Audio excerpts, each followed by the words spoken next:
tribe, right? I don't want the people of the Tang tribe to lag too far behind the Han tribe. If they were also from the Han tribe, they should have been able to use these good things faster, so, I think. Empress Ji told me that if both of us have thought about it, let me go back. She will officially pass on the position of the leader of the Tang tribe to me, and then let me marry you as the leader of the Tang tribe. In this way, the merger of our two tribes can be successfully completed. Luo Chong smiled and did not reply immediately, but secretly said in his heart, I don't know if this Tang Yao is really innocent or if that Tang Ji is too thoughtful. Let Tang Yao go back and inherit the position of leader of the Tang tribe first, and then marry Luo Chong as the leader of the Tang tribe, so that the merger of the two Han and Tang tribes can be more smooth. On the surface, that's fine, but in fact it's no problem, and it has many benefits. For example, merging the two tribes through the wedding of Luo Chong and Tang Yao is not a war. On the contrary, it is still a great happy event. The people of the Han tribe will never have any problems. If the people of the Tang tribe can join the Han tribe for this reason, under the rule of the Han tribe,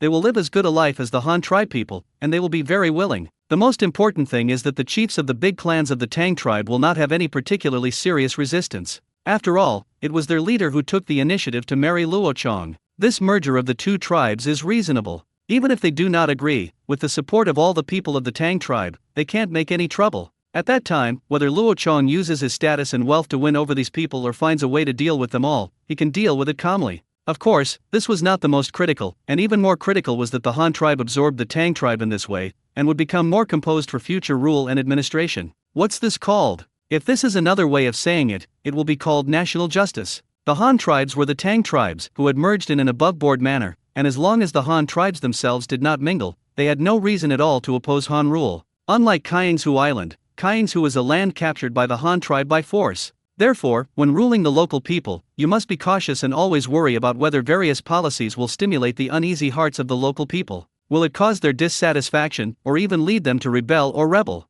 And the Tang tribe don't have to worry about this at all. They join naturally. When the Han tribe takes over and implements the policy, they can let go of their drastic efforts. In a word, this approach that Tang Ji thought of was particularly good for both tribes. The Tang tribe could develop as quickly as possible under the guidance of the Han tribe, while the Han tribe could eat large areas of the Tang tribe's territory and population without bloodshed, and they would not have to worry about whether they would rebel at all times. That's just so good, okay? However, there is another careful thought of Tang Ji in this, and Luo Chong also saw it, which is to enhance Tang Yao's status within the Han tribe and enhance Tang Yao's status around Luo Chong in this way. Luo Chong already had 2 wives and children. Tang Ji had met Luo Chong when he was on his southern tour. Tang Yao joined a few years later, which must have been a disadvantage. In this way, Tang Yao will not be able to make any demands from Luo Chong in the future. But to have Tang Yao marry Luo Chong as the leader of the Tang tribe, and then merge the Tang tribe into the Han tribe, would be equivalent to Tang Yao using the entire tribe as a dowry. For such a heavy dowry, Luo Chong could not be right. Tang Yao is not good, right? If Tang Yao wants to fight for some benefits for her own clan in the future, can Luo Chong not agree? However, Luo Chong didn't care, even if he had already seen Tang Ji's careful thoughts, and even if Tang Yao would ask him to distribute more benefits to his family in the future, Luo Chong could accept it. The size of the Tang tribe is not small. This can be seen from Luo Chong's original division of 8 counties into them. The area of Lingta controlled by them is really large, and the population is more than 80,000. Such a huge tribe, I will definitely not treat them differently. I want to integrate them all into the Han tribe. Not only will Luo Chong not neglect these tens of thousands of people, but on the contrary, even if he really needs to be treated differently, he will definitely be tilted towards the Tang tribe. There will definitely be more support for various policies than the Han tribe. After all, it is still necessary to stabilize people's hearts. Therefore, in the future, even if Tang Yao does not mention things to Luo Chong for the family's benefit, Luo Chong will certainly not treat them badly. After thinking for a moment, Luo Chong agreed directly. That's okay, but you don't have to be too anxious. It's best to wait a few more days for you to go back. If I don't know the day, I will take you home first, then pack it up for you, and then buy something to take with you. Then wait a few days, this little flying fish is outfitted, I will arrange for someone to take you back in this little flying fish, so that the road will not take that long. After a few days, we will go there together, and the group of craftsmen you just saw, that is, the dozen people who made the palace model, will also follow them to Tuohei County, and they will be responsible for the construction of the capital by then, and their families will also have to move there together. In addition to this, I am going to arrange a photographer with the ship to test the speed of this new ship, and also install a batch of steel bars, which will be sent to the construction site in Jiahai County, Kiangsu Island. In short, there are a lot of people who are going to pass this time, and when the time comes, you will go with them on a new boat, so that you can get on some faster. Just make arrangements. I will listen to you. then we will go home tomorrow. Tang Yao heard Luo Chong agree to come down, nodded happily, then looked at Luo again and asked, "Well, you can go back tomorrow. If you want to buy something here, I can go see it with you tomorrow, and then it won't be too late for us to go back in the afternoon." Luo Chong offered to prepare some gifts for Tang Yao and said, No, there is actually everything over there in Tuohei County. I don't need to bring anything there, it's too troublesome." Tang Yao also refused. After all, as she and Tang Ji, as long as they are sold by the Han tribe and are available in Tuohei County, it is really not difficult for them to get anything. So the two settled down. Early the next morning, Luo Chong and Shi Xian told him to send someone to Xingan County to jointly design a plan for boarding the train, and then took Tang Yao back home to Hanyang County. "This time I went out for a round trip, and it was not a waste of time. Although I couldn't see the real test run of the train, the test car could indeed pull more than 20 carriages and run out." This was Luo Chong's personal experience. If you want a real test run, you only need to slowly wait for the completion of the entire Xinwei Line Railway, and then Luo Chong can go over again. Over there in Liuyang Commandery, Luo Chong also saw the newly created small flying fish and told Shi Xian about the construction of the large flying fish and the improvement plan for the small flying fish. These two things were just models during the Chinese New Year. Now that the first quarter has just ended, all the real things have been taken out, and the practical value has been initially reflected. This is a very good thing. In early April of the first year of Daming, the Han tribe ushered in the first harvest season. Each county harvested grain in the first quarter. The construction projects in each county were also progressing steadily. The cross-sea bridge in the south was almost over 1,000 years old. The location of the bridge piers is half enclosed. Yuzi had already assembled a group of Kingaway and numerous craftsmen, and then received 3,000 slaves to reach the location of the capital, and began the initial stages of the palace construction project, digging lakes to obtain soil and laying foundations. Here in the north, the shipyards in Liuyang County have also received countless orders. These new ships of big and small flying fish are probably enough for them to be made for several years. The construction of the Xinwei Line Railway was driven by the household registration promised by Luo Chong. In addition, the building materials for paving the road have been transferred to train transportation, which has greatly improved the efficiency of building materials transportation, and the workers' construction skills have become more and more advanced. More and more skilled workers are fixing the rails, and the construction of the entire Xinwei Line Railway is finally a little faster. 929 Return of the Wanderer. Luo Chong and Tang Yao returned home, and the railway construction project over there in Xingan County was also well underway at this time. Because with the help of the train, more materials could be transported at once, so more manpower could be put into the installation of the tracks. On the fifth day of construction of the Xinyi line, it had reached 17 kilometers of open traffic, and using trains to transport rails, 8 carriages could load 300 rails at a time, which translates into 15 kilometers. There were originally more than 1,000 people laying the roadbed in front of them. They built the roadbed much faster than laying the railway in the back. The roadbed has been built for 30 kilometers, and the railway that can be opened to traffic in the back is less than 10 kilometers. However, as time goes by, this gap becomes smaller and smaller. The entire engineering team had a total of 32 enslaved people. These people were divided into 4 parts: soil mining, road paving, tamping, and track laying. The 4 teams rotated every 3 days, striving to allow all slaves to master these 4 parts. All the techniques of the part. The Xinwei line is the first railway line of the Han tribe, but it is also a good opportunity to train road builders. It is absolutely impossible for Luo Chong to waste this opportunity.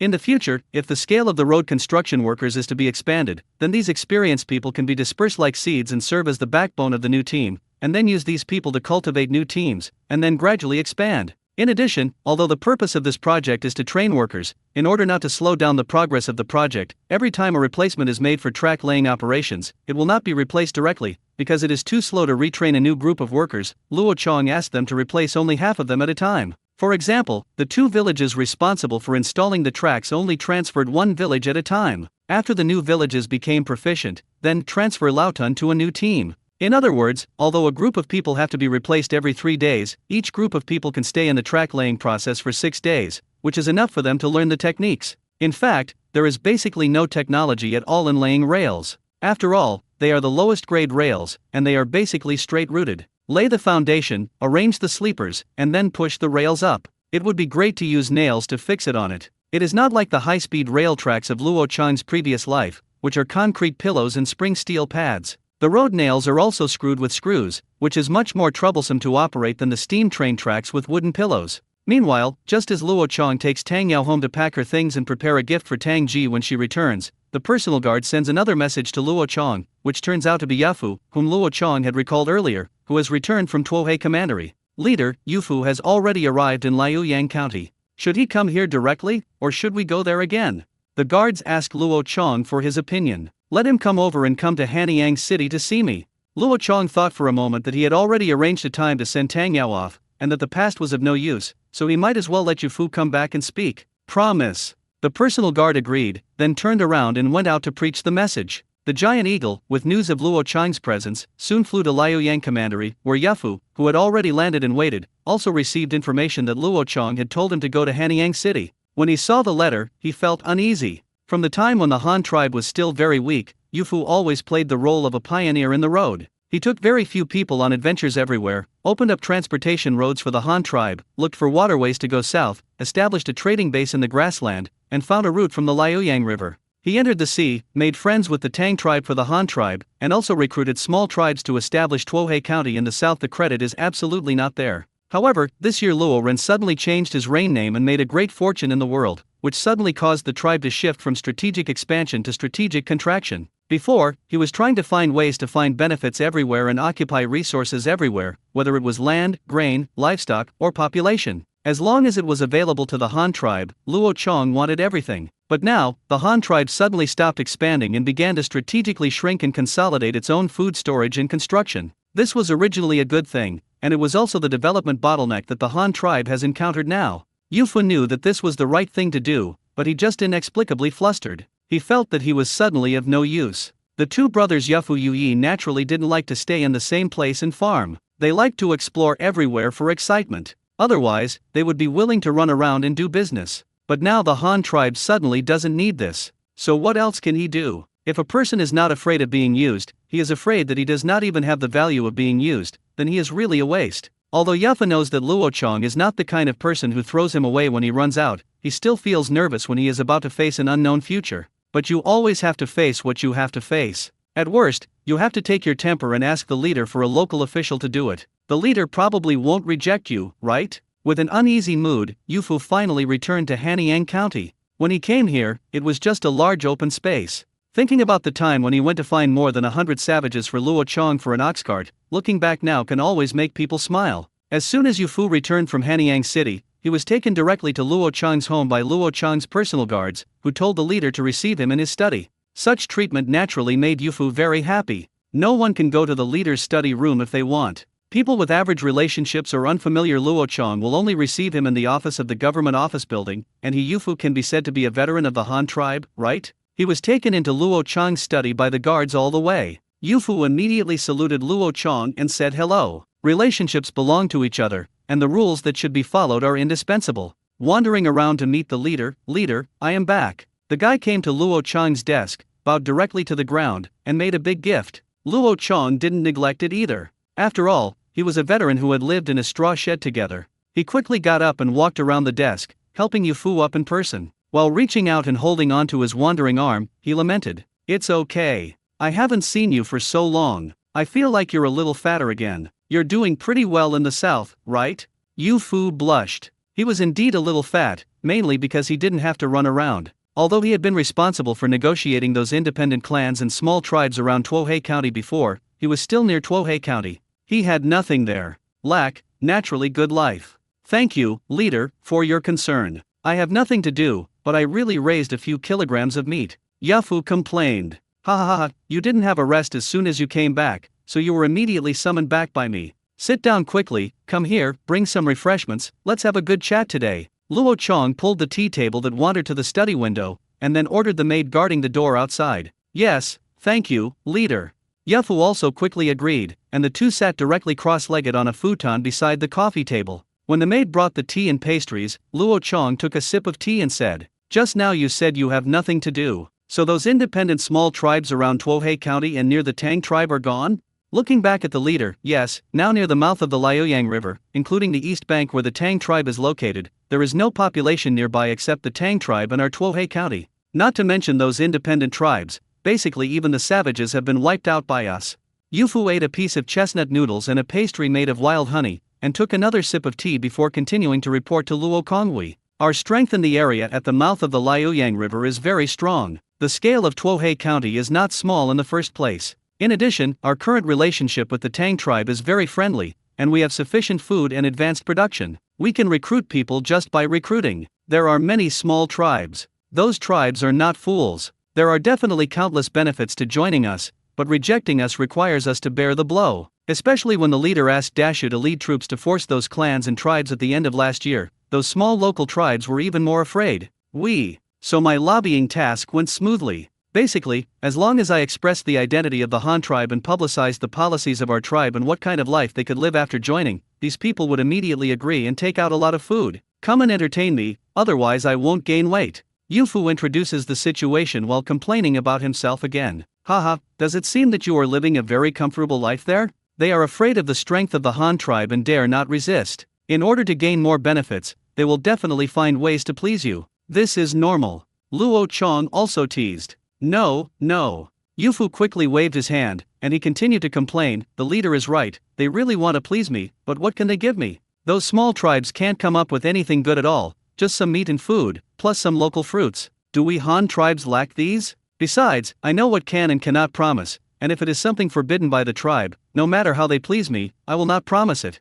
Luo Chong also nodded in agreement. Yufu came out from the Han tribe. What good thing has he never seen? He really doesn't necessarily like those little tribe gadgets, but he eats and drinks. Isn't that wrong? At most, it's just an entertainment as a diplomat. After a pause, Luo Chong asked Yufu again. Since there is nothing left to do in the south, have you come back this time and figured out what you want to do? I don't have any special arrangements for you here for the time being. If you have something you want to do, I can consider it.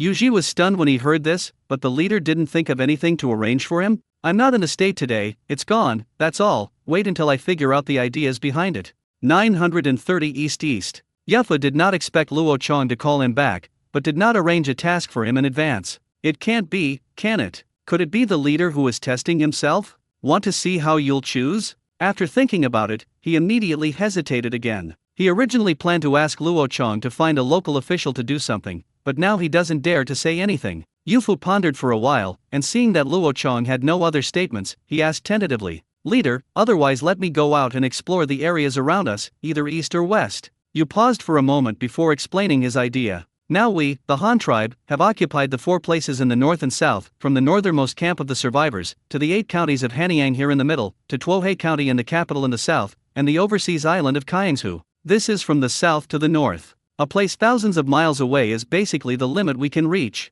But I think the east and west sides are still very worth exploring. At present, our Han tribe basically has nothing missing. Food, vegetables, livestock, various minerals, etc. are enough for us to use for the time being, but our tribe still wants to continue to expand, then this problem can only be solved by absorbing more people. According to the current development of our tribe, we have no enemies, no wars, and we can't finish all the food. We have even begun to make a large amount of reserves. In this case, our population will definitely grow very fast. Maybe in 15 years, our population will increase by more than a dozen times, but after all, it will still take time. According to my idea, since we were able to find out from the south-central part of the east bank of the Liaoyang River that there were several thousand people with the Zhan clan, would there be other tribes around the Zhan clan's original territory? If there really are other tribes, can we go and get in touch with them, and in what way will we finally absorb those populations? Also, to the west of our Hanyang County, for example, the Rumanshui Valley in the southwest of Madian County, which used to be the place we used to hold gatherings between various tribes.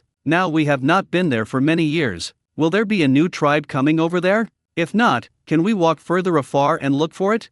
Luo Chong was very excited to hear Yufu's suggestion. Yes, the development of the Han tribe has encountered a bottleneck. From south to north, all the places that can be occupied have been occupied. He wants to continue to develop outward, but suffers from the lack of excess population. At this time, if we can quickly collect a group of people for the Han tribe within a few years, it will definitely be very useful for the construction of the Han tribe. But there is only one person, Yufu, so even if he really intends to let him continue to explore, he can only choose one direction. So whether it's going east or west? To the west is the mountainous area with high mountains. Although there are no mountains with super high altitudes to the west of the Han tribe, there are many small mountains. Although some are only 100 or 200 meters high, they cover a very large area. Just like Fumaguan County to the west of the Han tribe, it is located in the canyon between 2 small mountains. Further west is the place where Rumanshui Valley is used. It is either green mountains or green water. The environment is definitely not bad. There may be many mineral deposits, but the population may not necessarily be large.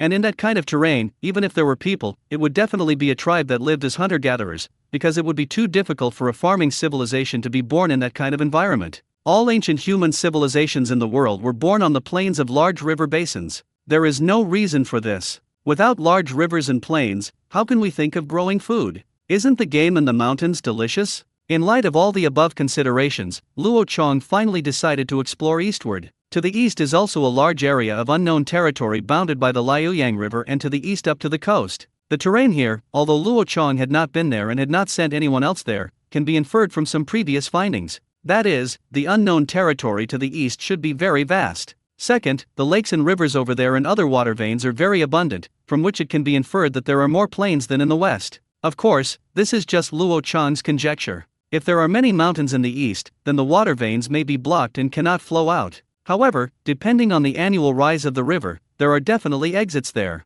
It is enough to know this. After all, since a barbarian tribe and a large clan tribe with thousands of people like the Zhang family can be born to the east of Liuyang River, there will definitely be other tribes. I remember Zhang Xian once said that there are neighbors near the Zhang family. It is obvious that the scale of the tribe that can become neighbors with the Zhang family will not be much smaller. If such a tribe can be absorbed by the Han tribe, then it will definitely be of great help to the growth of the Han tribe. Thinking of this, Luo Chong finally made up his mind and said, in this case, then you can continue to explore eastward, from the east of Yunmen's in Weixin County, or the east of Dongzin County, or from the original Zhang family. Starting from the location to the east, you can also search from the Tang tribe to the north.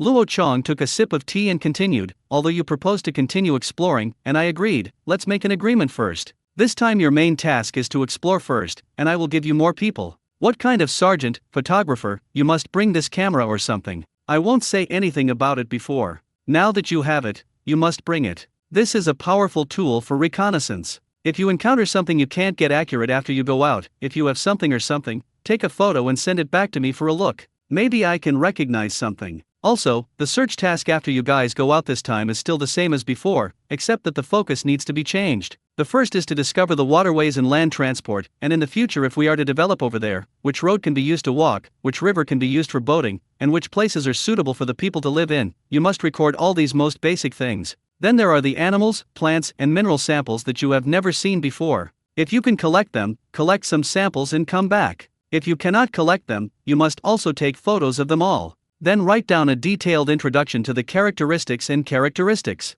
When you come back in the future, you must come back with these photos. While Luo Chong told Yufu what to pay attention to after traveling, he watched the guy write hard with pen and paper and take notes on some of the key points Luo Chong said. This attitude is very good and serious. Luo Chong likes the attitude of wandering around. Yufu also listened more seriously, because this time going out is really different from before. When they went out to explore, how could they have thought that there would be such a magical thing as a camera in the world? After you finish remembering the key points, listen to Luo Chong say it again. By the way, let me add something I forgot to say just now. When you go out this time, don't rush to bring back the population or tribe. You can bring more seeds of food, and then scatter a handful of them every time you go. If there are local tribes, you can also give them to those tribes.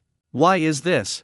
Yufu's hand, which was taking notes, stopped, then looked at Luo Chong and said. Luo raised a smile at the corner of his mouth, and then explained, this is called sowing civilization. You may not find many large tribes when you go out this time, and you may not necessarily like small tribes with dozens or hundreds of people, but these small tribes do not mean that they have no development potential and value. Instead of trying their best to get these people back, it is better to spread our farming skills. As long as they are willing to learn, there will eventually be a tribe that can grow up. It will not be too late for us to harvest. You will understand in a moment, sowing. Since it is sowing, there must be a time for harvest. The leader thinks that the development of the Han tribe alone is too slow, so he wants to disperse some seeds in advance so that they can develop to a certain level on their own scale, and then let the Han tribe absorb them. This is indeed a good idea, and whether it is Luo Chong or Yufu, neither of them has thought about whether the seeds will grow too big in the future, so big that they can confront the Han tribe head-on, because that is simply impossible. Yes, the seeds are growing up, but the Han tribe, a farmer holding a sickle, is also getting stronger. No matter how good the seeds grow in the future, that's just the crop sown by the Han tribe. It's time to cut or it's time to cut. The two chatted about the issue for a while, and at noon Luo Chong stayed at Yufu's house for a meal, and when Yufu said goodbye after lunch, Luo Chong suggested to him, don't leave so quickly. You haven't been back for a long time. This time, you will walk around the 8 counties of Hanyang. Take a look. There are many things that are different from when you left. There are other places you don't need to go, but you must go to the railway construction site in Xingang County, meet that big guy, talk more about future development with Lin Fei and Dolly, and you will know how to go out this time. How to do it. Promise. Yufu remembers the leader's teachings. Yufu nodded solemnly, then bowed his hands to Luo Chong to say goodbye, and then left the courtyard of Luo Chong's house. When he saw the railway and chatted with Dali and the others, he would know what Luo Chong said to the county guards in his study on Zhendan Day, and what kind of people he should bring when he went out to explore and reconnoiter this time. Maybe this time when he passed by, Dali and the others would also support several talents exploring the railway terrain and stuff them into his exploration team. Days passed, and by the end of April, the first year of daming, all the counties and counties of the Han tribe from south to north had completed harvesting, drying, and storing grain in the first quarter, and the grain in the second quarter had been replanted. In the 6 counties of Kiangsu Island, in the first batch of paddy fields transformed, immigrants from all over the country have also taught the local people how to sow seeds and how to plant rice seedlings. Unlike the usual planting of corn, planting rice is really hard, especially when it comes to rice transplanting. Standing in the mud soup and bending down to work for several days, I am really tired. But they have also seen rice. Rice is highly productive, and more importantly, it is more palatable than corn. It is suitable for both adults and children to eat. For this reason alone, local people are willing to learn. In a place where the Han tribe is so developed, the people over there can endure this kind of hard work. What else can't they do, the islanders on the island? With the guidance and leadership of immigrants from all over the country, the rice replanting project went very smoothly, and after the rice was transplanted and the greening period was safely passed, the local people once again discovered a problem. This rice is indeed troublesome when sowing again, and emerging again. After the seedlings are released, they have to come out before transplanting, but after planting the seedlings, there is basically no need to perform any operations. In the subsequent growth stage, we don't even need to weed, because you only need to store some more water in the fields, and those weeds will drown themselves. If you raise some frogs, loaches, fish, etc. in the rice fields, it will not only increase additional wealth, but also it can also control pests. Frogs can catch pests in rice fields, which is equivalent to biological control. Fish and loaches can also eat bugs and even eat flowers that fall from rice, and the feces they produce can be used to enrich the fields, which can be said to kill many birds with one stone. However, in the current situation of the Han tribe, it is simply impossible to popularize this ecological polyculture model. At most, it is to conduct experiments in experimental fields. Luo Chong sat in his study at home and looked at the summary and report of the first quarter production plan that had been sent back from various places. He was quite satisfied. The situation in various places was very good, especially in the 6 counties of Kiangsu. As long as the local people accepted the change, that's it. When all the former bamboo islands were covered with rice, they would never remember that Bamboo Island, which was ruled by the Xian tribe, but would only remember that it was Kiangsu Island of the Han tribe, which was covered with rice. At the end of April, another piece of good news also arrived from Ozan County, and that was good news about the Xinyi Line Railroad. The Xinhui Line Railway goes back and forth, and the total length of the round trip is 327 kilometers. At present, the first phase of the Northern Line has been fully completed and open to traffic, that is, from Xingan County to Gongai County, and then through Qianzhou, Kaiming. This one-way line from Yais and 3 counties finally arrives at the dock of Weixin County. Pulling east and west from Xingan County to Weixin County Pier is no longer a problem, or it is inconvenient to go back. You have to separate the front of the car and the body, then build a special steering platform, drive the front of the car up, and then push the front of the car manually. Turn your head in a circle, then return to the track, and then go back to the main line around the auxiliary line. Finally, hang the front of the car at the rear of the original car, which can complete a U-turn and then return the same way. Of course, although such a cool operation is a bit troublesome, it is very practical for such a small train that is only half a person tall. And if there is only one train running on this railway every time, then this northern line is now being built, sufficient for transportation needs. However, this is not possible. Which railway in the world has only one single line and does not make 2 lines to and from? Then there will always only be one train on this road. Isn't this a castration of what should play a greater role? Train capacity? However, when Luo Chong learned the news, he immediately conveyed the news to all parties, asking Dongzhen County to bring several ships of coal, and the coking plant on Hyuxin Island to also bring several ships of coke. In addition, Xian from Liuyang County sent people to get the small flying fish that had been outfitted to the dock in Weixin County. Luo Chong was going to do some experiments with the northern line of the new guard line first. If he used a small train to fill a cart of reinforced concrete from Xingan County, then transported it to the Weixin County dock to unload the cart, and then filled it with coal and coke from Weixin County. Go back, how long does it take to make a round trip, and how much more carrying capacity can it increase compared with previous carriages? Wouldn't today Union Set Symbol Omega Union Set Symbol 931 an 8-hour drive. On the 8th day of April in the first year of daming, the newly built simple train station in Xingan County was as lively as if it was celebrating the holidays. The governors of the 8 counties of Hanyang came, and the wanderers who were temporarily at home also came. Tang Yao, who was preparing to return to his hometown, also arrived with Luo Chong. There was also Lin Fei from the new Steel County Power Research Institute, and a group of researchers who are the protagonists today. The first comprehensive research institute on the island in the center of the lake, as well as the shipyard in Liaoyang County, also sent representatives to participate in this test ceremony and subsequent tests. There were big red flowers hanging in front of the locomotive, and the paint wiped on the car body was shiny, just like the groom who was about to get married. The scene was very big, and there were several photographers holding cameras, constantly giving photos to everyone. Take photos. Among them, Luo Chong was the busiest. He first had to take a group photo with the 8 county guards on the side of the locomotive, and then took a group photo with the workers and researchers responsible for developing the train at the Institute of Power Research. These were all heroes of the Han tribe. Each of their names is qualified to be recorded in history. Of course, these photos are no exception and will also be recorded in history. Then there were some other guests who took a group photo, such as Yu Fu, representatives of Liaoyang County Shipyard, representatives of the Comprehensive Research Institute, Luo Chong, and Tang Yao, the envoy of the Tang tribe. Everyone stood together again for a group photo. This is only the first step. When the train starts for a while, a few more shots will inevitably come while you are in the carriage. After the first round of photography, Luo Chong stood on the wooden platform of the station and gave a temporary speech.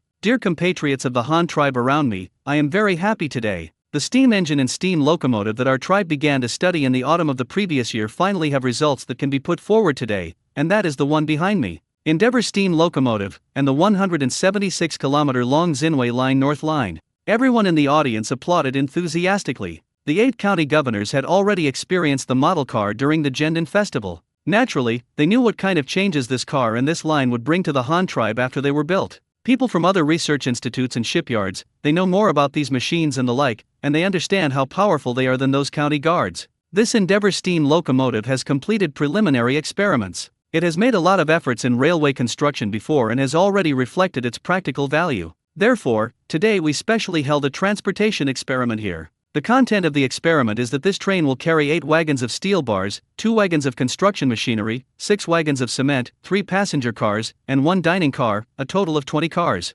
Departing from Xingdangjun Station and arriving at Weishanjun Pier Station via the northern line of the Xinwei Line, the train will not stop during the journey. It covers a distance of 176 kilometers and is expected to be completed in about 4 hours. I will use a mechanical clock made by a company to time the train to test whether the speed of the train can reach the standard. Okay, if you want to follow me now, you can start boarding. After Luo Chong finished speaking, he was the first to board the penultimate car at the end, which is the car in front of the restaurant. Several photographers also quickly took pictures of the moment Luo Chong boarded the car. Tang Yao followed closely, and the others waited for Luo Chong and Tang Yao to go up, and they all rushed in. However, because they had 3 passenger carriages today, even if there were too many people, they did not feel crowded at all. Moreover, this trial operation did not specialize in leadership inspections, what it should be like in normal times, and what it is like now. Several county guards, as well as Yu Fu, Lin Fei, Wennan, Yao Fei and others, followed Luo and rushed into a carriage. As soon as they came up, they found that the carriage was cleaner than their faces, and there was only a long empty carriage. The big house looks like a truck compartment for loading. There is nothing in it. Could it be that this car is so down to earth? Can't you sit on the floor? If that's the case, it can really pull a lot of people, but it will definitely be a bit inconvenient. Looking at everyone's big eyes and staring, even Tang Yao next to him didn't know where to sit. Luo Chong introduced with a smile. Let's all sit down. The long wooden boards on the walls on both sides of this carriage are chairs. When used, they are put down like this and can be used to sit people. Luo Chong took the lead in finding a position in the middle of the carriage, then lowered the bench on the wall and took Tang Yao to sit on it. When everyone saw the leader's demonstration, they praised it with admiration. This design is interesting. The chair is still hidden on the wall. If the leader hadn't reminded me, I wouldn't have discovered that it was a chair. Kenshield, the governor of Makino County, lamented. In fact, this is the idea our leader came up with. Because the population of our Han tribe does not have much mobility, there are very few times when the train can catch up with passengers. In order to prevent the passenger carriages from being idle, the leader came up with this idea, came up with a passenger and cargo carriage. You also saw just now that this chair is folded up and hidden in the wall when it is not in use. The carriage immediately becomes an empty freight carriage. When it needs to be used for passenger transportation, the chair is put down, so that it can be used to the greatest extent. Make full use of these carriages to avoid idle waste. Hearing some praise for the design of the carriage, Lin Fei, who was also in this carriage, immediately introduced more detailed information about this passenger and cargo carriage. Wow! It turns out that this was also designed by the leader. The leader's wild imagination is indeed beyond our reach, Jian Dun said, convinced. When Nang and Ao Fei, who were both in the same carriage, also agreed. They had countless things in the research institute, and there was more or less Luo Chang's shadow behind them. Every time they developed new things, they took them to Luo Chang. When I looked at it, Luo Chang seemed to be an uncertain prophet. He was able to comment clearly, and even just by looking at it, he could put forward suggestions for improvement, and these suggestions for improvement, as long as they do what the leader says, they will gain more or less.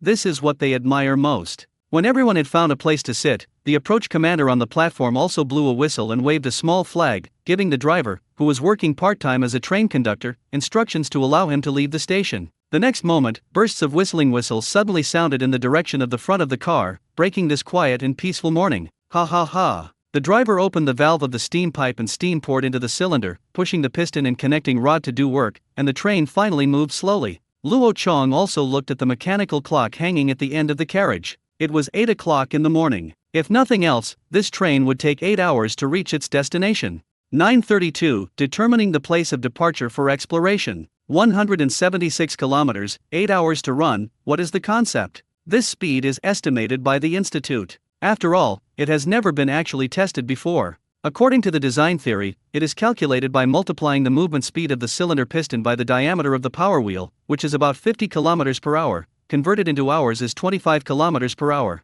This speed is about the same as the speed of an electric bicycle. It is really not that fast. The speed of a warhorse when charging can reach 75 kilometers per hour in a short time, but you can't stop it from pulling too much. How many horses do you use to pull so many things, and still run that speed? Moreover, large pieces such as steel bars and steam mixers cannot be installed with horse-drawn carriages at all. The standard steel bars of the Han tribe are all 6 meters long. What kind of carriage can be 6 meters long? But 2 can be installed with the length of one train car. The length of such narrow-distance train cars is 12 meters. If it is a wide-distance heavy-haul railway, one car can be 25 meters long. Unfortunately, I still can't get the rails for heavy-haul railways. In order to be able to better contrast the speed, Luo Chang also arranged for a convoy of horse-drawn carriages to be transported to various counties for civilian ingots to accompany him, along with dozens of Luo Chang's personal guards, all of whom followed the train on war horses. As soon as the train started, the guards jumped out on their horses. In the blink of an eye, only the dust was left all the way. The convoy transporting the iron ingots also began to set off. At first, it was slightly faster than the train, but when the train lifted up its normal speed, the carriage convoy was immediately left behind and soon disappeared. In the passenger compartment of the train, everyone was also chatting with each other about the various benefits of the train and their own riding experience. Because the track is too short, there is a joint every 100 meters, so the vibration sound when running is particularly obvious, and the sound more and more is not sensed in the ears, one after another. But everyone had only been on the train for about 10 minutes, and the freshness of seeing the train for the first time and taking the train for the first time had not passed, so they still didn't realize that there was something wrong with this sound, and even thought that this sound was a bang. The sound is nice. Hey, tell me, why does this train run like a boom? Isn't there something that's not done right? In the front carriage, a representative from Liuyang County Shipyard asked in confusion. This guy kept running like he was. He thought he hadn't installed it properly, as if it was going to fall apart at any time, but he definitely couldn't say this. After all, it was the first official trial run, and he said that the new car was going to fall apart. I'm afraid I'm not looking for something to smoke. A craftsman from a power research institute in the same carriage said, No, the vibration you heard is just the sound of wheels and track colliding. The wheels of this train are made of iron, and the roads are also made of iron. How can there be no sound when iron collides? It's normal to be louder. Yes, the rails we produce are 100 meters long each. When the wheels run over the joints of the two rails, they will make such a boom sound, so every time you hear a boom, it means that we have already run out. 100 meters, so you know how fast this car is. Another researcher from the second institute also added, Oh, was that so? Every time it rings, it's 100 meters. So this car is really fast. Some people immediately sighed with emotion. To be honest, although they were sitting in the car, they kept looking outside. The scenery on both sides of the railway quickly regressed, making them feel that the speed must be very fast now, but how fast it is, I have no idea at all, and now I hear the relationship between vibration and speed. Many people immediately sat down on the bench honestly, then closed their eyes and listened, specifically counting their breaths and the popping sound that came out every time they passed the railway track. Looking at most of the people in the carriage sitting there without talking or opening their eyes, as if they were all sleeping, they were actually calculating the speed of the train. Hu dang, hu dang. Everyone listened to the whistling wind in their ears, and could hear a vibration every 2 or so breaths, indicating that within 2 breaths, the car had pulled so many people and cargo for 100 meters, which was indeed super fast. But compared to the excited crowd, Luo Chong, who was sitting in the penultimate carriage, could not see any joy. Tang Yao sat sideways next to Luo Chong, and she asked him curiously as she looked out the carriage window with her head outstretched, "Why do you seem unhappy? Is there something unsatisfactory about it?" "There's nothing unhappy about it, it just feels a little slow," Luo Chong replied with his eyes closed and his eyes open. Tang Yao was surprised, "Is this car still slow? But I already feel very fast? Don't forget how many people are sitting on this car and how many things are being pulled." She heard that the cement pulled in front of her is actually stone powder. "Don't you know how heavy the stone is? The one at the front is steel bar, which is real steel. With this cart of steel, the Tang tribe could not refine it for several years, let alone create this shape. With so much to pull, a car can run as fast as a warhorse, isn't that called slow?" She really couldn't figure out what Luo Chong was thinking. "Okay." Luo Chong still didn't open his eyes and just replied perfunctorily. What does he have to say about this question? "I can't say that in my previous life, I took a train from the capital to Shanghai in 6 hours, but now I can't run more than 200 kilometers in 8 hours. It's not slow yet. What is slow? Even the green train Luo Chong took when he was a child can easily reach a speed of 100 kilometers per hour, right? 8 hours. To be reasonable, in modern times, it is considered a long distance, but the current train of the Han tribe only takes 8 hours to run from this county to the next county. Isn't that called slow?" Tang Yao could not understand Luo Chong's thoughts at all, and she simply didn't want to if she couldn't figure it out. She lay on the car window with her arms folded, tilted her head and looked at Luo Chong and asked, "Luo Chong, will you let people build railways and trains with us after we get married? Of course, the rubber and iron ore you have there, as well as all kinds of stone, are all hidden in the mountains, especially the stone in Panchi County. Without such a narrow distance train, how can you transport it? Also, our institute recently discovered that if you want to make rails for heavy-duty railways, you must use your iron ore mines. If there are no coal mines near your iron smelting facilities, I am ready to build a second iron ore smelting base in your area." As he was speaking, Luo Chong opened his eyes violently, and he suddenly thought, yes, how could he forget this? Luo Chong glanced quickly at the entire carriage, then greeted Yufu. "Yufu, come here." Yufu was standing at the door of the back door of the carriage and looking outside. When he heard Luo Chong calling him, he immediately came over and bowed his hands to Luo Chong before asking, "Leader, what are your orders? I asked you to choose the starting point for this exploration. Have you chosen it?" Luo Chong said straight to the point. "This, not yet. Does the leader have any suggestions?" Yufu hesitated and said, "Then don't choose. This time you start from the Tang tribe, use the Tang tribe as the base point, and search outward in a fan shape in 3 directions, northeast and west. I want to find the coal mine closest to the Tang tribe. If there are no coal mines nearby, if we want to make steel in the south, we must ship coke there from the Hyuxin Island coking plant in the north. This distance is too far and the cost and time are unreliable, so find a place. The coal mine closest to the Tang tribe is the most important thing. You must keep this matter in mind and find it as the most important goal."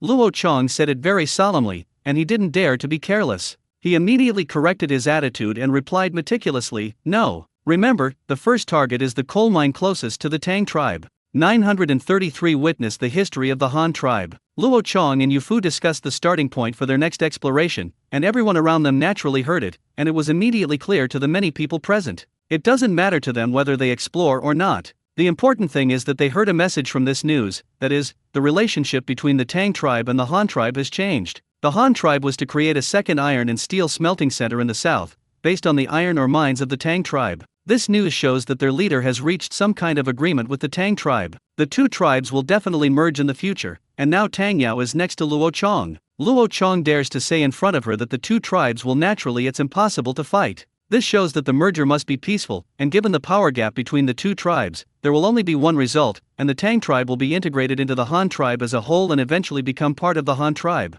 That's good. You must know that although the population of the Tang tribe is smaller, its territory is not small. There are 8 counties, which is no smaller than the 8 counties in the north. And to be honest, the last census of the Tang tribe had more than 80,000 people, although it is a little less than Kiangsu Island, but in this era, there is no other tribe that can compare with the Han tribe. Okay. You don't have to consume a soldier, and you don't have to consume much food. At most, you can support a wave of construction. At such a cost, you can peacefully exchange for the territory of 8 counties and a population of 80,000. How can you think about it and how cost-effective it is? The Han tribe is really getting stronger and stronger under the leadership of the leader. After everyone lamented, their thoughts returned to the train they were riding. Now that the Han tribe has this train again, how can they not go to the great world from now on? Woo woo woo. The locomotive let out a roar, pulling the long queue of carriages weighing tens of thousands of tons, and hurried forward. After 20 minutes of driving, Luo Chong and the others had already seen the leader, the guards' cavalry, who had rushed to the front at the beginning. Those personal guards, riding the steed ahead, threw the train far behind as soon as they set off,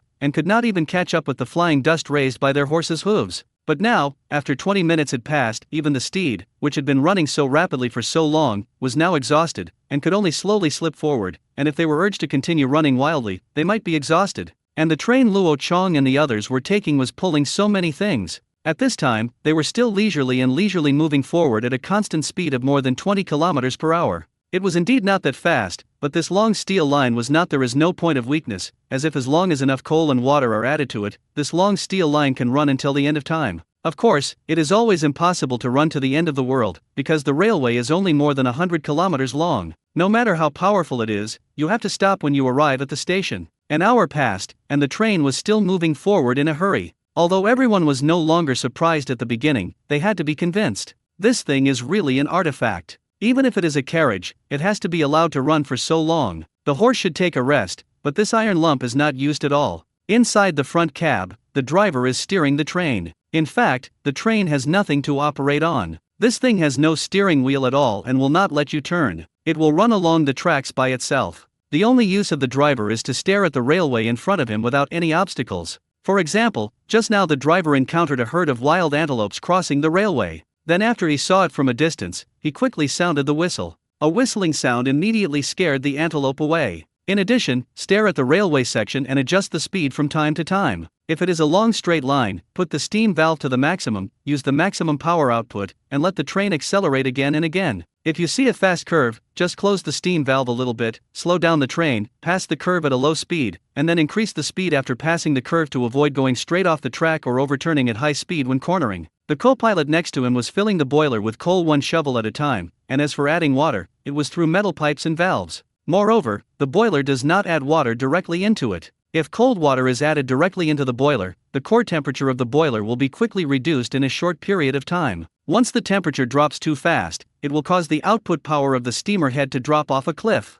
In severe cases, the steam pressure in the boiler will rapidly decrease due to thermal expansion and contraction, and even form a negative pressure state. In severe cases, it will be due to the principle of air extraction, shrink the boiler inward and sink it, or even blow the furnace directly. This is a very dangerous thing, so to add water to the boiler you must preheat first. First, the cold water is transported through the pipes to the middle of the superheated pipes, smoke pipes, and steam pipes in front, and the heat emitted by these pipes is used to preheat the water in the water supply pipes until it reaches 70 or 80 degrees within a certain period of time, and then added to the boiler. At this time, since the new water has already reached a very high temperature, after adding it to the water tank in the boiler, it is heated by the boiling water and steam in the boiler. It basically boils in less than a minute and turns into steam and superheated steam again. Enter the cylinder to push the piston to do work and convert it into power. The front boiler of the Endeavour type is not large and has limited power, so you can't even think about how fast it can run, but there are small benefits. With just one front, the tender behind the cab can carry 1 ton of coal. These 2,000 kilograms of coal are enough to support the Endeavour to run 500 kilometers with a full load,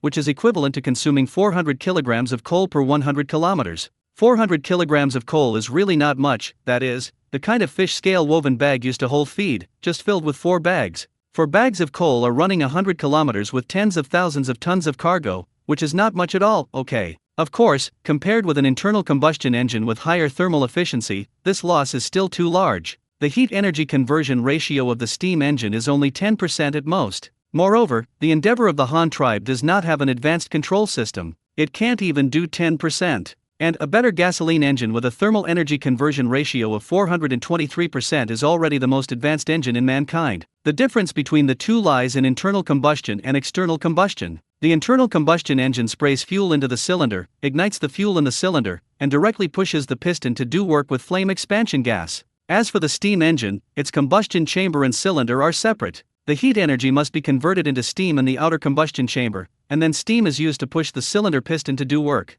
This adds an additional layer of heat energy loss, and the steam is also exothermic during conduction. All this heat energy is wasted. However, even a steam engine is now the best power machine of the Han tribe. Even if there is an internal combustion engine car, it is very difficult for the Han tribe to support such a large amount of oil consumption. Besides, too, the wheels of the train ran over the joints of the rails, making constant noises, but everyone was now used to the feeling. 2 hours passed, and by 10 o'clock in the morning, everyone in the car began to feel a little bored, mainly because there was nothing to do in the car, and they did not bring any toys for entertainment. At this time, Luo Chong took the things in his hand. It became something that everyone was greedy for. Tang Yao took out an exquisite wooden box with black and white ceramic chess pieces inside, and Tang Yao unfolded the box directly, and the surface of the box became a chessboard. She and Luo Chong put the box on their legs, and they actually played backgammon like this. Others were stunned and regretted why they didn't bring a chessboard. This was what Luo Chong specifically told Tang Yao to take with him. After all, among the people present, only Luo Chong had taken long-distance trains. In this era, there were no mobile phones. In the closed carriage, there were only these few people. It took 8 hours. What to do for entertainment? Luo Chong and Tang Yao played a few games and watched as several county guards stood beside them watching, feeling sorry for themselves, so they ordered Lin Fei. Lin Fei, then, go to the dining car behind and ask the dining car to prepare some tea, pastries, or fruits for everyone. If you really can't get some peanuts for everyone to eat. Hey, this one is good, if there are fried peanuts and shells, I will love that one. Yoon Ji also became happy when he heard this. He picked some peanuts and peeled them to play with. Isn't that also a pleasure? Better than a boring days here. Lin Fei responded and went directly from outside the back door of the carriage, grabbing the railing outside and stepping to the door of the dining car behind him. Those who didn't know it thought they were the car pickpockets of the railway gorillas. It was also a mistake in the original design, or it can't be counted as a mistake. Because the Han tribe didn't even have a serious passenger carriage, it was all for both passenger and cargo use, and the carriage was bare and only provided one seat at most, so how could it be equipped with so many other ancillary facilities? So between these carriages, there is neither a toilet nor a connecting passage, and to go from one carriage to another, that is impossible, only from the outer wall of the carriage, to step the railing to the door of the other carriage, and to look at it is like playing acrobatics. Fortunately, the train is not traveling very fast, and it is not very dangerous. Moreover, when it is usually used to transport passengers, passengers will not be allowed to run back and forth in several carriages. Not long after, Lin Fei brought a wooden food box from the food truck. There were 8 layers on the top and bottom of the food box. It was a large food box with a tea bowl and tea leaves at the bottom. The upper layers were filled with peanuts, fried soybeans, and even dried meat, candied fruits, persimmons and other dry snacks. When the crowd saw it, they immediately divided their hands and feet, and Luo Chong only needed a cup of tea and nothing else. After everyone had divided up, Lin Fei stood at the back door of the carriage and held the railing next to the door with one hand. He shouted to the back, and a cook immediately appeared at the door of the dining car behind him. The guy stood at the front door of the dining car in the same position, holding the railing in one hand and a large iron teapot in the other, and then handed it directly to Lin Fei, and the two of them, like railway gorillas, put it outside the train car and completed a handover of the kettle. Damn, it's so hard to get a sip of hot water. When their carriage was replenished with hot water and snacks, Lin Fei used the same method to deliver some hot water and snacks to the 2 carriages in front of him. The journey was safe and smooth, and by noon, at 12 o'clock, the train was nearly halfway, but by this time everyone was already hungry, and it was time to eat again. There was no other way. Lin Fei had no choice but to pick up the train and deliver meals to the 3 passenger carriages one by one. Finally, when the work was over and everyone was having dinner together, Lin Fei suggested to Luo Chong, "Boss, this is a bit too troublesome. Let's not talk about whether it's tiring or dangerous, but this operation is too troublesome. I think this passenger and cargo carriage needs to continue to be improved. It should be on the front and rear carriage walls. Even if a double opening door is opened, it is convenient to pass things between the front and rear carriages even if no one is allowed to pass them. If you are worried about the 2 horizontal rows of seats on the front and rear carriage walls, you can also open 2 windows on the front and rear carriage walls, as long as you can have people stand in the carriage and hand things forward and backward. Well, by the way, if you open the window, I recommend opening the left and right side sliding windows laterally, so as to save the window swaying, and it is easy for the windows of the front and rear carriages to collide. Well, this suggestion is very good. You can just do it yourself.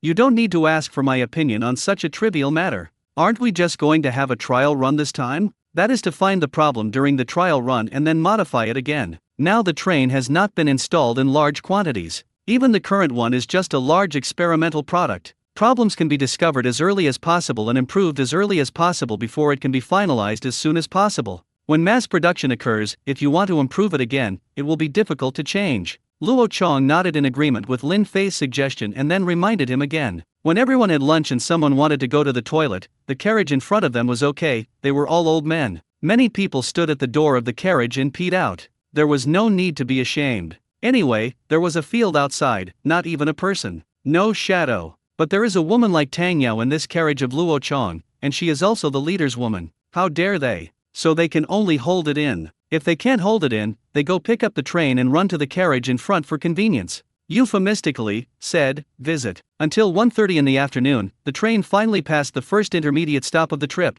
which was the temporary train station in Ice Prefecture, but the driver had no intention of stopping at all, because the test this time was the driving speed. Stopped at this time, how can we measure the fastest speed? However, the people of Ice Prefecture roughly knew the time when the train passed through their station this time. Calculating the time, they almost took their time. The people dragged their families to the railway line to see the big train. When they saw the train whirring out water vapor and billowing white smoke, speeding all the way to them, the local people immediately cheered on both sides of the railway, and another artifact of the Han tribe was born. The driver quickly blew the whistle, first, to warn the people not to block the train path, and second, to honk his whistle to pay tribute to the people along the route. In the three-man carriages at the rear of the train, Luo Chong and a group of elites from the Han tribe also stood at the door of the carriage and waved to the people below. Luo Chong stood directly at the door of the carriage, and some of the others were at the back door. Some poked half of their bodies out of the window and waved to the people. Among the people below was the photographer who captured this exciting scene with a camera and witnessed the scene of history. In the carriage where Luo Chong was located, the founder of AO Fei's camera also personally took a profile picture of Luo Chong waving to the people.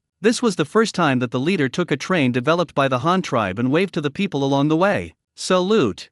934 Train Production Program. The train whined and sped past Ice Prefecture, and people along the way lined the road to welcome it. However, in order to test the fastest speed, the train did not stop at the station in Ice Prefecture. On the next journey, more and more people began to appear on both sides of the railway, and neat rice fields were lined up on the roadside. However, it was impossible to see houses. All the houses were built in the city, and there would be no private houses outside. In the final analysis, it was because the Han tribe had too few people. The Han tribe was essentially a city-state tribe, and the main population settlements in each region were the counties and counties of each county, and there were no villages outside the counties and counties. In this regard, only the oldest Hanyang and Ruyang counties have some villages outside the city, because these two counties developed earliest and the cities built in the early days were not large in scale. After these years of reproduction, the population will naturally migrate to the surrounding areas. And Kaingshu Island, which was just taken over by the Han tribe, happens to be a counterexample. The population of about 100,000 is all distributed in hundreds of villages, large and small, not even a larger town, let alone a city wall. If a railway was to be laid there, it was really possible to build close to the dwellings of the inhabitants, since there was not even a wall there. The train rumbled forward and continued running, and Luo Chong also called several county guards from the same carriage over. You county guards, as well as Tang Yao, Yu Fu, and Lin Fei, come here. Let's discuss how many trains and rails are needed. You should have seen and experienced the functions and benefits of trains now. I roughly know the use and importance of this thing. We will definitely popularize it in large quantities in the future, so let's discuss it first. At present, how much do we need in a short time? Luo Chong suggested to several people. Several people nodded completely after hearing this, and then found a position near Luo Chong to sit down, or sit opposite Luo Chong. Lin Fei took the lead and said, "Boss, let me report the production situation first. According to our current production level, there will definitely be no shortage of rails. The rails produced every day are not as fast as we are at the current speed. Produce fast." In addition, in terms of locomotives, at present, we can only say that the production of locomotives has just started, which is equivalent to half machinery and half manual production, so it takes a long time. On the one hand, the good thing is that we have accumulated a group of professional workers, especially those who were involved in building trains before. They are all the backbone of our future production expansion. However, in a short period of time, it is still a bit laborious for us to expand production. Next, I expect that it will take about a month and a half to produce another front car, and it will be very rushed. If it is said to be one car every 2 months, it can be completed more easily. After hearing this, Luo Chong nodded, then shook his head again, and then said, "The production speed is too slow. Let me first conservatively talk about how many trains we need. First of all, on the Shinny Line Railway we are taking now, we must ensure that at least 2 trains are in operation. Then there are the BA Basin copper mines in Xingdong County, Dongxin County, and Liuyang County, all 3 of which together have a minimum of 5 trains, which are used for mining. Then there is the southern one, the route from Tuohe Commandery to the capital, which requires at least 2 vehicles, and the capital's own internal construction also requires at least 1. The Tang tribe also currently needs at least 1 train, and currently it is mainly this route from Panchi County to Tangcheng County. Kayangsu is currently not in use, but after the bridge is completed, the railway will have to be built sooner or later. It is also a very long line that runs through the entire Kayangsu Island and then connects the grassland and the capital from the cross-sea bridge. However, this can be done in the future. There is technology for heavy-duty trains under construction. The total number of what I said above is 11. We can first produce according to the batch. First, we will take another car of this new guard line that we are taking now, get this out first, and then 5 cars of the 3 mining areas. This is our basic disc. We must get this piece done first, and then the ones in the south. Luo Chong first summarized the number of trains needed with everyone, and then talked about the problem of train manufacturing. Lin Fei, your research institute is responsible for going out to the locomotive manufacturing plant to train workers. Based on the number 2 car on this road, when building the number 2 car on the Xinwei line, each station must bring at least 1 apprentice and be responsible for training them. Teach. When you produce the 5 cars in the mine, you must have the ability to produce 2 cars at the same time for at least 1.5 months, and you must maintain this number in the future. Even if the train stops producing, you must keep these and keep them. If you don't build new cars, you will be responsible for maintaining the existing ones. In short, this group of people must not be lost, and students will have to be recruited from schools to join in the future gradual replacement of older workers. Lin Fei nodded after hearing this. The Han tribe currently needs these in total. No matter how much it is, it will be useless if it is produced. This is a total order, but if it still needs to be manufactured in the future, no one will be able to do it, so it must be raised. A group of people. Lin Fei had even thought about it. When the new Protestant people matured in the future, he would send the old group of people to stations in various places to be responsible for maintaining trains in various places at any time. Such work is not that busy, but the income is definitely not low. After all, there are still a few people who understand trains. However, he still asked Luo Chong a question. Leader, you said that it is no problem to take care of apprentices. We can do it, but the key is that no one asked us to take care of them. Generally, if you don't understand these, even if you teach them, it will be very difficult for them to learn, and it is impossible to do it so quickly. Can work alone. In this regard, it is not easy for you to transfer me to a group of students with the best grades in the school. You must know mechanics, and it is best to have done related work, otherwise I cannot guarantee that these people will be able to do it within 2 months. You can get out of school. Lin Fei said in some embarrassment. This is easy to handle. If you are looking for someone with relevant work experience, you don't have that kind of person, right? You negotiate with Dali yourself, directly transfer positions internally, and select some skilled, young, and energetic people to follow. As for the vacant posts for these people, you will soon be less worried that no one will use them, and more prepared about how to place them. Luo Chong came up with the idea. What does the leader mean? Inexplicably asked. What did you say? As soon as our train is repaired, many of the transportation personnel who used to run on this line will lose their jobs. As for the carriage convoy that set off with us in the morning, do you think these coachmen still need to exist? The train ran like this for a month. These people won't pull the cart in the future. What do you let them do? All go home and farm? It's not impossible, but it's always okay to single out a section of people to come into your factory, right? So you don't need to worry about lack of people at all. Luo Chong explained directly to them.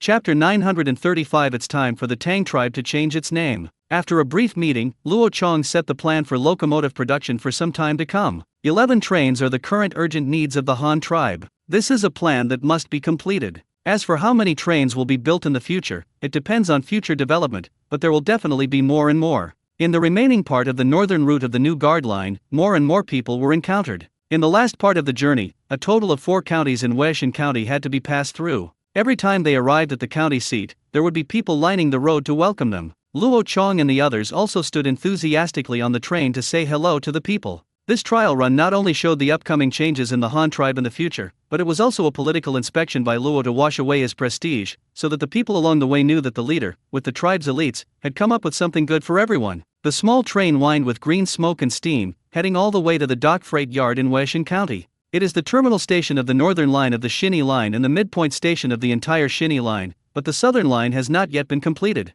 That's all. Boss, look at the city wall in front of you. It's the county seat of Weixin County. Lin Fei stood at the door of the carriage, pulled the railing and poked half of his body out and said, "Ha!" Luo Chong was stunned and immediately poked his head in front and glanced at the city wall of Weixin County. Sure enough, he saw the city wall of Weixin County and was still approaching quickly. The driver at the front of the car had already sounded the whistle to warn passers-by to stay away from the track. They were about to enter the station. But the time is wrong. Luo Chong turned around again and glanced at the mechanical clock in the carriage. The time displayed on it should be only 2:20 p.m. They set off from 8 a.m., and by 2 o'clock it was 6 hours and 20 minutes. Is this already the time to enter the station? Originally, everyone had a very conservative estimate. It would be good for this car to pull such a heavy thing and be able to complete the entire distance in 4 hours. Unexpectedly, they still underestimated the strength of this car. Woo woo woo. The whistle blew loudly, and the driver had already started to slow down in the last few hundred meters.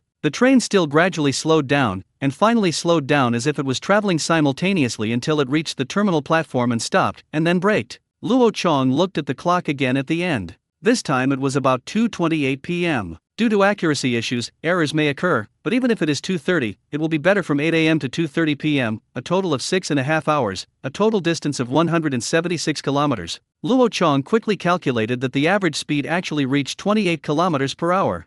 56 kilometers per hour. It seems a little faster than you expected. Luo Chong immediately calculated the result and told everyone, "Yes, boss, I didn't expect this car to run so fast. Even along the way, I prayed to God, it's okay to run slower, as long as there's no malfunction halfway that causes the train to break down. I'm thankful to be able to run the entire distance." Lin Fei looked at the time displayed by the mechanical clock in the carriage and the perfect score shown by the Endeavour train. He said very excitedly. The other county guards were not as excited as him, because what everyone cared about was not speed, but the fact that this car could really pull so many things on with only 2 people burning the fire, which was already remarkable. Does it make any sense as to whether it is 4 or 3 hours at all? Anyway, they're all just as awesome. The speed was 28 kilometers per hour, which was actually okay. Luo Chong was not too excited, but in order not to hit those in their research institute, he said boldly, "Okay, this trial run not only successfully completed the task, but also allowed the Endeavour to achieve good results that exceeded the design indicators. I will give you all the people involved in this project and the institute a great credit, and we will conduct a new title evaluation at the end of the year. And Dolly, all the workers in your steelmaking plant and locomotive manufacturing plant will be rewarded with half a month's salary, so that everyone can work hard, and also teach the new apprentices well not to hide their secrets. If they complete the work according to time to take care of the apprentices, an additional month's salary will be added, and then they will be credited with 1 merit. At the end of the year, they will be re-evaluated and promoted." "Yes, thank you, leader." Dolly and Lin Fei immediately came to Luo Chong, and together they saluted Luo Chong respectfully and said. The train gradually came to a standstill, and everyone in the last 3 carriages began to get off the train. Luo Chong took everyone and began to take photos in front of the train. After finishing the ceremony, they also began to unload the train over there. The reinforced concrete was all to be loaded onto the sailboat moored here, ready to be transported to the construction site of the cross-sea bridge. The little flying fish is currently parked here. Tang Yao will take this ship home in a while. Also heading south will MOXIN's dozen craftsmen responsible for making palace models, as well as the models they made. With the addition, I believe that the construction speed of the palace should be faster. Yufu also has to take this fast boat. He is also responsible for the task of finding coal around the Tang tribe. This is related to the construction of the second steel smelting base of the Han tribe in the future, and also to whether the Han tribe can have a harder steel, higher manganese steel. If there is manganese steel, then the rails of heavy-duty railways will no longer be a dream.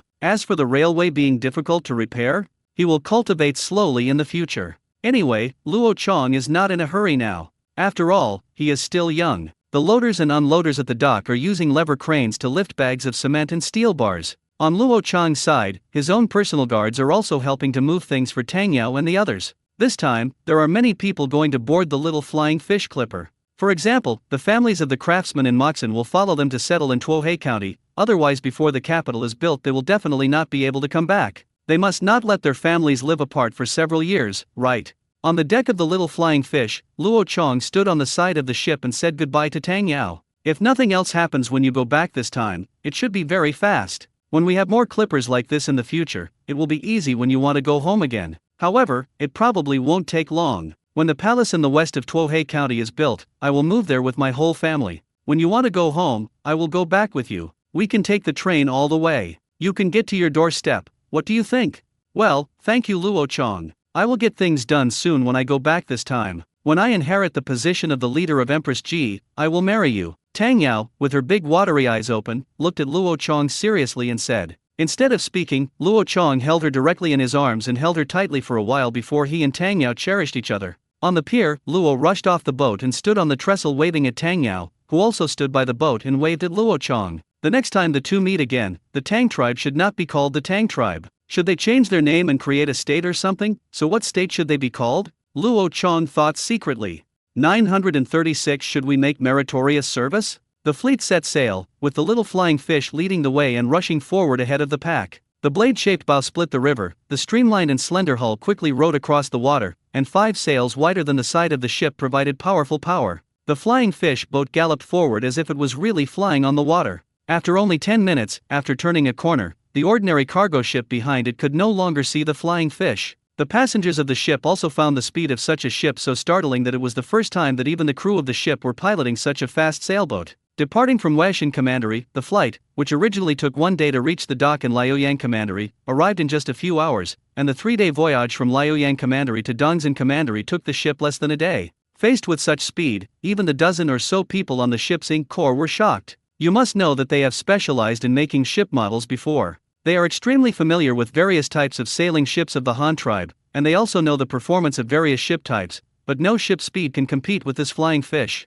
The little flying fish drove so fast, rushing south day and night along the way, and finally arrived at the pier in Takamai County on the evening of the 11th day after departure. The photographer accompanying the ship immediately disembarked and stood on the pier to take a photo with the pier as the background, as well as a photo of the flying fish boat and the Tang tribe city behind it. These evidences that the flying fish boat had ever arrived here were then taken. He went to Daishu in Takamai County and asked him to testify. He wrote the time of the flying fish boat's arrival on the photo and stamped his seal. Prove yourself actually seen the ship. With such double proof, it is absolutely explosive news that it has finally been established that the ship had arrived at Takamai Gun Pier from Isan Gun Pier within 11 days. Dashu was unable to return to the 8 northern counties for the festival during the Chinese New Year, nor did he see the flying fish boat model at Luo Chang's house, so when he heard that the boat took less than 11 days to arrive from Huaxin County in the north, he looked very surprised. After all, it was a county governor, and Dashu still had political sensitivity. He knew very well what such a fast speed could bring to the Han tribe. With such a powerful transportation capacity, I am afraid that the leader's plan to build the south would begin to accelerate. Everyone, please rest here for 1 night. I have prepared an inn for you. You can stay at the inn today. And the envoys of the Tang tribe, I can directly send someone to send you back to Tangchang. What do you think? Dasha first agreed with the craftsmen of Yufu and Moxin and their families about today's entertainment itinerary, and then asked Tang Yao again. Yes, I will go back today, so I won't trouble County Guard Lin here. If County Guard Lin wants to write back to Luo Chong, remember to tell him that he is safe for me. Tang Yao also nodded and agreed. When she thought that she would take over Tang Ji's position as leader next, she was still a little nervous, even if the name was only temporary. Don't worry, I will definitely report it to the leader. Dashu also agreed and began to arrange for someone to send Tang Yao home. As for Yafu, who was traveling with Tang Yao, and Moxin and the others, Yafu had to first gather his old troops here in Tuohei County and form a new exploration team. He would not start setting off until both people and tools were ready. And the families of the craftsmen in Moxin will all be arranged in Tuohei County for the time being. Dashu is ready in this regard and immediately arranges for the officials below to arrange new residences and fields for their families so that they can survive here too. In addition, just when settling the families of the dozen or so craftsmen, Dashu also wrote a letter specifically to Yuzi, who was at the construction site in the capital, asking him to send someone to pick up the dozen or so craftsmen, as well as a large model of the palace complex they had made. Yuzi was very happy when he heard that someone was coming, and immediately sent his troops from Jinwuvai to pick up people in Tuohei County. When the Jinwuvai who picked them up arrived, Moxin and the others' new homes were also ready. Almost done. These dozen carpenters and bricklayers even made some furniture and stuff for the new home, but they really didn't waste any time. It just dragged on until the 3rd day of the 5th lunar month, when the 20 knights of the Jinryu guards took Moxin and a dozen of them, as well as the huge palace sand table, firewood, grain and other items, and pulled 4 carriages and 20 horses. The war horses went together towards the capital in the northwest of Tuohei County. On the way there, Moxin and others were sitting in the carriages of a 4-wheeled carriage. On both sides of the convoy were 12 cavalrymen carrying armor. There were 4 cavalrymen each in front and behind to explore the way and cut off the rear. It can be said that they were the dozen craftsmen protected them tightly, and it was enough to see that the leader and the commander of the Jinwuvai named Yuzi valued them. While driving, Moxin noticed that there was a simple dirt road where they were walking, so he asked like the cavalry following him. This little brother, dare you ask when this road was built? Ha! Is the master talking to me? You ask this way. In fact, where is the way here? It was just a road that was paved when our commander took us to escort 3,000 slaves on a march to the capital. In addition, it was crushed by many carriages and horses, so it became the road you mentioned has actually not been repaired properly at all. However, to be honest, although I don't know how to build the road, it is definitely not that difficult, mainly because this area is really good. Let me tell you this, we have only been walking for half a day, but we ran for 4 days when we came here. The journey from the capital to Tuohei County is as smooth as a horse and full of plains. It is not easy to build roads in such a place. After the little cavalry following the car heard Moxin's question, they started talking about it. If everyone didn't talk much about such a long distance, they would probably be bored to death. At that moment, the 4 cavalrymen at the head of the pathfinding line suddenly turned back too, and then yelled at the convoy. All alert, there are unidentified people hunting 3 miles ahead, and it is initially suspected that they may be savages from other tribes.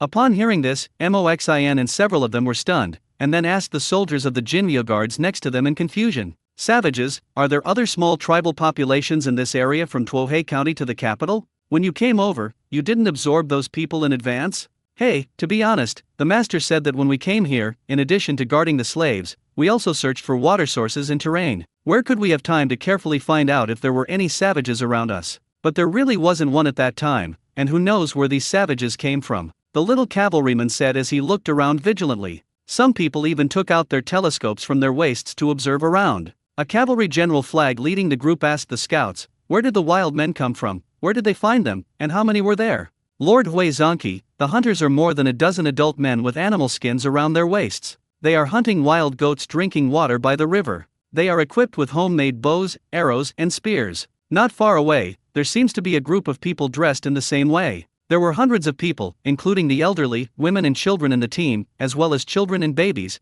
as if they were migrating as a whole family. Oh, family migration? And such good things. Brothers, it's time for us to do meritorious service. If we can recruit this group of people into our tribe, it will be a great achievement. The Flag immediately became interested. Everyone's eyes lit up when they heard this. If there were only a dozen adult men hunting, they would not be meddling in other people's business. Everyone went their own way, and they also had the task of escorting the sand table model and these dozen craftsmen. I didn't want to cause trouble, but there were women and children in the other party's ranks, so the nature was different. When encountering such wild tribes that were migrating as a whole and had no clear destination, they must have been recruited into the Han tribe. However, the general Flag did not directly drop Moxin and others, but rode towards the convoy and said to the leading Moxin, Master Mo, there is a tribe of hundreds of people in front of us. It seems that the whole tribe is migrating. We are going to persuade them to join our Han tribe. Do you want to go with us? Moxin immediately laughed, then patted the sword hanging around his waist and said, Mr. Zonki, don't worry, we can protect ourselves. I just want to see what kind of tribe this is, so why not let's go together? Okay, then let's go together. Everyone should pack their own luggage, take their weapons, stay vigilant, and let's go. The chief flag officer also nodded with satisfaction, and the convoy immediately began to accelerate towards the front. Just as Moxin and the others were rapidly approaching the savages, the dozen men who had previously been hunting goats by the river also panicked. They were holding spears polished from stones and crude bows and arrows, and watched vigilantly. The 2 Kingaway, who were wandering in the distance on horses, were 2 of the 4 people who had previously scouted ahead. Who are those? How can they tame the beasts to ride? A young man from the Riverside hunting team looked at the 2 Kingaway slightly away in surprise and said, I don't know, go quickly, we can't stay here anymore. The slightly older captain of the hunting party said wary, so where are we going? Do we want to run to the tribe's place? No, that will lead them over. Let's run in other directions. Let's run separately. If anyone can return to the clan, tell the elders to hide them with everyone quickly. The captain of the hunting party had only just finished speaking when he discovered that among the 2 cavalrymen in the distance, there was suddenly a man who seemed to have discovered something and immediately drove the tall beast under him towards the group they were migrating to. He immediately shouted in surprise, No, that person has found our ethnic group. Let's run back. If it is an enemy, fight with them. As soon as a dozen men heard this, they immediately packed their weapons, picked up the 4 goats that had just been hunted on the ground, and ran barefoot towards their group. Their group was resting in a small forest in the upper reaches of the river, gathering firewood and preparing to light a fire. Some teenagers and women were also groping fish and shrimps in the shallow knee-length water by the river. The younger children were digging around in the woods, looking for plant roots or wild fruits that there is nothing to eat, except for very young children, the remaining adults, young and old, male and female all busy with their own things. At this very moment, several women standing by the water fishing suddenly saw a strange man in the distance, dressed in clothes made of unknown things, and riding a beast, which ran with 4 hooves and approached them quickly. Ha! There was a man over there,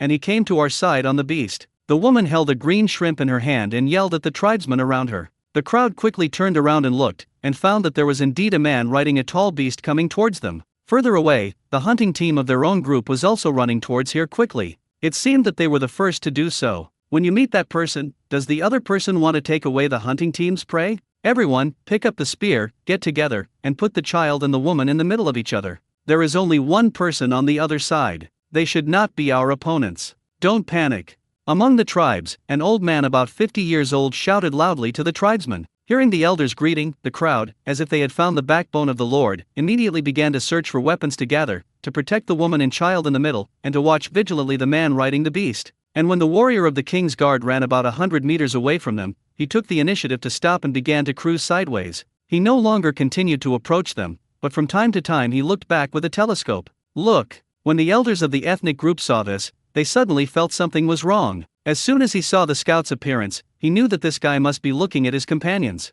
How many companions do they have? Do they all ride on such beasts? If there are dozens of them, can you all stop them with these men now in your own tribe? Why hasn't the hunting party come back yet? Has he been killed by that guy's companion? Just as the elder was in doubt, a dozen men from the hunting party also ran over, shouting as they ran, "Elder, someone is coming after us. They are all riding wild beasts, and there are 7 or 8 hands behind them. Let everyone be careful."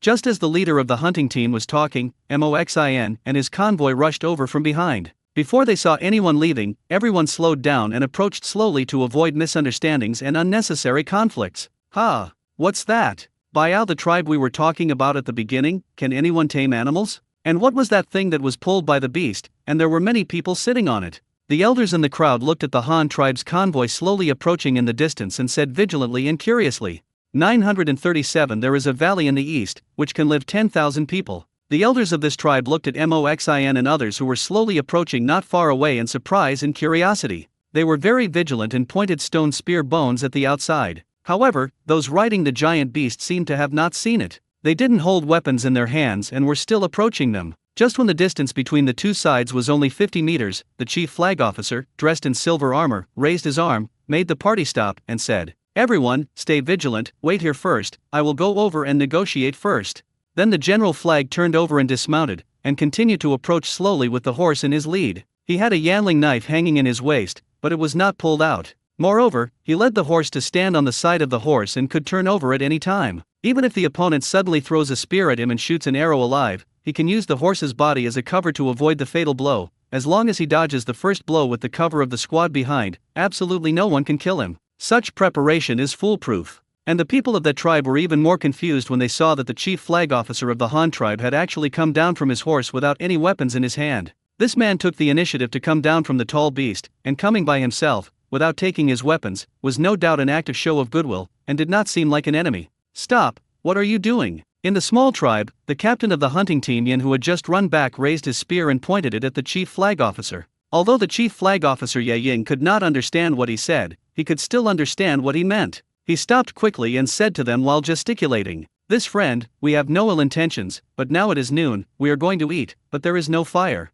Seeing that you have cooking smoke here, I came here to borrow a fire from you. I wonder if it will work. We'd trade some food and salt for it?" The so-called lack of fire is just an excuse to strike up a conversation. Their motorcade has a calcium carbide lamp, and there is more than one. The calcium carbide lamp has a flint lighter device inside, which can actually be used as a lighter. The reason for saying this is just to find an excuse to approach the other party, and then use food and white salt to mention the other party's interest. As long as they are not stupid, they will definitely agree. If you take the food and white salt of the Han tribe, you will not believe them. Not taking the bait. Hunting leader Yan also couldn't understand what Ye Ying was saying, but he could understand the meaning of his gestures. Ye Ying first made a eating gesture on his lips, then pointed to the bonfire and smoke in the grove, and then he took out a piece of firewood to express his intention to borrow the fire, and finally took off 2 small bags from his horse thrown directly in front of Iwa. Yan poked the 2 bags with a spear in his hand and then looked at Ye Ying. Ye Ying nodded and gestured again at the firewood in her hand and the bonfire in the woods, trying to express herself to each other.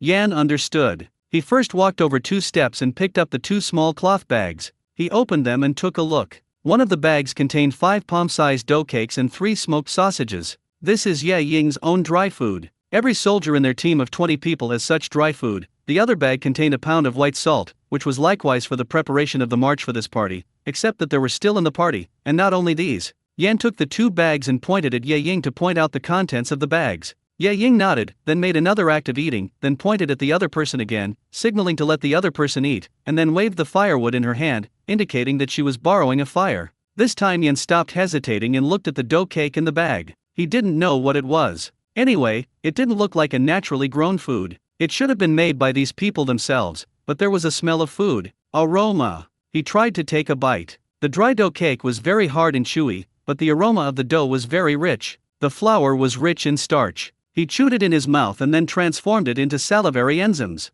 The starch can be converted into sugar and turned into the energy needed by the human body. This is the function of staple food. Yan took a bite of the dough and felt sweet. Although it was a bit hard, this thing should be soaked in water, right? He looked at the 3 sausages again. He knew that they should be animal intestines, and then they were filled with things and smoked. He also took a bite of the sausages and found that they were actually chopped mincemeat, but the mincemeat has been squeezed and smoked into one body, and some seasoning should be put in the mincemeat, which tastes salty. It's extremely appropriate to use just this cake. Tried the next 2 foods, and he tasted the bag of white salt, which was white in the snow, dipped a little in his mouth, and the pure salty taste made his eyes light up, and he knew that it was good. He smiled and nodded, then greeted Ye Ying by throwing the firewood over and going to set him on fire himself. Ye Ying is not impatient either. You can't be impatient about attracting people, especially the strange tribe you first came into contact with. Now that the 2 parties have just met, the other party is still very vigilant. You must not make any excessive actions at this time. Annoy the other party. Ye Ying smiled and nodded, and the rock opposite did not leave directly.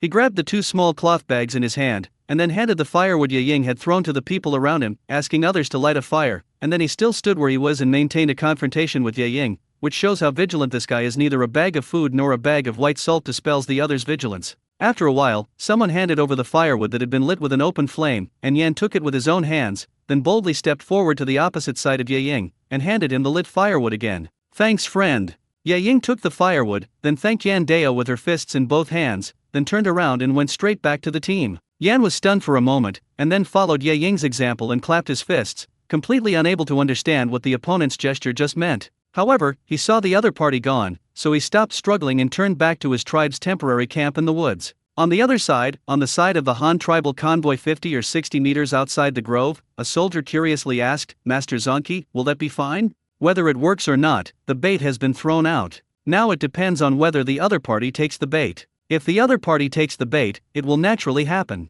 If the other party does not take the bait, let's find a way. This group of people will definitely not be able to escape anyway. If they know each other, then we will take them back to be common people. If they know each other from time to time, there will be a shortage of people to work on our construction site. Ye Ying said without paying much attention. Being able to recruit people from the tribe who are willing to join is naturally a great achievement. If slaves are captured, it is of course a big contribution, but slaves are not as valuable as the people. So what should we do now? Want to leave? The soldier next to him asked again. Let's leave. How can we communicate with each other after we leave? We camped on the spot, right next to the river. We replenished the water, washed the pot, lit the fire, buried the pot to make rice, and we cooked next to them. Didn't you see a small herd of ibex just now? You go 2 or 3 people, ride a horse with a bow, shoot a few heads and come back. Let's eat 2 by ourselves, and we can't eat the rest for each other. Seeing how many of them there are, the 3 sheep we just hunted should not be enough for them. Eat? Hey hey. Ye Ying said with a chuckle.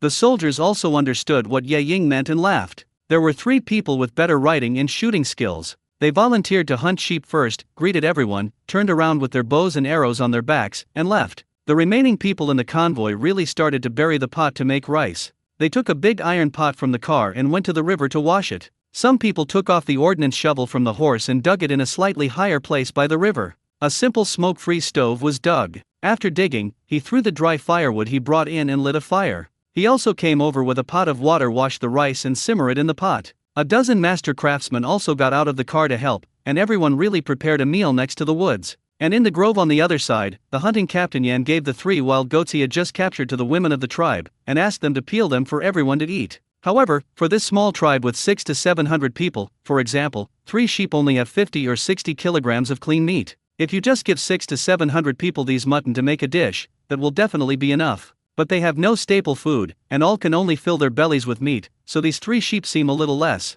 Yan was still preparing before. When this group of people borrowing fire left, he took the hunting team around and brought some food for everyone. But when he looked back, good guy, this group of people just light a fire dozens of meters next to them and start cooking. It is definitely impossible to put such a group of strangers next to their tribe without precautions. Although the other party did not show any malice, they have to guard against it, but if they guard against it, how can they go out hunting? This made him very anxious. There are still hundreds of people in the tribe waiting for food to fill their bellies. They can't go out hunting. What's the point?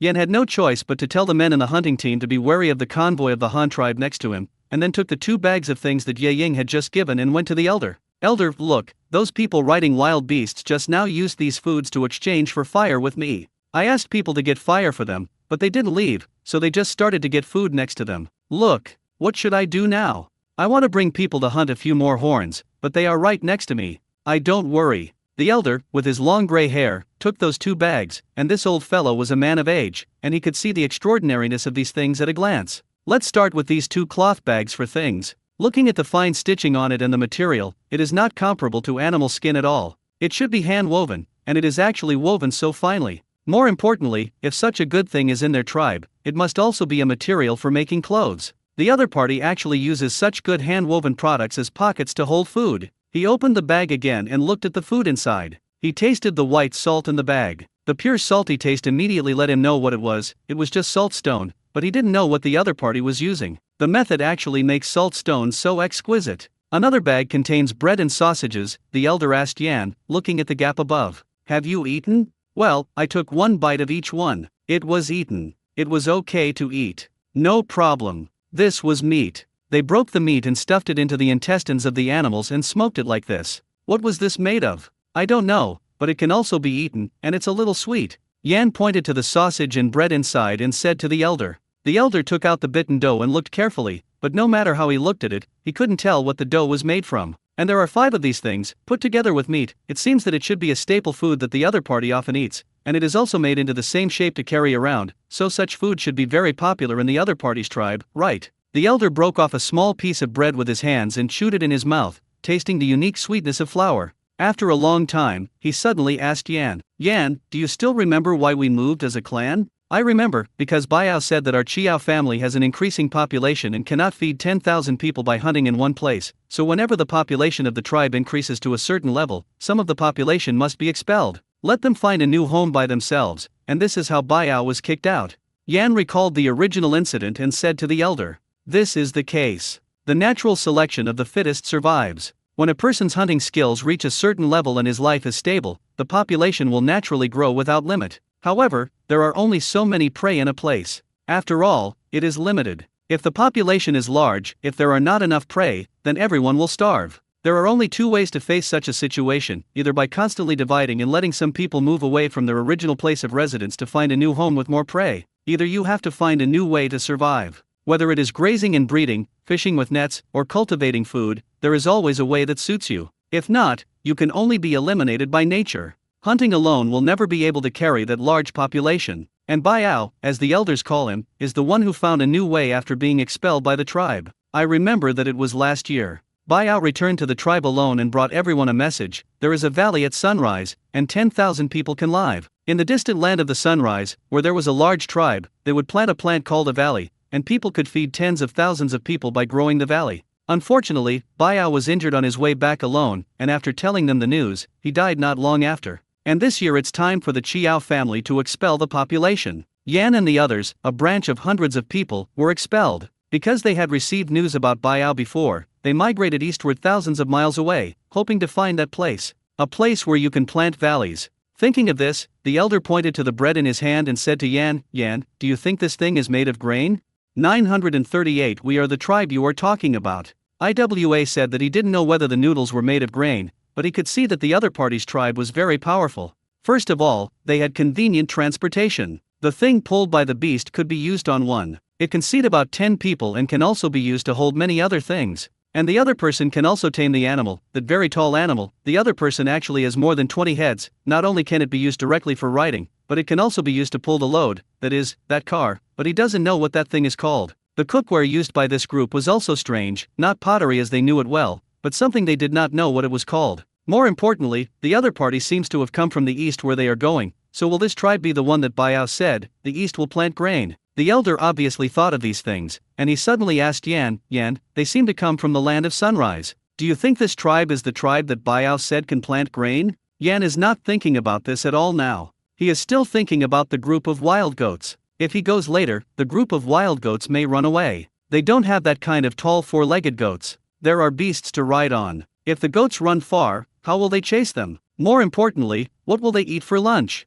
This is a fatal problem. There are still hundreds of people in the ethnic group waiting to eat with their mouths open. Elder, let's think about what to eat today first. If there are no more prey, I'm afraid we will only be able to survive these few days. If there are no more prey in the future, we will have to abandon some people, Yan said anxiously. Yan, don't be in a hurry, why don't we go to those people first and ask, do they know the tribe that planted the valley in the east? If they know, or they are, then maybe we don't have to go further east. The elder patted Yan on the shoulder, then stood up on crutches, took the 2 cloth bags of food, and asked Yan to follow him to the Han tribal convoy. Not far away in the temporary camp of the Han tribe, Ye Ying, while leading her horses to drink water, looked at the reflection in the water and smiled at everyone around her. Hee, look, you took the bait. Others around him looked at it and laughed, and sure enough, in the reflection of the river, an old man with a wooden staff was walking towards them with the young man from the hunting party just now. At this moment, there was a sudden sound of horse hooves in the distance, and the 3 Jinryu guards who had gone hunting before were driving a flock of sheep back. Yes, they did not shoot the sheep to death, but drove the sheep directly over. Regarding the matter of driving away sheep, this is a unique skill of the grassland herdsman. The Han tribe dominates half of the grassland, and its herdsmen also have nearly 100,000 people. Some Jinryu guards who have been operating in the grassland for a long time are very good at driving sheep. Their ability is not bad either. They see that there are 20 or 30 sheep, and they only have 3 people. In this case, if the sheep are shot to death, they could only take 2 heads at most each, and might as well drive all the sheep over directly. The sheep were chased by 3 cavalrymen and rushed straight towards the Han tribe's camp, but the sheep were not stupid either. Seeing more hunters ahead, they hurriedly wanted to turn, but before they could break out of the encirclement, a cavalryman on the side rushed over on his horse. He lay diagonally on the side of the horse, waved his hand and chopped off the head of the sheep. Such a fierce hunting method, and the weapon that directly cut off the sheep's head with one knife, made the elders of the Chiao branch and the captain of the hunting team, Yan, all dumbfounded. How could they have ever seen such a sharp hunter? Ye Ying also saw this situation by the river, and he knew that the 3 cavalrymen meant to drive the sheep back, in fact, to seek their support. Mount your horse and don't let anyone go. Ye Ying greeted everyone around her and turned over her horse. The crowd dispersed and outflanked her from the outside, preparing to encircle and annihilate the entire herd of wild goats here. 20 war horses formed a large circle and surrounded the sheep in the center. The 8 coachmen in the convoy were even more powerful. Although they were dressed as infantry and did not have war horses, their divine armed crossbows made them not bad. Finding the divine armed crossbow from inside the carriage, the 8 men stood directly on the 4 wagons, looking down from above at the entire extent of the encirclement. Chirp! A roar of crossbows rubbing against the air sounded, and a goat trapped in the encirclement and running around fell to the ground on the spot, followed by successive crossbows. Zheng the bow string was released in an instant, and then the bow arm was tightened, and the crossbow arrow was quickly bounced out. The chirping arrows kept ringing, and all the sheep in the encirclement fell to the ground quickly. Of the 28 wild goats in total, none of them could escape the encirclement of the Han tribe, and they all fell to the ground and died. Such a scene made the Chiao tribe next to them dumbfounded. How could they have ever seen such efficient hunting? No, this shouldn't be called hunting, this should be called killing. If the sheep in the middle were not a flock, but a crowd, I'm afraid the result would not be much different. This small team, which I don't know what tribe it is, and I don't know what it is for, is so powerful in terms of force. However, after the shock, when the elders of the Zhou clan and IWA saw each other starting to pick up dead goats on the ground, IWA suddenly broke down somewhat and was about to cry. Isn't this the same group of goats that I just targeted? Now that the whole flock has been killed clean by the other party, where are they going to find other prey? Is it really necessary for their tribes to starve to death on the road of migration? Elder, what do we do? Yan asked the elder helplessly. Calm down, there are few people on the other side, and they can't finish so much meat at all. They deliberately killed all these sheep with their intention. The other side is deliberately leading us over. The elder analyzed very shrewdly. Seems like it really is. Yan also suddenly reacted. The total number of people on the other side was only 40 or 50. Even if they only ate meat, how much could they eat? There was no need for them to kill all these sheep, but they still did so. I can only say that they have other purposes, and their purpose is probably those of them. Thinking of this, Uwamada secretly raises his guard. The dead sheep were handed over to the soldiers and coachmen to deal with. Ye Ying and Imoxian had already discovered that there was Elder Chiao and the captain of the hunting team who was with him, so the two simply stopped waiting, directly greeted him. Ye Ying and Imoxian stepped forward, and first clasped their fists at the old man and Yan before asking, "Two friends, what do you have to do?" Naturally, the elder and IWA do not understand, they just express themselves as much as possible with gestures, mainly narrated by the elder, and IWA relays between them. "Are you from the tribe that came from the east?" Where are you going, and do you recognize a tribe in the east that will plant grain, and they have many men, and where shall we find them? Our tribe is migrating, and we want to find that tribe, ask them about the methods of growing the valley, and if we can find a new place to live, it's even better. Elder and IWA repeatedly express these questions, hoping that the other party will understand them. In terms of body language understanding, Jin Liuwei is still relatively good. After all, they come into contact with many strangers. Even within the Han tribe, many newly added people who have not yet learned Chinese often need to communicate with gestures, so Ye Ying it is not very difficult to understand what the other person means. Ye Ying understood the other party's problem and her eyes lit up. Unexpectedly, this group of people took the initiative to defect. You must know that there are only two tribes in the east, Tuohei County of the Han tribe and Tang tribe. The other party said that the extreme eastern land, the tribe that can plant grains, probably refers to the Tang tribe. Why would Ye Ying make such a judgment? Because if Biao met the Han tribe in the first place and let the Han tribe know that such a tribe existed, he might not have sent people to incorporate this tribe long ago, and he would have to wait until the other party came to find it himself. But Ye Ying is not stupid enough to send the people who come to the door to the Tang tribe, so he said so. We are the tribe in the east you are talking about, because from here to the end of the east is the territory of our tribe. From here to the end of the west, after passing the big lake, and further west, it is still the territory of our tribe. Territory, there are dozens of living places with a population of over 10,000 in our tribe, and together there are hundreds of thousands of people.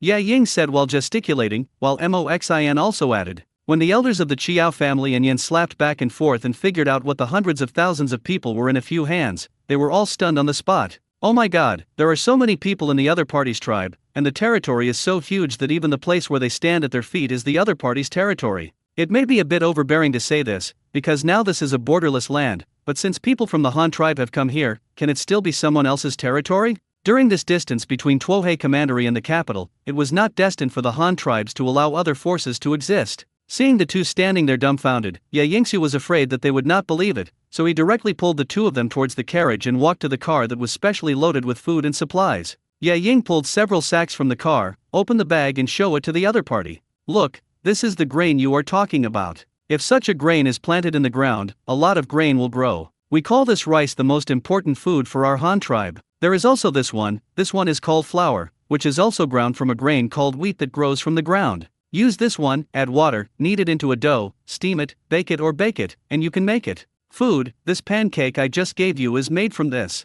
Ye Ying said as she pointed to the dough cakes in the two small cloth bags that the other party was carrying. Then he opened another packet of grain as if he were showing off his wealth. This is called corn flour, also called cornmeal. By the way, I remember there are a few sticks in the car. You wait and I will look for them for you. Ye Ying appeared to be very positive. He turned over and jumped into the carriage, flipped through several bags, and finally found a golden bag of corn cobs, then opened them, took out two and handed them to each other to introduce them. This is a corn cob. Pick this out, bury it in the soil, and pour water on it. It will grow. This seed can grow a corn tree, which can grow to the height of one person, and then two corns will grow on it. A stick like this, when it is ripe, break it off and dry it, and it can be ground into cornmeal like this to make food. Of course, if you want to eat it directly roasted or cooked, that's fine. Elder Heian was surprised when he saw Ye Ying making the same thing from the car like a trick goo. He didn't expect that this tribe would have so many kinds of grains. Moreover, the elder carefully discovered that in addition to the three types introduced to them by Ye Ying, there were several bags of other things in the car that Ye Ying had not introduced to them, and they were also different from the three types. In fact, those few bags were all beans, which they used to feed the horses. Of course, they could be eaten by others, but the beans could not be used as staple food. After introducing the food, Ye Ying took them to the Han tribe's cooking place, asked them to look at the rice in the pot that was about to be stewed, and then continued. You look like you have migrated all the way, so there shouldn't be much food left. If you are willing to join our Han tribe, I am willing to introduce you and provide you with a place to live. I can also provide you with food on the road. When you reach the place, you must obey our management, and we will also send people to teach you various skills, such as farming, raising livestock, spinning and weaving. Have you seen our clothes? These are also made by our own people.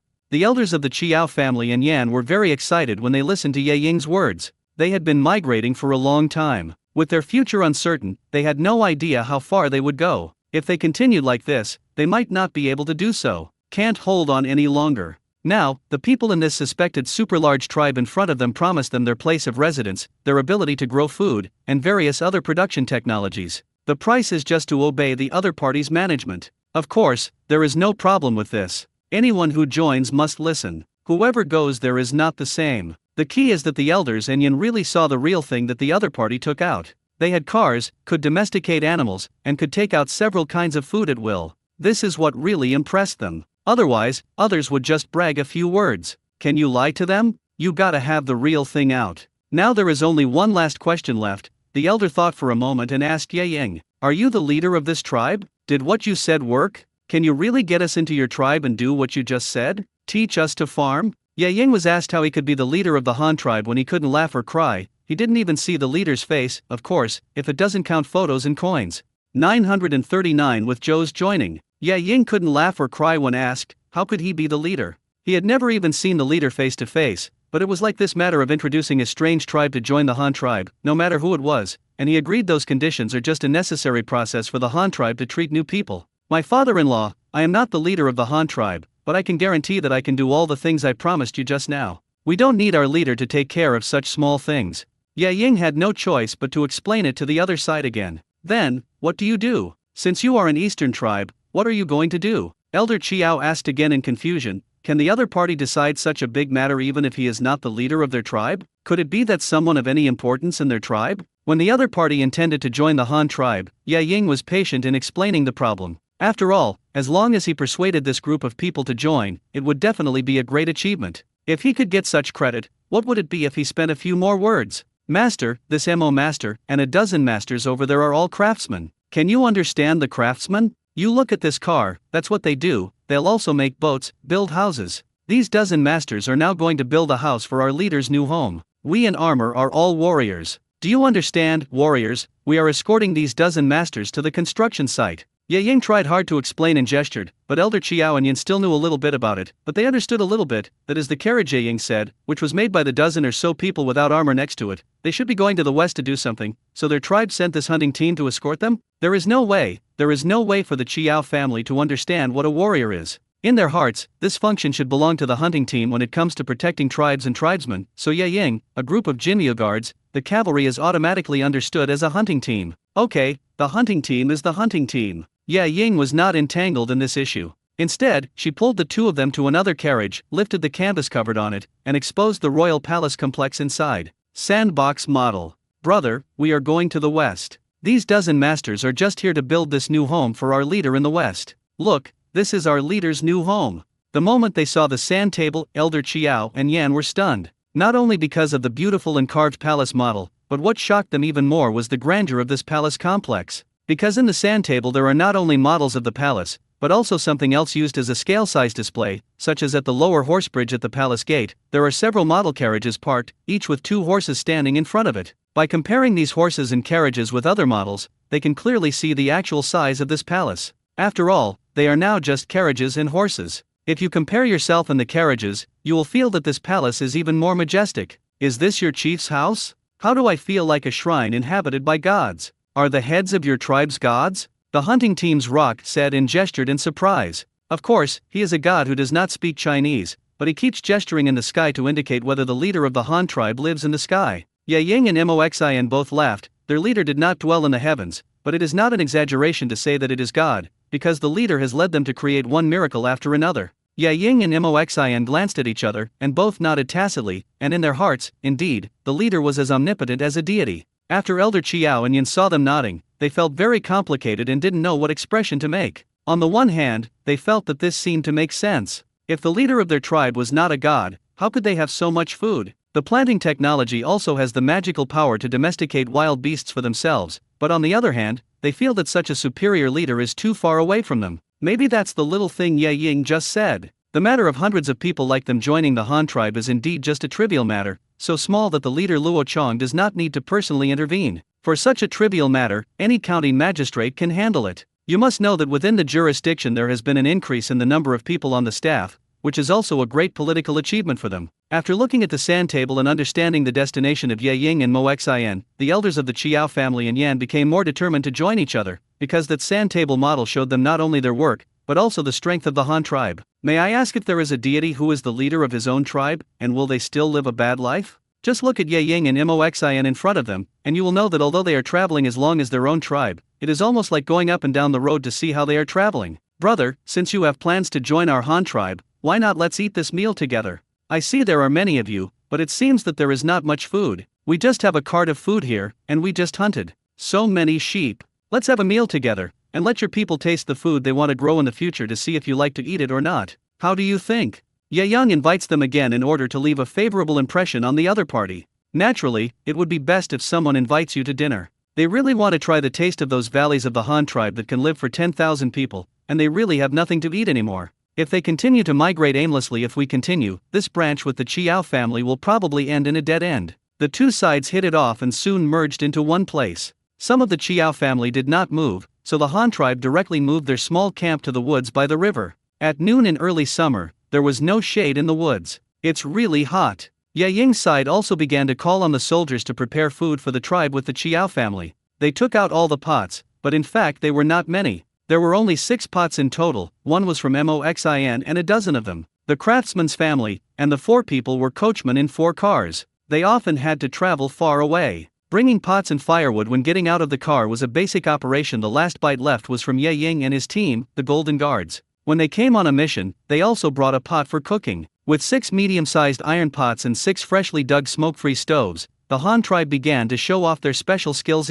Even though the Han tribe is full of men, none of them are bad at cooking, and their noodle-making skills are even more proficient per person. Because it was mainly to show the other party the taste of the Han tribe's food, coupled with the limited ingredients and limited time and environment, it was impossible to steam steamed buns and dough cakes, but it was still no problem to stick the cakes with cornmeal. Ye Ying even sent a soldier directly, divided him into 2 war horses, asked him to bring dry food, and rushed to the construction site in the capital to report the matter to the commander Yuji, and asked Yuji to send support quickly. Let people bring some food. Because the food carried by their convoy was only enough for dozens of them to eat on the road. Of course it was enough for them to eat by themselves, but coupled with the 600 or 700 people with Chiaos, they could last up to 2 days. It will definitely be gone, so we must quickly provide support. The soldiers who delivered the letter did not dare to delay, and immediately rode their horses and ran west. When Elder Chiao saw it, he came to inquire, and Ye Ying said truthfully, "The food we brought was originally for us on the road, but now we have to bring you with us. We will eat for 2 more days at most, and the food will be eaten." So I asked him to go to our camp and ask for some more food.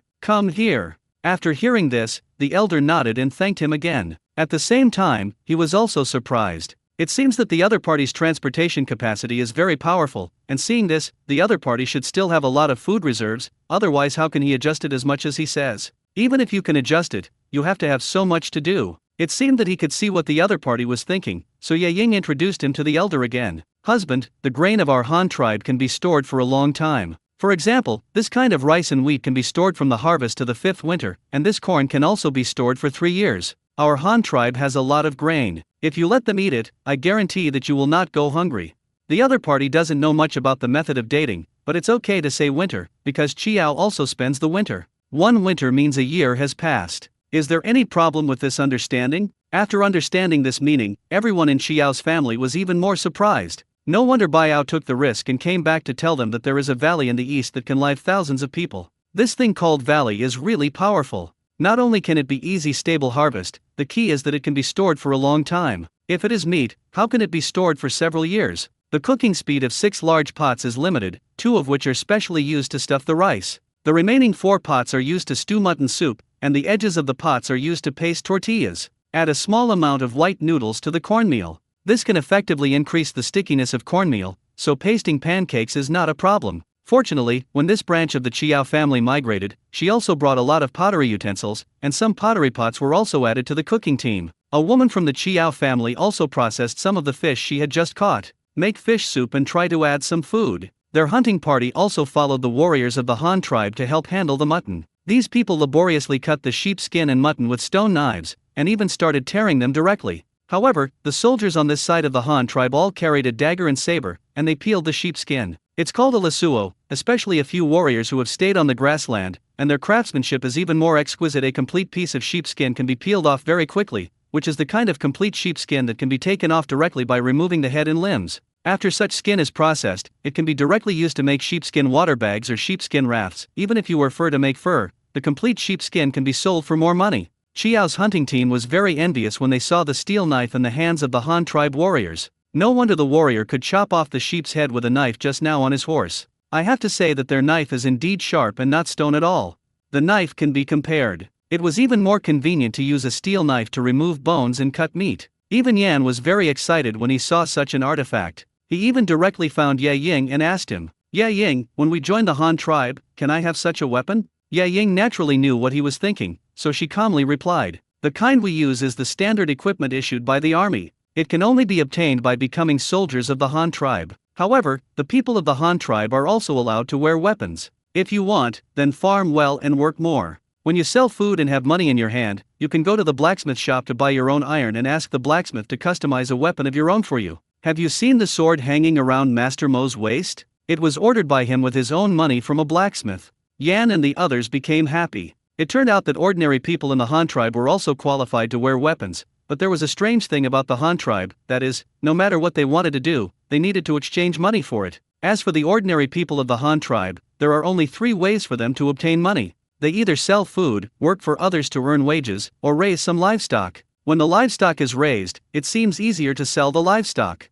After the meal was ready, everyone ate the rice provided by the Han tribe, pasted tortillas, roasted corn, boiled corn and other staple foods, plus mutton soup and their own fish soup, and used the white salt provided by the Han tribe. They were feasting and discussing some basic situations of the Han tribe. For example, the Han tribe is composed of many clans, so they don't need to worry about being forced to change their surnames after joining the Han tribe. Ye Ying even took herself as an example. His surname is Ya, and Master Mo's surname is Mo. In their team, there are very few people with the same surname. In addition, the territory of the Han tribe was very large, extending between the mountains in the north, on both sides of the river, to the seaside in the south, to the island of Chuhei, to the sea in the east, and to the grassland in the west. Today, this position they are in is just south of the Han tribe, in the middle of Tuohei County to the capital. And those of them who had just joined the Han tribe were about to be taken to settle in the capital. Although it is said that except for slaves and soldiers, there are no people who have officially settled in the capital. However, after the capital is built in the future, immigrants will definitely have to settle down. Besides, there is indeed a need for such a small town next to the construction site to provide services to people on the construction site. People provide some convenience, such as growing some vegetables nearby, and food can be transported, but it is still a bit troublesome to transport vegetables. It would be great if there was a nearby village that could serve vegetables.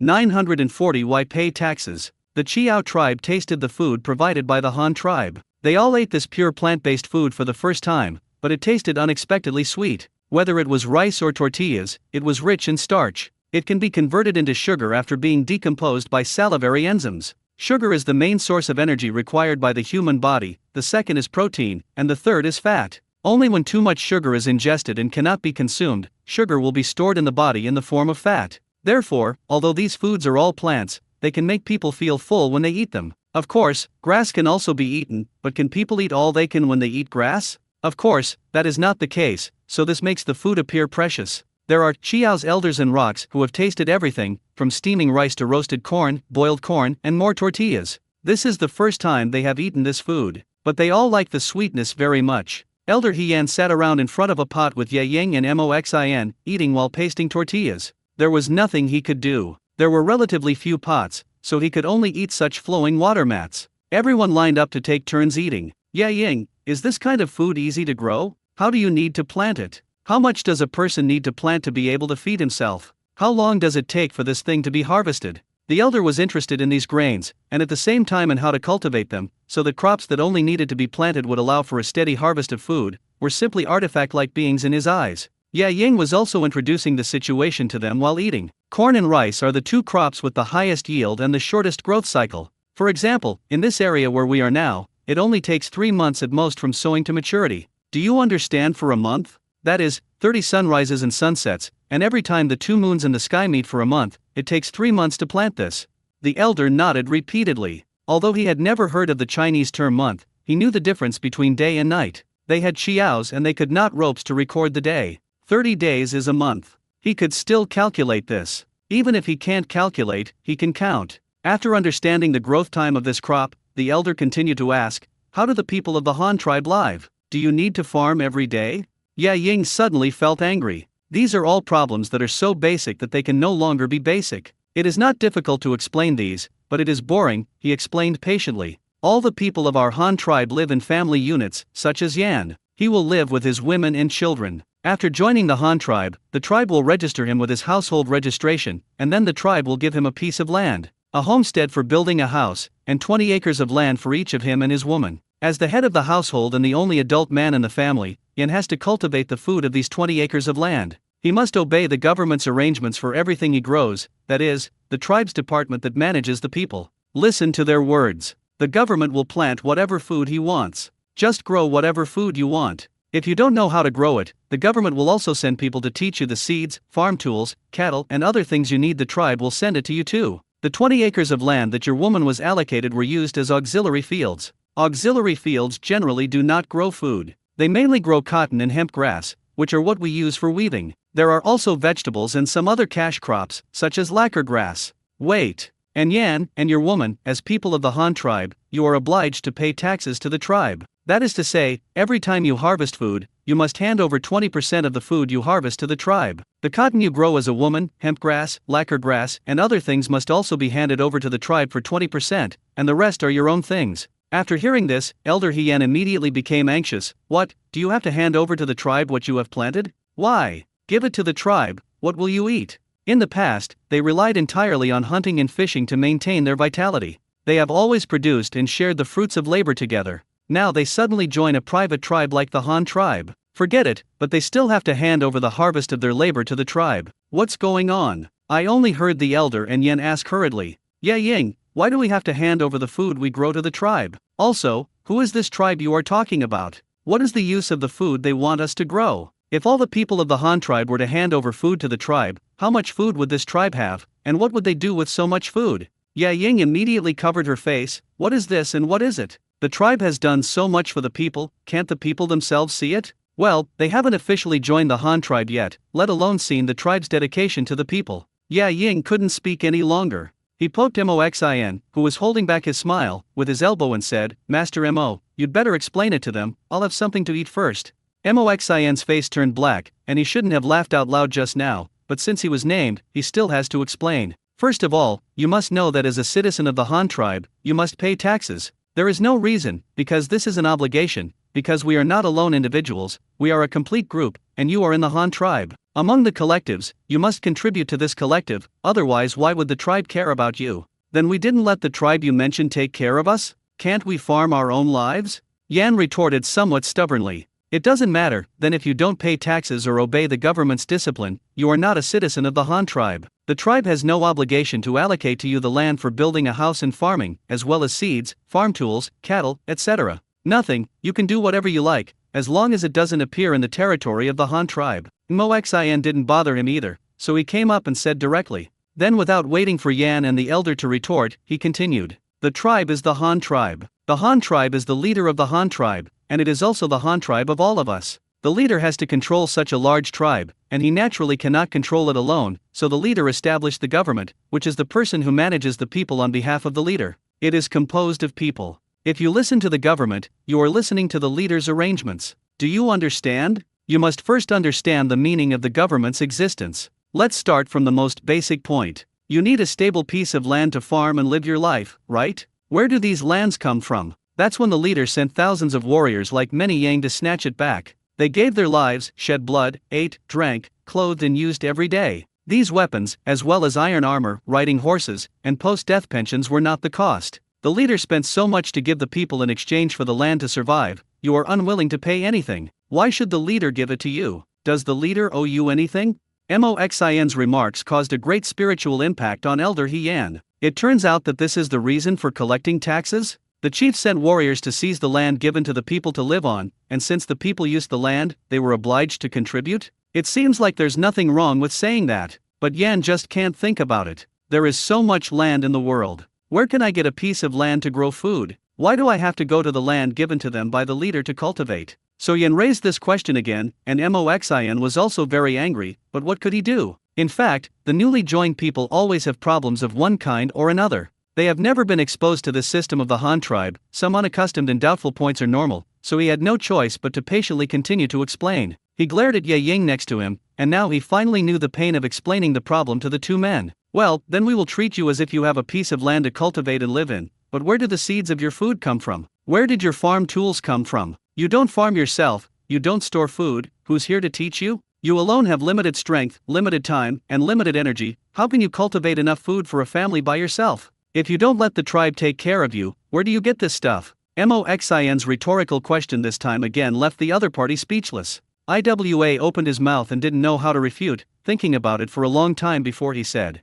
"Then can't I buy it from the Han tribe?" No, the Han tribe never trades food to the outside world. Even within the tribe, the people are not allowed to trade food. In addition to the 20% tax handed over to the tribe, the food produced by the people is all their own. Except for these food, leave the part you eat at home, and the excess food will generally be sold to the tribe's official warehouse in exchange for money, which can be used to buy other daily necessities. It is still only the case of food and seeds. Then there are farm tools. Useful farm tools are like this sharp weapon. They are all made of steel. These steels are made by the leader using grain to hire people to mine the mines, and then feed a lot of craftsmen to refine them, and finally they are made into farm tools. If you are not a commoner of the Han tribe, why should the leader sell them to you? The leader supports so many people and is responsible for producing all kinds of utensils needed by the people. If the people don't provide the money and food for these people, will you let the leader provide it himself? The leader has 12 legs and a dozen arms, and he can't grow so much food. Finally, there are officials from the government. If you have difficulties, you can go to the government office to find officials. You don't know how to farm. The government sends people to teach you how to plant. This person does not plant his own land and comes here to teach you. Then who will support his own family? Letting you pay 20% of the tax is a lot? Anyway, if you can't finish it yourself, you'll leave it at home and rot it. Then there are cattle farming. The tribe's cattle farming is limited, and one cow per family is definitely not enough, so only a few cattle can be distributed to the government in one village. These cattle are sent by the leader to send troops, vehicles, and ships, and they are sent to various parts of the tribe thousands of miles away. If you are not willing to pay taxes, why should the leader give you the cattle for free? Moxin paused and said again, "Of course, what I said is just the most basic expenses. In order to create the best life for all the people of the Han tribe, the leader also built many departments. Which of these departments there is no need to invest a lot of money, food, and manpower? In short, you only need to know one thing. The leader collects 20% of the people's food as tax. He didn't leave it to eat for himself,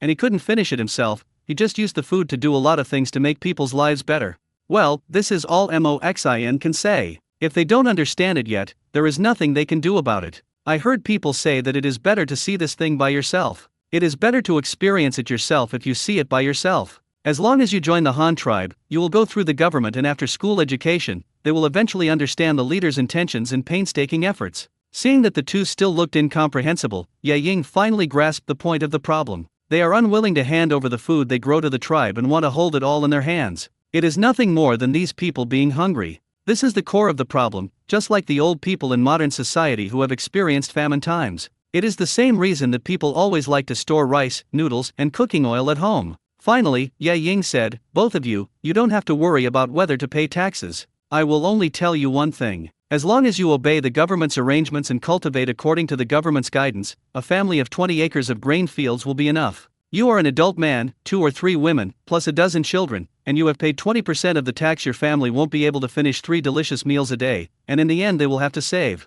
In the past, there were also new people like you. After paying the grain tax, the remaining grain in the family was not willing to be sold to the government, so they wanted to keep it in their own hands. But in the end, they couldn't finish it themselves and couldn't save it. Well, when there were bugs in the food and it was all moldy and rotten, they realized they regretted it. In the end, they didn't take the initiative to sell the excess food to the government in exchange for money." Ye Ying's answer went straight to the heart of the question, and if they had said so earlier, they wouldn't have been so worried. As Ye Ying conjectured, the tribe, which survived purely by hunting and fishing, was only afraid of starvation, and they were afraid that the food they had managed to grow would be given to the tribe, and then they would continue to starve themselves. If, as Ye Ying said, he really doesn't mind contributing to the tribe even if he hands over the grain tax to the tribe and doesn't finish his remaining grain of more than a dozen people. If I don't even have enough to eat and go hungry, I'll care whether your tribe lives or dies? I'd better make sure my family doesn't starve to death first. Actually, isn't this the case in any dynasty from ancient times to the present? If the people are really hungry and don't just rise up and kill the officials and rebel, it would be nice to pay taxes to your government? Thinking what? Go to sleep. After the elders of the Chiao family and Yen both had a preliminary understanding of the Han tribe's lifestyle and farming patterns, as well as the tribe's management system, they almost ate this meal. Finally, after a half-hour-long internal discussion, Elder and Yen finally did a good job of ideological work for their migration brigade of 600 or 700 people, and everyone unanimously decided to join the Han tribe and follow Ye Ying and the others. Ye Ying also made an immediate decision that they must lead the group of immigrants to speed up their journey to the capital construction site to the west, so that they can pick up the food delivery team supported by Yu Ji before they can finish the food they are carrying. 941 support arrived. In order to be able to speed up the march, Ye Ying and Moxin discussed it, and finally decided to let these craftsmen from the Han tribe follow the convoy on foot. Instead, some old, weak, women and children from Chiao's migration brigade were squeezed into the car. There were 4 vehicles in the convoy, one dedicated to hauling sandbox models of the palace, the other 2 to hold people, the last one to hold grain, firewood and cooking utensils. But now, except for the car used to hold the model, there were no people sitting on it, and all the other cars were filled with people, especially the last car used to hold grain and cooking utensils. Although the food did not move, the pots were all taken down, and a few scapegoats were found to carry them with them to increase the space for pulling people. The whole party reformed and rested for a moment, basically putting all the children who could not walk quickly in the car. Some women with poor health also put in the car, and most of the men, even their elders, followed on foot. On the side of the Han tribe, craftsmen are also following the car. Although they no longer ride in the car, they are also the key objects of protection. Except for one of the 20 cavalrymen led by Ye Ying, who went to report a message for support, and one who contributed his own war horse turned into infantry, all the remaining 18 men distanced themselves and advanced. While protecting the team, they also had to expand their search range as much as possible, hoping to catch some prey to make up for the lack of food in a short period of time. Such a hunting method is much more efficient than having Zhou's hunting team use 2 legs to measure the ground. The elder also followed the motorcade, leaning on crutches in one hand and holding the car bang in the other, looking at the excited and screaming little children sitting in the car with smiles on their faces. If it weren't for these cars of the Han tribe, I'm afraid they were still trekking hard on foot, right? Looking at the rolling wheels beside him and the 2 strong draft horses pulling the cart in front of him, the elder pulled out his hand and gestured with Moxin as he asked him about it. Master Mo, did you specialize in making this kind of car in the Han tribe? How many such cars and horses are there in the Han tribe?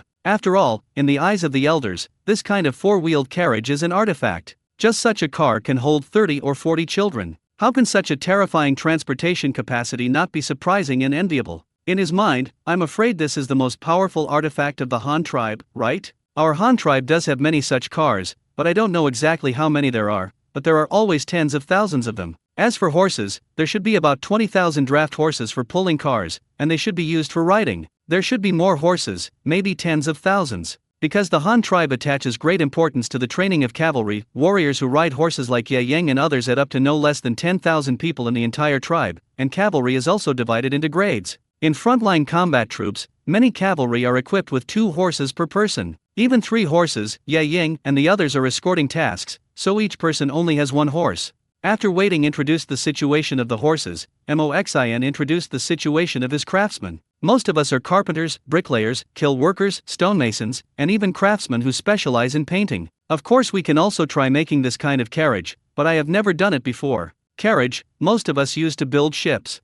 There are elders of the Zhou family, and those from the hunting party in Yan are shocked when they hear Moxin's words. There are actually tens of thousands of carriages like this in the Han tribe, and about 20,000 horses are used to pull the carriages. There are also tens of thousands of warriors riding horses like Ye Ying. Such a tribe is too scary, and a warrior actually needs to be equipped with several horses. Horse? They're obviously just an ass. Can they ride over? Yan, the people in the hunting team couldn't help but start to envy them. They also hoped to ride on horses to hunt prey like Ye Ying's warriors, and even had found an excuse to ask for horses from them. You're just an ass. What do you want so many horses for? Can't split me? There seems to be nothing wrong with people who don't understand horses thinking this way. In fact, Moxin still gave them a small calculation. Based on the fact that the Han tribe really had 10,000 4-wheeled carriages, there were definitely more than 20,000 draft horses. This is just a good number, no more, no less. Even the cavalry knew to change horses for riding, and when one was tired and rode another, the carriage would be more diligent to change horses. In fact, the carriages of the Han tribe rarely have fixed horses, which are used in rotation with each other. A carriage with 2 horses driving a shaft will at least be equipped with 3 to 4 groups of horses for rotation at any time. This is 6 to 8 horses. Horse. After thinking about it for a long time, when the elder understood how many of them there were, he asked curiously, Master Mo, what is the ship you are talking about? Boat. The boat is, a means of transportation similar to a horse-drawn carriage. It just runs in the water and cannot go ashore. It is not towed by horses, but relies on sails. As long as there is wind, the boat can always be on the water. Sail. Sailing ships can be large or small. The small ones are equivalent to the carrying capacity of 4 or 5 carriages. The large ones can carry thousands of people or even hundreds of horses at a time. They look like cities floating on the water. The ink core describes the function, shape, and size of the sailboat as much as possible, but he has neither a drawing of the ship nor a model of the sailboat here, so everyone with Chiao still cannot understand what the sailboat is. But they figured out a concept, that is, a boat can be made much larger than a carriage. After all, Moxin just said that a small boat is also the size of several carriages, and a large one is bigger. It can hold thousands of people and hundreds of horses, so how big must this thing called a boat be? After you arrive at the place, you should have the opportunity to see sailing boats. Our capital is also close to the river. The place where you come back to farm must also be close to the river water. This will make good use of the natural environment to transform the paddy fields. If there are sailing boats when the time comes, if you come to the capital to give away people and things, you will see it. Moxin finally reminded them. Since the introduction is not clear, wait until they see it themselves. After waiting for a long time, some of the elders of the Chiao family and Yan and the others digested the concept of the ship, and the elder asked Moxin again, Master Mo, the sailboat is so big and can hold so many people and horses. It should be the largest means of transportation for the Han tribe, right? The elders have already figured out the definition of means of transportation for the time being, whether it is a carriage or a sailboat, as long as it is something that can carry people and things for walking, it is called a means of transportation in the Han tribe. However, Moxin was not sure. Maybe they might have said before that, yes, boats are indeed the most powerful means of transportation for the Han tribe, but they only took the train from Xingan County to Weixin County Pier to get on the boat a few days ago. He has seen with his own eyes how terrifying the carrying capacity of the train is, and he heard from the group of train builders in the tribe that this is only the most basic type of train. When the technology matures in the future, it will be able to build a train twice as big as this. For a train, one carriage is 25 meters long, and at least 20 carriages can be hung on the front of a carriage. So, one carriage can catch up with a ketch, and one train is equivalent to a cruiser fleet on land. Its carrying capacity is simply incredible. No wonder the leader must come up with this thing even if he consumes so much steel. And according to the shipbuilding history of their Han tribe, isn't the small boat that the leader made at the beginning only 8 meters long, and it doesn't even have masts, sails, tail rudders, etc. It's still a purely manual rowing boat, but look at it now. The 80-meter-long battleship Fubo can carry 1,000 people, with 120 large-caliber artillery pieces deployed on both sides. There are countless 2-mast and 3-mast sailing ships. Now even the 5-mast Flying Fish is about to be mass-produced. The design and construction of the large Flying Fish, which is more than 100 meters long, has also begun. Following such a development trend, it is not known to what alarming extent the railways and trains of the Han tribe will develop in the future. After feeling emotional for a long time, Moxin said to the elder Chiao, at present, in terms of water transportation, sailing boats are indeed the most powerful means of transportation for the Han tribe, but in terms of land transportation, our Han tribe already has more things than sailing boats. It is a train made of iron with hundreds of carriages. It is as long as a long carriage, connect them into a string, and then pull it with a fire-burning stove. It can carry thousands of carriages at a time to transport things. However, there is currently only one such train in the entire tribe, but soon, I estimate that the same train will be used in the capital by this time next year at the latest. Moxin calculated in his mind as he introduced. It doesn't matter if there is no train. You can lay the railway first, but laying the railway requires railway tracks. At present, the south of the Han tribe does not have the ability to produce railway tracks and can only transport them by water from the north. However, the Han tribe now does not have a ship that can carry 100 meters. The long railway track, so you still have to wait until the big Flying Fish is built and the first ship of the railway track is sent to the capital before the railway paving can officially start. At this rate, the big Flying Fish will be built one summer this year, the rails will be transported and the railway will be laid in the second half of the year, the locomotive factory will build the locomotive in the first half of next year, and by next summer, you will definitely be able to see the train in the capital. Everyone in Chiao's family was shocked again after hearing Moxin's introduction. My dear mother, hundreds of carriages are strung together. So how long does this car have to be? There are so many things, and they actually use a fire-burning stove to pull the cart. What kind of monster is this fire-burning stove? Why this divine power? However, Moxin also did not have a model here, not even a photo, so he could not explain what the railway and the train looked like. Anyway, let them know that the thing called the train was the most pulled by the Han tribe in land transportation. That's it. Everyone was chatting and marching forward. Until dark, Ye Ying and the others were not encountering any other prey. Maybe those wild animals smelled the smell of such a large group of people as them and had already scared them away. Fortunately, the nearly 30 sheep that were hunted in the morning have not finished eating. If you deal with the offal and offal, you can eat 2 more meals. In order to save as much food as possible, they did not eat any more rice in the evening, so they took the rice and cooked it all with the mutton into a meat porridge, which was considered a night's worth. However, this was not a long-term solution after all. and in order to be able to catch the prey, all 10 of Ye Ying's cavalrymen, except for 8 cavalrymen left to protect the convoy, dispersed and asked them to see if they could catch some animals drinking water by the river at night. Especially in the summer, many wild animals do not come out at all during the day and are looking for a place to escape the heat. They only come out at night to forage and drink. Ye Ying's decision was correct. By midnight, a sound of horse hooves woke up some people in the camp. It turned out that the small flag that had been released for hunting in the evening had returned. Everyone had gained a lot. Not only did they shoot 7 or 8 wild geese, but they also got 13 wild geese. 4 of them were dead. They were shot through the chest with an arrow and died of bleeding and suffocation. The remaining 9 were still alive, was roped back by several soldiers who were good at riding. Such a result can be described as everyone's joy, because if they are all dead and they can't finish it, not only will it be difficult to preserve these meats, even if they are taken with them, they will consume a lot of space in the car, or they will be carried away by people, but there are still a few alive. It would be great. They can completely follow the team and wait until there is no food before killing them. The prey that was taken in time went some way to solving their food shortage, and in this way the crowd marched forward quickly while saving food, and finally, one afternoon 2 days later, a cavalry party of 30 men came from the west, and 6 wagons carrying provisions, and 10 empty wagons came, which were for pulling people. In the hands of the leading cavalry, they even held high the Chinese character flag, as well as their military flag with the words Jinwavai, which made Ye Ying recognize the other party's identity at a glance. The two sides met smoothly, and the little soldier who went to deliver the letter also returned safely. He told Ye Ying and Moxin excitedly, "Commander, you already knew what happened. He said that he would give each of us a great credit. Now we only need to bring people's seatbelts there as soon as possible. Commander, you also said that we must protect Master Mo and the others. Safety, and the safety of the sand table model. If something goes wrong, we will use our military law to do it."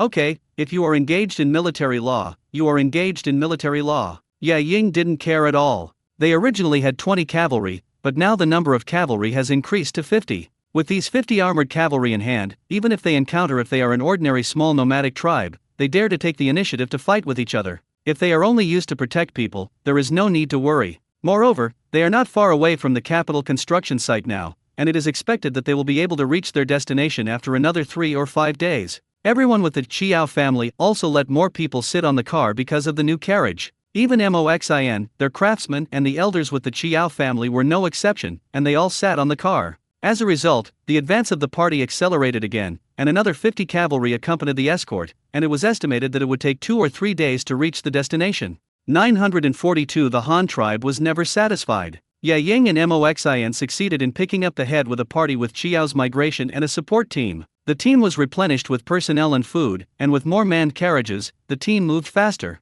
Because they had food and did not have to go out hunting deliberately, they traveled very smoothly in the second half of the journey and managed to reach the large construction site of the imperial palace in the capital in less than 3 days. It was still the morning of the day when the crowd arrived, and the construction site was busy. At this time, no grandeur could be seen at the palace site, only a deserted field. The soldiers of the 2,000 gold guards organized 3,000 slaves and were constantly digging, loading, and transporting them to the front position of the palace, and then unloading the soil. Repeating the same work over and over again, they had to dig an artificial lake at the location of the Tei pond in the harem, and then use the soil dug out of the artificial lake to pad the foundations of each hall in front of them. This is a low-level task with very low difficulty but a huge amount of work. In fact, only using 3,000 people is far from enough, but the Han tribe has nothing to do now. They don't have excavators. If this job is left to the excavators to operate, 2 excavators, and a team of dump trucks, it can be completed in 1 month at most. Fortunately, they have nothing else to do now. All kinds of building materials are not in place yet.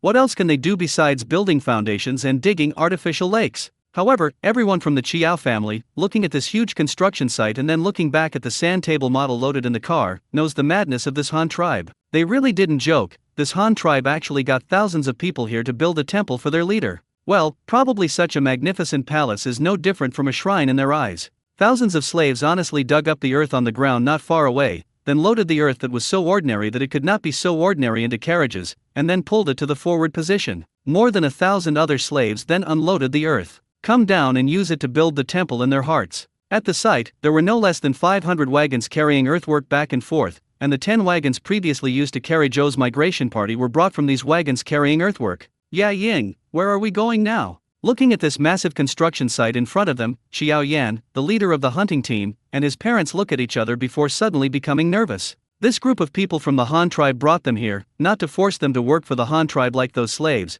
then wouldn't they all be exhausted here? God knows if such a large temple can be built well in a lifetime. Maybe they can't even use it for a normal person's life, so they are exhausted. It seems that he knows what the other person is thinking, Ye Ying explained with a smile. Don't worry, I will take you to see the steward here first, that is, the traveling commander of our Jinmyo guard. After you meet him, let him arrange a place for you to live in the future and a place for you to cultivate land. Oh, so that's it, so can we go to the arable land that we're given today? Qiao Yin continued to ask nervously, for fear that Ye Ying was lying to them. Don't worry, since you have chosen to join our Han tribe, you are the citizens of our Han tribe and the people of our Han tribe. You are different from those people. Do you know who those people are? Ye Ying asked, while appeasing them, pointing to the slave who was sweating and digging under the bright sun not far away. No, I don't know who they are. Why did the Han tribe treat them like this? Qiao Yin also looked curiously at the group of slaves. None of them are human beings. This is a race that specializes in hunting for the same kind of food. It is a race that specializes in cannibalism. This group of bastards wanted to attack our Han tribe and hunt our people before. Later, after the leader led his troops to defeat them, they captured these guys and demoted them to lifelong slaves, specializing in the hardest and most tiring work for the Han tribe until they died of exhaustion. Listening to Ye Ying's explanations and gestures, the elders of the Qiao clan and Qiao Yan couldn't help but stare their eyes wide in surprise. Is there such a cruel clan in the world? Actually taking pleasure in preying on his own kind. Something like that simply doesn't deserve to be human. The elder and Qiao Yan simultaneously become indignant at those slaves. Ye Ying curled her lips and spread her hands. Their fate now is no better than that of the livestock working, but in order to let these guys do more work, we still have to provide food, so that they can work for the Han tribe. A lifetime of hard work can be regarded as washing away the sins they have committed. After listening to Ye Ying's explanation this time, Elder Yu Qiao and Qiao Yan were finally relieved and became relaxed. Yes, just like Ye Ying said, they voluntarily joined the Han tribe, and they were all normal human tribes. They had no special hobby of preying on their own kind. The Han tribe ignored them and those who had no humanity. Slaves are treated the same. First, he took Yu Qiao to the Jinwuvai camp for a short rest, and then Ye Ying told them to wait here first, and then he asked Yu Ji to come and see them. Such an operation is also to take care of their nervous and sensitive mood. If Qiao Yan and Elder Qiao were allowed to leave their tribe at this time and meet Yu Ji alone, the two of them would definitely think that the Han tribe was deliberately branching them away, so that they could send soldiers to take their tribesmen away by force, right? But now let them get together and wait, and then let Yu Ji come to see them specifically.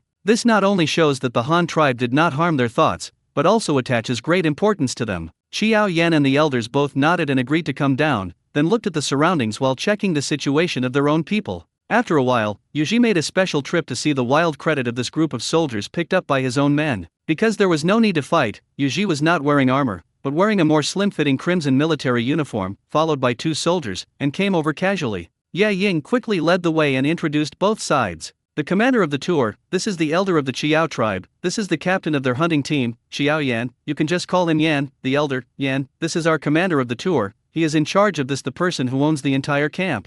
Because Elder and Yan did not understand the control and military system of the Han tribe at all, Ye Ying had no choice but to introduce it so simply and crudely, so that the other party would know that this place would be the most useful for Yu Ji to talk about anyway. Elder He Yan was also surprised when he saw Yu Ji. He did not expect that Yu Ji was so young. He already had such a high position and power in the Han tribe. One person managed thousands of people. If they had Qiao's base camp, those who can manage thousands of people must be at the level of the Great Elder at the tribal headquarters, but how can the Great Elder be so young? This Yu Zi, he looks like he's 16 or 17, right? Although this age is considered an adult in this era, and it is so fast that it even has several children, it still feels like it is too young. Envoy. The elder and Qiao Yan did not dare to neglect. Knowing that this man was young but powerful, they quickly called Yu Ji the chief envoy as Moxian said before, and then clapped their fists at Yu Ji in a decent manner. This can be regarded as the simplest Han tribe etiquette. Well, you two are welcome. I have listened to my subordinates' reports. It is really hard for you to come from afar and make a special trip to our Han tribe. Since you have now agreed to voluntarily join the Han tribe, our side will definitely properly resettle you. So, if you don't have a residence for the time being, how about living with our military camp first? I can send someone to take you to a nearby chosen place of residence today, and then I will arrange for someone to lead you to build your own house. How about moving over together after your house is built? Of course, if you are going to go there now, there will be no problem. I will send someone to give you half a year's food. You build the house first. I will also contact someone here to register your household registration and distribute acres of land, as well as seeds and farm tools, and will also immigrate to live with you so that you can teach the Han tribe various production skills and let you live a stable life. How do you guys see? In order to reassure the other party, Yuzi was the first to tell himself about their placement method. There are two ways. One is to live in the military camp first, eat with the Jinryu guards, and then move there after the house is built. The other is to go directly. The Han tribe will give them half a year of food, and then they will build their own houses in farmland. When they have with their own output, the Han tribe can recover the capital invested in them. The elder and Xiaoyan didn't even think about it, so they immediately chose the second type, relying on others and eating other people's food every day. They always felt that their lives were in the hands of others, although the second type also ate the food given by others, but they can put food in their own hands, so that they can feel more at ease. Yu Ji was not surprised by Qiao's choice. He could accept both methods anyway, so it didn't matter. Okay, that's it. You guys will stay here for dinner at noon today. When you finish your meal, I will ask Ye Ying to take you to your place of residence, and then bring food, craftsmen and house building tools. The style of the house should be built according to the rammed earth adobe house first. The size of the yard should be measured. Each family's homestead is sufficient. Each family should first build an adobe thatched house to live in, and the location of the main house should be vacated. Come out and settle everyone down first. In the second half of the year, brick kilns will definitely be built here in our capital. When there are bricks, whoever wants to build a brick house will buy bricks and build it yourself. I have contacted the governor of Tuohei County and asked him to distribute to you the small officials and supplies for farming, as well as the immigrants responsible for teaching them. When you build the house, those immigrants and supplies will almost arrive. Yu Ji talked about his arrangements, and Ye Ying paraphrased them with gestures and gestures. After the elders and Xiaoyan understood what Yu Ji meant, they all immediately thanked them. This resettlement plan can be said to be the most important to them. Appetite. They have been migrating through mountains and rivers for such a long time, and they have long been exhausted. Now they want to find a new home, and then settle down peacefully. They can learn the planting skills of the Han tribe as soon as possible, so as to provide them with a basis for future continuation. When both sides were polite to each other again, Yu Ji said to them again, "Since you are very familiar with Ye Ying now, I will also ask Ye Ying to handle the follow-up matters for you. Do you think this is okay?" Okay, if you let him come, it wouldn't be better." The elder and Xiao Yan immediately nodded and said. Seeing that Xiao agreed, Yu Ji looked at Ye Ying again. "Ye Ying, you should be fine, right? I'll take another credit for getting this thing done." "No problem, just give me your orders, sir." Ye Ying also agreed quickly. This is definitely a beautiful difference. Not only can she not only remember her merits, but she can also build a good relationship with people like Xiao. If one or two of these people are developed in the future, then will he also take advantage of it? People are social animals, and they are always worldly. This is a good job that can earn credit and favors. Where can he find it? After the resettlement plan for Mr. Qiao was completely finalized, Yu Ji finally revealed the real purpose of his trip. He suddenly asked the elders of Mr. Qiao and Xiao Yan, "You too, I wonder where you have Qiao. How long did it take to travel here? I listened to Ye Ying's introduction and said that you only have a branch of the Qiao family. So how many people does your entire tribe have? Do these people still survive as hunter-gatherers?" After listening to Ye Ying's relay, the elder and Xiao Yan looked at each other. They had already speculated about this situation in their hearts. The Han tribe with a large population in front of them still had the idea of having the remaining people from the Qiao family. The Han tribe has a great appetite and seems to never be satisfied with its current size. Faced with such a situation, the elder asked even more bluntly, "I dare to ask the envoy, do you want to absorb the remaining population of our Qiao family into the Han tribe?" The two of them thought that Yu Ji might still pretend to say something fake and empty talk about benefiting all sentient beings in the world, but who would have thought that Yu Ji would admit it directly? It is precisely like this that the Han tribe is fully capable of absorbing and managing a larger population. Our leader is also the common master of the world who was sent down from heaven. He has the ability to lead all people to live a good life, so that the people can eat and clothe themselves without worrying about anything. Me. Besides, the Han tribe has a variety of food to cultivate. Do you still want to live a good life here without worrying about food and clothing, and let your former compatriots continue to suffer from hunger and suffering? 943 cannot be rushed. Faced with Yu Ji's questioning, neither the elders of the Qiao family nor Qiao Yin spoke. If the Han tribe lived a very good life here, then they naturally wouldn't mind persuading other tribesmen to come over and live with them, but now don't you see what the actual situation is like? So the elder thought for a moment before he said, "Qinshi, naturally we don't want to see the previous tribesmen continue to endure hardship, but please give us some more time, okay? If we learn a new way of life, farming the land and raising livestock can really make us worry-free about food and clothing, then I will definitely take you to our territory with the Zhou family when the time comes. But I hope that the chief envoy will not force us, nor use your army to force my people to join, so that there will be no good results. If life in the Han tribe is really possible, I will definitely personally persuade them to join the Han tribe. Please don't worry." Elder and Qiao Yan are still very vigilant. Now that I just brought them over, I want to ask about Qiao's territory and population? That's simply impossible, not to let them see the actual benefits. Who knows if the seeds and farming techniques of those artifacts of your Han tribe are real? Besides, even if the Han tribe's food farming techniques and livestock breeding techniques are real, then they have to be willing to teach them and use them. Otherwise, I'll take you with me and bring all the rest of the clan, and the next second you'll just fall out and turn us into slaves. Who will they go to reason with? After Ye Ying's paraphrase and translation, Yu Ji also understood what the other party meant, and secretly said that he was still too impatient. This group of people had just arrived, had not even been to their place of residence, and had not even seen their hair in farming and breeding. I just kept hearing people from the Han tribe say how good it is, but if I don't see this thing in fact, it is inevitable that there will be a suspicion of boasting, so it is normal for the other party to be uneasy. Well, of course I will not force you, let alone use warriors against you, the Qiao family. The warriors of the Han tribe will only aim their swords at our enemies, and the tribes that dare to invade the Han tribe. It is obvious that you have the Qiao family is not our enemy, nor has it invaded the Han tribe. I hope they join just to make their lives better, just make the Han tribe stronger. Yu Zai said truthfully, with a sincere tone and no hypocrisy at all. For example, in order to make the other person's life better, this would be a bit hypocritical if said alone. Do you think you are a bodhisattva?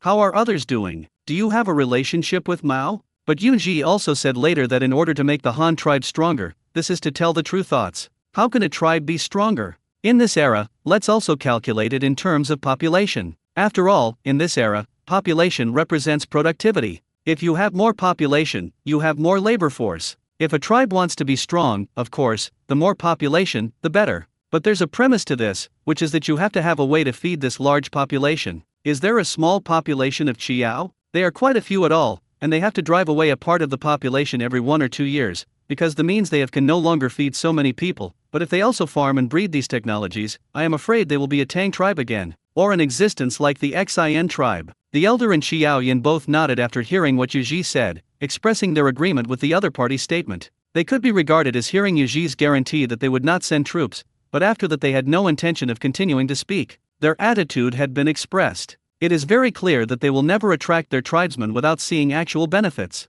Yu Zi also discovered the embarrassment of the atmosphere. Maybe the other party was a little afraid of his identity? He patted Ye Ying on the shoulder and told him, entertain them well and take them to their place of residence after dinner. Be sure to satisfy them and put down your guard. Yes, subordinates must complete the task. Ye Ying quickly rose and replied. Yu Zi nodded, and after greeting everyone in the Qiao family again, he left directly with his own soldiers. Sure enough, as soon as Yu Ji left, there was a relaxing exhalation in the camp. Did this group of people really feel a lot of pressure because of Yu Ji's identity? In fact, it is also true. When Ye Ying introduced his identity to both parties just now, he said that Yu Ji was the most powerful person here. The entire capital city, the Jinmu guards and thousands of slaves, were under his control. Such a huge crowd, such a high level of force, all concentrated on Yu Ji alone. He said, Yu Ji can decide their life or death with just one word. These people all believe it. Under such circumstances, how can they not be nervous? Afraid of being cheated. Afraid that the other side will not accept them. If that is the case, they will embark on the migration journey again. Who knows what kind of results they will face in the future. But for now, it seems like the results were pretty good. Don't worry, you too. Although our Han tribe has been actively absorbing foreign populations, it has never easily launched a war with the outside world. It is only when others offend us that the Han tribe will be forced to fight back. From now on, you have joined the Han tribe, and you will gradually understand that we should eat first. After finishing the meal, we will pack up. I will ask people to prepare some tools for building houses and craftsmen, and then we will set off to your place of residence immediately. After Yu Ji left, Ye Ying immediately comforted the elders of the Qiao family and Qiao Yan and said, Okay, I'll trouble you, Ye Ying. The elders and the others spent several days with Ye Ying, eating and sleeping together, and sleeping in the open air together. They still trusted Ye Ying, so they didn't have much doubt about what Ye Ying said. Jinwu Vai has dedicated logistics soldiers. It is not a problem to prepare meals for these hundreds of people. The food is quickly delivered, but it is still the same. There is enough food, a small amount of meat, and basically no vegetables. There is nothing we can do about it. There is no human habitation here in the capital. There is no common people except Jinwu Vai and slaves. They can't buy vegetables even if they want to, so even if they want to eat vegetables, it will be a matter of time before they emigrate here. But with these people with the Qiao family, there is no need to be so anxious. The elders do not dislike this kind of food. For them, as long as they can fill their stomachs, and they, tribes that make a living by hunting and gathering, rarely eat green plants, so they basically have no interest in vegetables. I can't understand why the people of the Han tribe want to eat grass so much. After the meal, everyone began to pack their luggage. This time Yuzi mobilized more carriages for them, distributed some tools to them, and a large number of wooden boards, nails, hammers, etc., mainly used to build molds for rammed earth. The first batch of houses owned by Chiao's immigrants were adobe houses. It was not too late to settle down first and then build a better house when they came back. 30 wagons formed a long convoy, carrying a part of the people, as well as a large amount of tools and wooden boards, and the most important food. Of course, this food was definitely not enough for them to eat for half a year, because there were no such people in the original plan, so if you want more food, Yuzi can only ask for it from the nearest Takomai county. As long as the big tree explains the situation, these grains are not a problem. The resettlement site for the Chiao immigrants is not very far away. After all, they usually have to communicate more with the construction site of the palace. It is not convenient to be too far away. As for how far away it really is, for example, with the construction site of the Imperial Palace as the center and expanding the scope of the capital, then Chiao's residence is the farm outside the capital. After all, it is impossible to put cultivated land in the city, right? They came all the way to a river 40 or 50 meters wide, with a large plain on the shore, or from the grassland east of Hunyu Lake, west of Liaoyang River, and this large area of land in the middle, which was basically plain. Next to the river is the flat land, and not far away is a forest, which is a place for them to chop wood every day. Of course, when there is straw for crops in the future, it is also possible to burn straw and cook. When the convoy stopped, Ye Ying took the initiative to introduce the situation to them and said, "This river is called Kishui River. Although it is very wide, it is not deep. This river is a tributary of the Hunyu water system in the west. From now on, your residence will be built here, and all the water sources needed to cultivate the land will be counted on this river." The flow of the Kishui River is not very large. It is in such a sparkling state all year round. Even in the rainy season, the water never rises, because it is connected to Hunyu Lake in the west. Unless the embankment of Hunyu Lake bursts, there will never be water here. There will be no flooding, just stay here with peace of mind. After listening to Ye Ying's introduction, the elders of the Chiao family and Chiao Yan were quite satisfied, because if they were asked to choose their place of residence, they would definitely choose mountains with richer prey. But what kind of terrain environment is needed for the farming lifestyle? They have no concept at all in their minds. However, one thing they are clear about is that whether they are farming or hunting, water is very important. People will not be able to survive without water. However, relying on this river, they will at least not starve to death easily. If it doesn't work, they can still go down fishing in the river, or hunting some prey that comes to drink water. Thinking of this, Xiao Yan asked Ye Ying again, "Can we fish in this river?" Ye Ying thought for a moment before saying, "Theoretically, it's no problem, but I'm not very clear about this. But after you plant it on the ground, you may not have time to fish in a short period of time. What you have to do next, there are still many things to do." The elder and Xiao Yan both nodded and re-chosen a place to live. Everything had to be rebuilt. Of course, there would be a lot of things to come. They had already been so mentally prepared. There are really many places for the Chiao family to do. First of all, Jinwu Bai has initially registered household registration information for them, and based on the household registration, divided their fields and houses. Just measuring the land and allocating homesteads and fields, it took an afternoon. In the evening, everyone had to continue to eat and sleep in the open.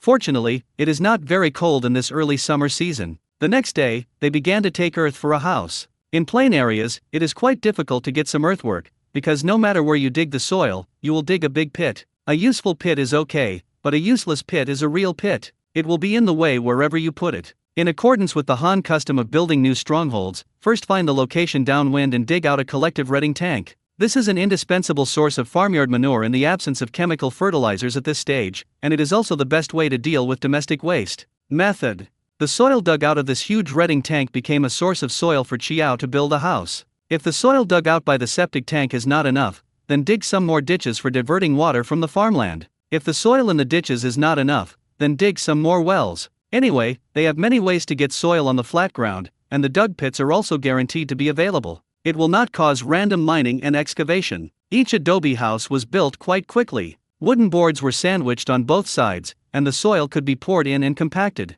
The beams used above were all pulled from the construction site of the capital. There was no suitable place for logging nearby. There is only a large forest to the west of the Imperial Palace and to the northwest. This is where Luo Chong planned to use it as a royal forbidden garden. Now there's no problem harvesting some trees from there for construction. The beams are erected, and a layer of mats and reeds harvested from the nearby river are laid on top. They are tied and arranged on the roof. Finally, a layer of wet mud is applied to smooth the surface. Although such a house it is all made of soil and there are no tiles on it, but it can still have a waterproof effect, but the waterproof ability is slightly worse after being washed away by rain. It needs to be repaired frequently, but there is still no problem in using it for temporary residence in a short period of time. The walls of adobe houses are also waterproofed using the same method, and some thin mud is applied evenly on the surface of the exterior wall, so that simple waterproofing can be achieved. After they had built the entire village's houses, the daily necessities in 10 households of immigrants sent from Tuohei County also arrived. These 10 households of immigrants were specifically responsible for teaching the Chiao family to learn various life and production skills of the Han tribe. With them, there are also some livestock sent from Tuohei County, such as domestic pigs, cattle and sheep, rabbits, chickens, ducks, geese and other poultry livestock. The livestock is not just for providing meat, such as rabbits. There are always people who hate rabbits, saying that rabbits are manure-making machines. But the manure-making machine is not good? Without these livestock to act as manure-making machines, where does the fertilizer for farming come from? Can the shit and urine pulled by just pointing at the population of a village be used by them for farming? In addition, there are a large number of daily necessities, such as bamboo mats, farm tools, wooden barrels, water basins, iron pots, kitchen knives, etc., which are essential things for living. In addition, Tuohei County also specializes in getting a batch of them. The cloths are all the most common: indigo, crimson, pure black, and pure white. These 4 colors are most commonly worn by the people. Cloth is not a good cloth. They are just some of the cheapest linen. Get these cloths, it's mainly to change clothes for these people with chiaos. You must change your clothes. Since you have joined the Han tribe, you must look like a Han tribe member and no longer run around bare butts around animal skins every day. 944. A powerful tool for rock excavation. Everyone in the Chiao family has built preliminary adobe resettlement houses, and the immigrants from Tuohei County have also been in place. They have also begun to start a new life like the villages on Kyingsu Island, but they are better here than Kyingsu Island. It's a little more difficult. When the immigrants of the Han tribes went to Kyingsu Island, there were still ready-made villages there, and the local people lived there for many years. Even the cultivated land was ready-made. But now the immigrants in Tuohei County and the Chiao family live in this village. Everything has to start from scratch. The houses are all newly built adobe houses, and even the cultivated land must be reclaimed by oneself. Fortunately, the Han tribe is already familiar with this situation. A completely new residential area like theirs will be tax-free for the first 2 years so that local villagers can gain a foothold as soon as possible. On the other side, the fleet that set off at the same time as Tang Yao and Moxin finally arrived late. The cargo ships converted from these 3-mast sailing ships were far behind the speed of the little flying fish.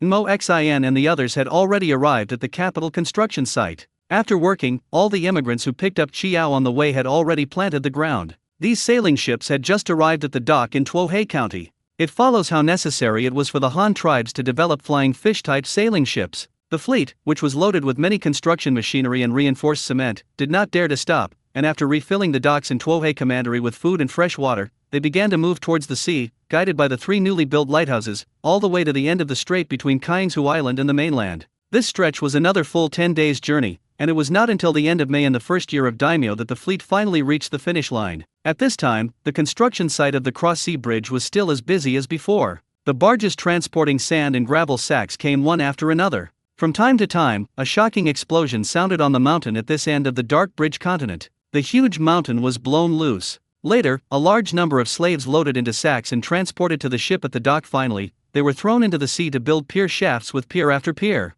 A few months have passed, and the project plans to build about 1,000 piers. Today, there are less than 100 working positions for building waterproof dams. Among these dozens of piers, even 10 prefabricated wells have been dug. Less than 10, because the tools are backward. This work is indeed carried out very slowly. Fortunately, the fleet this time has lived up to expectations. Finally, quite a few good pieces of equipment were sent to them. The person in charge of the fleet transporting this batch of supplies is a researcher at a power research institute called Jiao Ce. Jiao Ce is not responsible for train projects in the research institute, but various steam-powered machinery, such as stone crushers and grinders, steam-powered mixers, air compressors, and related tool research and development and operation projects, so it is best for him to be responsible for escorting and guiding the construction. The fleet docked at the temporary dock of the construction site, and Jiao Ce was immediately called into the engineering headquarters. Looking at the huge sand table in front of him, as well as the model bridge next to him, and the surrounding command team, he could already clearly see the anxiety of these people. The amount of this project is too large.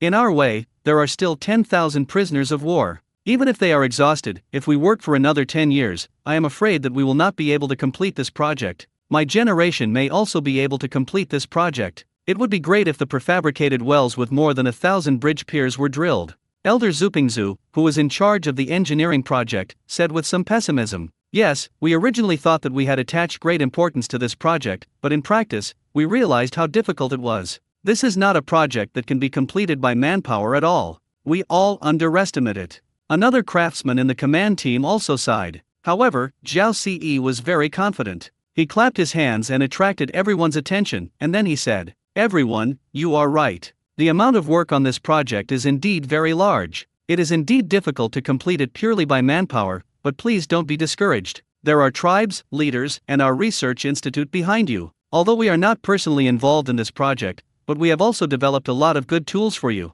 Since manpower cannot be completed, let us use machines to replace manpower." Oh? I don't know what kind of machinery Master Xiao Jiao brought us, but the kind of steam engine that can rotate in circles by burning fire? But what can that steam engine do with us?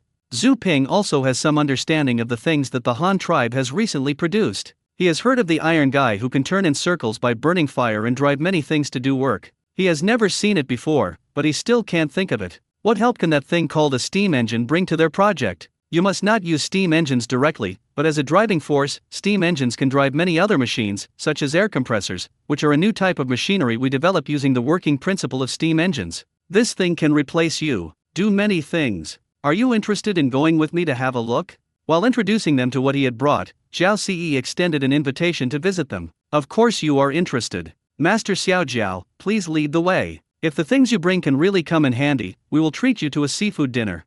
Another master from the command team spoke. Ha! Don't, I've had enough seafood on the boat, but don't let me eat seafood anymore. Although that thing has a lot of meat, it doesn't have much fat. I don't think it's very delicious. I'll finish it later. After eating, I don't want any seafood. If you can stew me a chicken and have 2 bowls of white rice, I will be very satisfied. When Zhao Ce heard that these people wanted to treat him to seafood, his head shook like a rattle, saying that he just wanted to eat stewed chicken and add a bowl of rice. Naturally, this caused everyone to laugh. It is not easy for them to eat chicken here. After all, the bridge keepers never get to eat chicken. Ah, no, they built the bridge. Although there is not much shortage of meat on the construction site, they can only focus on sea fish. There is enough fish and meat. The seafood makes them want to vomit, but eating chicken? Excuse me, no. A group of people went directly to one of the ships of the fleet, led by Zhao Ce, to visit the machinery on board. After much tossing, everyone came directly to an iron horse-type small steam engine. Interestingly, there was another iron can with legs connected next to this Mustang steam engine, and then they listened to Zhao Ce's introduction. Explain. Everyone, this is an air compressor driven by a steam engine, and it is also a power source, but this power source can drive more things. Wait a minute, and I will show you how to operate this thing. While Zhao Ce introduced them, he directed the crew to put the air compressor on a small sampan, which was a small boat without sails and could only be rowed with oars. Everyone made some other supporting tools. There are also many pipes wrapped in canvas, as well as firewood and coal that then made a straight stroke towards a construction site where a pre-positioned well for the piers was being drilled. After another lot of tossing, and finally with the help of a few dozen craftsmen, they got these things into the construction site, and they walked in circles along the built tidal dam enclosing the sea. First burn the stove and inflate the air compressor. Yes, don't worry, adults. Zhao Ce first arranged for an intern who had followed him to burn the boiler, and then continued to introduce others. Dear seniors, this is the air compressor and its supporting tools. With these mechanical tools, your project progress will definitely be greatly accelerated. Zhao Ce pointed to 2 slaves not far away who were digging the dark bridge reef with sledgehammers and chisels. He said to the engineering command team, "At present, your main task is to build a dam and then dig a preset well. Right, there is no labor-saving way to build a dam. You can only fill it with earthwork, but this excavation of the preset well is different. Look at the reef under your feet. The rocks on the plate are dug with hammers and chisels like them. What life does it take to dig a well out?" Hearing Zhao Ce's words, all the big guys present sighed, didn't they? Which of them present would not understand, otherwise why would they sigh? Then Zhao Ce was heard to continue. "Among the tools I have here, there is one that can replace their work. For example, this air hammer is specially used for digging rocks or hard objects. Such an air hammer only needs 1 person to operate it, and it can support them. 10 laborers worked manually to dig. Oh, is it really that powerful? This thing looks pointed and looks like a chisel. Why is it called an air hammer?" At that moment, before Zhao Ce could answer, the steam engine over there finally heated up and started to do work when it reached the power to start. The steam in the boiler poured into the small cylinder of the iron horse Type 1, pushing the piston inside to reciprocate, and then driving the connecting rod and flywheel to rotate quickly, and then driving the air compressor to do work through the transmission of the triangular belt. The air compressor started to run. A huge noise immediately sounded at the scene, startling everyone present. Don't panic, this is a normal reaction when the air compressor is running, and a little noise will not bother you. Zhao Ci continued the introduction after appeasing everyone. Now this air compressor is in the gas storage stage. When its noise stops, it means that the air in this cylinder has been charged to the maximum pressure value. By then, we can use it to drive the air hammer to work. It sounds so troublesome, but without this air compressor, wouldn't it be impossible to even use this air hammer? I think this doesn't matter. The key still depends on efficiency. If one air hammer can really hold 10 people, it doesn't matter if he takes a rest while he is storing his air. Yes, it is extremely, the key still depends on efficiency. But this thing seems to need to be burned with charcoal, but if compared with the rations that feed 10 people, it should be more cost-effective to burn charcoal.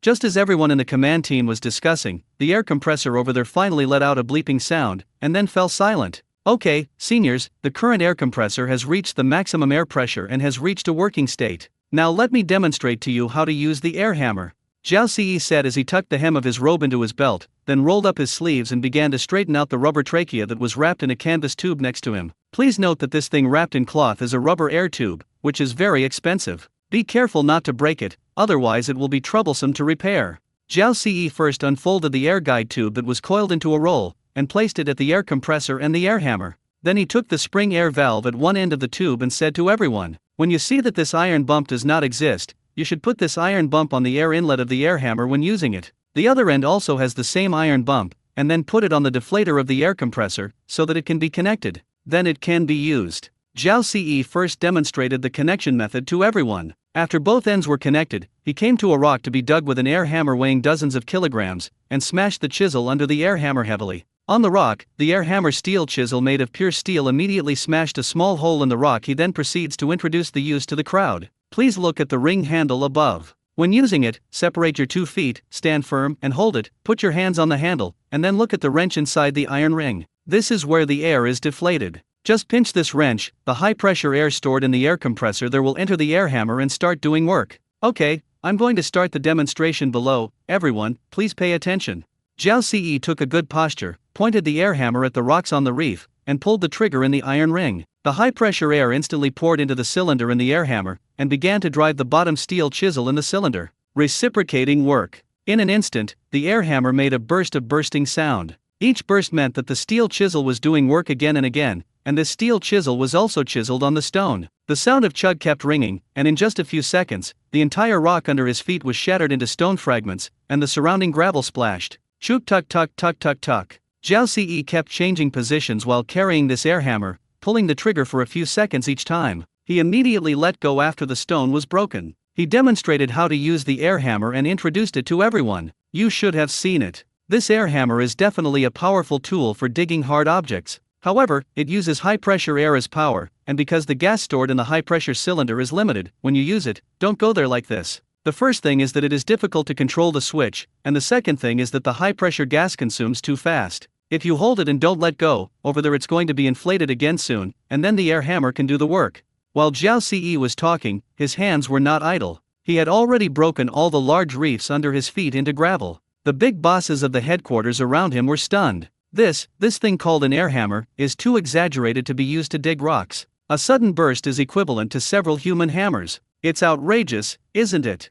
945. Let's pour the piers. Everyone in the engineering headquarters was shocked by the working efficiency of the air hammer, because the combination of one air hammer per person is really faster than the working efficiency of 10 people. If they equip more such things, then they will dig the bridge pier pre-positioned. The progress of the well can catch up with the speed of building the dam, and the progress of the project can be improved a lot. Master Xiao Jiao, hurry up, let me try it too, and you can teach me how to use it. Elder Zhu Pingzu looked at this iron guy who would make a clattering sound, and he immediately became interested. Okay, you have to hold it steady. This thing is very powerful. Grab the handle, aim it at the construction target, then pull the trigger, tap it lightly, and let go after you pull it. Don't hold it all the time. Zhao Ci immediately moved out of position and let Zhu Ping take over. The old man, following Zhao Zi's instructions, took hold of the handle of the air hammer, pulled the trigger and immediately let go, while the air hammer in front of him immediately jumped a few times, knocking the rocks under his feet out of several small pits. Zhao Zi corrected him again when he saw it. Hey, yes, that's it, all at once, but you still have to hold it down, press it on the ground and don't let it jump up, so that it can break through the rock. Elder Zhu followed suit again. This time he pressed the air hammer before pulling the trigger. A huge shock force immediately came from both arms, which made his arms numb. However, after a few snaps, a large piece of the reef under his feet was indeed broken, and Elder Zhu immediately gained confidence. This thing doesn't seem to be difficult either. I think it's quite simple, but it's a bit numb when I shake my hands. Sukudera started operating it again while talking about his experience of using it, but after a few operations, he had fully mastered the essentials of using this thing. If it just makes my hands numb, I think I can ignore it, because when digging with manpower, one person needs to support the chisel and the other is a hammer swinger. Otherwise, the power of swinging the hammer with one hand will be too small and the excavation speed will be slower. Moreover, the person holding the chisel will also make his palms numb. There is also a great danger. If the hammer swinger does not hit the partner's arm accurately, the person will basically die. We have already killed 4 people because of this accident. Now we are making people panic. The chiselers dare not help them. If the carpentry team hadn't made them a wooden holder, I'm afraid they would all have to stop working now. The hammer swinging man is now also cautious, for fear of killing another person. It made everyone afraid to do work, so they delayed the progress again and again, and the speed became slower and slower. But this thing called an air hammer is very good. Although Elder Zhu said that his arm was numb, it was better than being hit by someone else's hand, and it didn't need to use much force. I think you mean it, as if you just need to suppress it. Just don't let it run and jump around, right? One more craftsman leader in the engineering command team who was responsible for digging preset wells on bridge piers, he said. Yes, this thing is indeed much safer. Which of you should try it? Oh, my bones are old and I can't do it anymore. After just a few strokes, my back started to hurt and my hands started to numb. Elder Zhu also nodded in approval of this statement. Compared with manual drilling, air hammers are indeed much safer and more efficient. Let me try it, let me try it. This thing is really magical. It can penetrate rocks with chi. Let me try it, quickly. Another craftsman commanding the team takes the air hammer from Elder Tsukuru's hand. Everyone tried them one by one under Zhao Zi's guidance, and soon they all got to the point. Zhu Ping listened to everyone's chirping experience and feelings, and said with emotion again, this thing is easy to learn and easy to use. We people can quickly become familiar with the essentials after just using it a few times. It's really good, why don't we find a prisoner of war to come and try it? Sukudera suggested to everyone. Of course everyone has no objection. Even if they are really equipped with this thing called an air hammer, they will not be able to all go to work on their own. Sooner or later, they will still use it for those prisoners of war and slaves. Yes, ask them to try it too. Hey, you, yes, even you, come and try this air hammer. A command craftsman pointed at a slave who was swinging a sledgehammer around and said, in fact, the movement here has been noticed by them for a long time. After all, the unique sound of the air hammer is too annoying. However, the work efficiency and safety shown by the air hammer make them shocked. I was so envious that I wanted to cry. I took the risk of killing someone and swung the hammer hard. No one had to do it more than a few times, just so sad, okay. The slave who was called immediately ran over prudently, and then also used an air hammer under Zhao Zi's guidance, still in the same process as just now. Although the chatter and the feeling of shock coming from this air hammer startled the slave when he pulled the trigger for the first time, he quickly mastered the essentials of using the air hammer when he later learned to suppress the beating of the air hammer and not to pull the trigger continuously, but in less than 2 minutes, the slave learned it immediately. Then he fell out of control and fell in love with this tool called the air hammer. While he used an air hammer to dig out the rocks under his feet, he was also secretly shocked by the power of the Han tribe. They could actually use steel to create such a magical tool. This was simply an artifact. No wonder the general of his tribe at the beginning, the leader, covets all kinds of good things from the Han tribe. The things from the Han tribe are really good, so why not be jealous? It's a pity, alas, the past has become a thing of the past, and their commander-in-chief is dead. It's useless to say this now. I have now become a prisoner of war of the Han tribe. I just hope that the Han tribe can fulfill its promise and wait until the bridge is completed. They can be released from slavery and become an ordinary citizen of the Han tribe, so that they will no longer have regrets in this life. After the slave had also learned to use the air hammer, a group of command bosses gathered aside again and began to discuss how to equip this thing. Master Xiao Jiao, how many air hammers have you brought this time? Tell us quickly. We need this thing now. This tool is simply great. It works quickly and safely, and there is no need to teach it. You can play this thing yourself. You can learn it in a few clicks. Yes, Master Xiaojiao, what else do you need to pay attention to when using our air hammer? Under the questioning of a group of great craftsmen, Zhao Ce did not panic. He waved his hand and led the crowd to the air compressor and steam engine, and then told the crowd, "Let's take a look at this thing with me first, and then I'll tell you. Have you seen this? Inside this cylinder is the high-pressure air that powers the air hammer. There are a total of 6 air outlets on this cylinder. In other words, this air compressor can supply up to 6 air hammers at the same time. However, the scope of use of the air hammer is still limited by the length of the rubber air tube, which is the length of the tube air hammer can go far. I brought a total of 60 such air hammers and 10 air compressors this time. I took a look at your construction environment. One set of preset wells for a bridge pier should be enough, 1 air compressor and 6 air hammers, so that you can construct 10 preset wells for bridge piers at the same time. If it is not enough, we can apply to the leader later. However, each construction position must be equipped with 2 more people to serve the steam engine and air compressor. 1 stove is responsible for burning the stove. In addition, if there is not enough gas, start inflating the air compressor, and then send 1 person to be responsible for the operation. Transport and replenish fuel and fresh water. First of all, this thing needs fresh water. Don't add seawater to it, otherwise it will be troublesome to clean it up if it breaks. In terms of fuel, this iron horse type 1 is easier to serve. If there is coal, give priority to coal. If you don't encounter coal, you can also use charcoal. If it doesn't work, it doesn't matter if you just burn firewood. It's just that the heating efficiency of burning firewood is relatively low, it may take longer to burn. If you want to quickly equip this thing, then choose 10 younger and more clever ones from among your apprentices, and let them learn how to burn boilers from the intern I brought, and wait until they learn how to burn boilers, as well as the operation of steam engines and air compressors. You can quickly equip this air hammer. Zhao Ce introduced the situation to everyone and said, "No problem, it's just 10 young apprentices. It's easy to find. The apprentices I selected are all smart and will definitely be learned quickly. If they can't learn, I won't be able to beat him to death." In the command team, a craftsman boss immediately patted his chest and agreed. Everyone else also said that it was no problem. It is not difficult to find 10 clever little apprentices. With so many of them, can't we get 10 apprentices together? Master Xiaojiao, are you still leaving after delivering the things this time? If you don't leave, we will make arrangements for you to get a place to live or something? Sukudera also hurriedly cared. I'm not leaving. When I came here this time, I was not only assigned by the leader to escort supplies. I also served as a technical consultant, responsible for teaching you how to use these equipment. In addition, I was also responsible for the maintenance of the equipment. If there is something wrong with the equipment, I will find a way to repair it. I remember the leader also said that a job position like mine should be called a mechanic.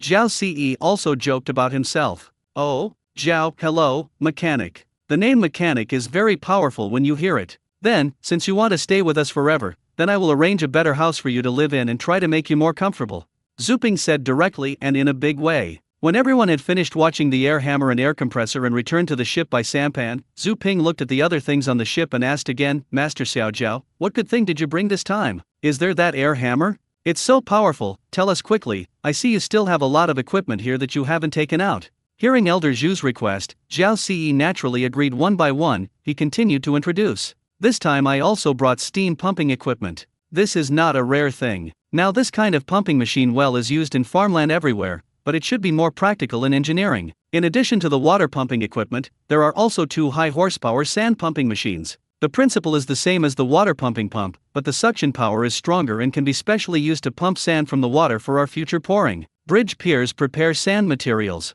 There are also some large-scale equipment, which is this stone crusher. Because it is not easy to transport sand and gravel from other places, the leader's idea is to solve the sand and gravel problem nearby. It just so happens that a lot of rocks are blown out of the construction site on the shore, including excavation. These rocks made from preset wells can come in handy. Several other boats are filled with steel bars and cement. By the way, there is also a steam-powered concrete mixer, which is used to mix sand, gravel, and cement. In addition to this, there are pneumatic handheld oscillators, which are prepared for pouring the piers. There is another thing I want to tell you. In addition to being responsible for the use and maintenance of these mechanical equipment this time, I am also responsible for the use of concrete. The leader is worried that you have not used it and don't know how to use it. Of course, I have never used it, but I have at least done some experiments at the Research Institute, and I am quite familiar with some of the characteristics of this concrete. I think as long as everyone works together, there should be nothing that cannot be accomplished. Everyone nodded, and it was certain that they would work together. No one of them could be fully responsible for such a large project.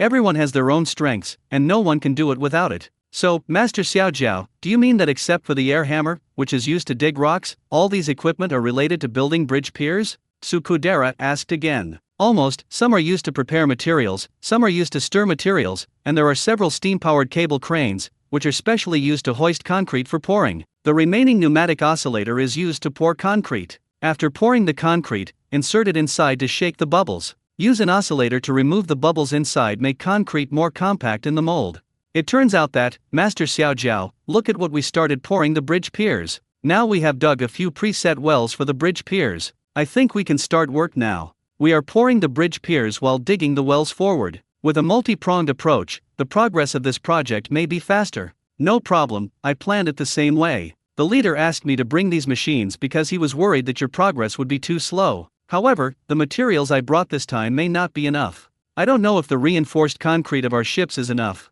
I have seen the engineering drawings before to pour a bridge pier. This bridge pier is really too big. Zhao Ce couldn't help but say with some sadness. Fortunately, the tribe has faster flying fish and fast boats. Otherwise, just transporting reinforced concrete in the future, it will take many years to pour these thousands of bridge piers. Also, fortunately, the amount of cement is the minimum. According to the concrete mixing ratio given by the leader, based on the volume, it is 4 cubic meters of gravel, with 2 cubic meters of sand, and 1 cubic meter of cement. Among them, the amount of cement is the minimum. The amount of sand and gravel can be solved nearby, so the pressure of transportation will be much smaller.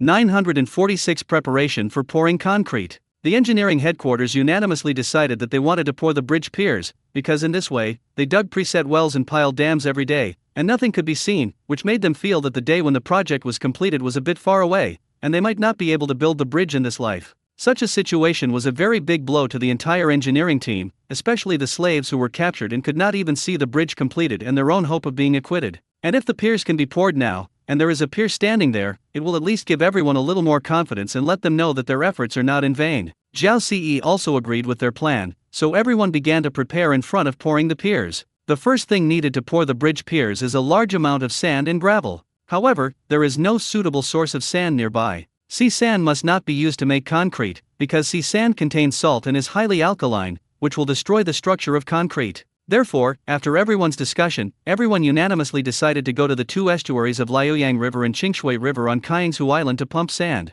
The estuaries of both rivers have a large amount of river sand resources, and it is also a freshwater area. Only 2 sand pumping equipment are needed to pump up all the sand in these rivers. Zhao Ce happened to bring 2 high-horsepower water pumps for pumping sand. He only needed to pack them into 2 boats and send a few more sand-carrying boats to follow him. He continued to transport fresh water and river sand to the construction site of the bridge, and such work can also properly clean up the siltated waterways of the 2 rivers, which can be regarded as killing 2 birds with 1 stone. This sand pumping project may take 10 days from departure to the first shipment of sand back, and they can also use this time to solve the problem of the stone on the spot. The most commonly used materials in concrete are gravel blocks. Fortunately, there are many blown boulders where mountain sandbags are often fried at the construction site. These stones can be used to make concrete after being crushed. There is one such stone crusher among the equipment brought by Zhao Ce. However, because the stone crusher is too huge, it is all broken into parts and packed in bulk. Otherwise, if there is a whole stone crusher, it is estimated that they are not suitable. A crane and a professional port can lift it to the shore. Even if it is lifted to the shore, there will not be such a big car that can pull it away. At the temporary pier, the interns who followed Zhao Ce were holding a list of parts and directing the slaves to move the parts. Although these were just parts, just taking out a blade inside weighed hundreds of kilograms, and the slaves were still carrying them. It was very difficult, and there were hundreds of blades like this, some of which were used normally on the machine, and some of which were spare parts for replacement. After all the parts were transported to the construction site, the headquarters sent someone to build a shed on it to protect the machine from rain and rust. Zhao Ce personally led people to assemble it for 2 days before assembling this big guy. On the day when the machine was installed, everyone from the headquarters came to watch again. This tall stone crusher that looked like a 2-story building looked very powerful. The steam boiler used to power the machine next to it was also very large. Next to the boiler, the intern who followed Zhao Ce had already begun to direct the local craftsmen to burn the stove, and soon the air pressure of the boiler was raised to a standard that could be turned on. Master Xiaojiao started quickly. This is the first time I have seen such a big iron guy. It is really unimaginable how terrifying this thing will be when it is turned around. Among the onlookers' command team, Tsukira stood at the front and said, "Well, then turn on the machine, and you guys will learn carefully." First open the 3-stage knife roller, then open the conveyor device, and then feed the stone inside. Zhao Ce immediately directed a few trainees who were interns and said, "Okay, don't worry, teacher."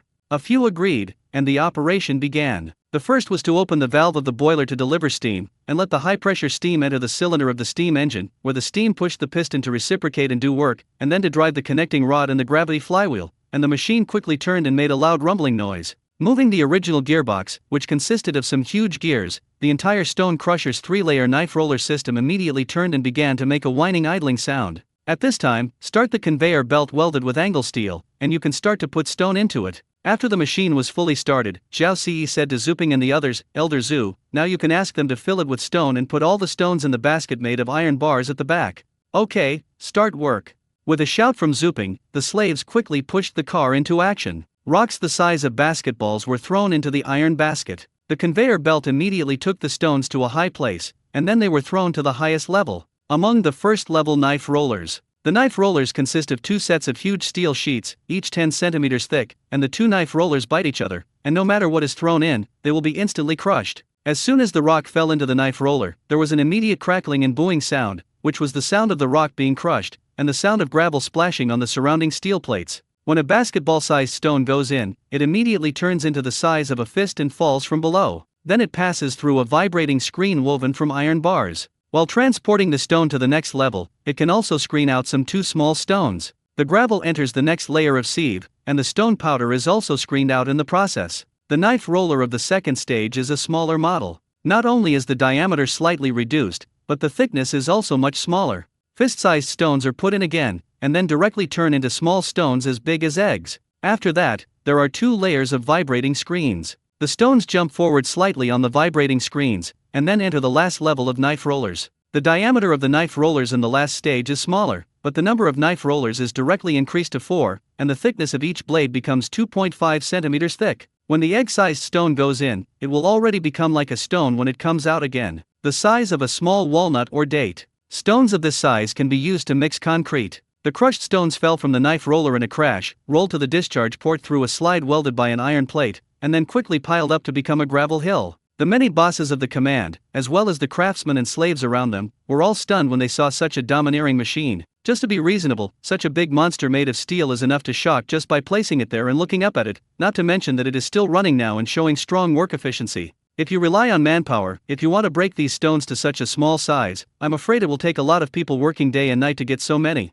You can't guarantee that the stones broken by key manpower are all about the same size. But this huge machine did it. Master Xiaojiao, this stone crusher is really powerful. Was this also made by your research institute? The great craftsman with a command couldn't help but ask. Yes, this is a product of the Power Research Institute, but it is just an idea and design idea proposed by the leader. We are just doing some coolie and turning the leader's idea into a real thing, Zhao Ce said rather modestly. The working principle of the stone crusher, as well as the entire workflow, as well as some design indicators, such as the need for a 3-stage knife roller, how big a size is required for each stage, the entire machine uses gear shifting to control the speed of the 3-stage knife roller, etc. These design ideas were all proposed by Luo Chong. However, Luo Chong didn't move his hand. From drawing drawings to producing parts and molds to final parts processing and assembly, these tasks of the stone crusher were indeed completed by the Research Institute. Luo Chong also wanted to exercise their abilities. When this group of researchers gradually become familiar with the research and development process of machines and the principles of mechanical drive, I believe that one day in the future, when Luo Chong casually says what he wants to do,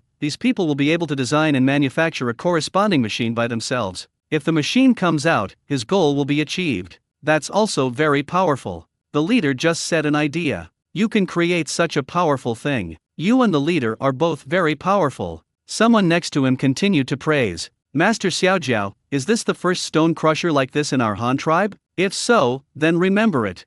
Tsukudera asked from the side as well. No, this is already the 4th stone crusher of our Han tribe. Each one is slightly different. The first one is used in the iron ore mine in Xinggang County and is specially used to process ore. The second one is used in the iron ore mine in Xinggang County. The third unit and the third unit are both placed in the cement plant, which is where the big players need gravel. In the past, the ballast used for laying railways in Xinggang County, it is also the stone crusher of the cement plant that handles it on its behalf. Our institute is still producing stone crushers. When I came here, I heard that they were to be equipped for coking plants in Dongzhen County coalfields. Hearing Zhu Ping's question, Zhao Ce immediately introduced the situation of the stone crusher. Has so much been built? Our tribe is really awesome. I thought this was the first one at our construction site, Chi Cupping said with emotion. How is it possible that if it has not been actually used and tested, the leader will not allow the sample to be sent here directly, otherwise it will be broken and cannot be repaired? Zhao Ce said, shaking his head. Well, Master Xiaojiao, you see we now have gravel and the sand has been sent to pull it. What do we need to do next? Another craftsman in the command team asked. At present, we still have to determine which pier to pour first. As for my opinion, we should start pouring from these 3 groups of piers on the shore, and then we extend forward step by step, pouring the piers and bridge deck at the same time, so that it will be more convenient for us to transport building materials forward in the future. What do you think? Zhao Ce first mentioned. We don't understand this reinforced concrete thing, we just listen to you. Sukudera took the lead in expressing his stance, and others followed suit. Well, let's start with the closest pier. It's more convenient to pour. Now we only have 3 problems that need to be solved. The first is the water source. Mixing concrete requires a lot of fresh water. It is up to you to solve this problem. I can provide a small steam water pump and corresponding operators. The second is to assemble the 2 steam concrete mixers, and I will take someone to complete this. The third is to weave steel keels. Steel bars are needed as support in concrete to ensure the best performance in the location. Who will do this? It is best to find someone who can build bamboo buildings. I think this thing may be somewhat similar to the structure of bamboo buildings. Zhao Ce talked about the preparations that needed to be done. Give me the fresh water thing. At most, I have to dig a few more wells. Although there are no rivers on the surface, the groundwater is quite sufficient. You can dig sweet water wells in the living area, but it is a bit troublesome to transport them here. You may also need to build some dedicated water trucks. A big boss in charge of logistics said at the moment in the command group. It doesn't have to be that troublesome. You can ask someone to drill a deep well, pump it up with a water pump, dig a drain directly to the place where we mix the concrete, and then dig a pool to store water. This is easier than building a water truck. Much. Zhao Ce immediately suggested. Okay, then listen to you, dig cisterns and ditches. The big guy in charge of logistics immediately agreed. Then I will be responsible for erecting steel bars. Didn't Master Xiaojiao say that thing is similar to erecting a bamboo building? Among us, I'm afraid no one is better at erecting bamboo buildings than me, right? Zhu Ping also immediately took over the job of binding the steel cage. No one refuted what he said. After all, Zhu Ping was the elder of the Xin tribe who was responsible for construction in the past, and the Xin tribe was best at building bamboo buildings. He doesn't care who will take care of this job. Okay, since these 3 have been solved, let me talk about the last one. I forgot to mention just now that we still need a lot of wooden boards, wooden pillars, bamboo, nails and hemp ropes, mainly for the purpose of building steel cages. Build a mold outside, let's see who will come. Zhao Ce finally proposed a task and said, I'll do this. I have always been responsible for all kinds of carpentry on the construction site. It's just some wooden boards. Leave it to me. By the way, are there any requirements for wooden boards, such as how thick, wide and long they are? A big guy in charge of carpentry also immediately took the task and said, There are no hard requirements for this, because I have never poured so much concrete. Anyway, I only need one point, that is, the wood is best to be drier, and it must be hardwood and cannot be deformed casually. You know this, otherwise the mold if it changes, the finished product will definitely deform accordingly. Zhao Ce thought for a moment, and then he came up with the caveats that he felt should be prone to problems. Okay, no problem, dry hardwood boards that don't deform. I took on this task. If something goes wrong, come to me. The big carpenter immediately patted his chest and said. Thus, the last task was swept away, and the crowd immediately began to split up, striving to start work on the day the sand was brought back in 10 days. Chapter 947. I admire the leader for his thoughtfulness. After the tasks were divided, everyone quickly became busy. Zhao Ce took the interns to assemble the machine as usual. Fortunately, the mixer was not difficult. The mixing barrels were already made. You only needed to install the base and steam engine. Just put the drum on it. The drum is linked by a ring of gears on the shell and a gear on the base, and then connected by a gear and a steam engine. It supports the functions of forward rotation and reverse rotation. Forward rotation means stirring, and reverse rotation means unloading material from behind. It is basically the same as modern small electric mixers. There is no difference, except that this one is larger and can mix more concrete at one time. However, for a large unit like a bridge pier, the amount of concrete required is also very exaggerated, so 6 mixers are placed directly here to ensure that more concrete can be made at the same time. As for other preparations, there was a little trouble with the fresh water on the logistics side. The location where they mixed the concrete was a bit high. It was simple to dig a reservoir there, but the terrain of the living area where wells were drilled to draw water was slightly lower. Even if a canal is dug, the water cannot flow through it. In order to solve this problem, we had to ask the carpentry team for help. They directly used brackets made of bamboo and sinks made of wooden boards to build an overpass from the living area to the cement mixing area. In this way, the water is first pumped to a 6-meter-high water tower with a steam water pump, and then the water in the water tower flows into the reservoir in the mixing area through a sink in mid-air, which is equivalent to setting up a wooden slide in mid-air. Things can be regarded as solving the problem of water delivery. One of the last remaining key issues was the tying of steel bars, a task Sukudera was personally responsible for. I have to say that whether it is building a flat building or those prisoners of war slaves of the Xian tribe, these people are really good at tying steel bars. Perhaps as Zhao Ce said, tying steel bars is the same job as they used to build bamboo buildings very much. They just tied up sticks and the like and tied them into shelves. After Zhao Ce led his men to assemble the mixer, he followed them to direct the task of tying steel bars. There are 2 goals that need to be poured this time, and that is, a set of piers on land at the northernmost end of the entire cross-sea bridge, a total of 2. First, fill the preset wells of this pair of piers with reinforced concrete, and then wait for the underground after the foundation part is completely dry and stable. Use wooden boards to set up molds to pour the piers and columns leaking on the surface. The piers were raised section by section until they reached the design size and height. Sukudera, a preset well at the location of the 2 piers, was personally directing the slaves to tie steel cages. Rows of cut steel bars were pressed together horizontally and vertically, and then the slaves used thin wires and hooks to tighten and fix them from the intersection. After a few turns, it was raised layer by layer, which was simply easier than building a bamboo tower. Elder Zhu, this one doesn't need to be built so high now. After pouring the concrete, you have to use an oscillator to vibrate it. If you make it too high, the oscillator won't be able to be plugged in. Let's get 2 layers first and pour the 2 layers before continuing to raise the steel cage. Just leave a joint on it. Zhao Ce reminded Zhu Ping. Well, I understand, so are the piers above us so fully solid?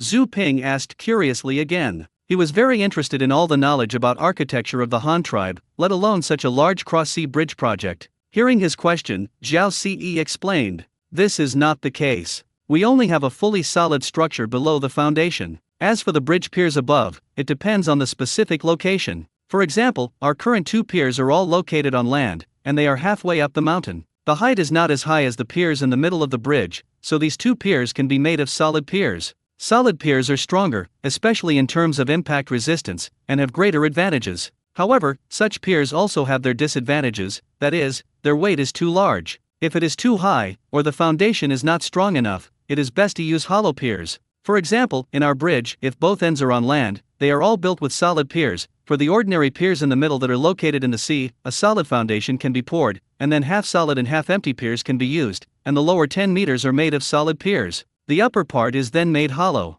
Such semi-solid bridge piers have 3 benefits. The first is that they are light in weight and can reduce a lot of burden on the foundation. The second is that they have a stable center of gravity and a light head and feet. Like a tumbler, they can withstand greater impact and swing amplitude. The third is good lateral impact resistance. For example, during the windy season, a strong wind blows a sailboat and hits the bridge pier. The lower half of the solid bridge pier can withstand such an impact. If it is completely hollow, I am afraid that the bridge pier will be broken and flooded. In the same way, the piers on both sides of the 6 channels used for sailing in the middle of the bridge will be thicker, and the height of the lower half of the solid will be increased to 20 meters, and the top will be hollowed out so that they can obtain stronger resistance. Impact performance, because the piers on both sides of these 6 waterways are most likely to be hit by ships.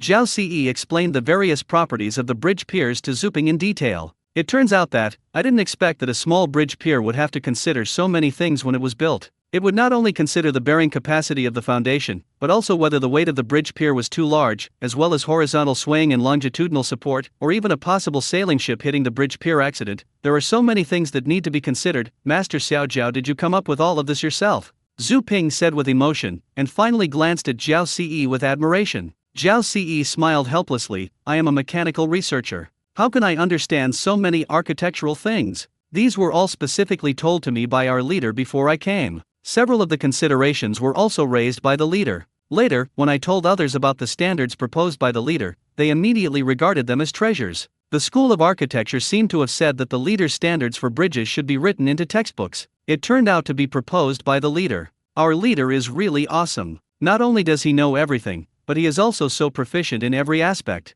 However, in fact, it is not necessarily the case that he is proficient in everything. Do you know what I admire most about him? Just halfway through, Sukudera then retorted his words, and Zhao Ce asked rhetorically, "What do you admire about the leader?" Zhao Ce asked cooperatively, "I admire the leader for thinking too much, being thoughtful, and thinking thoughtfully and meticulously. Let's take this bridge pier as an example. Such a large bridge has never been built by the Han tribe or our former Xin tribe, including our current leader. Exception. But he seems to have seen such a bridge before, and he can actually think of so many possibilities, including things like a sailing ship losing control and hitting the bridge during the wind season. The leader can actually think of it. This is for you and me. Can we think of it?" So I said that this is what I admire the leader the most. I really don't know whether it is better to say that he has a broad vision or that he has wild ideas, but it is always appropriate to use a far-sighted person. I found that no matter what our leader does, he will first set a clear goal, then formulate a careful plan, and finally clarify every link of the plan to each responsible person. Doing things in this way is simply it's hard not to succeed. When he mentioned Luo Chong, the leader of the Han tribe, Zuping couldn't help but sigh again. This young man who was just 18 years old was simply a natural leader. He was so good at developing tribes. Hundreds of thousands of people the tribe can be managed in an orderly manner by him, especially the management system of the county system, which handles the entire Han tribe hierarchically. The man who could come up with the idea was a genius. Zhao Ce also nodded with great agreement. He recalled in his heart what happened this year. It was indeed like Zhu Ping's analysis. From Luo Chang's plan to store all the strategic grain, to the train development plan later. How many trains need to be produced in total is Luo Chang's goal, how long it will take to manufacture and produce, how many new railway workers will be trained, and who will be equipped first after production. This is Luo Chang's plan. Who is specifically assigned to be responsible for the specific implementation steps? Isn't this that each link is clearly assigned to the person responsible? Hearing what Tsukudera said, he felt really. Then Zhao Ce instantly glanced at Zuping, the former elder of the Xin tribe. This old man is not simple either. This guy has never even seen the leader, but he can analyze the leader's method of doing things from hearsay and policies issued by the central government. He is obviously not a simple person.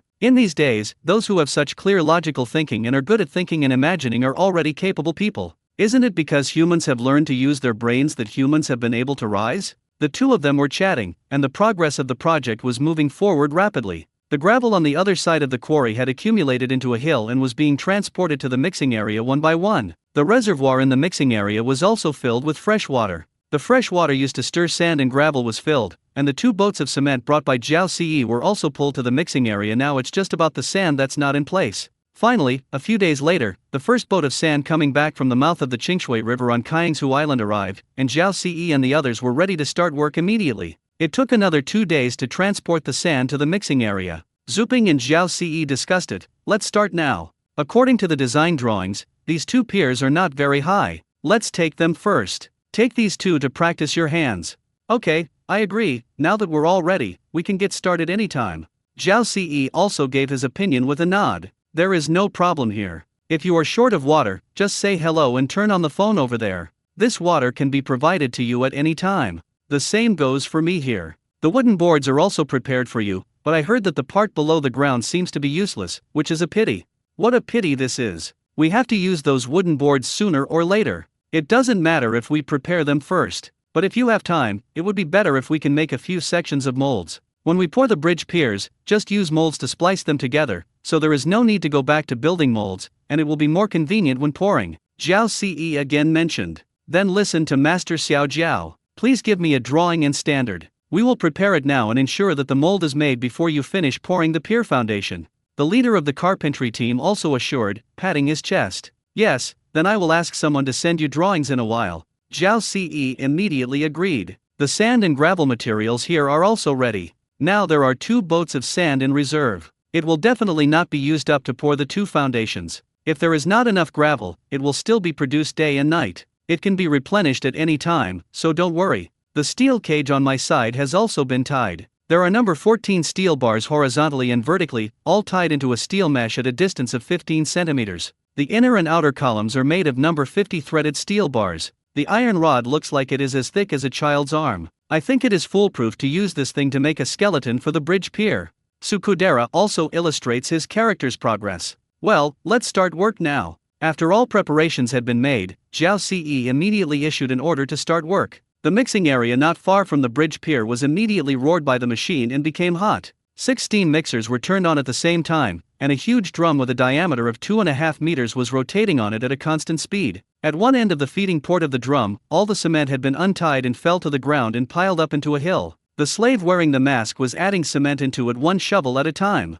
Although it was added manually, the proportion was still the same. 1 shovel of cement, 2 shovels of river sand, and finally 4 more shovels of stones, and then add water. Just let it roll and stir by itself. As for the amount of water to be added, this is mainly determined by visual inspection, depending on the degree of flow of the finished concrete. As long as it can flow, it will like the mud, so that it can fill every gap in the mold. If the flow is not enough, then continue to add water, and vice versa. Woo woo woo. The drum keeps rotating and stirring the concrete in the cylinder. When the mixing is almost complete, control the air inlet direction of the steam engine and let the drum rotate upside down. The mixed concrete will spit out from the back of the drum. A large number of the iron bucket cart is waiting in line behind it. When a bucket of concrete is filled, it will be quickly pushed to the bridge pier. Concrete mud was then dumped down a wooden slot into a preset well in the foundation. There are also several workers busy in the preset well. They are holding iron shovels and constantly pulling the concrete that has not flowed clean in the wooden trough, and then leveling the concrete surface in the well, and then using pneumatic oscillators. Insert it into the concrete and oscillate evenly, drain the bubbles, and wait until the poured concrete covers the surface of the steel cage. They would again put in a layer of steel cages that had been bundled in advance, and continue pouring the concrete, and so on and on until the preset wells of the piers were filled.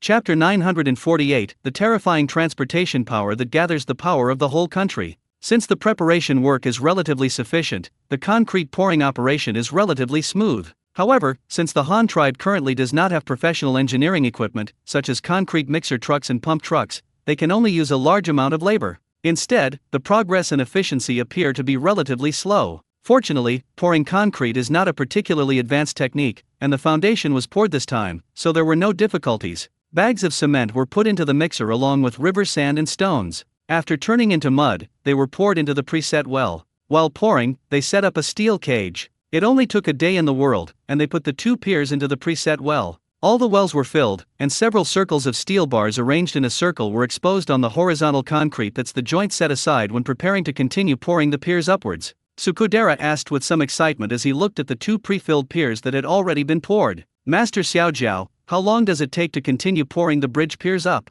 It may take a month, otherwise it may be a bit difficult to solidify it from the inside out. After all, it is such a big thing. Zhao Ci thought for a moment about the leader's explanation to him before leaving, and then said, 1 month to completely dry? This is too slow. If we can't continue pouring, then won't we have nothing to do during this period? Sukudera said in some surprise. No need. Since the bridge piers above cannot be poured, then we can concentrate on pouring the preset wells now. Isn't there still a dozen preset wells that have been dug? We can pour the foundations of these dozen piers first. After they are all dry, you can move all the sandbags around and use them directly to build the waterproof dam behind. For our subsequent work of pouring bridge piers, we can just operate directly on the exposed parts of the water. This will also allow the slaves on the shore to dig less mountains, pack less sandbags, and put more people on other tasks. Maybe it can improve the progress of our project. Hearing Zhu Ping's nervous question, Zhao Ce immediately gave his opinion. Yes, what Master Xiao Jiao said makes sense. Since it takes a month for the pre-packed well of the bridge pier to completely solidify, then we might as well pour all the pre-packed wells that can be poured at once, which will save money. Sometime, then it will be better to pour the bridge piers on it uniformly. And this can indeed save a lot of sandbags and manpower. We actually built this waterproof dam to dig preset wells and pour the foundation of the bridge piers. If both are completed, there will be no need for a dam. This can save us a lot of time and manpower. Yes, then we will continue to do this. We will tie the steel cage today and continue pouring tomorrow. After hearing Zhao Ci's suggestion, the craftsmen of several headquarters immediately made a decision, because indeed, as Zhao Ci said, the only thing that slows down the progress of the project now is actually to blow up the mountains every day, dig soil, and put sandbags, and build waterproof dams, and excavating preset wells. If they could first fix a batch of the foundations of the piers, they would not have to continue to blow up the mountains, dig up the soil and put sandbags, and just translate the waterproof dam that has been poured to the new pier position, which would be just a waste of time and carrying. In addition, in terms of preset wells, now with the air hammer brought by Zhao Ce, the efficiency and speed of digging reef rock mass and digging preset wells have also become faster. In other words, at present, as long as their steel bars and cement can be continuously supplied, the progress of the project can be improved immediately, and everyone can see the hope of completing the bridge at once. As long as the piers can be erected one by one, are you afraid that you won't be able to see the bridge deck above? Luo Chong, as the proposer of the Cross-Sea Bridge project, although he did not know the speed of the project progress, he also knew that the supply of materials on the construction site must not be cut off, so he had already ordered all transport ships currently available to the Han tribe to be fully deployed, transport steel bars and cement to the bridge construction site. Fortunately, after more than a month, the Southern Line project of the Xinhui Line Railway has been completed, but there is still only one train. The train production base in Industrial County is also working overtime to make the second train, and we have to work while cultivating new workers. Fortunately, those newly transferred workers also understood the importance of this train to the Han tribe, knowing that learning this craft was equivalent to a job that would never lose your job, and it was still a very high-paying job, so they all learned it. Very serious. At present, the only train of the Han tribe has also given full play to its transportation capacity. It runs 2 round trips along the Xinhui line in one day, 4 times one way. It transports steel bars and cement to the docks in Weixin County nonstop, and then when you come back, you will be filled with coal and coke obtained from Dongzhen County and Huixindao coking plant to keep New Steel County able to exert greater production capacity. And those prisoners of war of the Xin tribe who had laid the new guard line were now out of slavery. Luo Chong gave them the status of Han tribe citizens according to his previous promise, and gave them houses and fields. As for the naturalization place, it was up to them to choose, either in their hometown, which is now Kaingshu Island, or they had to obey the tribe's arrangements. Tribes would pick counties and counties to separate them for naturalization. If anyone agrees to the tribe's allocation of household registration, the tribe is willing to give them a chance to contact their family by letter. If they can still contact their wives and children, the tribe will pay to take their wives and children over. If you disobey the tribe's assignment and plan to go back to your hometown to find relatives in the future, then the tribe will not care about picking people up, and it will depend on their fate when they can go back. Although they are now registered with the Han tribe, their work has not changed and they are still building railways for the Han tribe. Now that they have just completed the construction of the Xinhui Line Railway, they have all been transferred to the iron mine in Xingdong County to repair the iron mine railway specially used in the mine. But what is different from the original is that their treatment has improved a lot now. It turns out that when working, they are really like slaves, eating the worst, doing the most, and their clothes are in tatters. However, after becoming citizens of the Han tribe today, although they still had to build railways, the tribe paid them wages, which were still slightly higher than the average salary. The wages in a month could reach $40 silver. $40 silver was indeed not much for heavy labor such as building railways, but the various physical subsidies given by the Han tribe were considerable. As soon as these men had completed their naturalization procedures, the tribe issued each of these railroad workers with 2 sleeveless white vests, a bamboo hat for sun protection, and shorts and cloth shoes, which were considered summer work clothes. I heard that in the future, when the weather gets cold, they will still send out autumn clothes and winter cotton padded clothes, as well as the kind of boots with fur inside. How dare they imagine this kind of treatment when they were just caught back last year? And the food level today has also improved greatly than before. In the past, they always ate more tortillas and cornmeal steamed buns. Now they can eat rice at least once a day, and it is a real dry rice. There are also more vegetables and meat in the dishes. Although they are all salted fish and so on, they eat more meat, but that is at least meat, right? Perhaps because of the midsummer season, they still have endless mung bean soup to drink every day. The beans are indeed a little less, but there is some brown sugar in them. How could they have dared to expect this before? Eat sugar?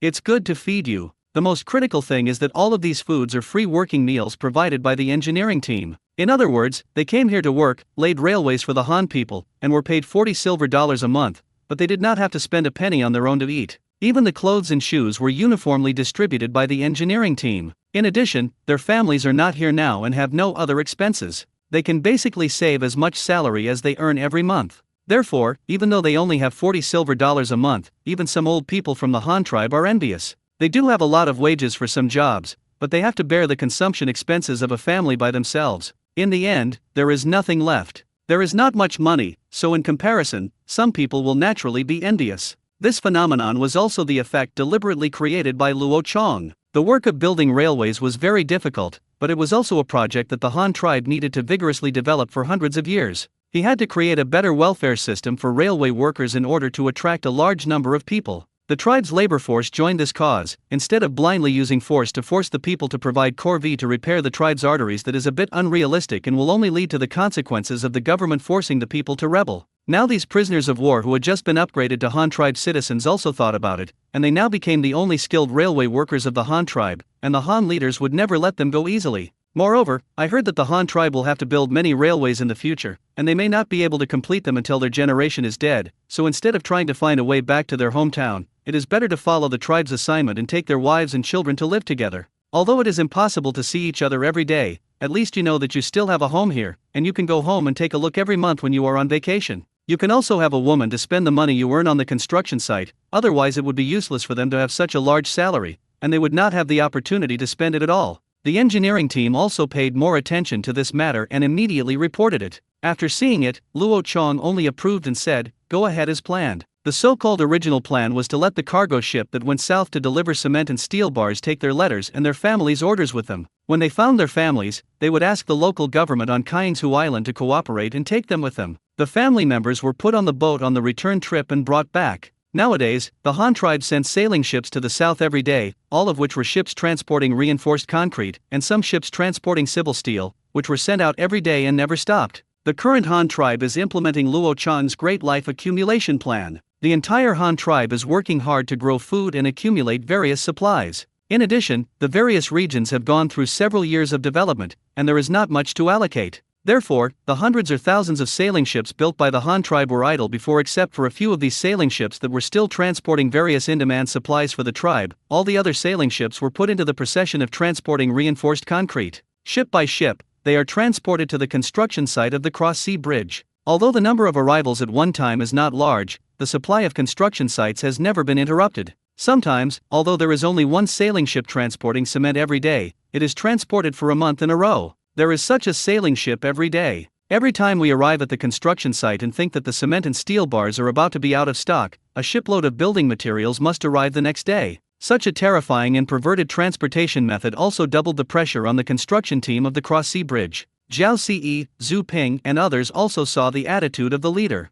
The leader was going to risk his life and actually mobilized all the mobile transportation forces of the entire Han tribe to use in their project. The Han tribe's existing hundreds of sailing ships traveled day and night on the Liaoyang River just to give them a steady stream. They were constantly provided with building materials, making them dare not stop and take a rest. When a country devotes all its resources to one thing, anyone can feel the terrifying power of that country. In July of the first year of Daming, the second Endeavour steam locomotive of the Han tribe rolled off the production line and was officially put into operation on the Xinwei line. The addition of the Endeavour No. 2 locomotive immediately doubled the transportation capacity of the Xinwei line. More materials began to be transported to the docks in Weishan County. By August, the three small flying fish clippers that started construction at the Liaoyang County shipyard at the same time were also launched one after another, quickly transporting the mountains of building materials piled up at the Weishan County wharf to the construction site of the cross-sea bridge, giving Weishan County wharf a lot of damage. The warehouse and yard have reduced a lot of pressure. Due to the sufficient supply of materials and the investment of a lot of automated machinery, the progress of the cross-sea bridge has also accelerated a lot.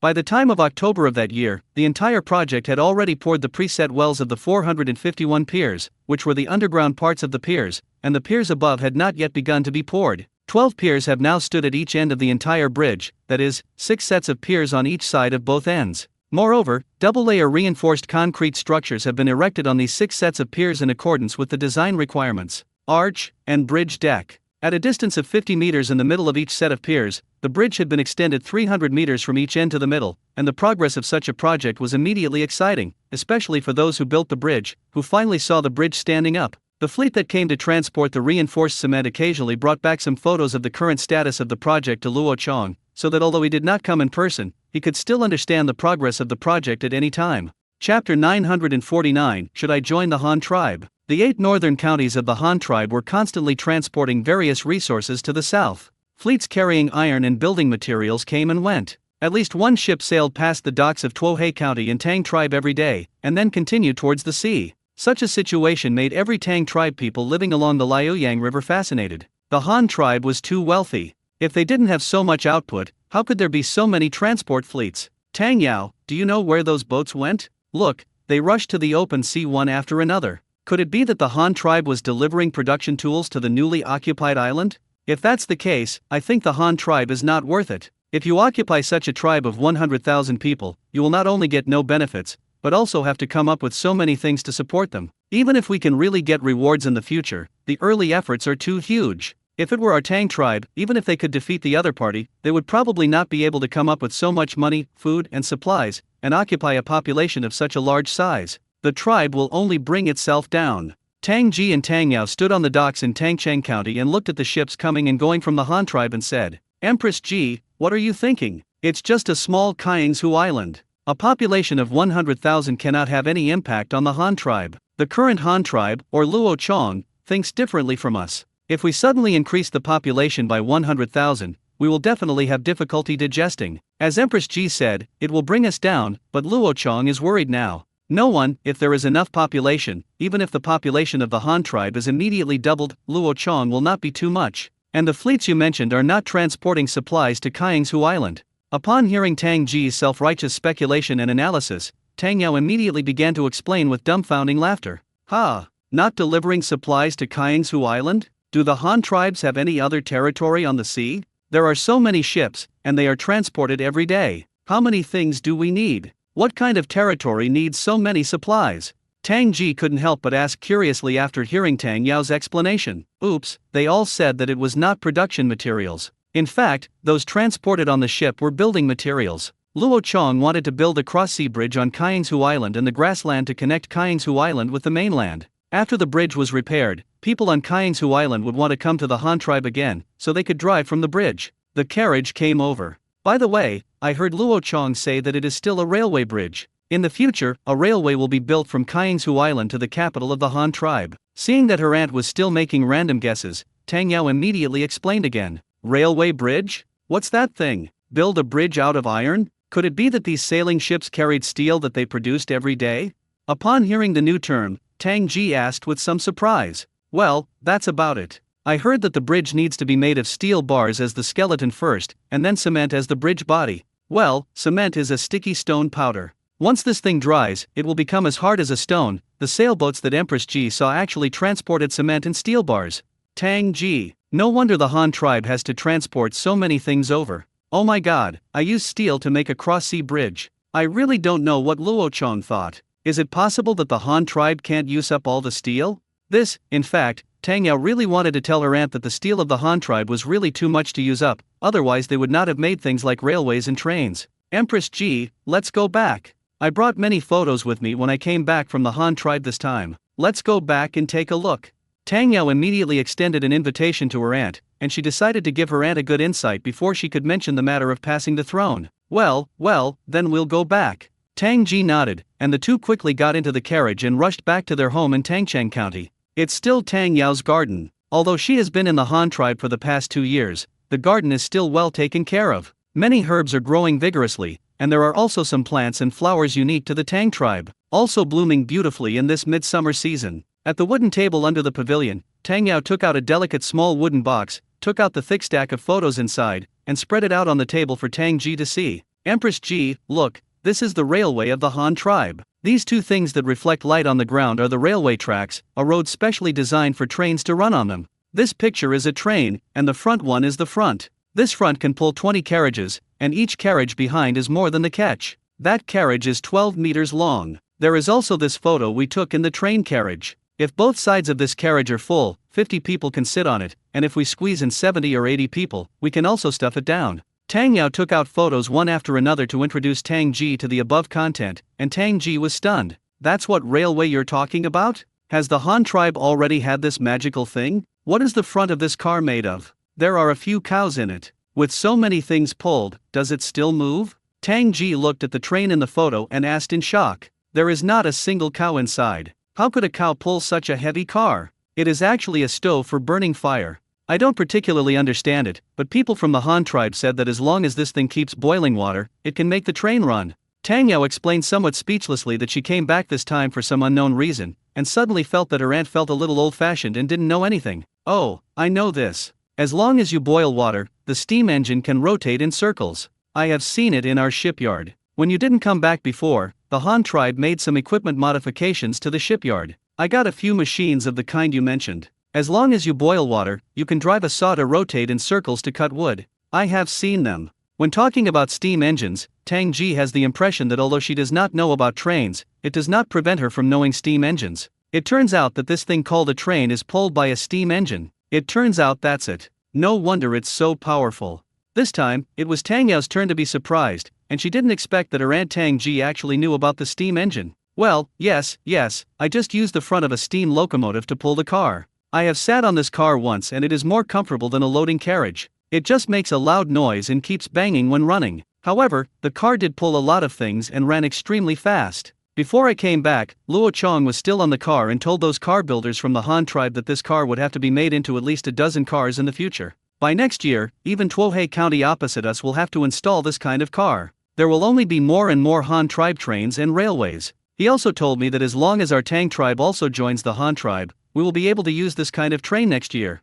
Tang Yao reminded Tang Ji and said, with so many trains, this requires a lot of iron, right? Not only do you need iron to lay the railway, but what kind of bridge are you talking about? That thing, didn't you say you wanted to tie a skeleton out of steel? Surely it needs a lot of iron too, right? The Han tribe built bridges, railways, and trains, and also prepared production tools and farm tools for the newly conquered 100,000 people on Kaingsu Island. Can they produce such iron? Upon hearing Tang Yao's introduction, Tang Ji again raised related questions. Of course, Empress Ji, I just said that the Han tribe lacks population, but they never lack iron, let alone other supplies. Empress Ji, look, this is the steelmaking plant in Xingang County of the Han tribe. The particularly bright white objects in the photo are large iron blocks with red light. This piece weighs several thousand kilograms, and there are also these rails stacked outside. And the steel bars are all produced by them. The Han tribe is the only place where iron is smelted. The iron they practice every day, all of us in the Tang tribe couldn't refine it for a few years, let alone make it into the shape they wanted.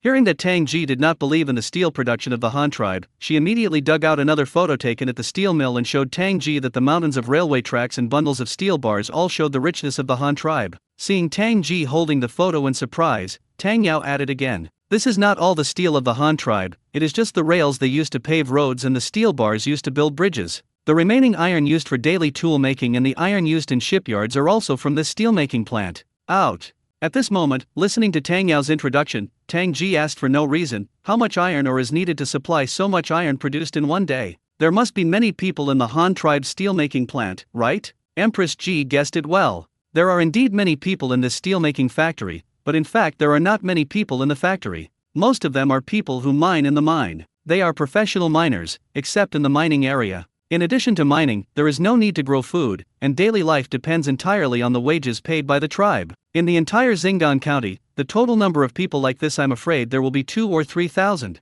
Hearing Tang Ji's question, Tang Yao explained it again. Tang Ji nodded, sure enough, this is the strength of the Han tribe. It can feed tens of thousands of young and strong workers who do not need to farm, but only need to mine and make iron. If it were us, we would definitely not be able to do it. Even if I can barely do it, I will live a very hard life and have no leftover food at home. When the two discussed the various existing production capabilities of the Han tribe for a while, Tang Yao took the initiative to reveal, Empress Ji, Luo Chong promised to marry me, and he also said that as long as our Tang tribe and the Han tribe merge, he can immediately send us the things I just mentioned. Humph, you little girl, you really made this idea. If you weren't getting married, I'm afraid you wouldn't come back to see me. Tang Ji looked as if she had expected it, pointing to Tang Yao's forehead and complaining. Then, Aunt, do you agree? Tang Yao also quickly dodged her hand, and Empress Ji stopped yelling and directly called her aunt to act coquettishly. Look at you like this, why are you so anxious? Let me introduce you and think about it. Tang Ji responded again, and then fell into deep thought. As she paces the garden, she ponders the possible consequences of joining the Han tribe. The current Tang tribe has implemented a certain degree of sinicization reform. Although the Tang tribe has not joined the Han tribe, the Tang tribe now uses the currency system of the Han tribe, which is the same currency used by the Han tribe, and the currency between the two tribes can be circulated. From this point of view, there is no difference between the Tang tribe and the Han tribe. Secondly, farming methods. Previously the Tang tribe only grew wheat, but now they have introduced the Han tribe's grain varieties, planted corn and rice, and advanced farming tools from the Han tribe, as well as advanced farming methods such as composting and drilled sowing, from this point of view, are no different from those of the Han tribe. Then there are other production technologies. At present, the Tang tribe has also introduced shipbuilding technology from the Han tribe, including wood processing technology, cloth textile technology, and advanced production methods such as fishing at sea. The management system of the entire tribe also began to learn from the Han tribe. For example, the Tang tribe had been divided into 8 counties by Luo Chong before,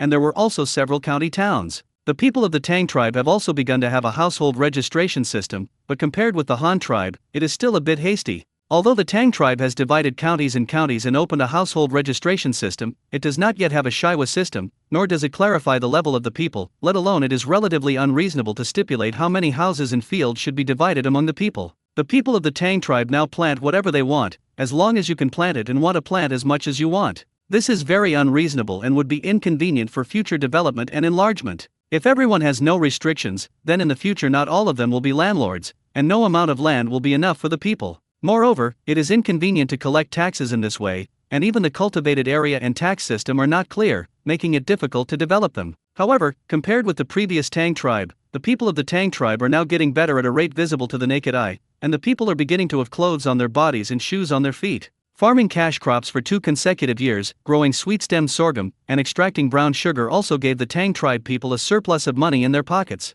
Some people began to build brick houses in the manner of the Han tribe. Going to Tuohei County across the river to buy a calcium carbide lamp would make them happy for half a month. Learning 1 or 2 Chinese sentences was enough to be proud. They worked in Tuohei County. Such people are even more envied by their fellow clansmen. In the current situation of the Tang tribe, if the people are told to take them to join the Han tribe collectively, then there is absolutely no one in the Tang tribe who is unwilling. Everyone can't wait that they were born in the Han tribe. The only thing that may be troublesome is the heads of those clans in the Tang tribe. They are all tangible recipients of interests within their respective clans. Joining the Han tribe means integrating into the management system of the Han tribe. The patriarch no longer has the power to govern the clan, and all the people must be subject to the tribal merit system. Unified management, unified taxation, and unified acceptance of the jurisdiction of the imperial government. Once they join the Han tribe, they are the group of people who need to be sacrificed, so will the heads of this group of clans agree? 950 crazy patriarchs. If the 2 tribes were to merge, the most beneficial would of course be the people of the Tang tribe, as well as the Han tribe, because they were able to pick up more than 80,000 people in vain, and the only ones who sacrificed their interests were the heads of the clans of that group of Tang tribes. However, this is not important. It will be a matter of time before the 2 tribes merge. It cannot solve the problem by delaying it. Look at the Xin tribe next door. Whether it is population, food, or even military power, it is stronger than their Tang tribe. Not still defeated by the Han tribe. Now both Tang Ji and Tang Yao have seen Luo Chang's ambitions. Whenever the tribe and population he discovers have only 2 options, joining and being destroyed. If they don't join the Tang tribe, they will only have to be destroyed. The high-level people were then forcibly absorbed into the Han tribe. Instead of ending up like this in the end, it would be better to take the initiative at the beginning in this way. At least some benefits can be obtained by virtue of the Tang tribe's own value. Thinking of this, Tang Ji suddenly stopped and said to Tang Yao, "It is not a problem for us to join the Han tribe, nor is it a problem for your marriage to the Han leader. The people will only be happy about this matter and will not object. The only people who may be in trouble are the heads of those clans. It may be a bit difficult to gain their support. This depends on the attitude of the Han leaders. Does Luo Chang want to conquer these people by force, or is he willing to give them some benefits and privileges in exchange for their acceptance? Yao Yao, what do you think Luo Chang will choose?" Tang Ji analyzed it, first stating her attitude and then asking Tang Yao a key question. Tang Yao was relieved to hear her aunt agree to her marriage, but when she heard Tang Ji's question, she immediately analyzed it. "As far as I know about Luo Chang, he is absolutely unwilling to bow to that group of patriarchs. If this merger requires the Han tribe to exchange privileges and benefits for them to accept joining, then they will not be satisfied with the current privileges and benefits in the future. When you have interests, you will definitely jump out and cause trouble again. Because tolerance at the beginning will give them a natural illusion, feeling that they have joined the Han tribe, and the Han tribe owes them, so they should give them those things, and they will use this as a threat to intensify their efforts to obtain more benefits. Maybe this group of people won't do this kind of thing so quickly now, but who can be accurate in the future? Auntie, Luo Chang is very busy. How could he have time to have an intrigue with this group of clan leaders? If this group of people dares to resist when the 2 tribes merge, the biggest possibility is that Luo Chang gives an order to let people kill them. Kill them all. Auntie, don't doubt that Luo Chang will definitely be able to do such a thing. He is dedicated to the development of the Han tribe. Now is a good time for the steady development of the Han tribe. He will never allow the tribe to have internal problems at this time. If there are any problems, Luo Chang will definitely use the fastest means to kill them. Although I don't know if it's true or not, I always feel that Luo Chang has arranged manpower around those patriarchs. If they are confused, I feel that Luo Chang may be faster than we know." Tang Yao also analyzed Luo Chang based on her own understanding. Are you saying that Luo Chang arranged his people next to them? This, unlikely, right? After hearing Tang Yao's analysis, Tang Ji expressed that she was very shocked. Now that the 2 tribes have not merged, Luo Chang has already arranged eyeliner next to them. It's horrible, too. I'm not sure about this either. It's just my guess and feeling, but I'd rather believe it's true, because Luo Chong has such ability, and the Han tribe also has such an organization. Luo Chong has a very mysterious imperial guard, which seems to do this.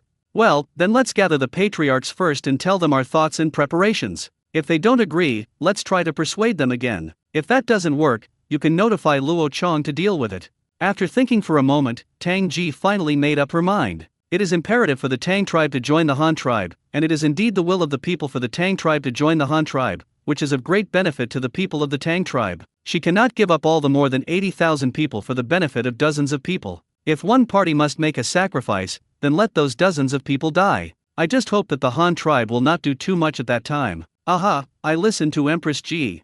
Seeing that she agreed, Tang Yao nodded obediently and smiled happily. Tang Ji helplessly stretched out her fingers and pointed at Tang Yao, but in the end she still couldn't say anything. On the day that her aunt and nephew made their decision, Tang Ji sent people to various counties of the Tang tribe to gather the heads of those clans, gave them time to come to Tangchang County for a meeting, and told them that it was a big deal. The messengers ran between the 8 counties of the Tang tribe and used layer-by-layer delivery to deliver the message to the various clan leaders. After receiving the news, these patriarchs thought that the Han tribe had sent some benefits, or that their Tang tribe had introduced some technology from the Han tribe. In order to quickly introduce these advanced production technologies into their own tribes, the patriarchs can be said to have run very fast. It was originally planned to take at least half a month. It took only 10 days for all these patriarchs to arrive in Tangchang Commandery, which shows how deeply they were mad at their interests. In Tangchang County, Tang Ji was in a courtyard exclusive to the leader of the Tang tribe. Under the pavilion made of thatched cottage, dozens of clan leaders were sitting around a wooden table. Everyone was discussing fiercely. Only then did the leader summon them over. What will happen? Hey, everyone, what do you think will happen if the leader calls us all over? I don't know, maybe it's because the Han tribe has introduced some technology, or maybe the Han tribe is here to help us build something. I really don't know about this, but a few months ago, people from the Han tribe came to our Panchi County to find me. Oh, what are the people from the Han tribe looking for you for? You're all mountains there, and you can't grow sorghum, so what do they have to do with you? Hey, don't look down on our mountains. Let me tell you the truth. The Han tribe came to us specifically to buy stones. The Han tribe sent people to direct the mining of various stones at our place. I heard that they wanted to build houses. We also employ our local people. As long as we go to the mines to quarry stones for the Han tribe, we will get wages, and the wages are quite a lot. The patriarch of Arak County said proudly. Hey, there is such a good thing. Don't the Han tribe all use bricks to build houses? When did you switch to stones, and you still have to ask for stones from you? Don't talk nonsense just for the sake of good looks on your face. Even if they really need stones, the Han tribe is so big, don't they have them themselves? The patriarchs of other county immediately said in a sinister manner, with a sour taste in his tone. Hey, I don't know if the Han tribe wants stones, but we sell a lot of gums in Beijiao County, Longzi County. I don't know what the Han tribe wants for that thing, but they want as much as they want. It's not too much at all, so I had no choice but to sell it to them. Another patriarch of Longzi County showed off. The other patriarchs could only hear it with red eyes of envy, because among the entire Tang tribe, only Beijiao County and Longzi County had the most natural rubber trees. This was all given by God, and no one else could envy them. Come, even if they want to sell rubber, they can only plant it now. If it grows to the point where rubber can be cut, it will take at least 20 years. However, at this moment, Tang Ji and Tang Yao also entered with some guards. I heard Tang Ji suddenly ask, "It seems that all the clan leaders have made a lot of money from the Han tribe, but I just don't know how much you spent on the people of your clan with this money." Of course we spent money on the people. Our Beijiao County used the money from selling gum to buy a lot of looms for the people. With these looms, they can make more money by weaving their own fabrics in the future.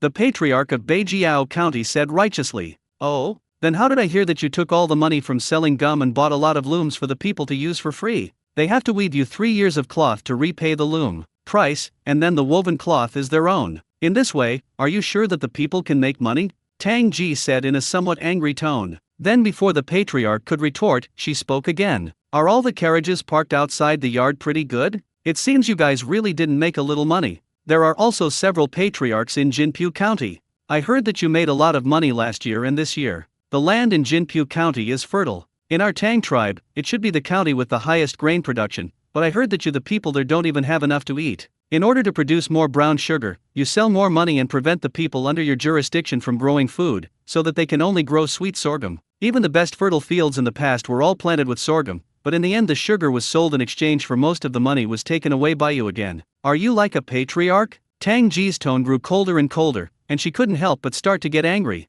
Originally, she thought that these clan leaders would definitely not agree to join the Han tribe, because that would harm their interests. However, she did not expect that these clan leaders would persecute the people of the clan in order to benefit themselves. For example, the heads of several clans in Jinpu County occupied the most fertile land, but they did not allow their people to grow wheat, rice, and corn, which were staple foods, but all of them were allowed to grow sweet stalk sorghum, and sorghum straw was used to extract sugar, and sorghum rice was also sold to the Han tribe for winemaking. It would be fine if the proceeds from growing sorghum could be divided equally among the people. The key is that most of the money earned from growing sorghum was taken away by several of their patriarchs themselves, and the money left to the people was only enough for them to buy their own rations. Even the rations they ate had to be oppressed again by several patriarchs, which was simply a loss of conscience.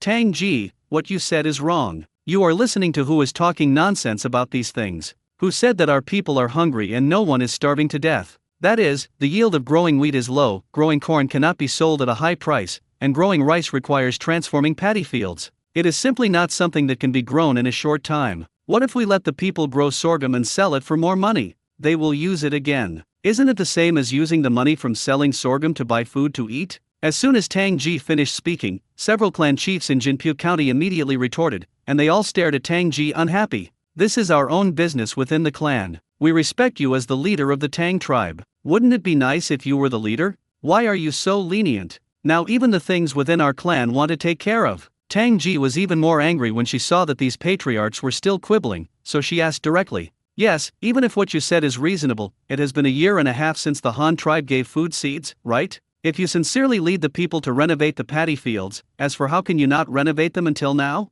Okay, let's let them plant sorghum even if it's really hard for you to change the paddy fields. Why don't you distribute the proceeds of that kind of sorghum equally to the people? It's their hard work, and you even have to deduct it." I said, "Lord Leader, what are you saying?" Then the people planted sorghum, and they themselves couldn't carry the sorghum and sell it to the Han tribe. We, the patriarchs, helped them contact the Han tribe for purchase and transportation. We can't let us contribute in vain. We deducted our own. Why can't that part work? Seeing several clan leaders continuing to quibble, Tang Yao couldn't help but explode her hair. She had been staying in the Han tribe and never returned. Unexpectedly, the clan leaders of her tribe had fallen to this point, and what she had done was simply appalling. Forget about persecuting the people within their own clan. The key is that they themselves have found a bunch of reasons, which is simply unreasonable. Tang Yao couldn't help but ask, so what if the corn you sell to the people is twice as expensive as wheat flour from other places? Still the same thing, the people can't carry sacks to buy food by themselves. We gave them money and helped them buy rations.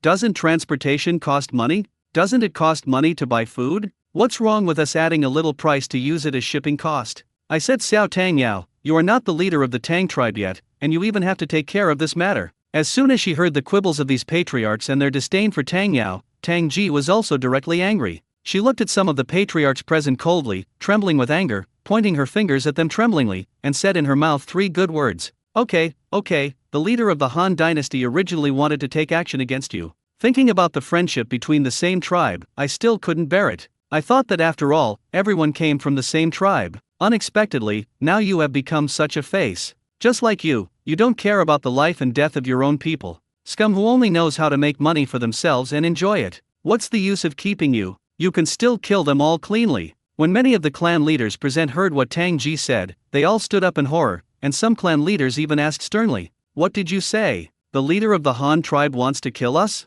Why is he 951 who is of the same race as you?" Looking at the group of patriarchs in brocade clothes in front of her, Tang Ji couldn't help but sneer. She pointed at the patriarchs and said coldly, "Why? I passed the position of leader to Tang Yao, and Tang Yao will soon marry the leader of the Han dynasty as the leader of the Tang tribe. When the two tribes merge, the entire Tang tribe will be under the jurisdiction of the Han tribe's imperial government. By then, you just wait until your home is ransacked and your family is destroyed." When the patriarchs present heard this, their expressions suddenly changed. The reason why they dare to do this now is because no one cares about them. Although the Tang tribe now implements some Han tribe systems, they have not studied them thoroughly. Moreover, no matter how powerful the laws and systems of the Han tribe are, it is impossible to control them. As for Tang Ji, the leader, they had no right to interfere in matters within their own clan, so they squeezed the people so that they would have nothing to do with it. But now, Tang Ji actually wants to merge the Tang tribe into the Han tribe through marriage and fully accept the control of the Han tribe. Will they still be able to have them in the future?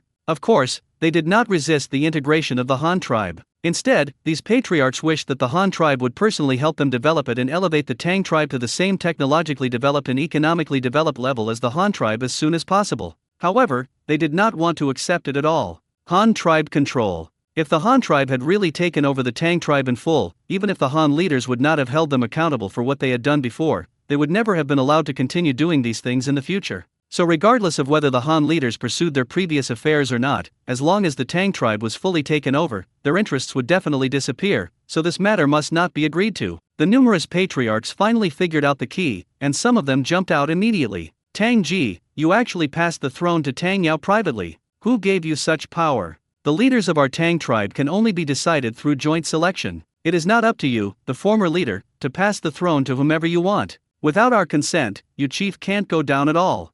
Yes, what rights do you have to pass the throne to Tang Yao? If it were normal, it would be fine if you wanted to pass the throne to Tang Yao. Now you actually want to pass the throne to Tang Yao, and then give us the Tang tribe away by letting her marry the leader of the Han tribe. You are a tribal leader. Can you do something? I would now like everyone to jointly depose Tang Ji as the leader and re-elect a leader who can bring benefits to our tribe. For a leader like Tang Ji who can even give up to his own tribe, we don't want it. Yes, depose Tang Ji. Re-elect the leader. Depose Tang Ji. Re-elect the leader. Looking at the frantic clamor of all the patriarchs in front of them, Tang Ji and Tang Yao, a pair of aunts and nephews, couldn't help but sneer angrily. Humph, just because of you, you still want to depose me as leader? Are you afraid you have forgotten why our Tang tribe's surname is Tang? In my Tangcheng county, in my Tang Ji's house, so what if you are the heads of various clans? Who do you think you can decide who I want to pass the throne to? You guys think too highly of yourself, right?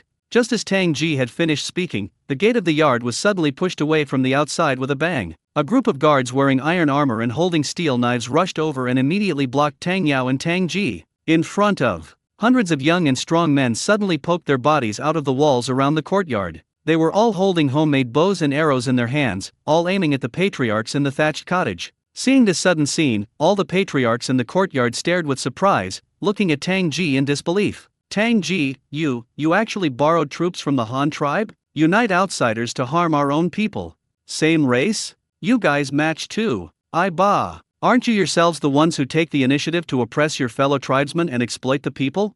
Tang Ji couldn't help but groan when she heard what they said. Tang Yao also sneered, uncles, we didn't mobilize troops from the Han tribe to deal with you scum, and we didn't have to go to such great pains. Those around you who were pointing arrows at you were all warriors of our Tang clan. Auntie just said it right, don't forget why this tribe's surname is Tang, instead of calling your surname. That is, in this tribe, we, the Tang clan, have the most people. Now that we are in Tangcheng County, do you think can you go out? Oh, by the way, these soldiers are not specially prepared for you, Mr. Shi, come and tell them what you do. Yes, madam. Between Tang's aunts and nephews and the heads of the clans, the captains of the armor leaders immediately stood up and responded. I am the leader of the Han tribe, the Imperial Guard. Shi Jinkai, the general flag of the Jinryu Guards, is responsible for protecting the leader and his family. Tang Shaijun is now the fiancé of our leader, and naturally he is also the target of our Jinryu Guards' protection. The leader was speculating that Tang Shaijun would encounter trouble when he came back to inherit the position of leader, so he asked me to lead a team of guards to secretly protect his wife.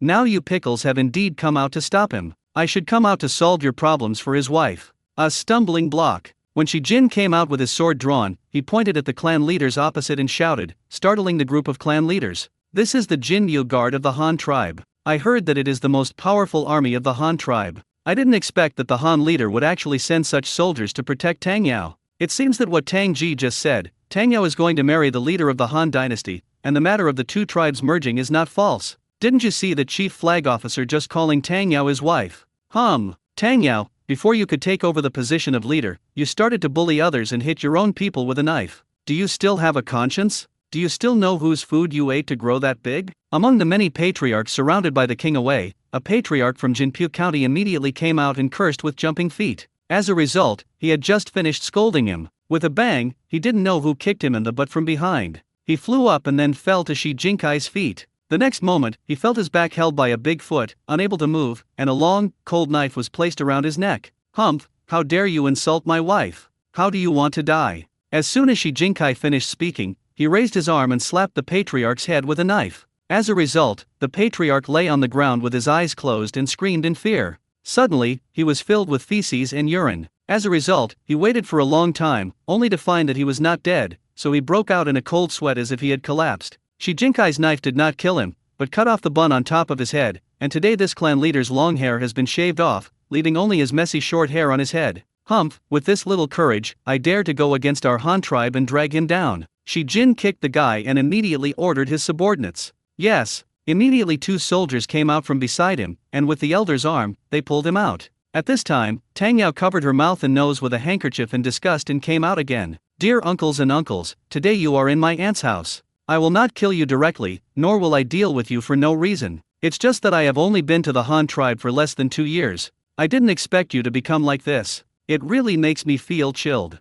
Yao remembers that when I traveled thousands of miles north to the Han tribe as an envoy, at the expense of my own medical skills and herbs, I exchanged a lot of food seeds and production technology with the Han tribe. I thought that with this, the people of our Tang tribe could also live a good life like the Han tribe, but I didn't expect that as the heads of each clan, you so oppressed his own people. It is said that compared with your clan, I am just an outsider. I didn't care about your affairs at first, but now even I, an outsider, can't stand it anymore. Don't you think you have gone too far? Several patriarchs in Beijiao County, are those naturally grown rubber trees yours? Since you sold gum in exchange for money, why don't you give it to the people within your own clan? I bought them some looms and asked them to weave for you for 3 years to pay off the debt. Is this what you said about making money and living a good life with the people? Several patriarchs of Jinpu County, you should be killed directly. They withheld the money for selling gum, which was a good thing that was picked up in vain, but you forced the people to give up growing grain and planted sorghum specifically for you. The people worked hard. Most of the proceeds were actually withheld by you black-heartedly. If you don't die like this, God is really blind. Of course, I have just said that I will not kill you today, lest my aunt's yard be dirty, and I will not decide your life or death. When the Tang tribe and the Han tribe merge, it will be up to you. Let the clan members come and try you publicly to see if your own clan people will lead you a way to survive. Dare you? Tang Yao, don't think that you are affiliated with the leader of the Han tribe. You can let me go, let me go. You are a soldier of the Han tribe. Why should you arrest the patriarch of our Tang tribe? Let me go quickly. Hearing Tang Yao's accusations and sarcasm, as well as the decision to hand them over to the people for public trial, a clan leader in Jinpu County immediately blew up his hair. Usually they have the status of clan leaders, so they are the biggest in the clan. It is just a matter of one sentence to decide whose life or death they want. The people are simply unable to resist, but if they join the Han tribe as a whole, with the support of the Han tribe's government and with the support of the army, who will take them as patriarchs seriously? I am afraid that they will be the first to want them to die. It's the oppressed people. At this point, they couldn't hold it back, but as soon as a clan leader jumped out and yelled, he was immediately carried aside by the soldiers of the Jinmyo guards as if they were catching a chicken, and they kept beating him. Although their lives are to be handed over to the people for judgment, there is nothing wrong with a beating now, right? The other patriarchs present saw Tang Yao and Tang Ji beating the patriarchs of the same tribe in public without caring about their feelings,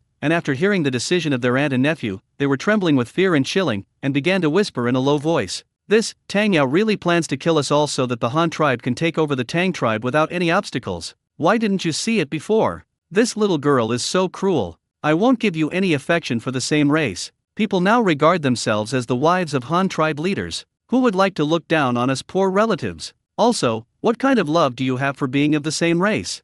She is flying up the branch now. I wish all our poor relatives could disappear, lest we lose anyone to her in the Han tribe. What's the use of complaining about this now? Please think of a way, otherwise we will all be dead ends. However, at this moment, several patriarchs of Panchi County suddenly stood up and exclaimed angrily, "Who is everyone with you? Who is of the same race as you?" I agree with both hands on the integration of the Tang tribe into the Han tribe. You clan leaders who even have your own surname are going to harm you. I have long disliked you. Just wait to die for yourself. This is called self-inflicted evil. You traitors. Have you forgotten which tribe you belong to? Seeing that several patriarchs in Panchi County had publicly expressed their intention to defect to the Han tribe, the other patriarchs were so angry that they even uttered the word traitor. You, we have never harmed our tribesmen. Anyone with a discerning eye can see how powerful the Han tribe is. You have made so much by yourself now, but not all of them are earned from the Han tribe. The Han tribe does not want your brown sugar. I don't want your gum. You still earn so many benefits from it.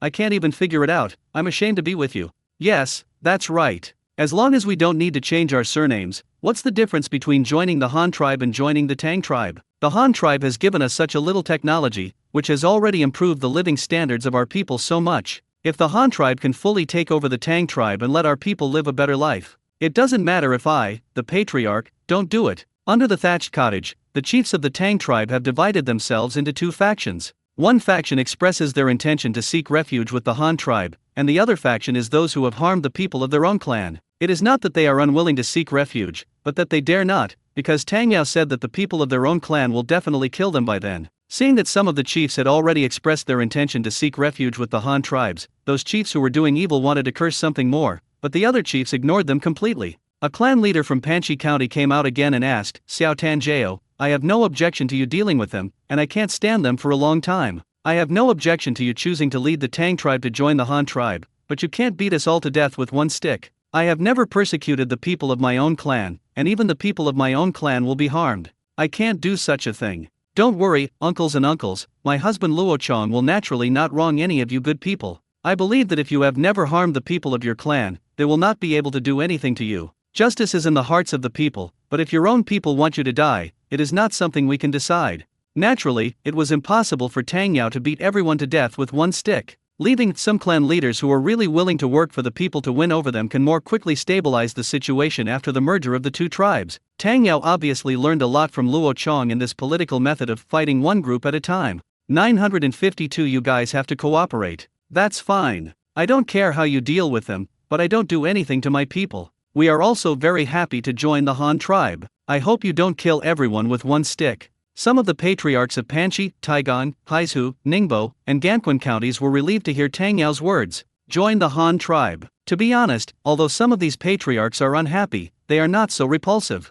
After all, the essential structure of the Tang tribe and the Han tribe is no different. They are all composed of multiple clans. Anyway, no matter which tribe they join, they will not change their surname, so there is nothing wrong with joining a tribe that can make them live a better life. What they feared most was that the Han tribes, in order to receive their clans more smoothly, would just find a reason to kill them all, which would be too much. The Tang tribe has 8 counties, totaling 20 or 30 clan chiefs. Not everyone is as inhuman as the clan chiefs of Longzi County and Jinpu County. They have never persecuted the people of their own clan. This does not mean that they are all good people, but that they do not have such good opportunities. In fact, some patriarchs saw Jinpu County planting sorghum and then squeezing sugar to sell it for money. Not to mention how envious they were, but the land situation there did not allow them to do so. Although the Han tribe gave them a lot of grain varieties and planting techniques, the Han tribe basically never exported grain to the outside world, and the restrictions on grain transactions were extremely strict. Even the Han tribe's own people and private individuals were not allowed to trade grain. If you want to sell grain and buy grain, you can only buy grain through grain warehouses opened by the government.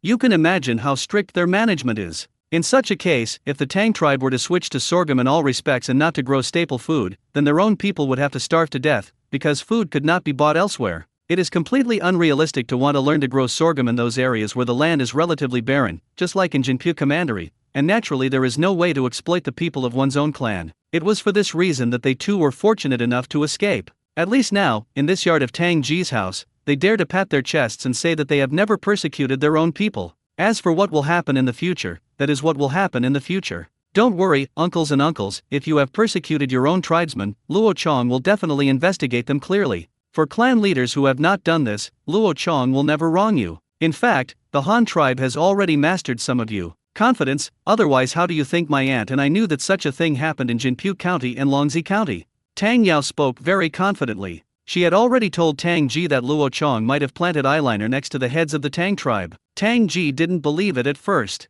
It wasn't until Tang Yao asked the Jinwuvai guards who came with her that she realized that this was really the case. What happened? So I learned from Jinwuvai what the heads of the Tang tribe had done. However, the patriarchs of Jinpu and Longzi counties were not calm, and they looked at Tang Yao in surprise and asked in disbelief, Tang Yao, do you dare to join forces with the Han tribe to plot against us and put eyeliner around us?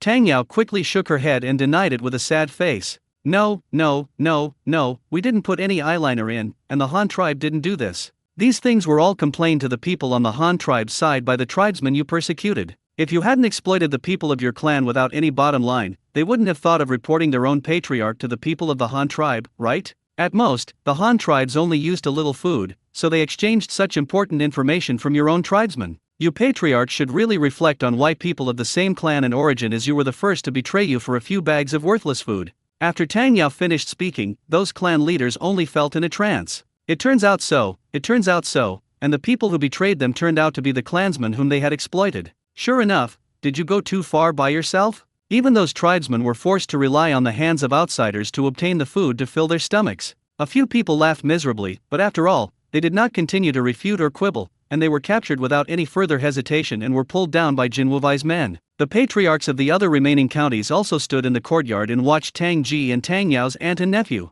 Tang Ji, Tang Yao, what should you do now, and what do you plan to do next? Tang Ji glanced at all the patriarchs present, looked at Tang Yao again, and the two of them nodded before Tang Ji said, I hope that all the clan leaders here will cooperate. Tomorrow we will hold a public sacrificial ceremony for the leader to pass the throne, and officially pass the throne of the Tang tribe to Tang Yao. Then after Tang Yao succeeded to the throne, she immediately announced her relationship with the Han leader, marriage, and the news that the Tang tribe was integrated into the Han tribe as a whole. When the time comes, I hope that all the clan leaders can publicly recommend Tang Yao as the new leader, and after the ceremony, return to your respective territories and announce this to the people of your clan. Oh, by the way, when you go back, in order to ensure the safety of all the patriarchs, the Lin County Sheriff of Tuohei County will send soldiers and officials to go back with you to help you finalize this matter. I also hope that all the elders can cooperate. Elders, please rest assured that after the Han tribe fully takes over the Tang tribe, the benefits of you clan leaders will definitely be lost. If there are children in your family who are determined to become officials, they can get priority training from the Han tribe government. Then choose a place to serve as officials, and you clan leaders themselves will also receive titles from Han leaders, allowing you to live a prosperous life. When the many patriarchs present heard this, their hearts went cold. Good guy, although this didn't kill them directly, it didn't relax at all. Saying sending people to protect them is just talking. This is completely surveillance. And send soldiers and officials back with them, and help them get this matter down, and help them? It is almost enough to help the Han tribe stabilize the situation and confirm that the Han tribe will take over the Tang tribe. That's not at all reassuring them. However, there is nothing wrong with Tang Yao and Tang Ji, as well as the worries of the Han tribe. Don't look at the good things this group of patriarchs promised here. They really want to let them go back to their clan. I don't know what kind of trouble they will cause. What if they instigate the relationship between the Han tribe and the people of the Tang tribe and promote some false information, such as the Han tribe wants to forcibly conquer the Tang tribe, force the people of the Tang tribe to do any coolies, and then instigate the people to revolt independently? Even if they don't dare to resist the Han tribe, what if they sneak away with people? Now these days, there are deserted countryside and forests everywhere,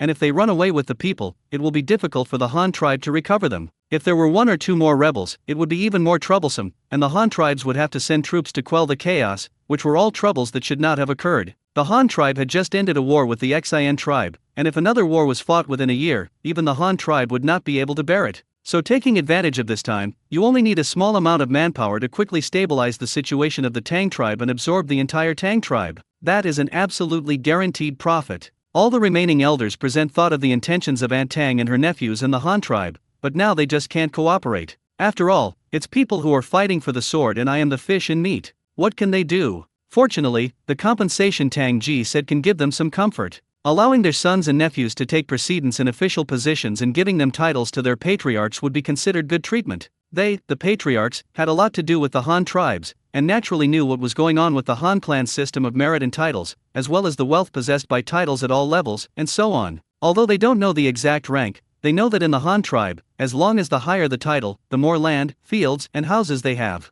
Having land and food means having money. Now these days, as long as they have these, it is enough. They don't expect anything else. No matter how bad it is, it can't be worse than the original life. But what's going on with choosing a place to serve as an official? The patriarchs could not figure it out and understood the mystery, and only Tang Ji and Tang Yao knew that it was still a means of preventing them from causing trouble. It means that it is okay to let your children become officials after receiving training, but they cannot be officials on their own territory. They must be transferred to other counties to serve, otherwise what is the difference from the previous patriarchal system? This would prevent them from causing trouble, and would allow these newly appointed officials to grow up quickly. Being able to lead the people of one's own family to live a good life is not considered a skill. Being able to lead the people of other people's families to live a good life is called ability. The patriarchs agreed directly on the spot, because there was nothing they could do if they didn't. Tang Ji and Tang Yao were very satisfied with the attitude of the clan leaders and ordered people to prepare sumptuous food for them to enjoy. However, they could not leave the courtyard for the time being. There were Tang clan's own soldiers in Jinwu outside the courtyard door and walls. The guards were guarded by soldiers, and they were put under house arrest. Tang Ji has already said that this situation will not last long. After the succession ceremony is held tomorrow, someone will be arranged to send them home. Even if the elders are unwilling, they can only swallow their anger and agree. After all, people are now under the eaves and have to bow their heads, not to mention that there are soldiers from other houses outside the eaves. Tang Yao, what should those patriarchs in Jinpu County and Longzi County do now? As soon as she left the courtyard, Tang Ji immediately asked Tang Yao. Tang Yao glanced at Shi Jinkai, who was following him, and meant for him to make arrangements. Madam, don't worry, I will send troops to these clan leaders to take them to Tuohei County for temporary detention. They will probably be made into typical examples and publicize them in the Tang tribe so as to win the hearts and minds of our Han tribe. Madam, just inherit the Tang tribe with peace of mind. As the leader, don't worry about anything else, just leave it to us. The leader has already arranged everything for his wife. When Shi Jinkai saw Tang Yao's inquiry, he immediately told the plan that had been arranged in advance. The merger of the Han tribe and the Tang tribe was upright and led by marriage. However, in order to win the hearts and minds of the Tang tribe and make the people of the Tang tribe willing to join the Han tribe, some publicity that should be done is also indispensable. Tang Ji and Tang Yao were very satisfied after hearing this arrangement. Those elders tried to die by themselves. Even if they really killed them, they would be guilty of their own death. They were completely unworthy of anyone's sympathy. Okay, let's act separately. Time is also very tight. I will start to arrange for people to prepare for tomorrow's sacrifice and succession ceremony. You can contact the Lin County Sheriff of Tuohei County and ask him to immediately send the soldiers and those who are ready to take over. The county guards and county magistrates from various places will be sent over, so that they can organize and take over the affairs of the Tang tribe. It is best for these people to come over tomorrow and the day after tomorrow at the latest, otherwise, we put those patriarchs under house arrest for too long, and I'm afraid we'll have other troubles. After hearing Shi Jinkai's arrangement, Tang Ji nodded and spoke out about her arrangement. Tang Yao also agreed immediately. Auntie, don't worry, I will definitely not delay things.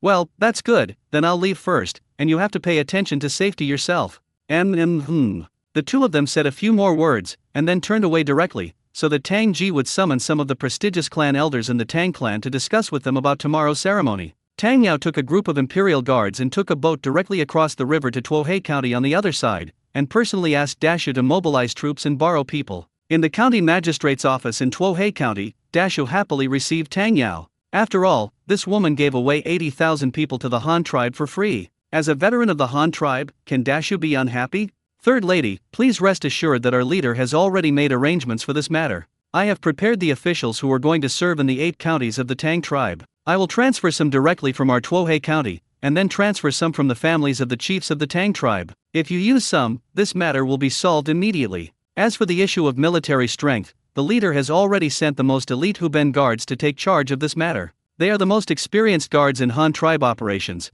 and there is no problem in using them to control the situation. Seeing Tang Yao coming to borrow troops from him, Dashu told the Han tribe's preparations without saying a word. Although Tuohei Commandery could not provide so many county governors, providing some minor officials was not a problem at all, and coupled with the cooperation of the local clans of the Tang tribe, taking over the Tang tribe was not a problem. As for whether the clan will cooperate, believing that there were soldiers of the Tiger Ben Guard standing behind them with swords, they did not dare to fail to cooperate. Since the end of the war against the Xian tribe, the Huben Guard, one of the 8 guards that originally went on the expedition, has been completely transferred back to the vicinity of Tuohei County to rest and recuperate. Hubo Guard has been exploring waterways and fishing areas offshore, patrolling and responsible for rescuing some fishing boats at sea, which can also be regarded as a kind of training. Only the Huben Guards were truly rested. They had not been idle since the end of the battle between Grassland and Madun. They were first transferred to Tuohei County to train and reorganize the new army, and then led the new army as the main force. The expedition to Zudeo did not officially come back to rest until the entire Xian tribe was finished. The entire 4,000 troops of the Huben Guards all went home to visit relatives in batches. Now there are only 3,000 people actually in the military camp. The other 1,000 people have not returned to their hometowns to visit relatives, but even these 3,000 people in the military camp have not returned yet. Thousands of people, they have had enough rest. They have been resting here in Tuohei County for half a year. Now they are worried that they have no place to vent their excess energy. There's something they can do, Bloodbath said. 953 Sacrifice and Succession Election. Although Luo Chong did not come over in Hanyang County, he always paid attention to the affairs of the Tang tribe. Dashu also always summarized the situation of the Tang tribe and reported the situation of the Tang tribe to Luo Chong with the frequency of 1 letter a day. Except for the soldiers on vacation, all the other troops in the camp of the Huben Guards were dispatched. There were 8 counties of the Tang tribe, a total of 27 counties. Each county sent 100 soldiers, which is 2,700 people. In addition, the logistics, the arms and so on, exactly 3,000 troops were invested. According to Luo Chang's instructions, each county will dispatch personnel according to the size of 100 soldiers and a governing working group. First, the Han tribal political power in these 27 counties will be determined and a basic framework will be laid. The early government affairs work does not need to be very comprehensive. As long as the population yellow book, household registration, acres of land, and houses can be counted, the future work will be easy to start. Then, after the local situation is eased, they will make appropriate investments according to the different conditions in each region, and then wait until the people have an income under the governance of the Han tribe, and then start collecting taxes. The matter of collecting taxes must not be carried out too early, otherwise it will definitely arouse the resentment of the local people. We must wait until the local people see that their living standards have indeed improved under the governance of the Han tribe, and then let them do so willingly. Pay taxes to the Han tribe. Because he had prepared in advance and his army was ready-made, Tang Yao came to Tuohe Commandery to borrow people without any hindrance, and that evening the army and the consuls from various places began to cross the river in batches and went to Tangcheng Commandery to assemble. By dawn the next day, the army had gathered in the city of Tangcheng County and had accumulated enough cards for Tang Yao's ceremony to succeed the leader of the Tang tribe. By the way, it was also announced that Tang Yao had Luo Chong as the backstage in the Han tribe. Otherwise, she could mobilize the Han tribe's army. Early that morning, in the small square used for sacrifices in the center of the city, all the people of Tangcheng County were notified in advance and gathered early. If the people of any of the 27 counties of the entire Tang tribe lived the best and had the best impression of the Han tribe, it must be the people of Tangcheng County. Because Tang Ji is the largest clan leader of the Tang clan, she will not exploit the people of her clan like that. In addition, they are only separated from Tuohe County by water, so she has the most contact with the Han tribe and has the highest favorability for the Han tribe. So when these people saw that the army of the Han tribe was actually present, they did not panic and only felt envy and admiration. Due to the help of the Han tribe's Huben guards, Tang Ji's sacrifice this time was larger than before, and some Huben guard snare drums, bugles, and other musical instruments were borrowed. After a drum, Tang Ji takes the lead in leading everyone to perform the sacrifice. The sacrifices of the Tang tribe are relatively unique. They have to offer sacrifices to more gods. They mainly include the wind god who is in charge of wind and rain, used to pray not to send down typhoons. There are also the water god who is in charge of rivers, lakes and seas, the grain god who is in charge of crop cultivation, and the sun and moon in the sky, and a man named Fu. In the myths and legends of the Tang tribe, or in the history of the Tang tribe, it was the man named Fu who created the technology of iron smelting and brought sharp weapons and useful farm tools to the entire Tang tribe. The people all thought that this person was transformed by a god and was specially designed to teach the world how to survive, so he passed it on and on for countless years. The first guy from the Tang tribe to learn how to smelt iron was passed down as a god,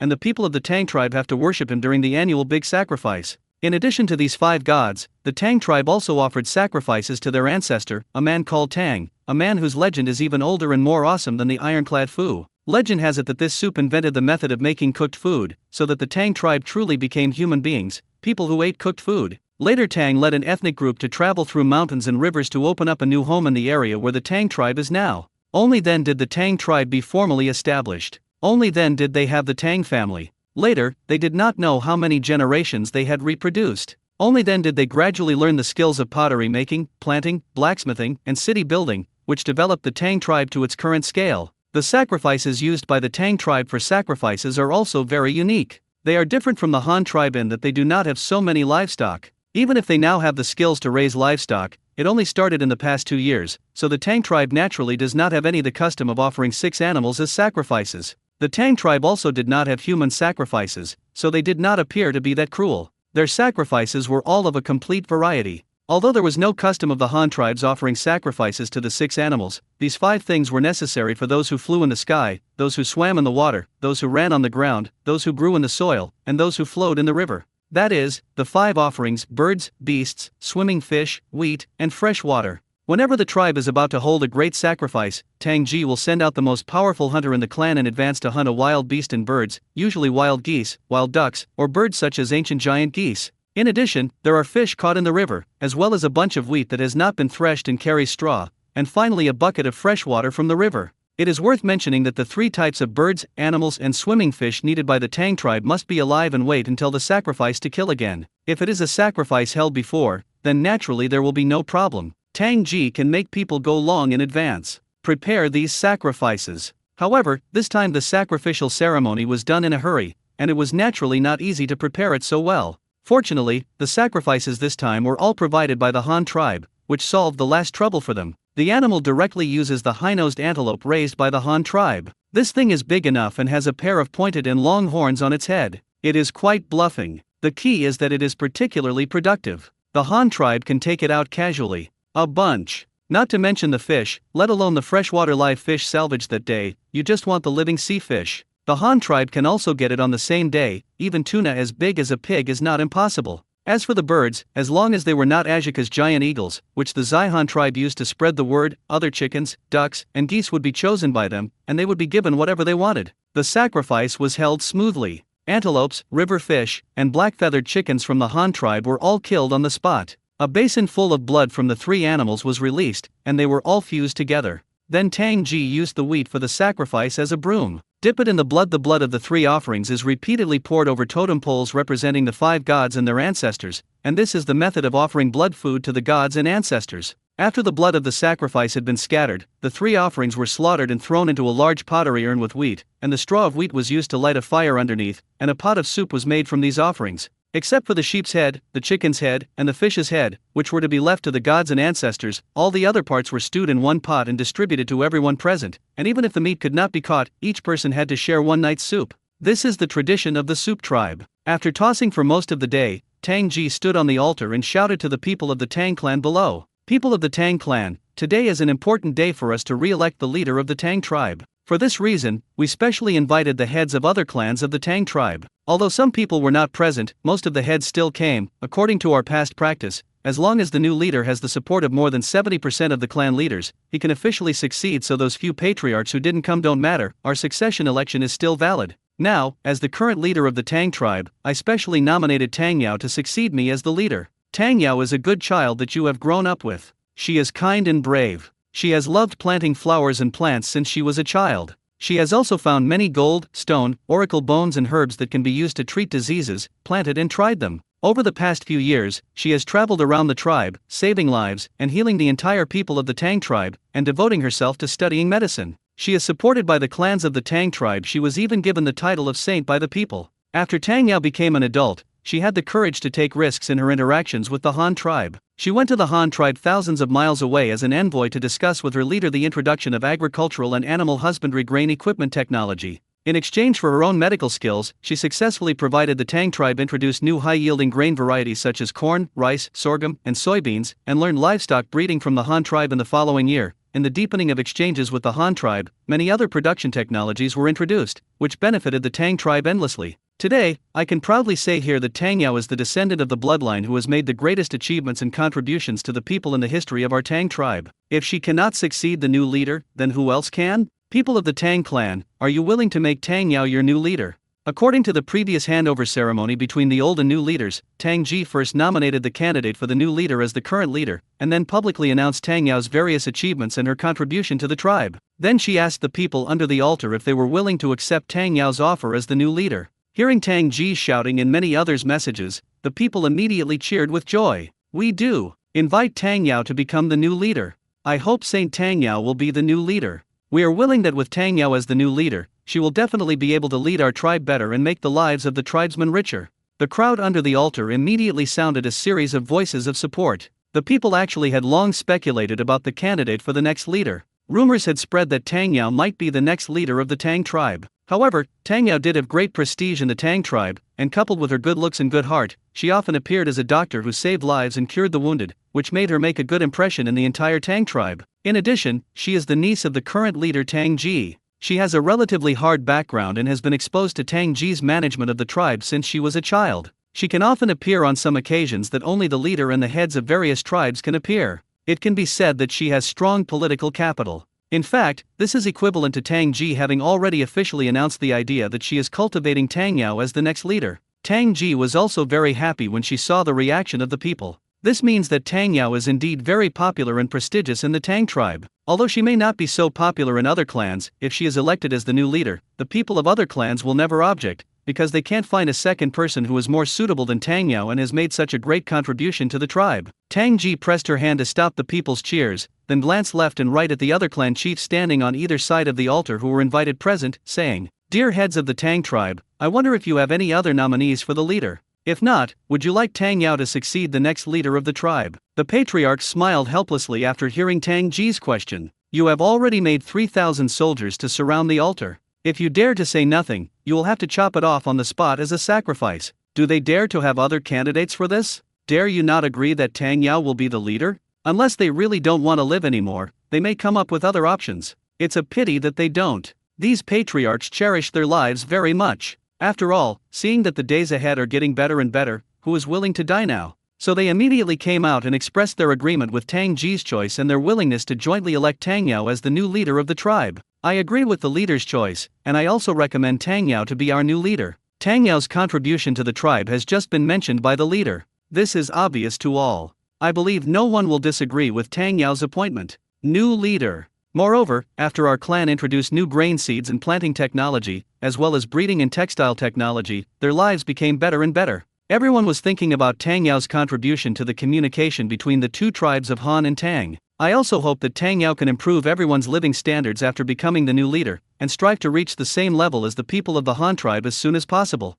After hearing Tang Ji's inquiry, a clan leader from Panchi County took the lead in speaking cooperatively, and other clan leaders around him quickly followed suit. I also agree, and I also recommend Tang Yao as the new leader of our Tang tribe. I agree. I support. I also recommend Tang Yao. On the altar, the patriarchs came forward one after another to express their support for Tang Yao. Tang Ji seemed very happy and secretly thought in her heart that these guys knew current affairs. Tang Yao also humbly thanked the many clan leaders present, and then officially handed over to Tang Ji, and handed over a wooden scepter that represented the position of leader of the Tang tribe and had been passed down for countless generations, covered with various bone ornaments, into Tang Yao's hands. Tang Yao also officially became the new leader of the Tang tribe from this moment on. 954 Full sinicization. Tang Yao took over the scepter, representing the position of leader, and officially inherited the position of leader of the Tang tribe. She was dressed in the brocade dress of the Han tribe, with beautiful jewelry on her head, and showed dignity and grace in every move she made. Tang Yao slowly walked to the front of the altar with her scepter and said,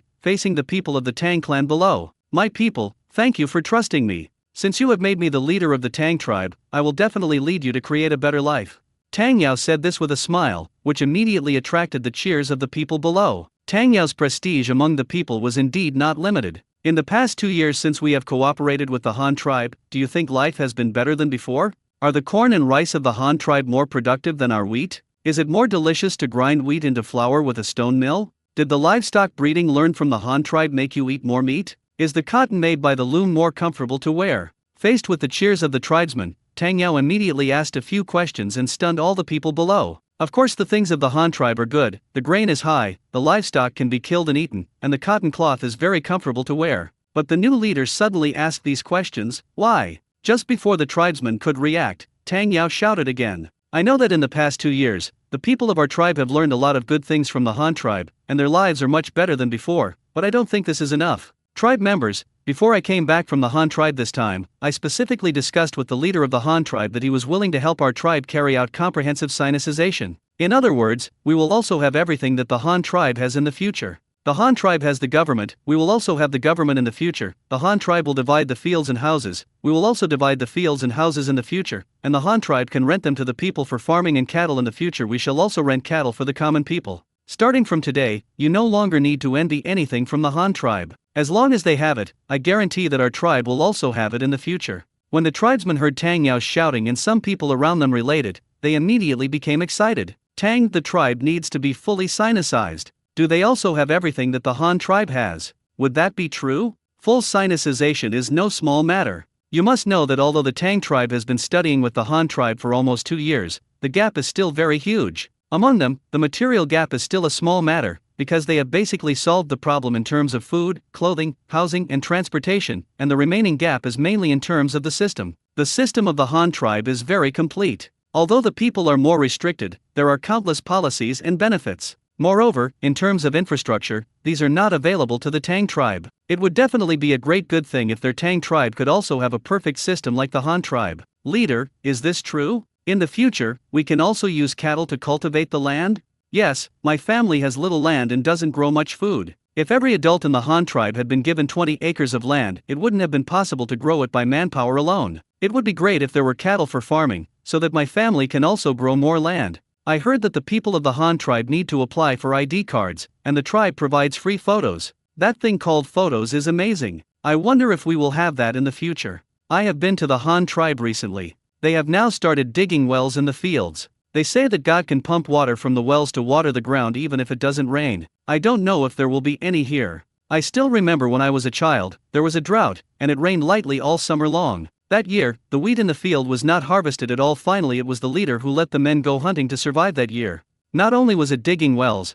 but I also heard that the Han tribe had begun to store grain. It was said that it was prepared for the catastrophe and needed to store enough grain for 5 years. Even if the entire Han tribe people did not farm for 5 years, they would not go hungry. The leader of the Han tribe is so awesome that he can still think of this.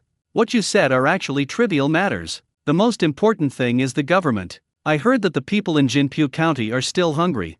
Ah, what's going on? Aren't all the good fields of the best quality over there in Suwara County? Even when there were no Han tribes before, the food they produced was the most in the entire Tang tribe. How could the people there go hungry? Hey, you don't know that, do you? It's true that there are high-quality fields in Jinpu County. The key is that their clan leaders don't let them grow food. All the people in their clan can only grow sorghum. They say that the money they sell for growing sorghum is too much. As a result, they sell it. The money went into the homes of those clan leaders. If the people in Jinpu County want to eat rations, they can only use the little money left from selling sorghum to ask the patriarch to help buy it. As a result, the corn they bought is more expensive than the flour of the Han tribe. Do you think they can eat enough? Ha! That's still the case? Then their patriarch is too inhuman. Who says no? Didn't you see that those patriarchs didn't come today? I guess he must have been arrested by our new leader. There is also this matter of comprehensively learning from the Han tribe. I guess it was also because of this matter.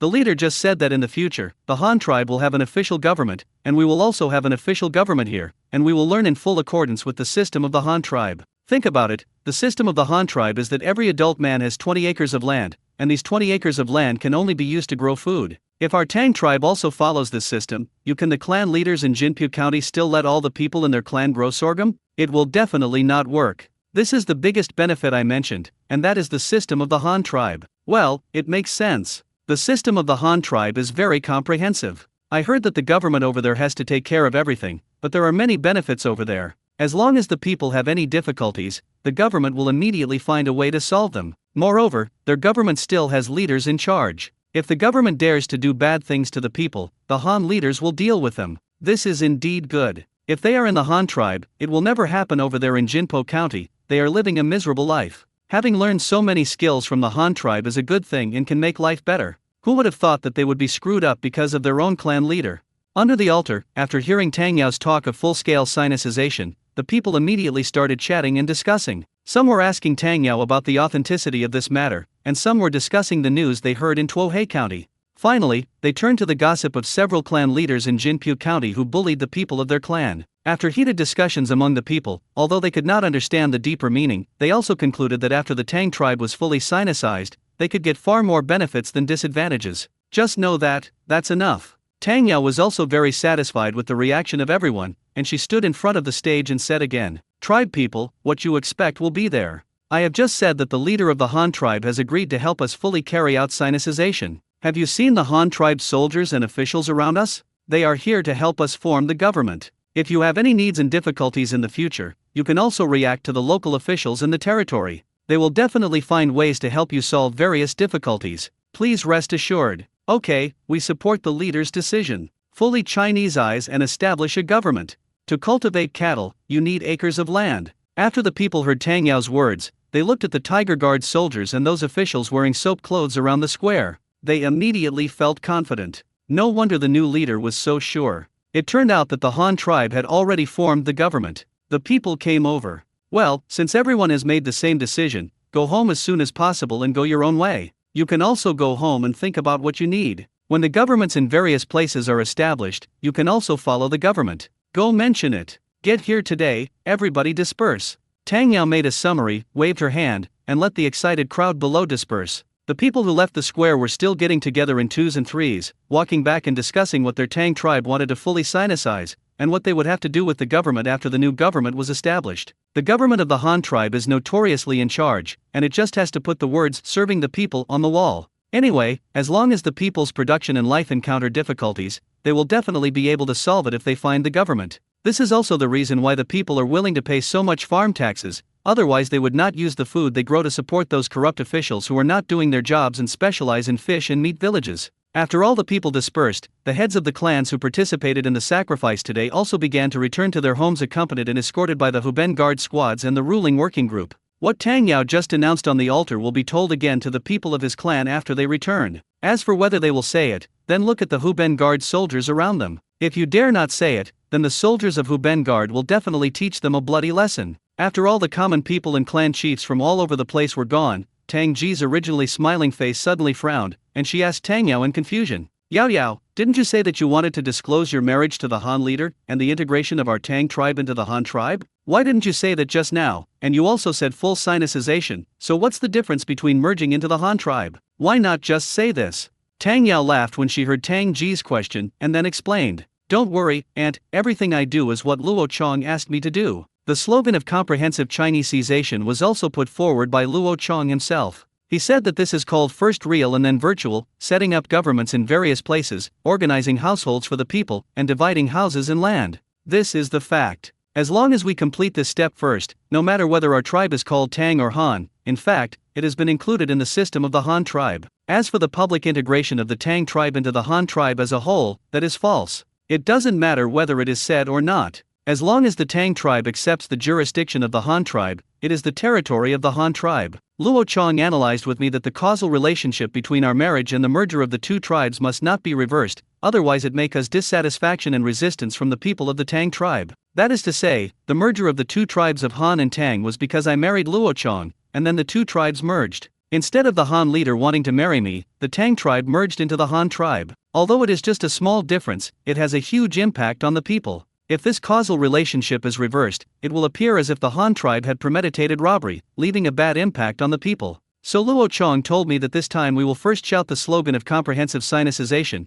and then announce my marriage to him when the people adapt to the jurisdiction of the Han tribe government system. After I have a child, I will after that, on the grounds that I was pregnant and could not manage the tribe, the entire Tang tribe was merged into the Han tribe, and the matter of accepting the jurisdiction of the Han tribe was revealed. The entire plan must be divided into 3 parts and made public. Only in this way can the resistance of the people be minimized. Hearing Tang Ji's question, Tang Yao immediately told Luo Chong all his original instructions. Tang Ji suddenly realized it and said with emotion, he is worthy of being the leader of the Han dynasty. He can even think so long-term and thoroughly about this kind of thing. It is indeed better to follow this 3-step plan than to say it directly. Otherwise, you have just inherited the position of leader of the Tang tribe. Before the bone staff can cover your hands, you will merge the Tang tribe into the Han tribe in the blink of an eye, and you will also marry the leader of the Han tribe. I believe there will definitely be many tribesmen hate the Han tribe because of this. After all, you are the most popular girl among the younger generation of our tribe. Yes, Luo Chong also said the same thing.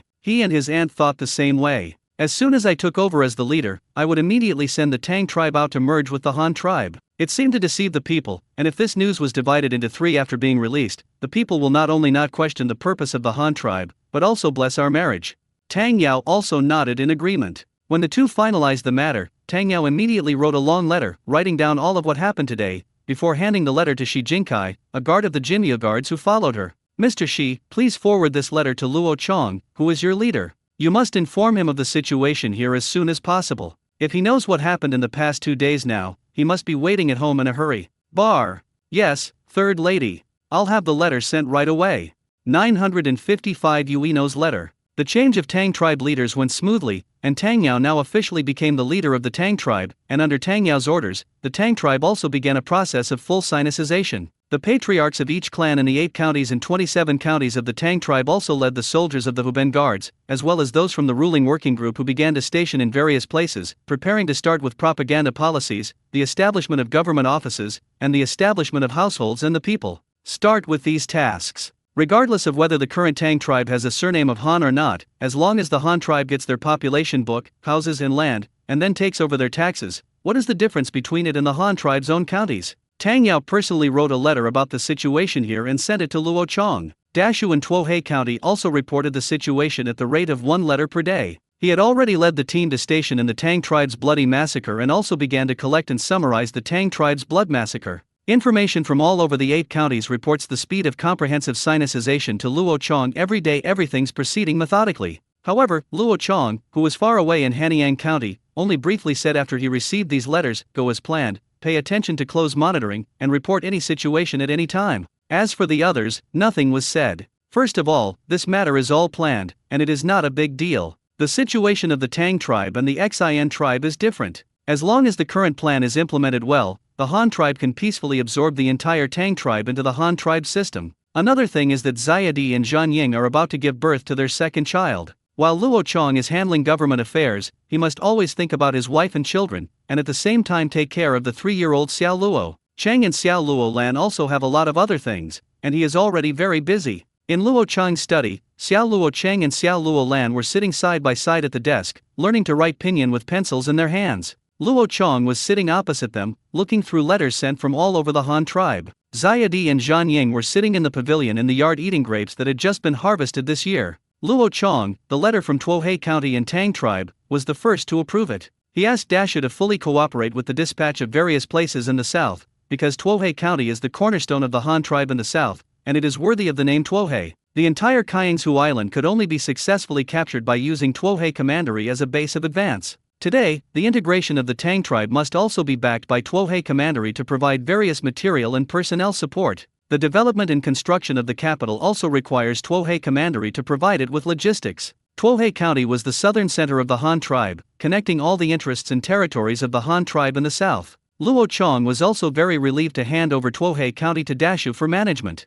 Dashu may not really have much ability, but he is stable enough and can complete the tasks assigned to him with quality and quantity. He never complains to Luo Chong. This is why Luo Chong values him. Secondly, a reply to Tang Yao, Luo Chong asked her to pay attention to her health in the south. If the situation was stable, then she could come back to Hanyang County at any time. There were big trees and blood slaughter in the south. When Yulwa was in that town, absolutely nothing would happen. Then there is the report of the blood massacre, which mainly talks about the stationing of soldiers from various parts of the Tang tribe, as well as the reactions of the people and clan chiefs from various places. Several clan chiefs in Longxi County have been arrested. When the Han tribe soldiers and ruling groups in the past told them that the Tang tribe had changed its leader and that a comprehensive sinicization policy would be implemented within the Tang tribe, governments would be established in various places, and fields would be divided. House. The money that the patriarchs had previously spent selling gum was also searched by the soldiers from their homes and divided equally among the people, including the looms that the patriarchs forcefully bought and sold to the people, as well as the oppressive clause of weaving them for free for 3 years, all of which were abolished by the new county magistrate, and the people were simply overjoyed. Not to mention that they have earned a lot of money in vain, but they have also picked up a loom for each household. With these real benefits in their pockets, who cares about the life and death of those patriarchs? Anyway, they have nothing to do. Good thing. Coupled with the newly arrived magistrate's efforts to promote natives to the posts of village elders and district chiefs in the Lilu, and to use the natives to manage the natives, the influence of the original clan chiefs was quickly removed. If the situation in Longxi County goes smoothly, then the people of Jinpu County can simply be described as eating pot pulp and welcoming the king's master. As soon as the local people heard that their patriarchs had been arrested, not only did not one of them get angry, but he stood on the side of the road holding a kettle and carrying food to welcome the soldiers of the Tiger Ben Guard. It was really several patriarchs of Jinpo Commandery who squeezed them too hard. When they heard that the Tang tribe had now been replaced by Tang Yao as its leader and was going to implement a comprehensive sinicization policy in the Tang tribe, they almost jumped up with joy. If there hadn't been firecrackers these days, I'm afraid the people would have set off firecrackers every house. Come celebrate. What is the policy of the Han tribe? It is to organize households and people, divide fields and houses, and each man should have at least 20 acres of land, and it can only be used to grow food. If they had had this policy earlier, would they still have been forced by their patriarchs to plant sorghum? It is obvious that their own acres are the most fertile land of the entire Tang tribe, but they are not allowed to grow food. What is this doing? Therefore, after the establishment of the official office in Jinpu County, the people actively cooperated with all the work of the working group. When it was time to make an ID card, when it was time to measure the acres of land, it was time to measure the acres of land. Basically, they could do whatever they wanted. The working group in Jinpu County was not vague. After obtaining the first-hand local land information, they immediately organized the people to carry out restorative production. Where paddy fields can be changed, rice should be planted immediately. Where paddy fields cannot be changed, soybeans, corn, and wheat should be planted immediately. The 3-crop rotation planting methods do not care about anything else. We must first restore local food self-sufficiency. As the saying goes, there is no food in the vat, and I feel very panicked. Now if I want to stabilize the hearts of the local people, the best way is to let the people see the golden food first. Although there were no cases of clan chiefs oppressing the people in other counties and counties of the Tang tribe, with the orders of Tang Yao, the great leader, coupled with the supervision of Huben Guard soldiers and the coordination of the ruling working group, the comprehensive sinicization process in various places, it was also very gratifying, and nothing unexpected happened. In fact, this is also thanks to the Han tribe fulfilling the promise Tang Yao said before. Although it is impossible for the Han tribe to allow those clan chiefs to continue to be in power, their prosperity and wealth can still be satisfied by the Han tribe. The heads of each clan were awarded titles when they organized households and raised the people in recognition of their cooperation. After all, people contributed all the people of their own clan, and the Han tribe should give some benefits. Of course, the premise is that they do not follow the Han tribe, only against the tribe. Having a title means having a larger house, more acres of land, and several times the arable land of ordinary people can produce several times the output.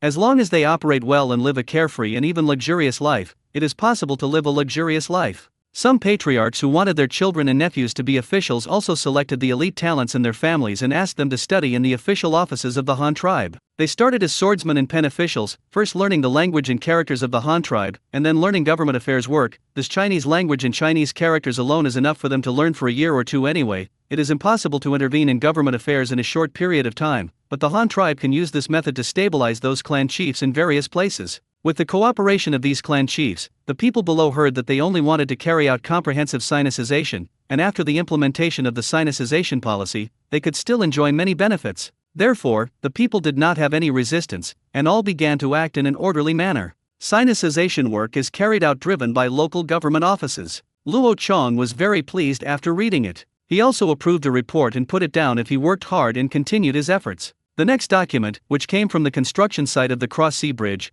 was a report signed by several people and signed by almost all the heads of the engineering headquarters. The content was mainly a report on the progress of the project, including the use of consumables, mainly the amount of reinforced cement, and the following gaps. They provided these data mainly to make it easier for Luo Chong to plan the production at the rear. Otherwise, if the reinforced cement thing is produced too much, it will be short-term if it cannot be consumed in a short period of time. A warehouse must be built to store these things. Fortunately, cement is too expensive. Moisture-proof storage must be strict, otherwise it will solidify into stones when water is seen, and the cement will be scrapped. Sent together with the documents, there are also the latest progress photos of the Cross-Sea Bridge project, including dozens of photos of the current status of the bridge taken from all aspects. This set of photos shows that compared with before, 3 sets of 6 piers have stood at the north end of the bridge again. The piers are a structure above the bottom solid. The 3 sets of piers are set every 50 meters. The current engineering team is building molds for these 3 sets of piers, preparing to pour the bridge deck. After the pouring of these 3 sections of bridge deck is completed, the length of the bridge would then again extend 150 meters into the middle.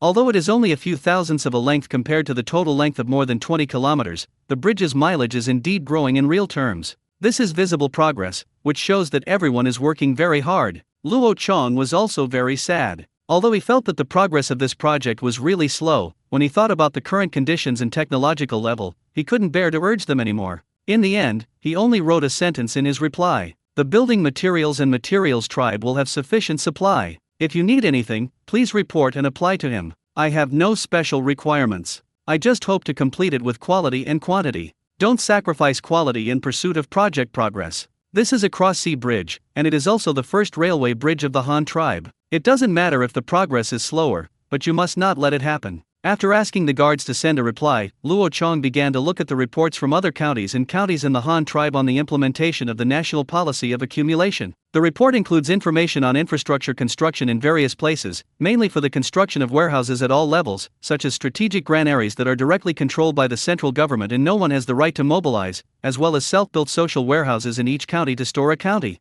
The reserves of the land are finally closed by each county. Liquidation is a mobile warehouse, which is mainly used to purchase grain from the people and sell grain to the outside world. In addition to being used to sell grain, each county-level liquidation must also have a certain reserve quantity. The liquidation of each county will be based on each county's population sets a reserve red line under normal circumstances. The reserve for closing a position must not be lower than the reserve red line in order to be considered qualified. At present, the warehouses that the Han tribe already has are Pingkang and Shikang in each county. Pingkang was built at the beginning of each county's construction, because it has always been used. Some of the Shikangs in each county are available, and some are not yet available. Yes, we are also working hard on construction. The most important strategic warehouse is still under construction. According to reports from various places, it is expected that it should be possible to complete the construction target by the end of the first year of Deming, with a formal grain storage program starting next year. Luo Chong also reported on these documents one after another. After completing these reports that must be reviewed every day, the rest is to see what he is interested in or what he has been paying attention to, and then find someone to ask about the situation, such as the 2 Endeavour locomotives currently under construction at the Xing'an County Locomotive Manufacturing Plant at the same time, or what Luo Chong is more concerned about. There is also the laying of the mining railway on the iron ore mine in Xing'an County, which is also a matter of some concern to Luo Chong at present. Just not waiting for him to ask for this information, a knock on the door suddenly rang out outside the study. Dang dang dang. 3 knocks on the door sounded, causing Luo Cheng and Luo Lan, who were writing pinyin, to look back. The leader, there is a letter from the survivors' settlement in the north. A bodyguard's voice was heard immediately outside the door. Oh, get in. Luo Chong responded to the guards outside the door as he tapped the heads of the 2 little ones with a ruler. Xiao Luo Cheng and Xiao Luo Lan stuck out their tongues, then turned back and absent-mindedly wrote pinyin. The guards opened the door and came in, delivered a wax-sealed bamboo tube to Luo Chong's hand, and then consciously retreated. Looking at the sealing wax on the lid of the tube and the seal stamped on the sealing wax mountain, he was sure that no one had ever opened it, and it was the logo of the Northern Bereaved Settlement that Luo Chong opened immediately. The so-called Northern Remnant Settlement is actually the temporary camp that Yui pulled up in the north. The people in the camp were either rescued from the cannibals or the remaining tribesmen who escaped from the cannibals. This kind of lost tribesmen, collectively known as the survivors by the Han tribe. Ueno's slogan was to avenge them and rescue the captured tribesmen, and to win over these people to gather together. From time to time, they would sneak attack the cannibals, or ambush the cannibals' outing teams, and by the way, search for other survivors. If so, then win over. The camp of this survivor also grew larger and larger, from a few hundred at the beginning to several thousand later, until the population exceeded 10,000, and Yu Yi began to be unable to control it, so Luo Chong sent him specialized consoles and supplies, and Yu Yi could free up his hands again and start running around outside. This guy, like his brother Yufu, couldn't stay and just liked to run around. He didn't know if he had made any new discoveries in this letter or if he had come again to ask for supplies. Luo Chong quickly took out the letter and checked. 956 An army of pure firearms, Shensui. Luo Chong quickly took out Ueno's letter and quickly browsed it. It mainly talked about his activities during this period. The first thing is to find people. Ueno has been leading a team to search for possible nearby populations, and sometimes rescue small tribes captured by them from outing cannibal teams. Over such a long time, the population of their temporary camps in the north has increased. It has reached nearly 30,000 people, and the settlement has expanded to 4. The results are very gratifying. Another is Ueno's exploration of the surrounding geological conditions. This guy was lucky enough to find a copper mine hundreds of kilometers near the camp. He could land in the mining area directly from the location of the camp by waterway, and then mine copper and smelt it. Making various tools is why they didn't ask the tribe for metal supplies recently. A large amount of seeds were also given to them in the previous supply of Luo Chong. In terms of food, they were already able to be self-sufficient. Although they still mainly used corn and soybeans, only a small amount of rice could be grown, but it is no longer a problem to fill their stomachs. Moreover, one of the tribes recruited by Yu Yi also domesticated a kind of upland sheep, which was larger and had thick hair, and now became the meat and wool livestock mainly raised in the northern camp, solving the problem of meat and warmth in the northern camp.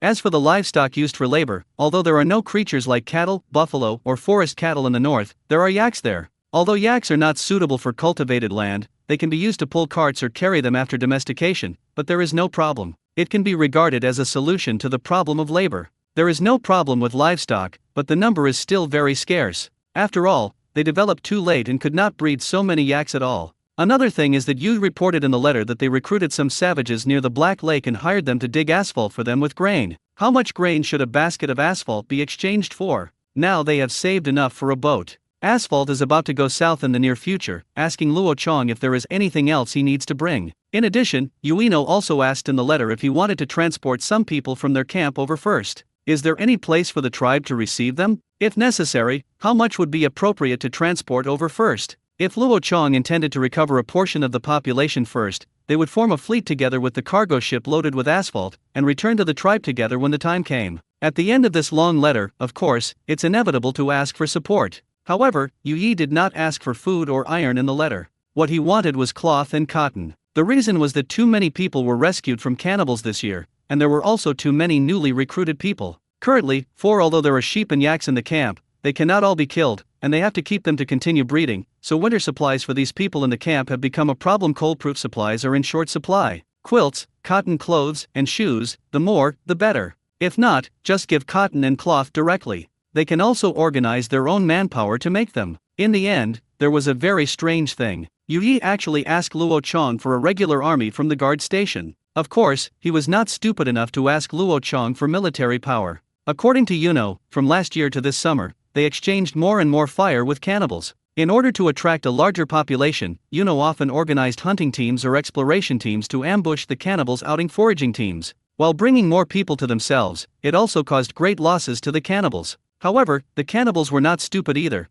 and they soon discovered that there were often inexplicable forces in the vicinity that were against them, so they sent a large number of soldiers to snipe Ueno's team. The encounters or ambushes between the two sides have now gradually developed towards guerrilla warfare and local warfare. Scale development. And Yu Yi's men are either the hunting team selected by the bereaved family, or the hundreds of members of the exploration team he brought with him. They have limited combat experience and can no longer support the current situation. Therefore, Ueno's suggestion was to ask Luo to rush to their side and send a guard force of the regular army. It would be almost enough to have a guard plus the militia organized by them locally. It would be best to send another one who is good at commanding operations. The general came over, and he did not interfere with military power. The troops sent over were all the generals assigned by Luo Chong. It's not that Yu Yi doesn't want to lead troops and has no ability to lead troops. The main reason is that he is afraid of being suspected by Luo Chong. The whole article in this long letter explains a point of view, that is, he has absolutely no desire to rebel. For example, the discovered copper mine, he told Luo Chong that if he didn't tell Luo Chong, he could fully rely on this copper mine, and the nearly 30,000 people he had at his disposal to regrow and become a new tribe independently.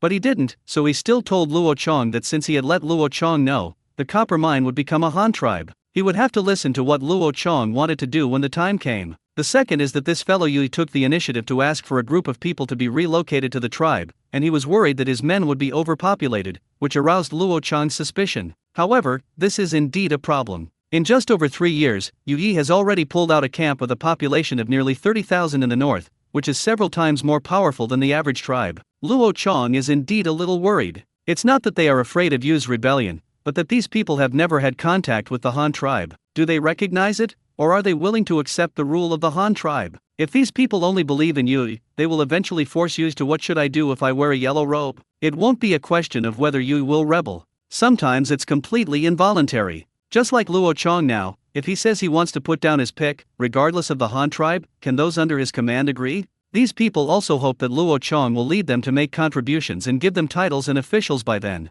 If Luo Chong gives up his choice, who in the Han tribe can carry the banner of the Han tribe? Can't help it. However, Luo Chong has no regrets. He created the Han tribe by his own hand, but he still won't do it if others ask him to put down his pick. The third point in the letter was about the issue of sending troops. Yu asked for support from the regular army, but took the initiative to avoid military power and asked Luo Chong to send a general to lead the troops. What does that mean? In fact, he proved to Luo Chong that he had no intention of rebelling. An army that was placed next to him, whose management was not in his own hands, but was directly controlled by Luo Chong, was tying a rope around his neck, and the other end of the rope was in Luo Chong's hand, and if you don't believe me, then you can strangle me at any time. An army placed next to Yu Yi, whose ownership is still in Luo Chong's hands, can't this army target its own people except for being able to fight the cannibals? The answer is of course. What Yu Yi means is that I put my neck under your knife. You should believe me now. I definitely have no intention of rebelling. Luo Chong couldn't help but feel funny after reading this letter.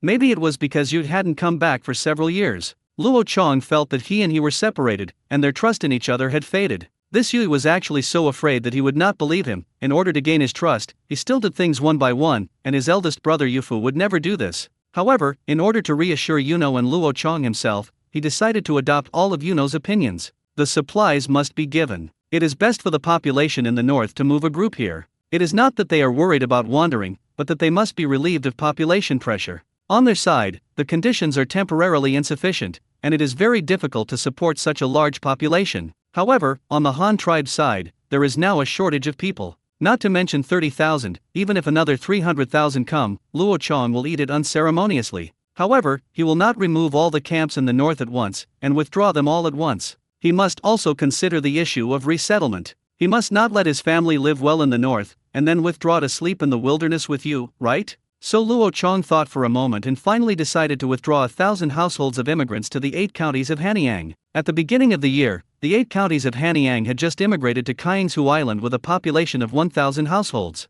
Now it is just right to make up for the 1,000 households that have been moved from Yuj. Luo Chong does not have to worry about resettlement. After these people come back, they will be able to live in houses and fields immediately, and they can just move in with their bags. 1,000 households, based on the population of 3 or 4 per household, are only about 4,000 people. There are 30,000 people in Yui. Luo Chong directly took away 4,000 of them. It's not a lot. The key is to reduce it for him. Some burdens. Luo Chong thought this way while pondering his wording to write a reply to Yui, and after he finished writing this one, he pondered about asphalt again. There is an asphalt lake in the north, which is an open-air oil mine. After the underground oil comes out, part of it volatilizes, and the remaining heavy oil impurities become asphalt. This shows that there is oil in the area, but it is of no use to the current Han tribe. It is very difficult and complicated to get oil drilling and then refineries. The Han tribe has not even played with steam engines yet, and it is a bit too hasty to get involved in internal combustion engines. Moreover, in petrochemicals, the current chemical technology of the Han tribe is not sufficient to support the complex discipline of petroleum refining. In fact, the biggest use of this asphalt lake is to mine asphalt and lay asphalt roads, but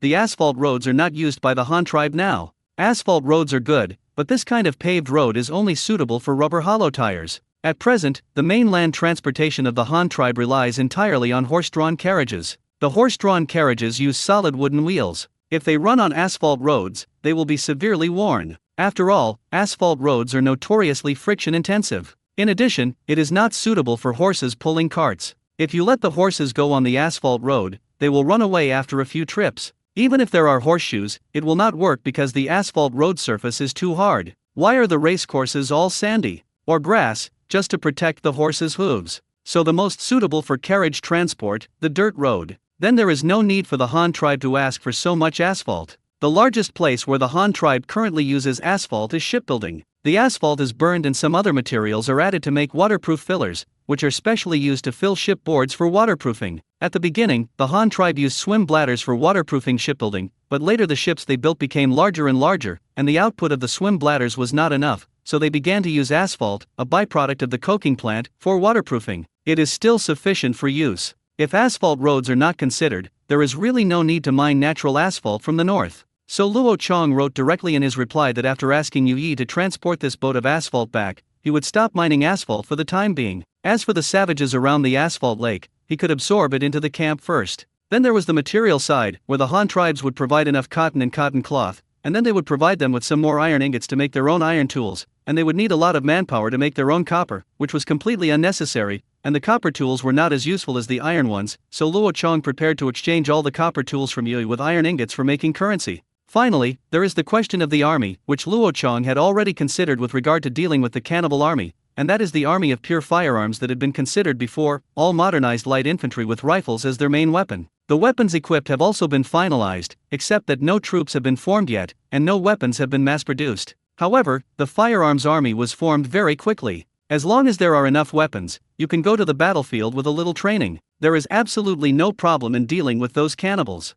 Most importantly, if the entire firearms army was invested in the war against the cannibals, then the Han tribe could win the war without so many people and only need a guard station. This was determined by weapons and tactics. The Han tribe had an absolute firepower advantage. Thinking of this, Luo Chong immediately made the decision to let Cubing form this firearms army now. The number should not be too large. 2,000 people is enough. Train first, produce firearms while training, and only produce ammunition for 2,000 people. If the Han tribe can afford it completely, no matter how much it is, it will have to expand production, and then more resources will have to be mobilized, so there is no need. After the decision was made, Luo Chong immediately wrote in the letter, asking Yu to organize 1,000 households to immigrate, as well as the boat of asphalt, to form a fleet and immediately go south. In terms of supplies, they will also have sufficient supply, but if they want to stop mining copper mines, they will need metal in the future. They will provide iron ingots, and this time they will also give them a batch of iron ingots to exchange all the copperware in their hands back. Finally, there is the matter of sending the troops of the guard station, which the tribe cannot bring out now, but they will be formed immediately, and the troops will arrive by the winter of this year at the latest. When the time comes, the generals of this army will lead them in a real war with the cannibals, and they will provide full support themselves, but Luo Chong is not wanting anything. I gave the army, but I want population, prisoners of war, slaves. The Han tribe is now in the period of great construction, and there are many places where slaves are needed, such as the construction of cross-sea bridges, such as the construction of palaces and capitals. There is a shortage of people everywhere. Those cannibals are the best free labor force for the Han tribe. Just give them a bite to eat, it's not too cost-effective. Just for this, it's worth investing in army. After writing the reply and waiting for the ink to dry, Luo Chong immediately summoned the guard's personal guard. "Come, boss, what are your orders?" A guard came immediately outside the door. "Immediately send this letter to Yu Yi in the north in a flying eagle letter, and then call me sick." Luo Chong immediately arranged for the guards. "Yes, leader, my subordinates will do it now." 957 all fall into the scope of conscription. After waiting for the guards to get out, Luo Chong moved to the weapons rack in the study, picked up a rifle from above and put it in his hand to play with. This gun was specially made for him by the institute at the beginning. The metal parts on it were all silver gray, and the wood used was white oak. The color of the whole gun was very light, but it was very heavy. The empty gun did not carry a bayonet or bullets. There are more than 8 kilograms. Luo Chong skillfully pulled the bolt and reloaded it. He aimed outside the window and fired an empty gun. Although he did not load the bullet, I have to say that the feeling of the bolt was really good. The Jin 98 produced by the Han tribe, if you only look at the appearance, is absolutely great. It combines the various advantages of Jin 98 and 98K, and especially improved according to the Han tribe in this era. However, the quality of the steel cannot be guaranteed. This is still the basic chemical industry is too weak. The Han tribe's research institute is still unable to distinguish various metal elements, let alone use these metals to make high-performance alloys. A rifle produced from carbon steel can be declared scrapped after firing 3,000 to 4,000 rounds of ammunition. Even if it can still be fired, it is not accurate at all. After firing a shot, you don't know where the bullets will fly. Therefore, if the Han tribe wants to equip a large number of rifles, then you can only win by quantity and change equipment frequently. Fortunately, the number of troops that need to be raised is not large, but if there are only 2,000 people, the tribe can still afford it. Dang dang dang. At this very moment there was a sudden knock on the door of the study. "Come in," Luo responded, and the people outside the door immediately walked in. It was the one who was summoned to go to the hospital. When he went to the hospital, he saw Luo Chong playing with a rifle there, and he was overjoyed. Could it be that the leader asked him to come to take him to shoot? "Boss, are you looking for me?" Cubing suppressed his excitement and came to Luo Chong's desk, bowed and clasped his fists and said, "Well, there's something coming to you, sit down and talk." Luo Chong sat down behind the desk, put his gun on the table, and then looked at Chu's illness opposite and asked, "How is your business? Is the leader talking about a photo studio?" "The photo studio is okay, and the business is pretty good, but it's not as prosperous as it was at the beginning, and it's not the Chinese New Year or the holidays, and there are not many people coming to take pictures. But I listened to the leader's opinion. Now the photo studio also sells small cameras and negatives. We are responsible for developing and enlarging them. In addition, there are some people who get married and take wedding photos. Although there are not many, they are still profitable overall." Upon hearing Luo Chong ask about his family's business, Cubing immediately began to introduce it. "Well, as long as you can make a profit, the photo studio industry is more popular during the holidays. After all, the price of taking pictures now is not that cheap, and no one can take pictures every day. Those who can afford cameras are rich people, and overall they are not. It would be great if you lose money." Luo Chong first nodded in approval of his business, then suddenly asked as soon as the topic changed, "How are you and your fiancé doing now?" "Ha!" Cubing was stunned by Luo Chong's question. He was a little confused. So, why did the leader suddenly ask about his marriage? What, let me ask you, how is your relationship with your little daughter-in-law?" Luo Chong asked again. "This is very good. The elders of both of us have already made an appointment to get married. The two of us also like each other. The family's business is also very good. We can get married directly when the time comes." He scratched his head when he went to the hospital, said a little embarrassed. "Then let's get married. Let me make an exception for you. Let's prepare for the wedding in the next 2 days, and then consummate the marriage quickly." After Chu Bing finished speaking, Luo Chong said something immediately, almost killing Chu Bing. Leader, we are not all adults yet. So I'm here to make the decision for you. I'll get married in the next 2 days, consummate the marriage, and leave a seed for your family." As soon as Luo Chong finished speaking, he was dumbfounded when he went to the hospital. Leave a seed. Is this about letting him die? But then Cubing swept the rifle on Luo Chong's table and immediately thought of something. His eyes suddenly lit up, and he understood what the leader meant. The Han tribe only needs young men with heirs to recruit troops to fight, so as not to die in battle. He does not even have a descendant. Even if the leader is awarded a title, no one will inherit the title. In addition, this is also to prevent the war from affecting the growth of the tribal population, so the leader asked him to get married now. It should be war soon, right? Thinking of this, Chu Sik immediately stood up and stood at attention in front of Luo Chong. "Yes, boss, I understand. When Luo Chong saw that he understood it, he did not explain anything, but said, "There is no time anymore, your time is very tight, you go back to discuss this matter with your family now, I will start recruiting troops from tomorrow, at most half a month, you have to come back and bring me the troops." "Yes, boss," guaranteed to complete the task. When Cubing heard that this was indeed the case, he almost jumped up in joy, saluted Luo Chong, and immediately turned around and went out. After he left due to illness, Luo Chong couldn't help but laugh. Looking at the appearance of this boy, he must have been suffocated. He was greedy for his wife and rifle. However, the adult standard of the Han tribe has been raised year after year, and I am 14 years old this year. If this were placed before, I would have 2 children. However, in order to reduce the occurrence of difficult childbirth among women due to premature childbirth, the Han tribe's current adult standard has been postponed until the age of 15, and it continues to be delayed. In another 2 years, the adult standard will directly become 16. But this is also something that cannot be done, and what should be done must be done. Looking at the rifles on the table, Luo Chong sat down again and began to draft a draft proclamation in preparation for full conscription in the Han tribe. Recruitment is still the same standard as before, including height, range, age, whether he has children, and whether he has a criminal record. However, this time a vision and physical fitness test is specially added. After all, riflemen are recruited, all of which are long-range weapons. The requirements for vision are still quite high. After all these requirements are met, the next step is the welfare and welfare. There is basically no difference between the welfare and welfare of the Shens Guards and other guards' armies. The only difference is that they have the title of Forbidden Army. The nominal responsibility of this army is the leader's own army. The troops who will be stationed in the palace in the future will be more popular than other guards. After drafting the order for conscription, Luo Chong immediately called in his personal guards and issued the order to all parts of the Han tribe. The scope of this conscription was very large. Although there were only 2,000 people, from the 8 counties of Hanyang to the 3 counties of Hunhu and Tuohe in the southern grassland, there are recruitment quotas in all counties, except for the 8 counties of Tang tribe and the 6 counties of Kiangsu that are not included for the time being. All other places under the Han tribe's jurisdiction had military conscription quotas. Although on average there are not many in each place, it is precisely in this way that the strict requirements of Shensui, a forbidden army, can be reflected, and that Luo Chang's attitude can be expressed, that this army cannot be entered by anyone who wants to, and the censorship is very strict. After the conscription order was issued, Luo Chong once again signed a series of orders, such as dispatching 2 barks in good condition and transforming them into a water arsenal, mainly to produce ammunition for Shensui who went on the expedition, and to reload bullet casings.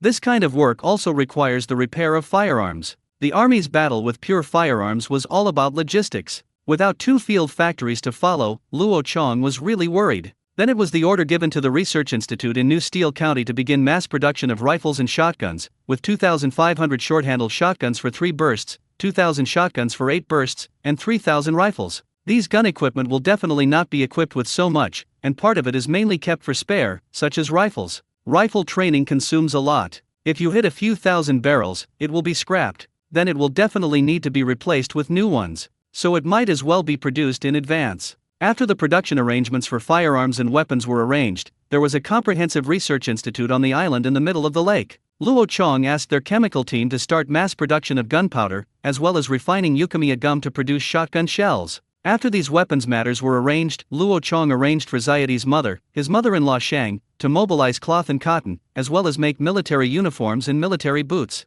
The amount of cloth and cotton was very large, mainly used to provide support to Yu Yi's side, and the rest was to prepare the uniforms of the new army. Regarding the uniforms of this firearms army, Luo Chong planned to change the previous all-red style and make all Shensui's uniforms dark green, that is, military green. The style was still the same as the previous red uniforms, and they were used as spring and autumn uniforms. In addition, a winter combat uniform must be specially created for Shensui, because their battlefield is mainly in the cold places in the north, and the winter time is even longer. In such an environment, they must maintain combat effectiveness and be fully prepared to keep warm. Moreover, the style of military uniforms cannot affect the battle. After much consideration, Luo Chong, a guy who had no talent for making clothes at all, decided to copy the modern military coat directly. The reason he gave himself was this. If winter clothes were still made according to the current style of Hanfu, the 2 pieces of clothing on the chest would cross left and right to form 2 layers. Such cotton clothes are not only awkward to wear, but also particularly waste cotton and production hours.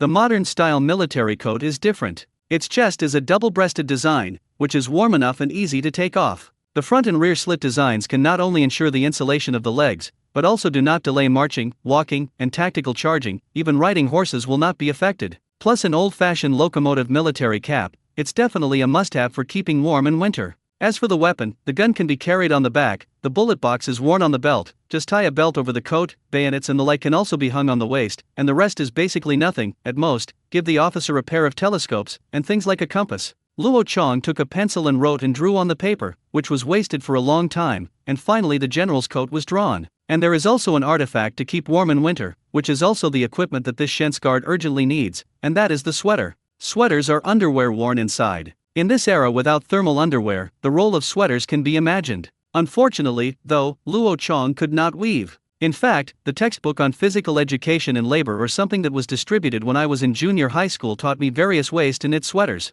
However, Luo Chong was only in his teens at that time. He either studied or played ball every day. Who has the time to read that thing? Even if he looks at knitting a sweater twice in the class, he will be ridiculed by his classmates, so he doesn't even look at it. Fortunately, when he was in the military academy, he once saw his teacher knitting a scarf. It was the kind with very thick threads. It looked similar to chopsticks and was relatively loose when knitted. Luo Chong took a look at it and barely remembered it. A flat knitting technique. After all, speaking of this thing, it can be regarded as a knotting method and has a certain connection with the knotting subject of training. That's why he can remember that one and only plain weave, and he doesn't know if he can recover now. If it could be restored, it would naturally be better. Soldiers could be equipped with sweaters and trousers, and they could also try woolen socks and gloves. However, Luo Chong no longer had this ability. He had to knit the sweater, give it to others and let others explore it themselves. If sweaters can be made, it's not just for the Shensui soldiers, the entire Han tribe can reap the benefits. When the time comes, everyone in the north will benefit.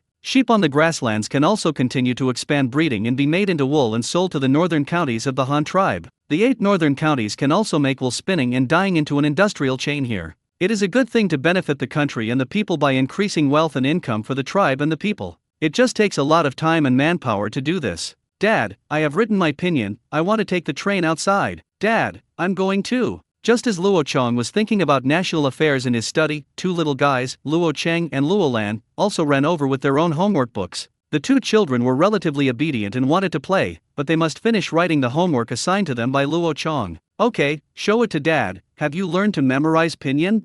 Luo Chong took the pair's homework books and asked as he looked through them. Dad, I will memorize it. With an excited look on his face, Ronaldinho was about to start reciting A, O, E, I, U. Luo Len quietly hid behind Luo Cheng, obviously not yet familiar with it, and was afraid of Luo Cheng's questions. Okay, then memorize the multiplication formula for Dad. Ronaldinho. Hearing Luo Cheng's request, Xiao Luo became a question mark and almost didn't cry. Dad, shouldn't you let me memorize pinyin? It's not a multiplication formula. You said it wrong. Ask again quickly. Ronaldinho shook Luo Cheng's knee anxiously and said, Okay, then you can carry whatever you learn. If your back is right, I will let you take the train. Just as Luo Chong was teasing his 2 children at home, Shensui's conscription order was also sent to various parts of the Han tribe through the Flying Eagle's letter. Proclamations were posted in the streets and alleys. When the people in the jurisdiction saw that the tribe was going to recruit troops again, and this time they were the leaders' imperial guards flocked to it, because they understood that the common people at the bottom like themselves could only obtain military industry and titles by serving in the army and fighting wars, so as to improve their status and economic level among the Han tribe. To put it simply, being a soldier can make you rich, and even if you die in battle, you can be granted the title of Fuyan to future generations. It is definitely a surefire business to make money without losing money. As a result, a sudden conscription campaign also began to flourish throughout the Han tribe. 958 Military Alternative Pay System. Shensui's recruitment notice was sent from Hanyang County. Naturally, the 8 counties of Hanyang in the north were the first to receive the news. After each county received Luo Cheng's order, they copied many notices and posted them on the streets of each county that day. The alleys attracted people around to gather and watch. Look, our tribe is recruiting troops again. Ha! Recruiting? Real or fake, another war. Didn't they all recruit a lot of troops before? Who knows this? I heard there is a notice at the city gate. Go check it out and talk about it.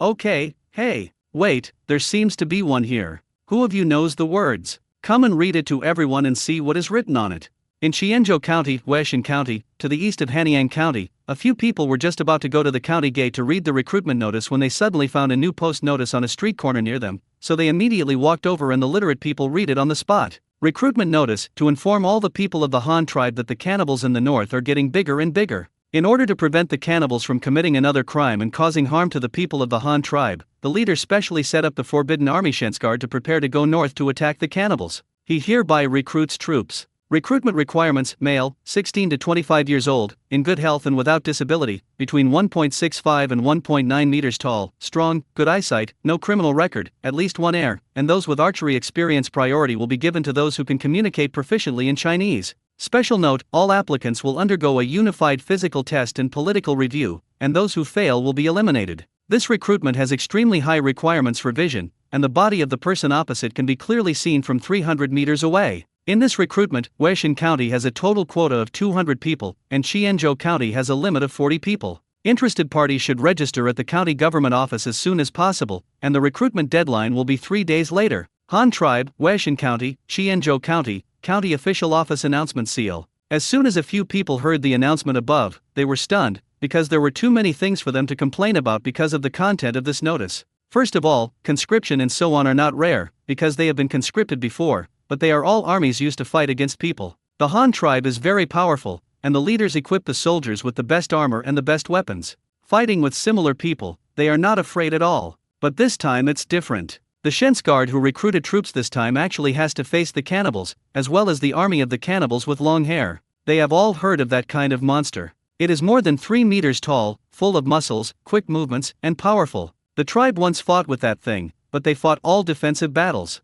If they could hide on the city wall above, facing the giant ape condescendingly, they are not that afraid, but who knows what this war will be like. If they take the initiative to attack, they will definitely lose their geographical advantage. What will they do to fight the giant cannibals? At the thought of this, someone immediately wanted to back down. And there is more than one place to complain about. The biggest difference between this time and the previous conscription is that perverted vision requirements actually say that you need to see the body of the person opposite from 300 meters away. Isn't this nonsense? Who can see from such a long distance? The last point which makes one even less able to complain is the question of the number of recruitment places. Their dignified Huaishan County, a large county with a total population of more than 40,000 people, adds up to 200 people. Got it wrong? Huaishan County has 6 counties under its jurisdiction, not counting Midao County, which is located on the island in the center of the lake. The remaining 5 counties have a total of 200 soldiers recruited, and the quota for one county is only 40. What kind of nonsense is this conscription order? How can we recruit only such a few people?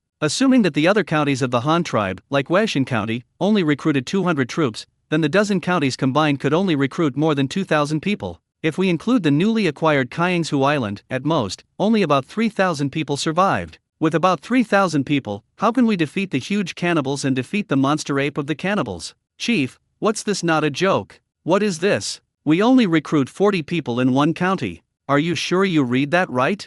A young man next to him asked the man who read the notice, a little disbelieved. That's right, how could we only recruit such a few people? Could it be that this Shens Guard is not the only one going to fight this time, but there are also other guard troops who will also go with them? Others around followed suit and speculated. I read that right, there are 40 people in our county. There are 200 in our county, and there are only 40 people in our county. The person who read the notice also confirmed it again and said, Hey, yeah,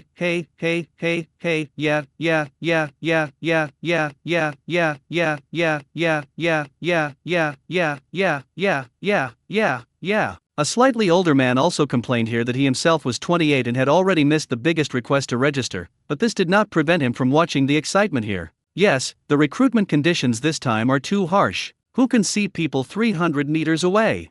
I don't think so. You don't want to think about why the leader recruited such a soldier. Think about it, the soldiers recruited this time have to fight against cannibal monsters. Who can defeat such a terrible monster in melee combat? So if you want to kill those monsters, you can only use long-range attack. Since it is a long-range attack, the farther you look, the better. Didn't you see another sentence on the notice? Applicants with archery experience will be given priority, which means that the leaders are all crossbowmen, so of course they must have good eyesight. The man who read the notice to everyone earlier analyzed it again. Everyone nodded after hearing this and felt that what he said made sense. Well, what you said is reasonable, but even if you recruit all crossbowmen, the requirements are quite harsh. It is only 300 meters, and it is almost 1 mile away. Who can see an enemy so far away?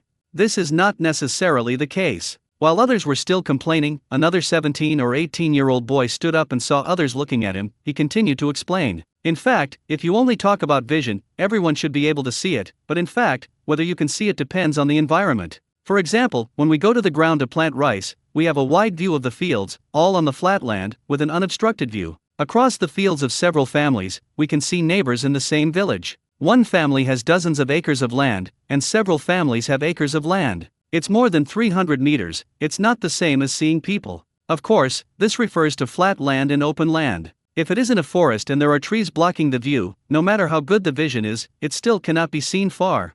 Several people were stunned when they heard this. Yes, if you say that, their eyesight will definitely reach the standard. It is not difficult to see people 300 meters away. This distance is almost equivalent to sitting in the audience watching a football match. Do you sit in the audience? Can't you see anyone on the football field? Moreover, all that is required is to see people, and it is not required that you can tell who that is, as long as you can be sure that it is your own enemy. As for who the enemy is, it does not matter, they are not familiar with each other anyway. Then according to what you said, it doesn't seem difficult to see people at 300 meters. It wasn't difficult at first, so discuss it slowly. I'm going back and tell my mother-in-law that I must go to this recruitment. The young man turned around and went home with a hoe on his back. Every conscription is a good opportunity for the common people to turn around, because being a soldier can fight, earn military merit, and earn a title, which may not be attractive to those children in school. Because as long as they have studied culture well, whether they are working as a clerk in a government office, taking an official career, or entering a research institute or becoming a craftsman after graduation, they will have a good future and a channel for progress, such as accumulating merit in political performance assessments. For example, if you participate in any R&D project and make meritorious service, you will get a title. This is a channel for growth. Your income is high and stable, and your work is very decent. Dating with others is a hot topic. And ordinary people like them, who are already 17 or 18 years old, 20 years old, have families and children, but have never read a book, and have no craftsmanship, and can only farm and create people, serve as soldiers and fight to earn military merit. In exchange for a title, it becomes the only way to rise. Therefore, every conscription had a great attraction for this common people. Everyone longs for progress, for a higher social status, and for a better standard of living, but they have no education or skills, so there is only one way to go, to work for the tribe. If he doesn't even want to go as a soldier, that's all he deserves is a lifetime of inaction. It was in this context that the people were extremely enthusiastic about this conscription. First, because of the name of the leader, the Imperial Guard, they knew at first sight that this army was not simple, and secondly, the people also began to realize that with the development of the Han tribe, the strength of the tribe became stronger and stronger,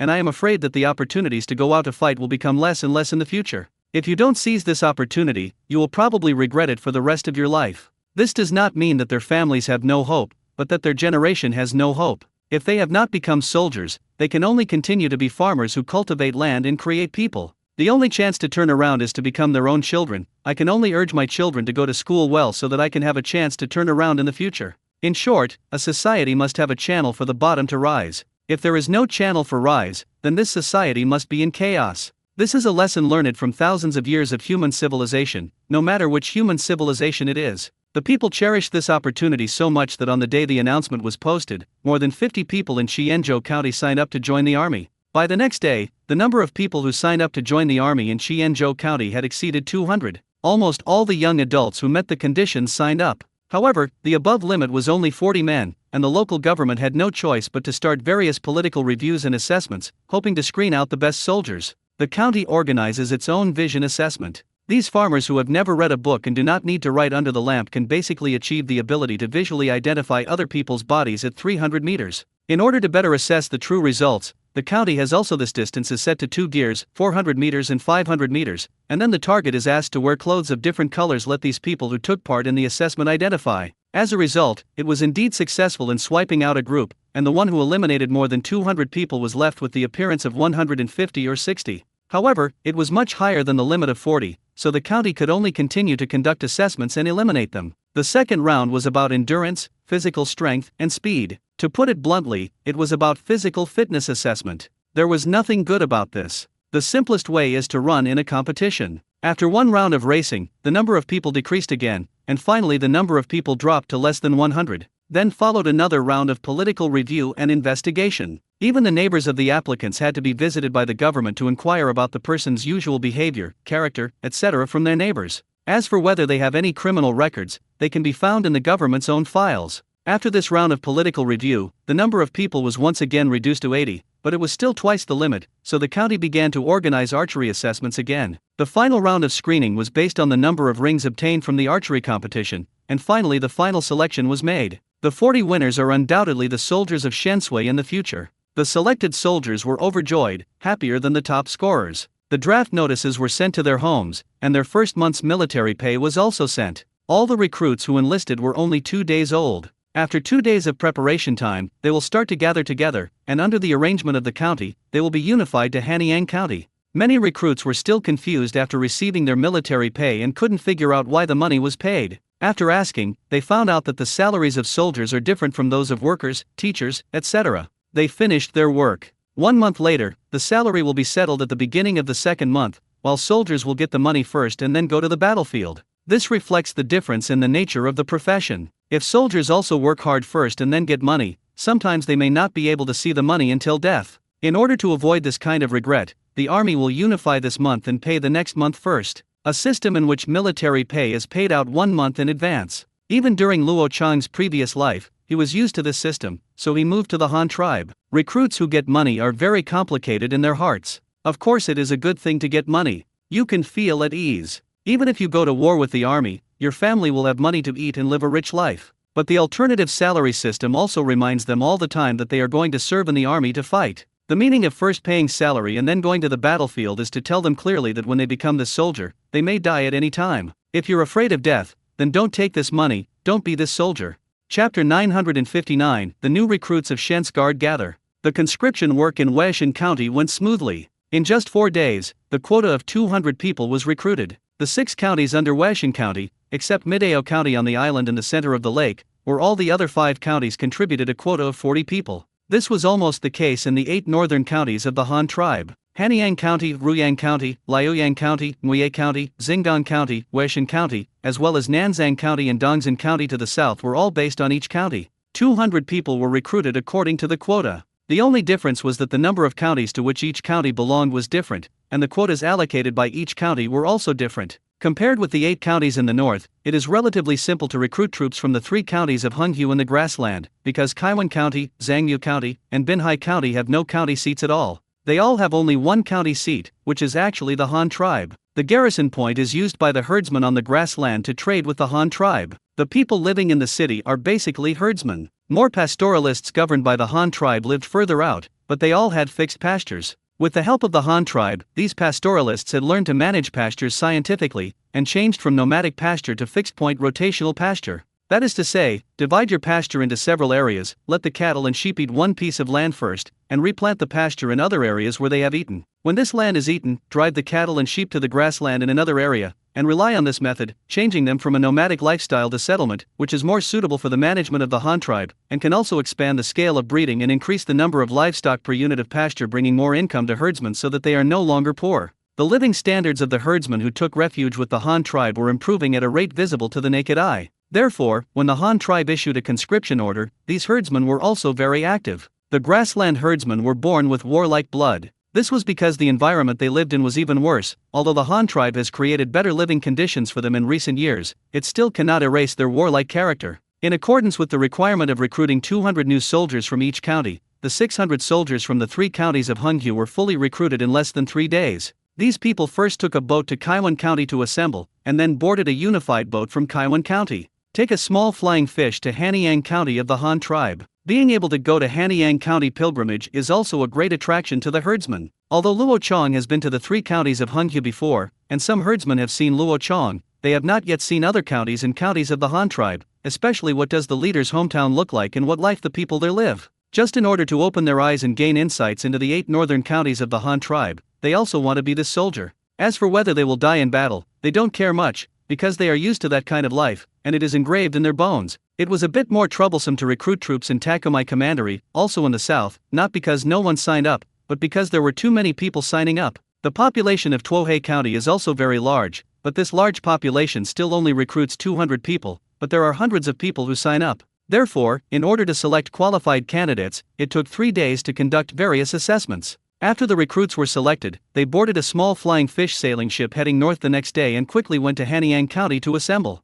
Just when all the recruits from various places were gathering towards Hanyang County, Qubing and his fiancée were also getting married in Ruyang County, Qubing was the leader's personal guard, and he was the leader's default commander. Although the commander of the Imperial Army has not been announced, anyone with a discerning eye knows that this boy will definitely have a bad status in the future if he follows the leader. And going to the patient's house and doing the business of a photo studio is also an enviable existence. To put it simply, that is, this boy has money and status. He is an absolute high-quality stock in the Han tribe. Many girls want to marry this boy, but they let the little girl from the Zhan clan take the lead. I heard that this family, the second wife of the leader, personally acted as a matchmaker for the marriage. In such a nepotism, they couldn't even fight for it. The wedding was solemn, the wine and food at the banquet were delicious, and the bridal chamber was of course very passionate. Go to sickness and know the rules of being a soldier. All soldiers of the Han tribe who go on an expedition must have children to stay at home. Although it is too late to get married now, at least it can still be done by letting the daughter-in-law conceive a child before going on an expedition. As for whether they are boys or girls, then we can only resign ourselves to fate. The recruits from the 8 northern counties had already gathered here in Hanyang County. Within a week of getting sick and getting married, they were summoned by Luo Chong to start leading the troops. However, in order to take care of the newly married couple, and also to make him sick, his wife was successfully pregnant with the child, and Luo Chong specially approved a day off for him every Monday. Let this kid have time to go back and make man. In the name of the leader of the imperial army, Shen Sui naturally could not be too far away from Luo Chong, so after Luo Chong considered it, Shen Sui's military camp was placed in the mountains north of Hanyang County, that is, in the back mountain, near the hanging man-eating tree. The area around the man-eating tree is usually a restricted area for the Han tribe. It is not only to prevent people from accidentally entering and causing casualties, but also to prevent people with other intentions from stealing tree species. After all, although the thorns of the man-eating tree can kill people, they are also used to make arrows. It is a good material for guns and guns. It can be regarded as strategic materials and must be strictly protected. The area of this restricted area was large enough to house an army of more than 2,000 men, which was certainly fine. As soon as the recruits arrived, Chu Sik led 200 Jinmyo guards to camp with them. The Jinmyo guards were borrowed from Luo Chong's personal guard team. Although the 200 Jinmyo guards had never fought, they had been following Luo Chong. Sometimes Luo Chong would train them personally. Overall, the military literacy of this group of people is relatively high, so it is perfect to use them as instructors for recruits. However, not all the recruits have arrived yet. Only the 1,600 recruits from the 8 recent Hanyang commandery have arrived here, so for the time being they can only be allowed to cut wood and set up camp, and then get the barracks up first. The tribe didn't leave much training time for Shen Sui. They only had about 4.5 months of training time. They had to go out to fight in the north by the end of autumn, so naturally the military camp didn't need to be built very well. The recruits currently live in tents. Fortunately, it is summer and it will not be cold to sleep in tents. However, a simple adobe house still needs to be built. The adobe house is protected from wind and rain.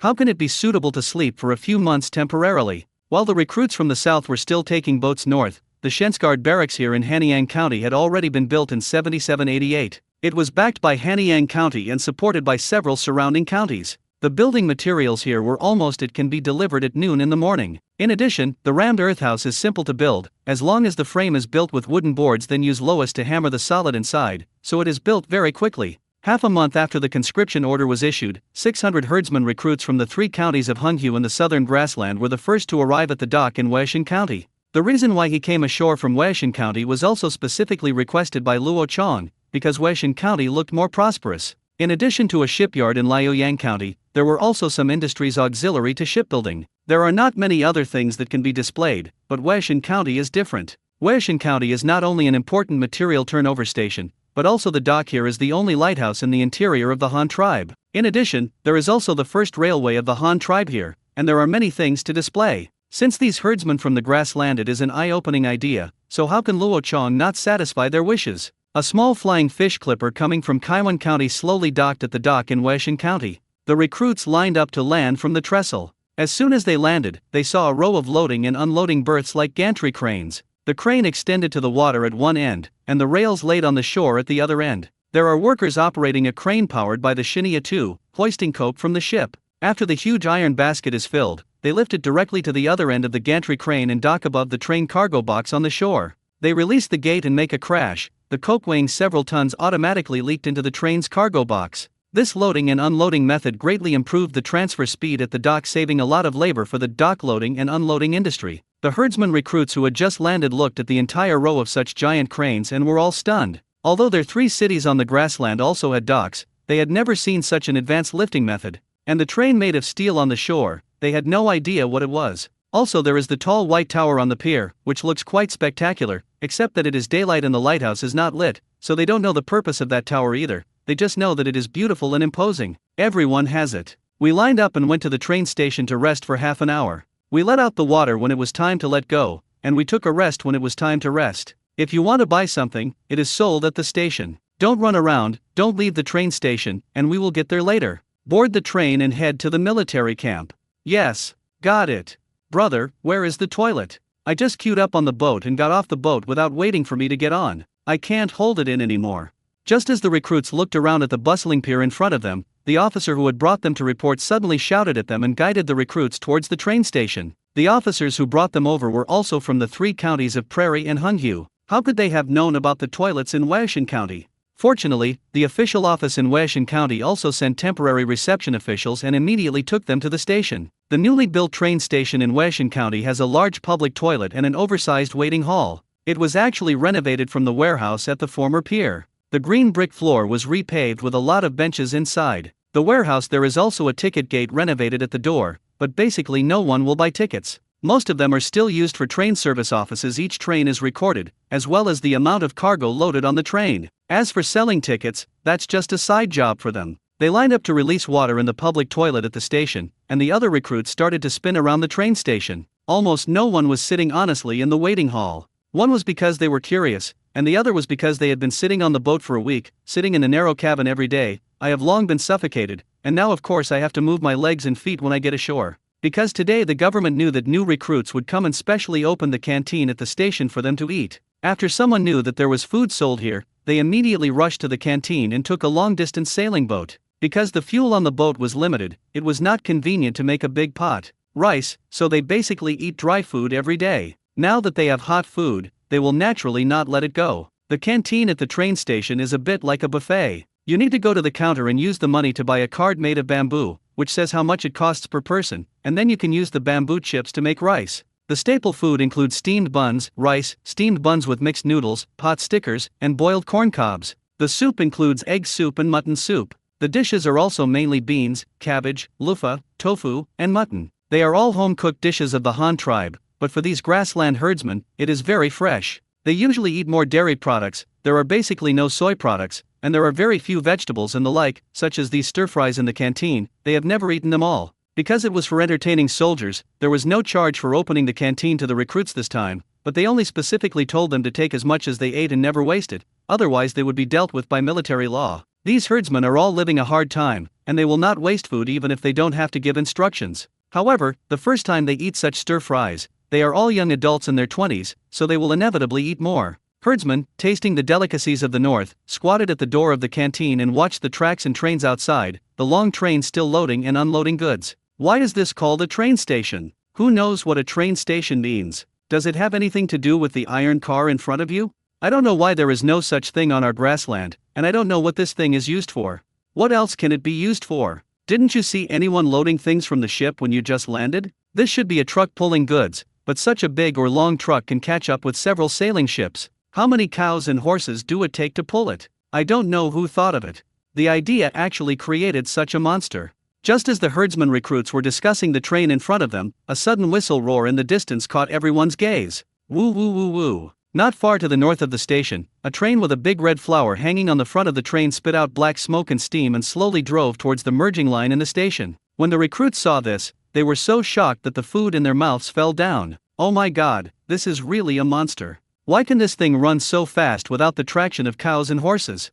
960. The weapons of the Imperial Guard must be different, right? Looking at the steam train slowly approaching in the distance, all the herdsman recruits were stunned. They even forgot to eat the food in their hands, so they kept staring at the train. Some people even shouted at the inside of the canteen, greeting the recruits who came with them. Come out and watch the train. Woo woo woo. The train slowly stopped into the station with a whistle, a freight train loaded with cement and steel bars, but 12 empty passenger carriages were hung behind it specifically to take the recruits away for a while. Watching the long train pass slowly in front of them, it seemed as if they could not see their head section by section. It took more than 30 carriages to pass all the way there. The recruits all opened their mouths in surprise, even those who brought the recruits. The officers who came here had the same expression. They had long heard about the existence of trains when they were in the 3 counties of Prairie Hunhue, but their impression of trains has always stayed in other people's legends. Today is also the first time they have seen this behemoth made of steel. Shocked. Oh my god, this car is so long, I'm afraid it's not a few hundred meters long, right?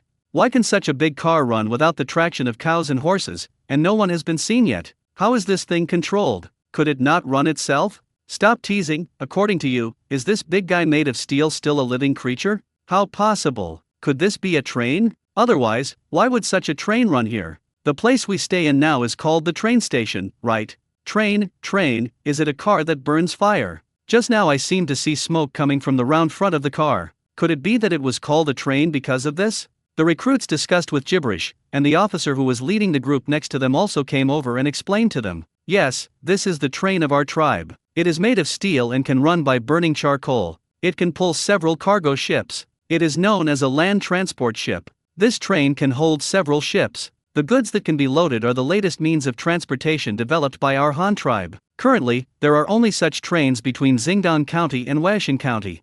So that's it, Captain, you know so much. Captain, how did you know that you have taken this thing called a train before? When the recruits next to them heard the words of the leading officer, they immediately inquired with admiration. They didn't know, but the captain could speak clearly. This is that the captain is more knowledgeable than them. Of course, knowledgeable people are worthy of admiration. However, the captain laughed awkwardly after hearing this, and then explained. I have also heard others say that before I went to Kaiwan County, our Han tribe did not have such a thing. Even the trains in front of you were just built this spring. Within a few months, I have been staying in Kaiwan County. Naturally, I have never taken a ride, but we will have a chance to sit down soon. Just now, the official in charge of reception in Huaishan County told me that after we finish our meal, we will all take the train to Xingdong County, then transfer from Xingdong County to Fumaguan, and finally walk to the military camp to report. I heard that your Shensui military camp is in the mountains. If I guessed correctly, this train that just came over is here to see us off. Is it true or false? Can we also take this kind of train to the military camp? This car is so awesome, it can take so many people at once.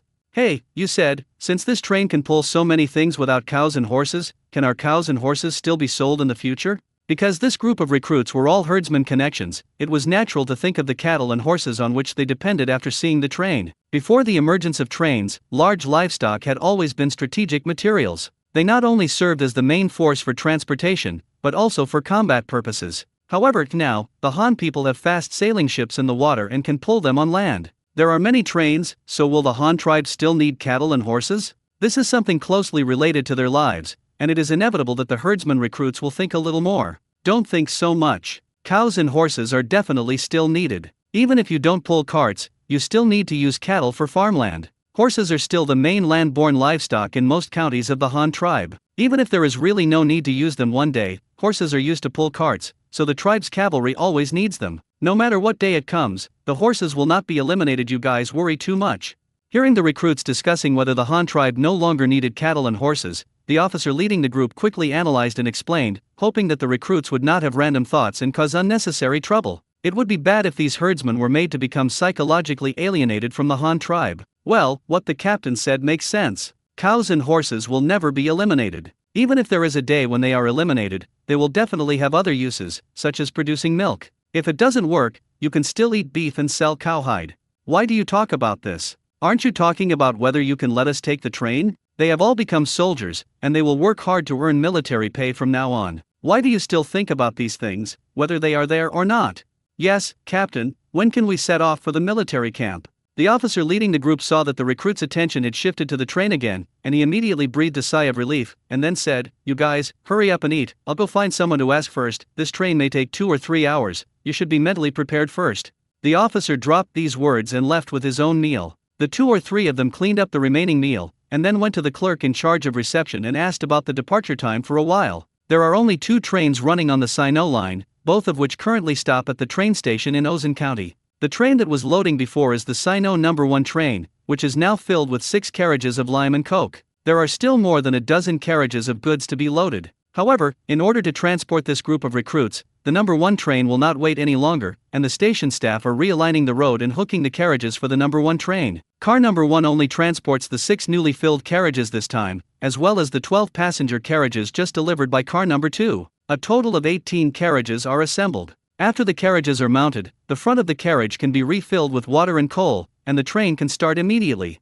The crew is also taking advantage of this gap to rest and eat. After a while, after waiting for the No. 1 train to rehook the carriage, fresh water and fuel were replenished at the front, and the crew and recruits had finished eating, the No. 1 train began to prepare for departure. Everyone has it. Stand in a line of 10 people and prepare to board the train. Hearing the order of the leading officer, the herdsman recruits quickly began to line up on the platform of the station. Looking at the long train in front of them, they were very excited. This was the first time they took the train. They could also meet the villagers when they returned. I'm bragging, I'm a person who's been on the train. Seeing that the recruits were standing in line, the officers leading the group also began to continue giving orders. Okay, let's start boarding now, starting from car number 7 and continuing to car number 18. There are 50 people in each car. Pay attention to discipline and line up to board the train. If I see anyone who dares to jump in line and get crowded, I will let him follow the train back to the station. Yes. The recruits responded neatly and began to board the vehicle under command. Groups of recruits walked neatly onto the train and immediately looked at them curiously. However, what disappointed them was that the carriage was empty and there was not even a seat. Could it be that this was a car specially used to pull goods? But think about it too, isn't the Han tribe's four-wheeled carriage just a large rectangular cart bucket? When it is used to pull people, everyone sits directly in the carriage, so it seems that there is no problem in designing the train like this, which is very in line with the style of the Han tribe. So many people just sat on the floor leaning directly against the wall of the carriage. Everyone followed suit and quickly sat down. Even the officers leading the team were stunned for a moment when they got on the train. However, they saw the recruits all sitting on the floor. On the floor, the officer leading the team also sat down. After all, it was also the first time he saw the train. When the Weixin County officials and train attendants who were in charge of reception saw this scene, they were speechless. However, they had never seen a train, so they were willing to do such a thing. Ahem. The little official coughed to hide his embarrassment and then said, "Everyone, there are seats in the car. Just on the wall of the carriage behind you, you see if the protruding wooden board is gone. Put it down from the wall and you will have a seat." As he spoke, the official gave everyone a demonstration and put down the three-seater located at the front of the carriage. Then everyone suddenly realized that it was like this. Now they are embarrassed. It turns out there are seats, but we didn't even notice it at first. Why didn't you tell me earlier? The officer leading the group complained. Hey, I'm negligent. I forgot to remind you that because the Xinhui Line Railway rarely transports passengers, our Han tribe does not have dedicated passenger carriages for the time being. The one you are sitting in now is called a passenger and cargo carriage. When people are not pulled, the seats are buckled against the wall to hold some clean goods, such as food and other things. This is just from Xingdong County. The empty car was transferred, so the seat was not put down. Hearing the complaints of the officers leading the troops, the official immediately explained, "Heaven and earth conscience, he really didn't mean to make a fool of himself. It's not that I looked down on the other side for not seeing each other. In fact, the train only came out for a few months in total. How many people have seen it? Not to mention those that have been ridden in person. Okay, everyone, please put down your seats, sit down quickly, the train is about to leave." The leading officer didn't have to say anything more, so he reminded the recruits and sat down honestly, ready for the journey. Woo woo woo. The locomotive sounded its whistle, and a loud noise spread throughout the train, as the soldiers looked out the window curiously with excitement. Call! Ha, ha, ha, ha. The body was shaken, and the powerful steam engine finally began to drag the train forward. Storms of black smoke and steam came out of the chimney, and the train began its initial acceleration phase. The recruits felt the speed of the train and were shocked. This train is really amazing. It can seat 50 people in one carriage, and there is still such a big empty space in the middle. If there are also people sitting in the middle, I'm afraid it can hold 70 or 80, right? That's for sure. What you said is still used to pull people. It only takes 50 people. Look at the remaining half of the carriage. The space above our heads, if it is used to load goods, it can be filled directly. This kind of transportation capacity is terrifying. It seems that we were right to join the Han tribe in the first place. No wonder the Han tribe can build a big killer weapon like an artillery piece. It is just a car made of iron. Who else besides the Han tribe has this ability? It is probably to give it to others. The tribe has a train and they can't build it even if they copy it. What you said is not all nonsense. Let alone whether it can be made, other tribes may have to work hard just to produce so much iron. Also, hey ha he he. Hey, brothers, our tribe is so powerful now, even artifacts like trains have been built. What kind of armor and weapons do you think the Shens Guard we participated in this time will be equipped with? Didn't you say that Shensui was the leader's imperial guard? The Forbidden Army has to be a little different, right? Guess what our weapons are? Will there also be artillery? Artillery! Well, I guess it should be almost there. The conscription order says that you have to go north to fight some monster. I heard that it is bigger than a cow. If you fight such a powerful thing, you must need artillery, right? I can't say this, but I guess there will be. After all, it is the leader's imperial army. If there is not even one artillery piece, wouldn't it be a loss of face for the leader? A group of recruits, sitting on a train with nothing to do, begin to discuss the military career they are about to begin. Quite.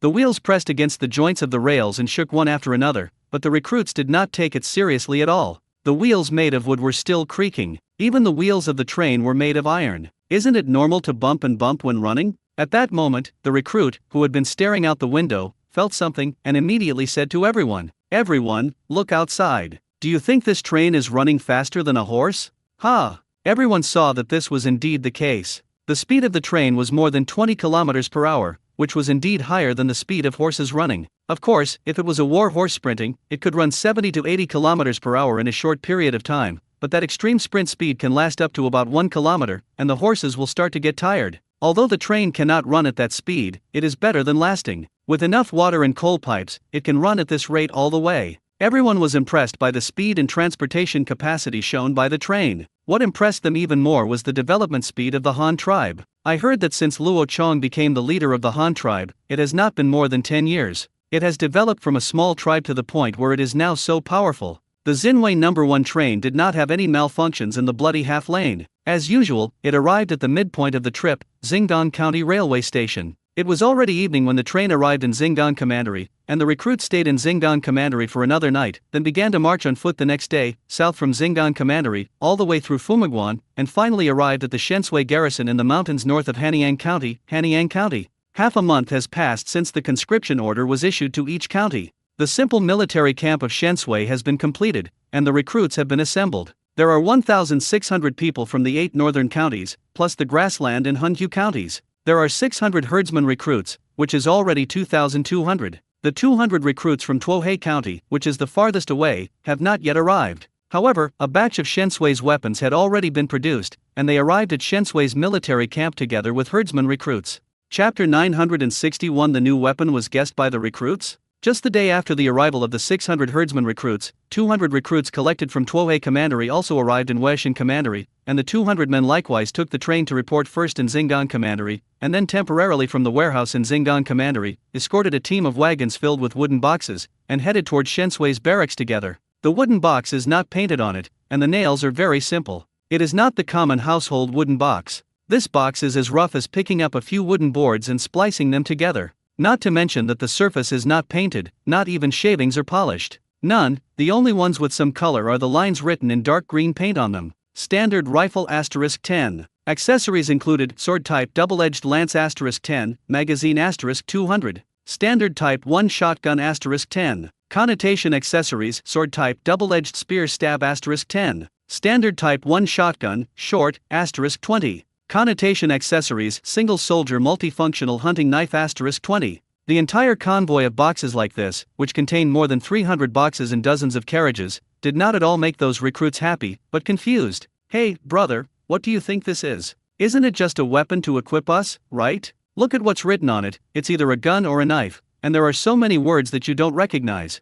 Who knows, it shouldn't be possible, it would be a gun. I don't think so. It's not like we haven't seen the guards in Tuohei County. The guns they use are 3.5 meters long. How long is the largest box in it? How can it be equipped with a gun? If it is said that it is equipped with a waist knife, then I believe it. Knife is impossible. Look, these two types of boxes have guns and stabs written on them, as well as clips. The smallest box of this kind is short guns and hunting knives written on it, but I don't think this box has anyone else's waist. The knife is long, and the one inside is definitely not a waist knife, but the one written on it is a hunting knife. The smallest box with the knife? What's this up to? With such a short knife, do you want us to fight the cannibal monsters? And these ones that say guns, so short guns. I'm not kidding, did they move the wrong car when they loaded it? Silence, don't talk, hurry up, we have to arrive at the barracks before dark.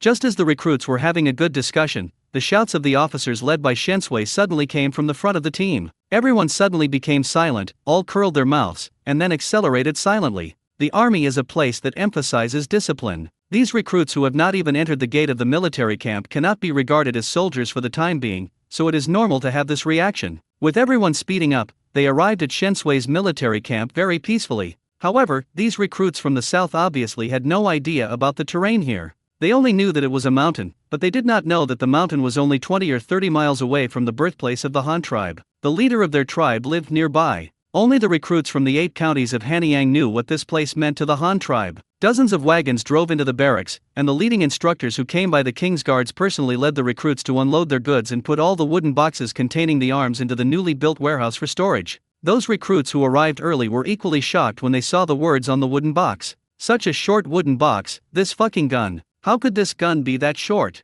Even the longest box inside is only 1.3 meters long, not as tall as their stature. This is still the longest. Is this thing really a gun? During dinner that evening, the recruits who had arrived earlier also began to discuss it. They are new recruits and do not know the process of joining the army, but they have been here for more than half a month. Except for running in the morning, they build houses and build military camps during the day. More than 10 days have passed, not to mention weapons and armor, even military uniforms. I didn't even send it down. Something was wrong, very wrong. Hey, do you think something is wrong? Didn't you say that our Shent's guard went to fight the cannibals? But this has been here for half a month. We either run or build houses all day long, and we don't even wear military uniforms. What's going on? Ah, and those new boxes delivered today, are they weapons? How to see how evil. Haha, when it comes to this, the things you are talking about are not the strangest. We don't know what the weapons are like. Anyway, we will use whatever is posted on them. In short, it will not be too bad. After all, we, the Shent's guard, are in the name of the Forbidden Army. What is the Forbidden Army? That is the leader's personal soldiers. We can't let us stand up and embarrass the leader, right? Maybe this military uniform and armor have not been made yet? Don't forget that there are more than 2,000 of us here. The clothes of so many people are all sewn by hand, stitch by stitch. How many female sewing workers have to be organized to rush to work? This is understandable later. What makes me most surprised is that we still don't even have a division of the establishment. Do you think this is strange? It's been more than half a month since we came, and we haven't yet divided out which general flag, which small flag, and which arms and the like are not divided yet. Several recruits at the same table nodded after hearing this. Yes, they can't control the weapons even if they want. The clothes and armor can be delivered later, but their organization must be divided, right? Are there any other branches of the army, and in other guard armies, aren't there any spearmen, sword and shield soldiers, crossbowmen, light cavalry, heavy cavalry, etc.? Why have they been here so long, and have they not been assigned arms to them? Thinking of this, someone at the dinner table suddenly guessed again. Hey, do you think it's because people haven't arrived yet? Aren't these last Takumi gun recruits just arriving today? So what kind of organization and arms will it be divided into after they have all arrived? Well, this is really possible. You have to divide the establishment into separate units before dividing them. There is also the issue of arms. This is quite strange. Oh, what strange method? The same tablemate asked curiously. You were still talking about spear and halberd soldiers, sword and shield soldiers, etc., but have you forgotten how we were recruited in the first place? At that time, the recruitment notice said that those with archery experience would be given priority, and those with good eyesight would be given priority, so the recruitment must be long-range archers. Since they are all long-range archers, what kind of arms are they divided into? Crowd. Everyone was speechless when they heard this. Yes, they were all recruited according to the standards of archers. Since they are all archers, they are still divided into different arms. But if that's really the case, a new problem arises.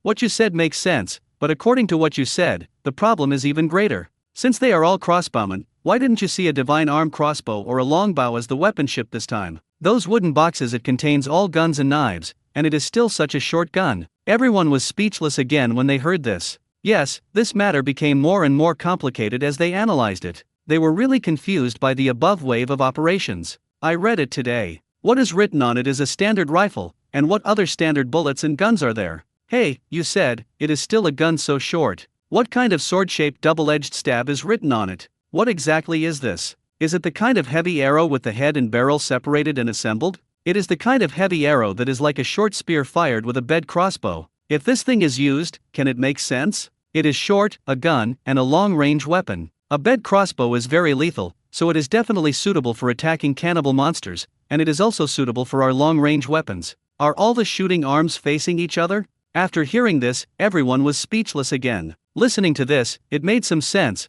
but they still felt that there was something wrong. Finally, another recruit from the 3 counties of Hunhu speculated. It shouldn't be a short spear or a bed crossbow. I heard people say that those cannibal monsters are very flexible in their movements. The bed crossbow is a weapon of a large fixed unit. Such a weapon can be placed on a ship to fight, or placed on the top of the city to defend the city. Yes, but we are going to attack and hunt wild monkeys. How can we maneuver with something like a bed crossbow? That's not right either. so what do you mean? The man who said it was a heavy arrow before saw that the conclusion of his analysis had been overturned. He asked speechlessly, "Hey, I really couldn't guess what it was, but the words on the box you just said reminded me a little and made me think of a possibility." "What? What did you think of? Tell me quickly, don't grind." "Standard rifle. Do you still remember our Han tribe? What other weapons are named after this standard rifle?" When the herdsman recruits from the grassland saw their deskmates questioning them, they immediately reminded them. "Standard type? Weapons? What? I really don't know this." Standard type, I remembered, it is artillery, the batch of standard artillery made by our Xingdong County the year before last. With a snap, a recruit from Xingdong County slapped his thigh and suddenly thought of something. "What? Artillery? You said those boxes contained artillery? It's impossible, it clearly says gun and knife, and what other stabs?" When they heard the words standard artillery, everyone on the table was shocked. Artillery, that is the most powerful weapon of the Han tribe at present. When these people first came, they were still wondering whether Shensui would be equipped with artillery. After all, this is the leader's forbidden army. If there is not even one artillery piece, there will be too many no rows. But now, some people actually say that those boxes are full of artillery. I'm a mother, if this were all artillery, I'm afraid there would be hundreds of them, right? However, when everyone thought about it, they began to feel that something was wrong again. Although the standard type was indeed written on the box, it was written on the back that it was a knife and a gun. Besides, if it was an artillery piece, how could it be so light? I didn't say it must be artillery. Isn't this talking about the standard type? The weapons that our Han tribe used to name with the word standard type were really just artillery. The original batch of artillery was produced by our Xingdong County. I remember it clearly. After all, I was still shooting outside. Hearing the astonishment and suspicion of the crowd, the new Steel County recruit who had just said the standard artillery piece immediately explained it again. Among the few people here, only he and the herdsman recruits from the grassland know that this is also a normal thing. If the entire Han tribe knows the most about artillery, it must be Xingdong County and Hunhu County in the grassland. New Steel County understands artillery, that's because artillery was built by them, and it was publicly tested. Many local people have seen the power of artillery. The herdsmen of the three counties of Prairie and Hunhu knew better, because they had all been bombarded by Han tribes. Kaiwan County became famous for its artillery in the first battle. Dozens of artillery pieces killed tens of thousands of enemies in a single battle. What a magical record is this! Many herdsmen on the grassland immediately remembered this weapon. How much awe and awe they had for the Han tribe in their hearts. Just ask who wouldn't be afraid if they held such a big killer weapon in their hands? The reputation of the standard artillery spread on the grassland. Even the herdsmen on the grassland knew this thing better than the people of the Han tribe themselves. Seeing that everyone was confused, the herdsman recruit from the grassland continued. "I didn't say that it was an artillery piece, it was just a standard type." Those 3 words reminded me. Did you think that the box contained a small long-range firearm newly developed by the tribe, just like an artillery piece? Gunpowder fires artillery shells, but they are smaller. If this is the case, then everything makes sense. You think firearms are all long range, so they must require people with good eyesight to operate them, right? That's why the tribe issued such recruitment standards. Second, the power of artillery is so great. It is estimated that if the tribe makes a new type of firearm, the power will definitely not be much worse. A high-power individual long-range firearm is the best weapon to deal with cannibal monsters. If there really is such a thing, wouldn't it be much more convenient than a crossbow? The third one is the identity of our Shens Guard. Since Shens Guard is the leader's imperial army and personal soldiers, how can we put it bluntly if the weapons are bad? But if the Shens Guard has a firearm in his hand, think about it, does it mean that there is a leader who is close to the army?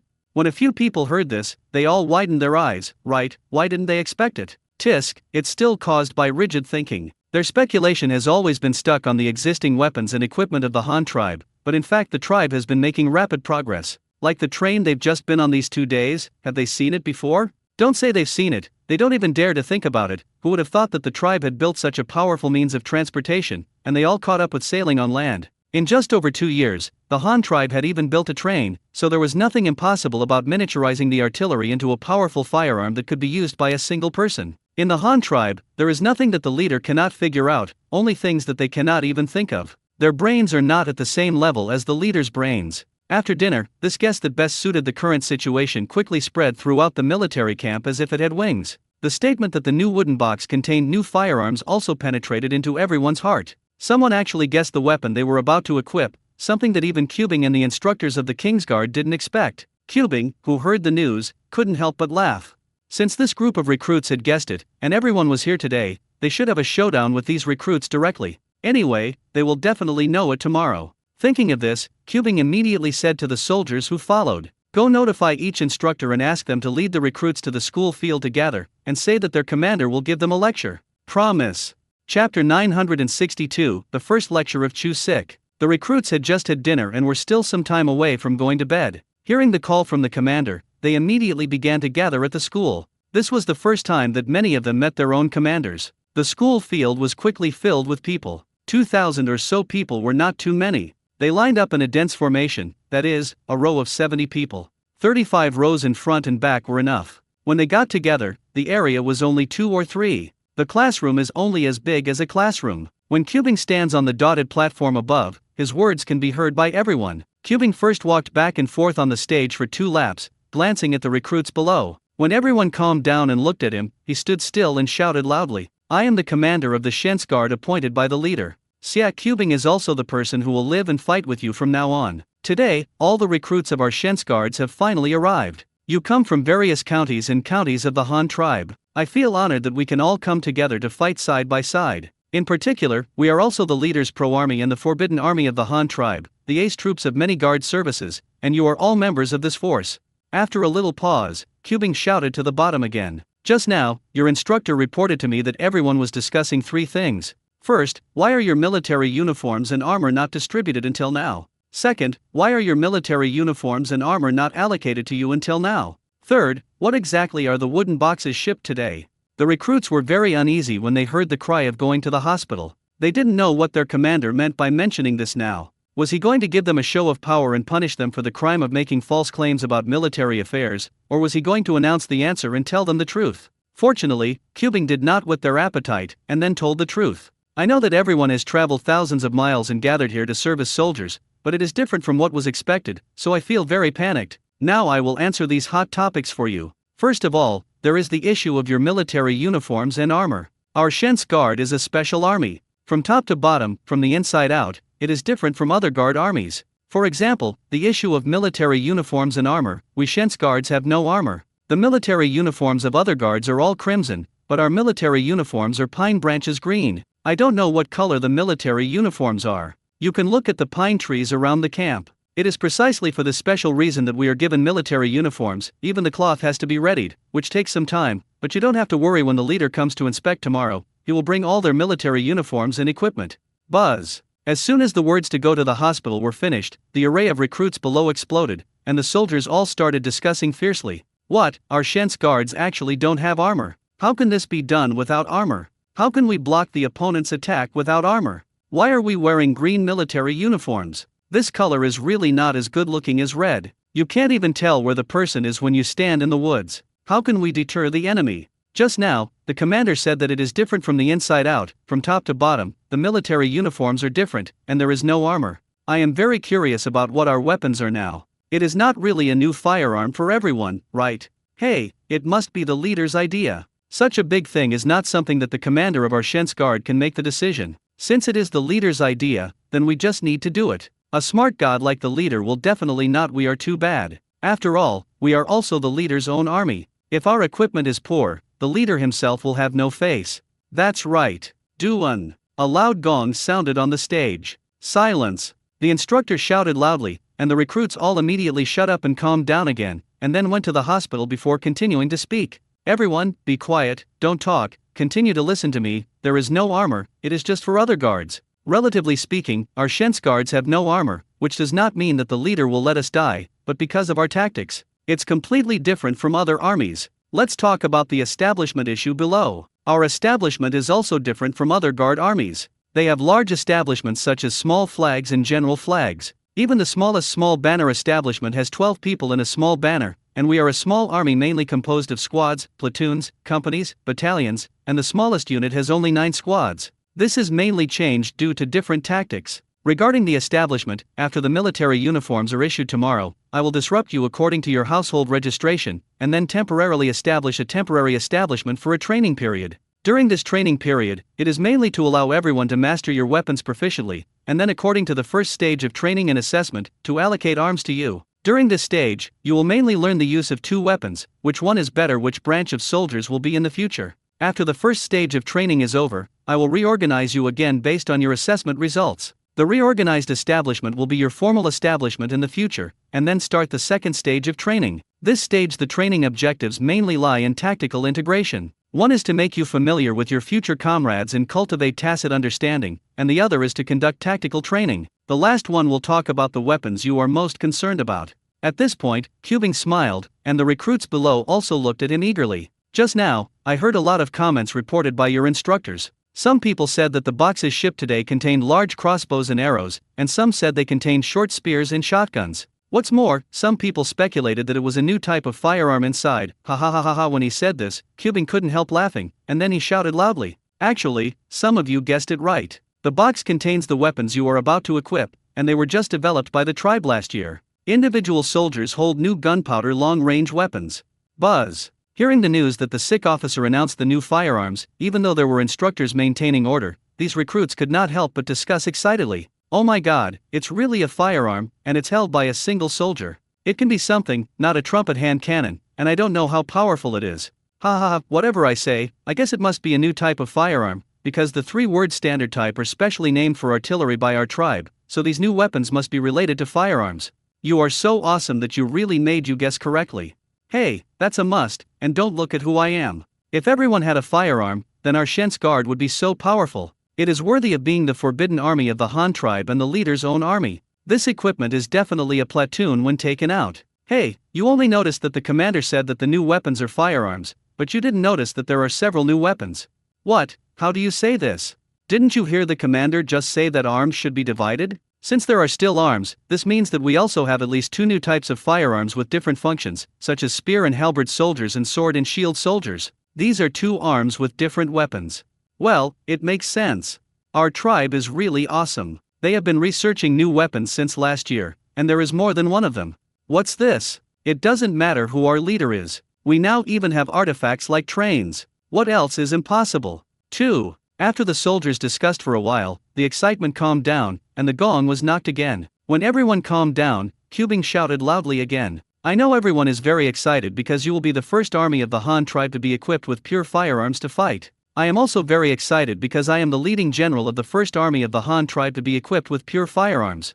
The soldiers below were excited again when they went to the hospital. This was the first army of the Han tribe with pure firearms. It was so impressive when I said it. At this time, I only heard Chu's illness speak loudly again. Me, Siak Cubing, your commander has personally participated in the research and development of this new type of firearm. He is very familiar with the performance and use of the new type of firearm, and has carefully studied the tactics of the new type of firearm with the leader. I am very confident in myself. I am also very confident in you. I know that everyone is curious about new weapons. Here, I am a developer too clear with you. The principle of the new firearm is similar to that of artillery. It is a weapon developed after improvement based on the principle of artillery. Its main body is divided into 3 parts like the artillery, a wooden base, and a steel pipe used to fire ammunition, and finally the ammunition fired. I don't know if you have seen the firing scene of artillery. Here, I will mainly tell you about the differences between new firearms and artillery. Our standard artillery uses ignited black powder, uses gunpowder gas to stimulate solid artillery shells, and uses solid artillery shells, a large weapon used to attack the enemy. And our new firearm, you can understand it as an ultra-small individual armed artillery. The ammunition it fires is about the same thickness as an arrow. The entire weapon is only about 1 meter long and weighs more than 8 kilograms. It is filled with ammunition and accessories. When stabbed, it is estimated to be about 10 kilograms, which is considered a very light weapon. The leader named this weapon a gun. Don't get me wrong. This gun is not that gun. It is different from the kind of spear you have seen. Gun is the collective name of this weapon. If subdivided, there are different types. Although the gun is relatively small, its range can reach thousands of meters, and its precise killing range can reach about 600 meters. Generally, the best shooting distance is 300 meters. Speaking of which, I think you should also understand the conditions of this conscription. Why are the requirements so strict in terms of vision and archery experience? He paused a little, and waited until the recruits below digested the information before going to the hospital and saying it again. Every soldier of our Shen's guard is equipped with a new type of firearm called a gun. Guns can be temporarily divided into 2 categories according to the size and shape of the ammunition they fire. They are based on long-distance precision. A rifle that mainly fires small-caliber single-headed pointed bullets, and another shotgun that fires high-power shotguns at close range. Our Shen Sui's arms are mainly divided based on these two weapons. One is a precision shooter who is good at long-distance shooting, and the other is a tactical assault player who charges in front. You can imagine it yourself. Let's take a look at how the two weapons are used, and we also have our own preferences, because starting tomorrow, we will officially start training on the use of new weapons. It's about your future position on the battlefield, and the weapons you use, and you can make plans in advance based on your expertise and hobbies. Okay, this is what I want to say today, and it can be regarded as answering the questions you want to know most. Now, I hope everyone can calm down and prepare for the next training. Regarding the training of new weapons, don't worry. You are all recruits selected from various places who are most suitable for firearms training. You have good eyesight and archery experience. It is very difficult to operate this new type of long-range weapon. Easy thing. A gun is an easy-to-learn weapon. It is easy to operate, easy to use, and powerful enough. How big is it? The shotgun with which we are equipped can be easily brought down with one shot, within 50 meters, even a forest bison with a shoulder height of more than 2 meters, and the rifle is just as penetrating as it is, and it can shoot through even a few hundred meters of the armor made by our own Han tribe. In short, just one sentence, the weapons you are about to equip are very powerful, so no matter what kind of cannibal totem warrior or some huge monster with long hair, they are all in front of the new weapons in your hands. It's vulnerable, so everyone can rest assured that there is no need to be afraid of the enemies we will face in the future. Until tomorrow, the leader will bring your military uniforms, remaining equipment, and a large amount of ammunition to express condolences. Then the leader will personally demonstrate how to use the new weapon to you. Then you will know that this weapon can be used.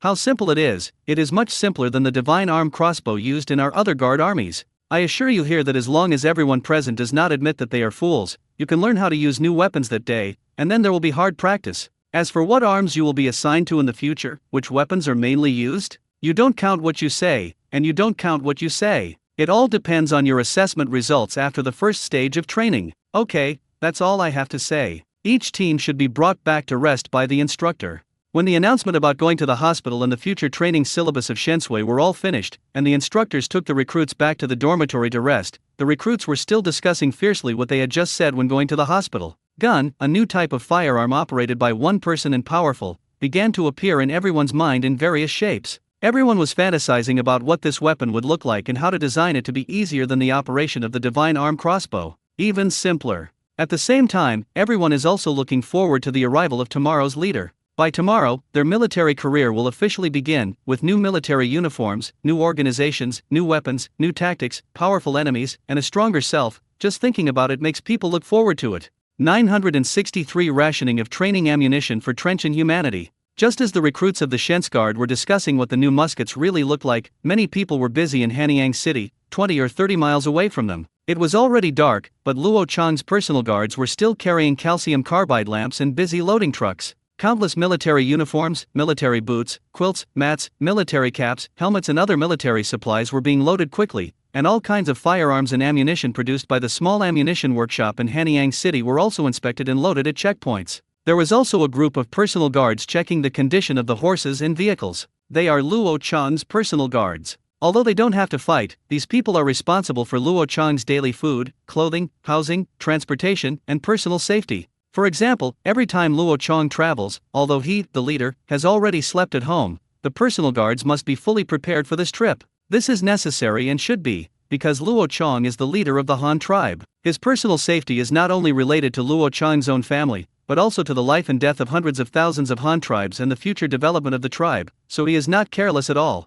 At Luo Chang's house, before going to bed, he went to visit Zayadi and Zhanying in pajamas, and asked the maid to cook them evening white fungus lotus seed soup. Both of them have now entered the countdown to labor. According to the days, at most, it will only take 10 days to give birth. Fortunately, Luo Chang didn't go very far this time. Shensui's military camp is basically equivalent to the back mountain of Hanyang City. If you go faster, you can come back on the same day. If you go slower, you can definitely come back within 2 days. Anyway, you will definitely be able to catch up. It's time for my wife to give birth to her second child. After arranging who would take care of Xiao Luo Chang and Xiao Luo Lan after he went out, as well as Zayadi and Zhan Ying's expecting to give birth, Luo Chang returned to his house to sleep. At around 5 o'clock the next morning, he did not disturb anyone in the house, and after getting up, he ate breakfast delivered by his maid, and immediately joined the guards outside the door, and together they escorted the convoy to the Shensui barracks in the back mountain. The road is not far away, and it is within the jurisdiction of the Han tribe. It is safe and flat. It took the team an hour to reach the military camp. It was only 6 o'clock when Luo rushed there. At the military camp at 6 o'clock, the recruits had already gotten up early. They were running under the command of the instructor, then going back to wash up and tidy up their housework. By the time the convoy entered the camp, the recruits had already had breakfast. The recruits were very excited when they saw Luo Chong leading a convoy into the military camp. However, they had no time to talk to the leader. When they first arrived at the door, they went to the hospital and personally received Luo Chong, and then ordered as the instructors led the recruits to distribute military uniforms, change their clothes, and then assign some people to move ammunition into the warehouse. Luo Chong followed Cubing to the headquarters of Shensui, which was Cubing's tent. These new recruits have arrived. How do you feel about the people? Do you have the confidence to bring them out? In the big tent of Shensui, Luo Chong temporarily sat in the main position that should belong to Cubing and asked him, the commander. Hearing Luo Chong's question, Cubing replied with a smile. Leader, the group of recruits you recruited this time are all very smart. Yesterday, the weapons from Xingdong County had just been shipped. Before they were unboxed, someone in this group of recruits guessed that they might need to equip them with new weapons. As soon as I heard this, I simply told them directly and told them that the leader would come to demonstrate the new weapons to them in person today. Then what about you? Do you have confidence in the training plan you have formulated? Can you train this group of recruits before winter and bring them to the battlefield to win the war? Luo Chong asked again. I am confident that in fact, although the group of recruits recruited by the leader have no education, have never read or gone to school, and do not know a few Chinese characters, as a soldier, their foundation is still good. This group of people have good eyesight and have archery experience, and the firearms we developed are simple and easy to use. The shooting principles are similar to those of crossbows. They are all 3 points and 1 line. The Wangshan-style mechanical sights are easier to use than crossbows, let alone recruits according to this standard. Even children who have never learned archery can get started quickly. It's no problem at all to connect this group of people into an army that can fight. Cubing analyzed Luo Chong very confidently. Although he was not involved in the research and development of firearms, he was involved in the principles and research and development of ammunition. Although he did not do it himself, he also knew a lot about it. He also personally tried the gun when he was sick and participated in the final test firing of the firearm. He is very knowledgeable about the use of firearms. It is really simple. It can almost be said that as long as he is not mentally retarded, he will be able to do it twice, so he will be so confident. Luo Chong nodded after hearing the boy's analysis, then told him again. The Shensguard is an experimental force. It is the first army of our Han tribe equipped with pure firearms, and it is also the basis of our Han tribe's firearms army. If the firearms army wants to expand in the future, then the Shensguard will be the seeds used to expand the army, so you must cultivate every soldier in this army. If it is necessary to expand the army in the future, I hope that every soldier here can be at least a squad leader and deputy squad leader, and one person can lead 5 recruits. Then these 2,000 people can instantly expand the army to more than 10,000 people. Can you understand me? Meaning? I was very excited after hearing this. These 2,000 musketeers are already crushing everything in this era. If the army is expanded to more than 10,000 people, then this combat power is simply unimaginable, and as a Han the first commander of the tribe's firearms army, his future achievements will definitely not be low. After all, only he has the experience of commanding the firearms army in combat that's the most precious asset. Yes, boss, I promise to complete the task. Immediately after getting sick, he got up and knelt down on one knee to perform a general salute. Luo Chong nodded, waved his hand to signal him to sit down, and then continued. Soldier, you practice well according to the training syllabus. A good shooter is fed with ammunition, so you don't have to deliberately save ammunition, but you can't waste it too much. The limit I give you is the first stage, and each person will waste 1 rifle. The service life of the shotgun is longer, you can make it vigorously, and you will definitely have enough ammunition. The second stage of training mainly trains tactics. Of course, live ammunition shooting cannot be left behind. It is still the limit of 1 rifle. However, the second batch of rifles will be used until the winter of the expedition. This wasted time, you calculate it yourself. Then the last time you change your equipment, before going on an expedition, I will change your equipment uniformly. The third time you change your equipment, it will be your real weapon for combat. By then, supplies may be tight. Anyway, you are good at it. Fight when you should, don't waste it when you shouldn't fight. Yes, leader, I understand. Please rest assured, leader, I will not let down the so much training ammunition given by the leader. Go said happily. Luo Chong nodded after hearing this, and it was a matter of concern. The rifles produced by the Han tribe have a significantly lower service life because they do not have heat-resistant and wear-resistant alloy steel. The barrel service life of modern rifles is generally about 20,000 rounds of ammunition. However, if the Han tribe's rifles are fired with 3,000 rounds of ammunition, the rifling will show obvious wear and tear, which will affect the trajectory and accuracy. If they are actually used in combat, they can barely be fired. If you fire 4,000 to 5,000 rounds, the barrel will be declared scrapped and the gun will have to be replaced. A soldier gives a training limit of 2 rifles, which means that each of them has a training opportunity of nearly 10,000 rounds. The training cost of 2 guns per person and 10,000 rounds of ammunition is simply not as good as that of some modern armies. Thinking about the conditions of the 8th Root Army back then, it is even more incomparable. Not to mention training, even in a war, each person only has 5 rounds of ammunition. After the battle, he directly charged with the bayonet. There is not even decent live ammunition training. Think about it, when you really get to the battlefield, how many of the 5 bullets can hit an enemy with well-trained tactics? The real situation is to release an empty gun. The hit depends entirely on faith, and then stuff it. Go with a belly of sweet potatoes and fight with the bayonet of the meat-eating enemy. Miserable. None of them is enough to describe the tragedy of those national martyrs. Of course Luo Chong would not let his soldiers stage such a tragedy. The 8th Root Army was really poor and had no conditions, but the Han tribe was different. The Han tribe was now at its peak. It wanted money, food, and guns. In this case, Luo Chong felt sorry for himself by still supporting more than 2,000 soldiers with all his strength and not making them elite. Guns are nothing. If they are destroyed, they will be rebuilt. If the bullets are gone, they can be reloaded and consume not many resources. They can fire hard, as long as they can develop good marksmanship. After Luo Chong and Cubing finished chatting about official business, they started talking about Cubing's family affairs again. They asked him about his married life and when his wife would be able to conceive a child. On the other side, the recruits received their military uniforms and were excitedly changing. Pine needle green military uniforms, that is, dark green. Wearing military uniforms of this color on the body makes the recruits feel particularly fresh. They have seen crimson military uniforms, but green ones are the first batch. The style of the military uniform has not changed much for the time being. This time it is a spring and autumn military uniform, with long sleeves and trousers. The top is a collar crossed left and right, and the lower body is loose trousers. Each person also has a white sleeveless pair.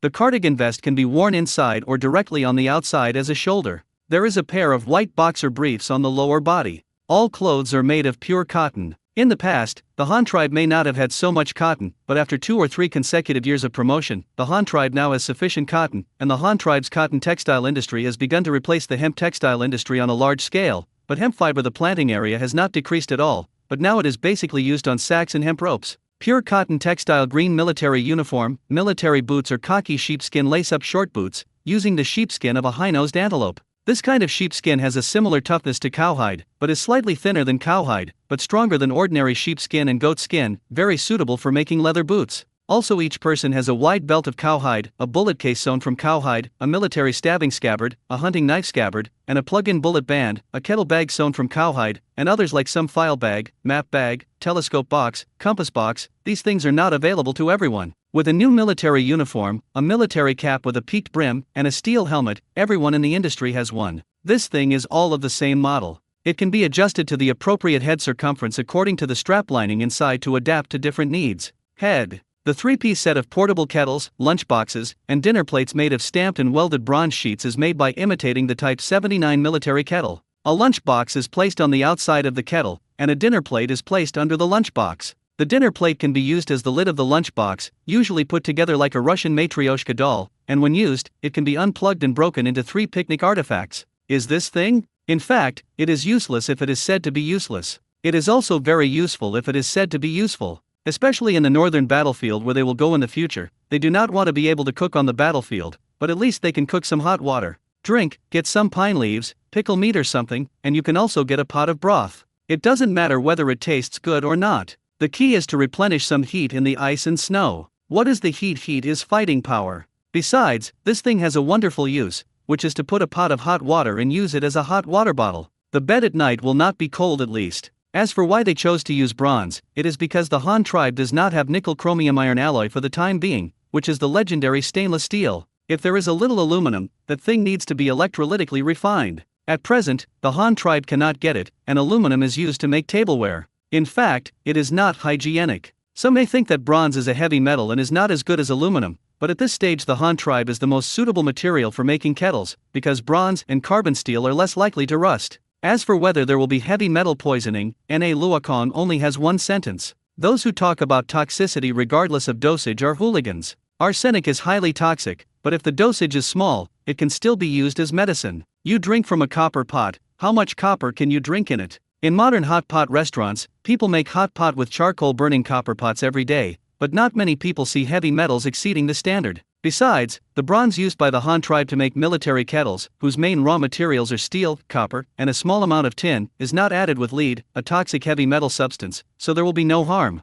The soldiers changed into new military uniforms, new leather boots, new military caps, belts around their waists, bullet boxes, scabbards, kettles and other items hanging from the belts, uniform dress, uniform equipment, and suddenly changed from the previous migrant workers' camp to a serious military camp. The recruits looked at their comrades in the same dress and giggled. Everyone seemed very happy. After all, were they wearing new clothes? And I heard that each of them was wearing 2 clothes. However, due to the trouble of making them, the other one was used for changing clothes. The military uniform has not been delivered yet. The instructors saw that the group of recruits Danzi had changed into uniform military uniforms and finally had the appearance of an army. They were equally very happy, so they immediately shouted to everyone who had changed their clothes. Gather them all, line up and gather at the school, listen to the leader's instructions for a while, and practice, and explain new weapons. Finally, when you receive weapons, close your mouth. Be careful when listening, the leader will not come here every day. Everyone gives lectures. 964 Confidence brought by new weapons. Step. The soldiers trotted in line to gather at the school field. They were still at the same position last night, but now standing on the general platform. In addition to their commanders, there was also the only leader of the entire Han tribe, who was wearing a white dress. Luo Chong, wearing a slim short robe and a crown of heaven. In front of Luo Chong, there was also a pile of boxes containing arms and ammunition, which were prepared to be directly distributed to the soldiers for a while. The soldiers all looked brightly at Luo Chong on the stage. Luo Chong also glanced at the recruits below. For about 2 minutes, when all the recruits were in place and calmed down, Luo Chong came to the stage and shouted loudly to the recruits. Children of the Han tribe, today, you gather here and become a glorious soldier. Do you know what you are going to do? Defend the tribe, defend the leader, kill the enemy and make meritorious deeds, Off the stage, Tuo, who was arranged to go to the hospital, immediately shouted. As soon as the recruits around them heard this, they immediately shouted slogans. Defend the tribe, defend the leader. Kill the enemy and make meritorious service. Make merit. The shouts resounded through the mountains and fields, and Luo Chong squinted at the recruits below, feeling very satisfied. He raised his arms, and immediately the recruits below fell silent. Yes, you are the forbidden army of the Han tribe, and you are my own army. When the Han tribe is about to encounter a threat, and when the interests of the Han tribe are about to be harmed, you must step forward, go into battle to kill the enemy, serve the tribe, and make contributions. Nowadays, the friction between the Han tribe's northern bereaved camp and the cannibals is becoming increasingly frequent, which is related to the life and death of tens of thousands of people in the north. Naturally, we tribesmen in the rear cannot ignore it and leave them isolated and helpless. Today, I, Luo Chong, the leader of the Han tribe, and you formally formed the Shens Guard to assist the north, eliminate the cannibals, and resolutely not give up on every citizen of our Han tribe. This is also your opportunity to make contributions. There is a saying, if you are not of my race, your hearts will be different. What are cannibals? They ignore human relations, plunder our compatriots, and eat each other. They are not worthy of being. Tell me, what should you do if you encounter such an enemy?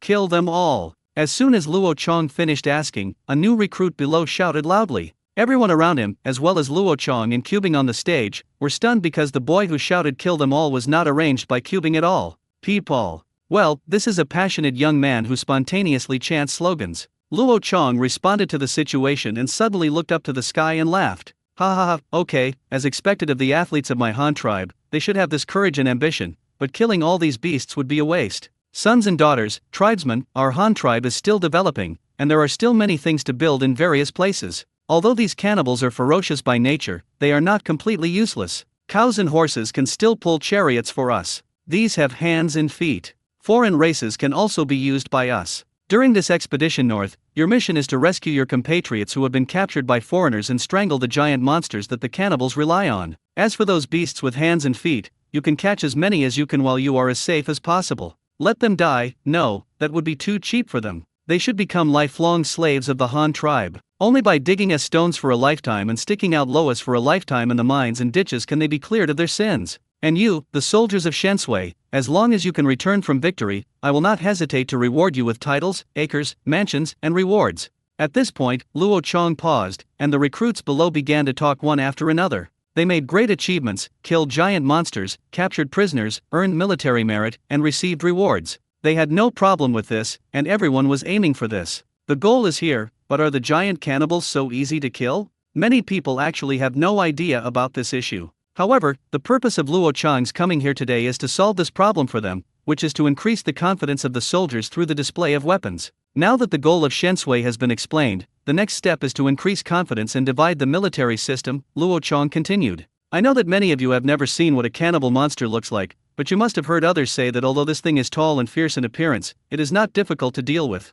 I personally hunted it. There are several. The first time, I remember that the Han tribe was still very weak at that time. A dozen brothers and I encountered that kind of red-haired giant ape in the forest. The thing jumped up and down the tree, like a huge monkey. The muscles on his body were like wild oxen, with infinite strength. He knocked over 2 brothers as soon as they met, but we still killed them with the spear in our hands. Later, when you came over, I led dozens of warriors to kill more than a dozen of them by spreading lime and strangling them with a fence. That time, because we were prepared in advance, not only did we kill more than a dozen giant monsters, but not a single warrior was injured. There were 2 more battles later. By then, the Han tribe already had a city. When the cannibal army came to attack, we stood at the head of the city and could easily defeat it with only the bows, arrows, and spears in our hands. And you, the first army of the Han tribe equipped with pure firearms, have a stronger advantage. I once defeated an enemy that I could easily defeat with spears and bows and arrows. There is no reason why you will lose. I know that everyone has never seen the power of new firearms, and they are not very confident, but it doesn't matter. Today, I will let you see what a powerful weapon a musket is.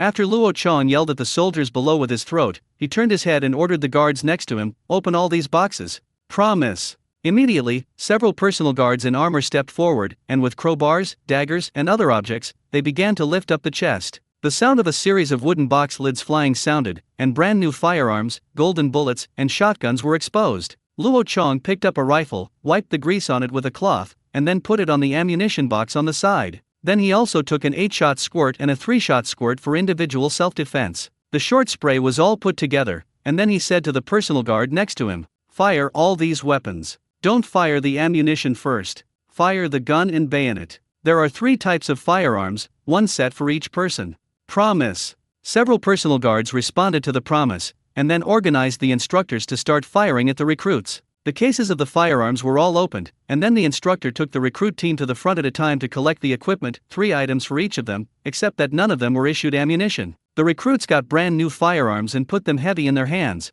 but they were very excited. Is this the newly developed firearm of the tribe? Hey, look, this gun looks like a divine arm crossbow. If you don't look at the front, just look at the shoulder rest at the back, it's really the same as a divine arm crossbow. Yes, but this gun is really good looking, but I don't know how to use it. You see, this rifle with a very thin barrel should be a rifle with 1-headed bullets, but if you use such a barrel to fire ammunition, how small the ammunition must be. Such a small ammunition is not as big as an arrow cluster. Is it really that powerful? Hey, it's true. I didn't pay attention until you said it. The aperture of this thing is really small. Not to mention how powerful the ammunition is, I don't think it's even easy to put it inside. What are you afraid of? If you don't like small ones, then use this big one. Isn't this 2 types per person? Look at this shorter one. The barrel is thick enough and can fit a thumb. Such a big one ammunition is definitely powerful enough. Hey, look, this gun, the small iron rod at the back seems to be able to move, and this trigger looks very similar to the crossbow machine of the divine arm crossbow, but why can't it be picked? It feels like it is locked by something.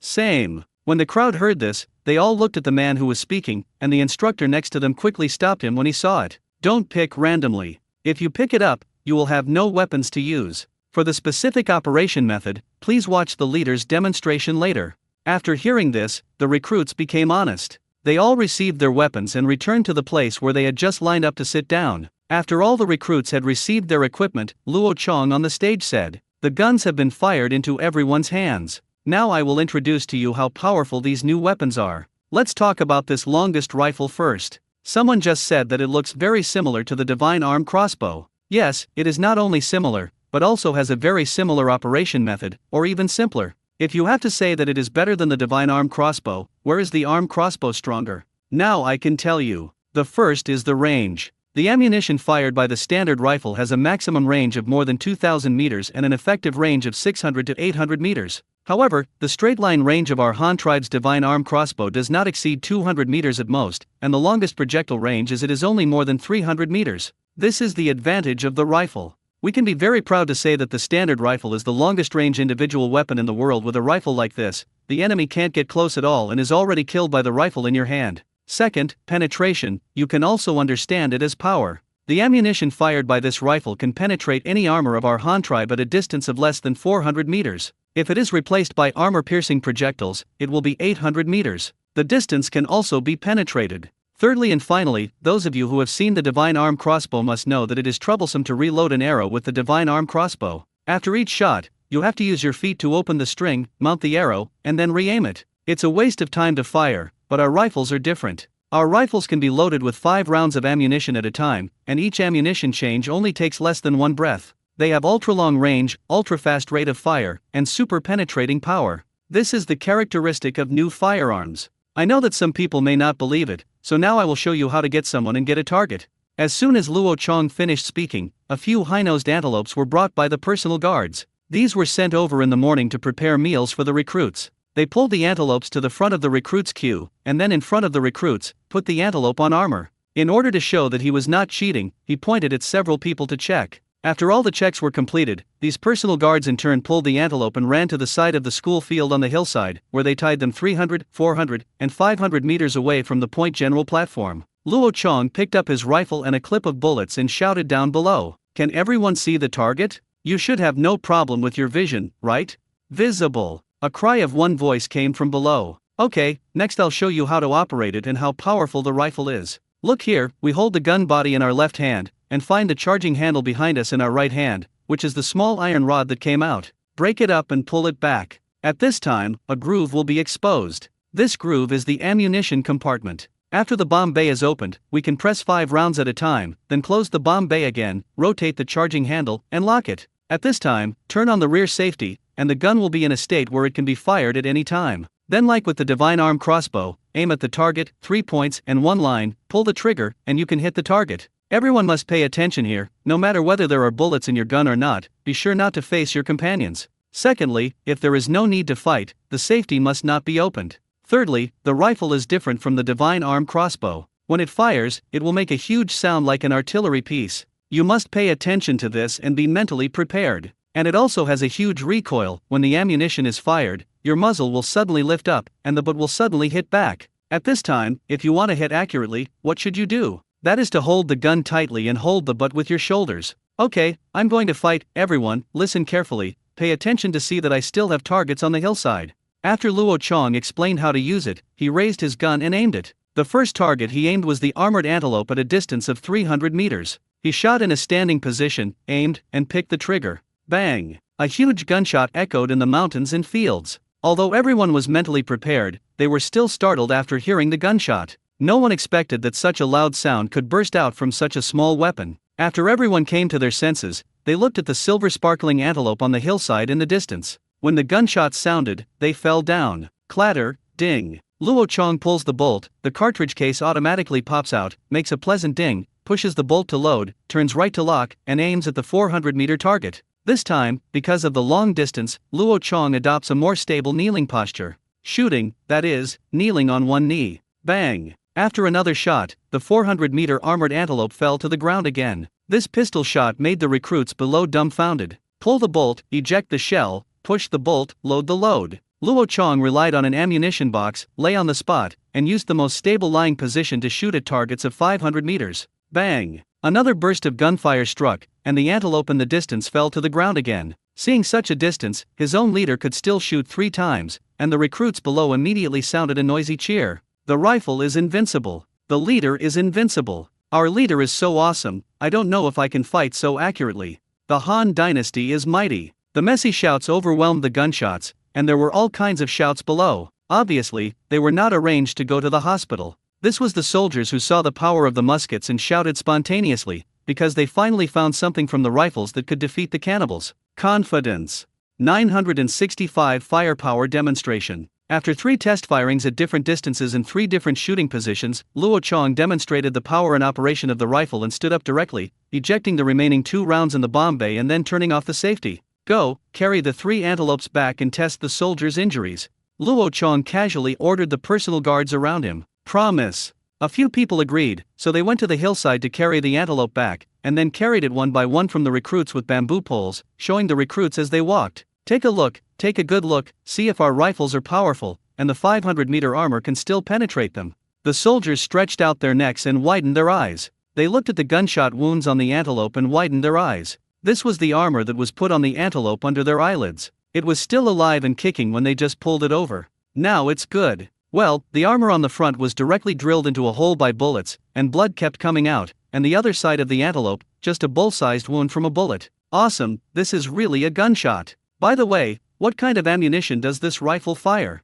Yes, this is too powerful. If each of our rifles is like this, then our Shensguards will be invincible in the world. The soldiers were very excited when they saw the carcasses of the 3 antelopes, but soon after they had examined the wounds, they heard the chief above shout again, "Warriors, have you all seen the power of the rifle? However, I tell you that the rifle is not only capable of shooting at a long distance, it can equally be used to assassinate people at close range. Have you seen the accessory bayonet attached to this rifle? This bayonet is not for you to use in your hands, but is used to put it on the muzzle." Everyone is optimistic. If you put the handle on the muzzle like me, this rifle instantly turned into a sharp spear. If your ammunition is exhausted, then this spear is your last weapon. You shall use the bayonets of your hands, and go and pierce the chest of your enemies, and kill. While shouting, Luo Chong quickly loaded the rifle in his hand with a bayonet, and then made a step-by-step assassination motion with the rifle in his arms, which made the soldiers below size light up. It turns out that the short sword was used on a gun. I thought it was used alone.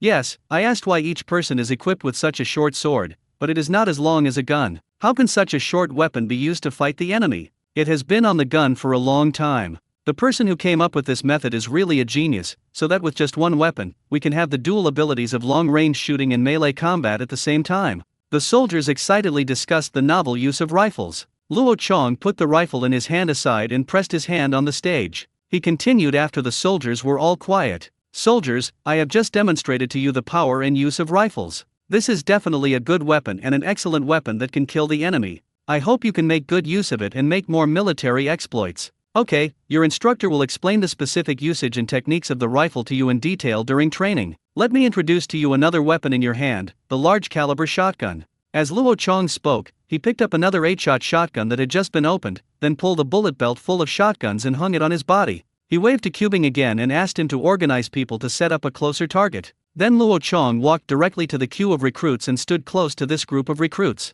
He picked up the shotgun and said to everyone, "This kind of gun is called a shotgun, and you can also call it a shotgun. Why? Because I told you before that muskets are based on the principles of artillery. To shoot, you can compare this new type of weapon to an ultra-small artillery piece. These small artillery are temporarily divided into 2 types according to different ammunition. The rifle I just demonstrated can be regarded as a cannon for shooting single-headed bullets, and this shotgun, as its name suggests, is especially used to shoot shotguns. Of course, it can also be used to shoot large-caliber single-headed bullets. You see, the one I hold in my hand is a shotgun. Like the ammunition of a rifle, it is a fixed-load bullet with projectiles and gunpowder pre-encapsulated together. In this way, each shotgun has 6 lead bullets the size of soybeans. Every time it is fired, it is equivalent to firing 6 single-headed bullets. The power is not as simple as multiplying by 6 times. Let me give you an example. If you compare a rifle to a crossbow and a bullet to an arrow, you are all people with archery experience. You should know that if you shoot a human body with a bow or arrow, or live animals such as sheep, deer, horses, and cattle, as long as it is not shot at the vital point, then the living creature will not die immediately, right?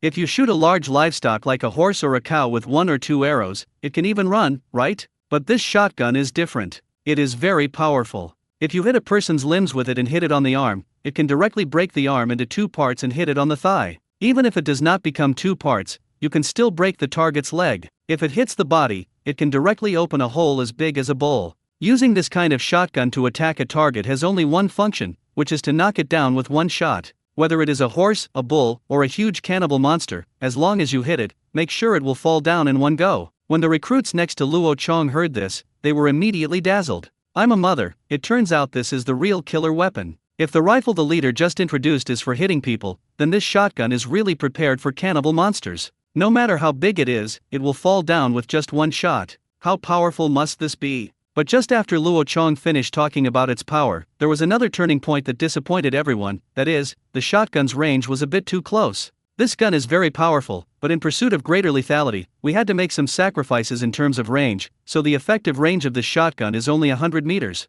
Moreover, 100 meters is still the longest range. Generally speaking, the safest shooting distance, that is, the distance with high hit rate and greater damage, is only 70 to 80 meters, which is similar to the flat shooting distance of our bows and arrows. Almost. But don't think that this gun is useless if it has a short range. In fact, it is still very powerful. For example, in terms of rate of fire and ammunition reserve, the rifle I just introduced to you has an ammunition reserve of 5 rounds. Every time you change the bullet, you need to pull the bolt to eject the shell and then reset it to load. This gun is different. Standard Type 1 shotgun, with a total length of 1.15 meters, pump-action tubular ammunition compartment, which can hold 8+1 rounds of ammunition at one time, 8 rounds of ammunition in the normal ammunition compartment, and 1 round in the chamber, which can hold 9 rounds in one go. Ammunition, and its ejection and loading methods are quite special, so the reloading speed is extremely fast. Let me demonstrate it to you below. After Luo Chong introduced the characteristics of this kind of gun, he directly walked in the array of recruits and started loading ammunition. At the same time, he also introduced the loading method to everyone. This gun does not have a bolt with a charging handle. It only has an upper bullet port and a shell ejection window. Place the gun body upright. The oblong window on the right side is the shell ejection window. After you finish firing after one shot, the empty cartridge case will fly out of this place. The other upper bullet port is directly under the gun body. There is also a long oval window here, but there is a movable iron piece blocking here. This iron piece can be pressed inward. We don't need to worry about it when loading. Just use the bullet to follow the direction of the barrel and stuff it in from here with your head facing forward. You can stuff 8 bullets into it at a time. Of course, if you don't have enough bullets, you can hit even if you only stuff 1. Luo Chong spoke, first pulling the charging handle linked to the gun body handguard in front to the back to open the gun chamber, then stuffing a live bullet in from the ejection window, and then pushing the handguard to make the gun chamber open. The chamber is closed, so that 1 bullet is left in the chamber in advance, and then 8 bullets continue to be pushed in from below. This is the so-called 8+1 round feeding method, which is 8 rounds in the chamber plus 1 in the chamber. After Luo Chong loaded the bullets, the near target on the other side was also set. The target was located below the general platform, less than 100 meters in line for recruits. This distance was just used to demonstrate the shotgun. 60 or 70 meters in front of the line of recruits, Luo Chong even made a live bighorn deer in the morning, which at this time also turned into a target, and was watched by thousands of people standing there, constantly stepping on his front hooves, looking extremely uneasy. I'm about to shoot. Please pay attention to my ammunition change and be careful of gunshots. By the way, help me count how many rounds there are in this gun and how fast my rate of fire can be. 3, 2, 1. Bang bang bang bang bang. When Luo Chong finished counting the 3 numbers, he immediately aimed at the bighorn deer in front and pulled the trigger. 6 lead bullets the size of soybeans spurted out from the muzzle fire and quickly crashed into the front chest of the bighorn deer. The powerful kinetic energy of the projectile directly blasted a big hole in the bighorn deer's chest, and then instantly knocked it to the ground, straightening its limbs and staring convulsing. A behemoth that was still alive just now lost the ability to move in the blink of an eye and will soon completely swallow its breath. However, this was not over yet. Without waiting for everyone to react, Luo Chong immediately pulled the handguard in front of him, pulled and pushed, and instantly changed the bullet and loaded it. Bang! Another shot was fired, 80 meters away. A clay jar filled with water exploded instantly. Bang! The steel plate hoisted 70 meters away was beaten in constant circles. Bang! A palm-sized hole was also blasted out of the pine plank 60 meters away. Bang bang bang bang. There were 9 consecutive gunshots. The pump-action shotgun in Luo Chong's hand made him feel like a semi-automatic weapon with his extremely fast hand speed. The gun hit him within 100 meters, pointing wherever he pointed. Hit, coupled with the powerful power of the shotgun and its ultra-fast rate of fire, stunned a group of recruits around him, especially the people in the circle next to Luo Chong, because they had never heard the sound of gunshots so close. Even though they were mentally prepared, they were still stunned by the sound of gunshots. This thing, it's too strong. Is this gun firing fast? Luo Chong finished shooting, pulled the handguard back and forth to check the chamber, and then shouted at the recruits with the shotgun in his hand held high. Quick! The soldiers were very excited. They had never seen such a fast long-range weapon when they were so big. In terms of rate of fire alone, even the rifle just now could not compare with this troll, and it was so powerful. Amazing! Is this gun powerful? Luo Chong asked again in a loud voice. Big! The soldiers answered in unison. Then with this gun, do you dare to fight the cannibal monsters? Dare! The soldiers' confidence increased and they shouted in unison again. Yes, the range of this shotgun is a bit close, but it doesn't matter. Its rate of fire is fast enough and powerful enough. When facing cannibal monsters, as long as you cover each other according to the tactical position and cooperate with the shooting, even if there are several monsters if you pounce on you at the same time, you can instantly shoot a barrage and knock them all down. These two types of firearms are the main items of your first training. If you learn to use them, you can combine man and gun. I want you to load with your eyes closed. Not only that, but you must also fire quickly and accurately, hit steadily. Shen Sui also has arms. This should have been revealed to you by your commander. One is a long-range precision marksman who uses a rifle as the main weapon. He is mainly responsible for setting up guns for the assault hand in the rear to cover the advance of the assault hand. The other branch of the weapon is the assault hand who uses a shotgun as the main weapon. When encountering an enemy monster, the assault hand must take the initiative to rush in front, kill the monsters one by one with the shotgun in your hands. As for the distribution method of the arms, after the first stage of your training is completed, a shooting assessment will be organized uniformly. At that time, whichever of these two guns you fire well will be assigned to which arm. Finally, it is your organizational problem. Shen Sui will adopt new tactics, so it needs new organizational cooperation. All soldiers will be temporarily reorganized according to the organization of squads, platoons, companies, and battalions. Household registration is disrupted. Each class has 9 people, including 1 squad leader and 1 deputy squad leader. During the battle, they are divided into 3 3-person groups. 9 classes form a row, with 81 people in each row. 3 platoons form a company, with 250 people in each company. 3 companies form a battalion, each battalion has 750 people, and 3 battalions form a guard. They are all the people of your Shen's Guard, 2,400 people plus your instructor team of 200 people, 2,600 men in all. This is the sum of Shen Sui. Let's sit here quietly first. After a while, your commander will start to divide the establishment for you. Your current establishment is temporary, a real fixed establishment, and the appointment of each squad leader will be based on the results of the first training assessment shall prevail. Therefore, if you want to be an officer in Shen Sui and lay a good foundation for future promotions, you will be given the opportunity to practice hard during training. Whether you want to make contributions or shine on the lintel depends on your own. Got it.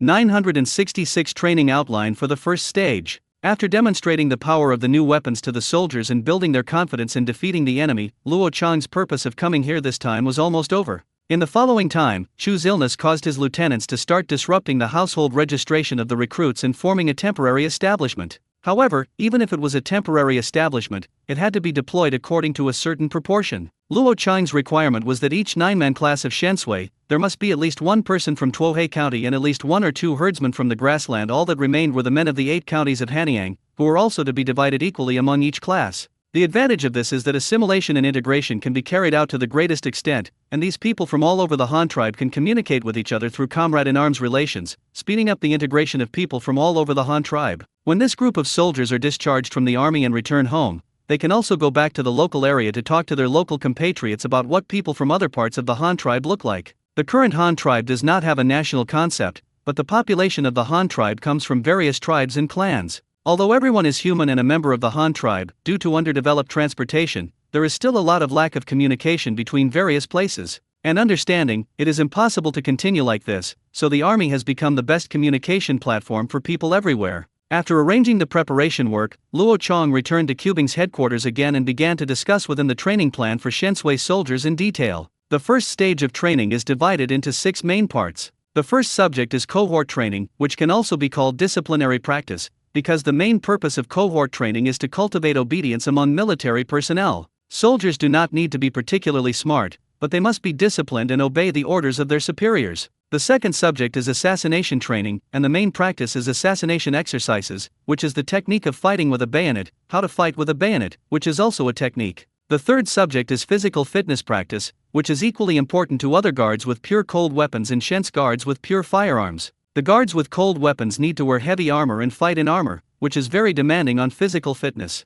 Although the Shen's guards do not have armor, they have to carry a large number of firearms and ammunition, and they also carry heavy loads, so physical fitness is just as important. The fourth subject, comprehensive skills training for individual soldiers, includes digging trenches, setting up bunkers, setting up military tents, setting hunting traps, and the use of individual soldier equipment, such as how to use multifunctional kettles and lunchboxes, how to use compasses to identify directions, and how to use telescopes. There are also how to dig smoke-free stoves in the wild, various ways of using ordnance shovels, and how to fold, pack and tie marching quilts, how to set up camp in the wild while working as a team, and so on and so forth. The fifth subject, individual weapon learning and training. Soldiers must not only learn to shoot guns, but also learn the structure of firearms. Simple repair and maintenance must be learned at least, and there is also the relationship between the front sight and the rear sight ruler. Once you learn this, you can easily develop a precision shooter. After these are learned, the next step is live ammunition shooting. Live ammunition shooting is divided into day and night shooting training for 3 types of firearms.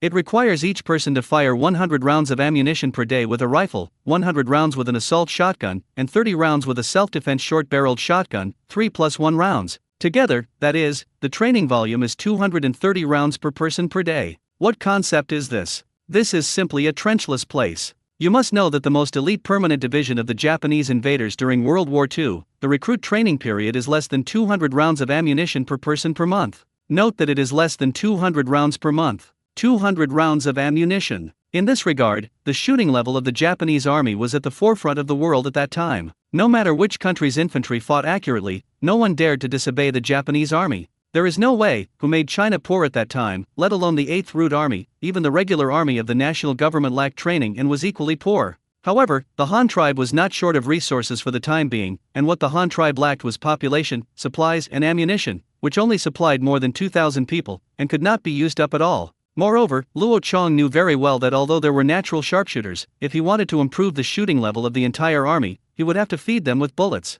Without feeding, he would not be able to achieve results at all. The 6th subject, Army Discipline and Culture class, these two are to be taught together. When teaching soldiers discipline regulations, by the way, teach them to read and write. What words should they write? Just write disciplinary regulations. In this way, while learning military discipline, you can also learn Chinese characters, kill 2 birds with 1 stone, and have a deep memory. If you ask which army in the world still teaches cultural classes collectively, it has to be the Communist Army, which has always been the tradition of our army. Now the literacy rate of the Han tribe is not high, especially Shensui, who are illiterate. Of course, the tribe is obliged to start their cultural education, and this cultural education is very necessary. Maybe you may not be able to see anything now, but when these soldiers are promoted to officers in the future, problems will be exposed. When you are a soldier, you can ignore everything, but when you become an officer, you must be able to understand the written orders issued by them. In short, if you are uneducated and cannot write, you will not be able to be a senior officer. In the first stage, there are a total of 6 subjects, mainly cues, physical fitness, shooting, assassination, and these 4 subjects. The remaining cultural courses and individual soldier comprehensive skills are 2 major subjects that are impossible to learn in 1 month. I will finish it within a month and will continue to teach it until the 2nd stage of training. Training according to this training syllabus, it can be said that as long as all subjects meet the passing standards, then it is no problem for such soldiers to be pulled out to fight a modern-day defensive battle of positions. Of course, a defensive battle limited to squatting in pits and shooting black guns is the kind of battle to defend trenches. After all, 6,000 to 7,000 bullets are fed in a month, and the shooting accuracy is not estimated to be too poor. But if they are asked to take the initiative to attack, then they will definitely stop eating, because there is no tactical subject in the first stage of training. Recruits who do not understand tactics will stupidly rush to the enemy to seek death, even if the opponent is just a cold weapon army without firearms. After the first stage of training is completed, the organization is readjusted, the squad leader is assigned, and then the 2nd stage of training is mainly tactical training. At the same time, the 2nd stage of training is also a running-in period, and adaptation period, for new establishments.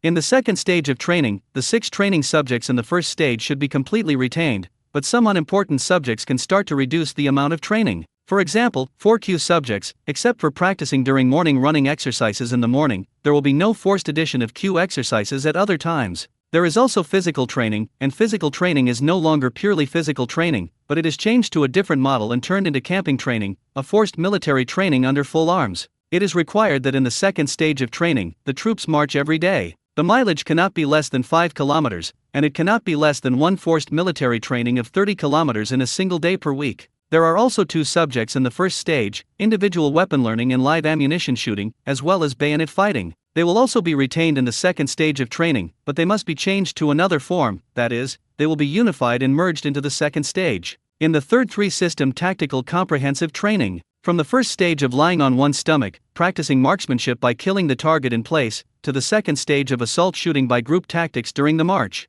In the case of the 3-3 system, how does the precision shooter cover the advance of the assault hand? How do assaulters reload ammunition under the cover of their companions after emptying their own shotguns? How should the commandos run when they retreat? How should the precision shooter behind him put up a gun to cover? It's all tactical training subjects. Then there is the group tactical training of bayonet fighting. Let's take the Japanese army in World War II as an example. In the history of the anti-Japanese war, whether it was the regular army of the national government or the new Fourth Army of the Eighth Root Army, they never took advantage of the Japanese in hand-to-hand combat with bayonets. They could achieve a 3-to-1 battle-loss ratio in hand-to-hand combat. Our army was stabbed to death. Even if 3 people die, they may not be able to defeat a Japanese. Why is that? The devils are all short winter melons with an average height of less than 1.6 meters, and their legs are tied. Are they really that powerful? If you have to find a reason, there are 3 main points in the comprehensive analysis. First, the Japanese's 38 large cover was relatively long, with a full gun length of 127.6 centimeters, plus a bayonet that was half a meter long. The overall length was 177 centimeters, which was taller than the height of the average Japanese army. Such a long bayonet, hand-to-hand combat certainly took advantage. Second, the Japanese army had good food and good food. If they had oil and water in their stomachs, people would have strength. Moreover, they all snatched food and did not have to spend money themselves. Naturally, they were willing to eat because they were originally based on fighting. The way of fighting is to support fighting, so in terms of food, it is another strong advantage. Of course, the above 2 points are all objective reasons and are not yet the most important ones, the most important being the third one, which is the tactic of bayonet fighting. In many anti-war themed film and television dramas, the kind of Japanese with a small plaster flag on a bayonet has appeared. This is not a fabrication, but a real existence in history. In Japanese detachments, squads, there are generally 2 soldiers who carry small flags on the left and right. They are sergeants, or chief CAO, which can be understood as privates, or non-commissioned officers. They are all veterans with rich combat experience. Whenever they fight with bayonets, when fighting hand-to-hand, other soldiers in the same squad will automatically move closer to the small flag and form a tactical team. In this way, 4 or 5 Japanese would often stab one of our soldiers in hand-to-hand combat. Originally, our army did not have an advantage in terms of objective factors. As a result, several people from the other party stabbed us. How could we survive this?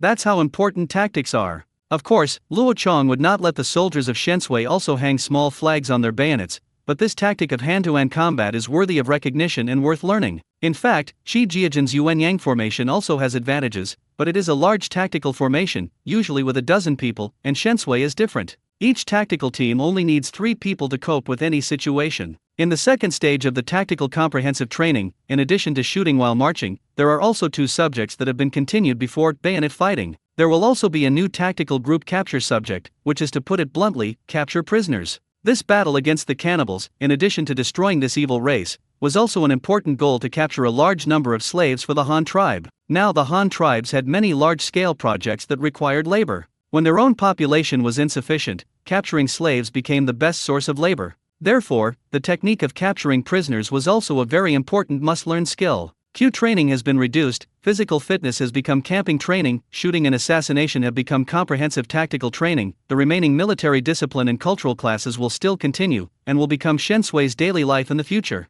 As long as there is no war, this subject will continue to be practiced, and then there is comprehensive technical training for individual soldiers. This technical training will be adjusted according to the actual training situation, and some learned things will not be trained again, such as quilting, marching bags, setting up tents, and hunting. As long as the soldiers learn and master these skills, they will not be trained again. Special training will be carried out, but some later targeted training will be carried out based on the soldiers' learning conditions, new combat requirements, new equipment installation, and new equipment installation. The above 6 subjects, after extending to the second stage, are equivalent to integrating into 3 subjects. However, although the number of subjects is nominally reduced, the training content cannot be reduced at all, but has increased a lot. There are 2 stages of training in total. Compared with the training of modern soldiers, it is much simpler and has shrunk a lot. After all, the current Shensguards only have these 2 main weapons, and their tactics are relatively simple. Unlike modern times, there are so many various types of equipment. There is not much complicated tactics to learn.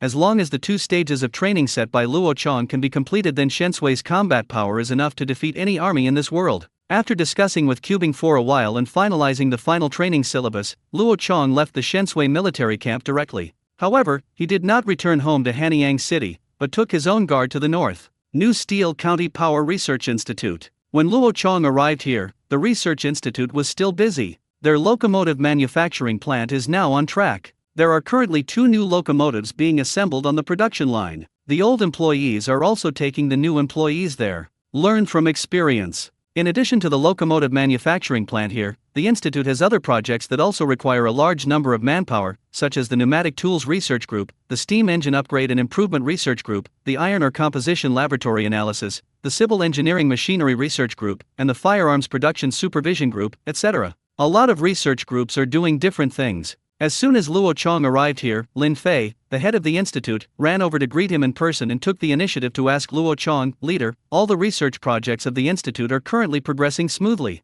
Does the leader have any new instructions this time?" Luo Chong glanced at him and said lightly, "It's true, go find me a researcher who was responsible for the bolt part when I was developing firearms. If you have good skills, 1 or 2 are enough. Those who are good at using springs. Priority will be given to people with small mechanical structures. I want them to make a very simple new thing." "Ha, Chief, are you going to start a new project again? What's the name of something new?" Lin Fei asked curiously. When Luo Chong saw him asking questions, he smiled on his face, and then calmly uttered a noun. "Handcuffs."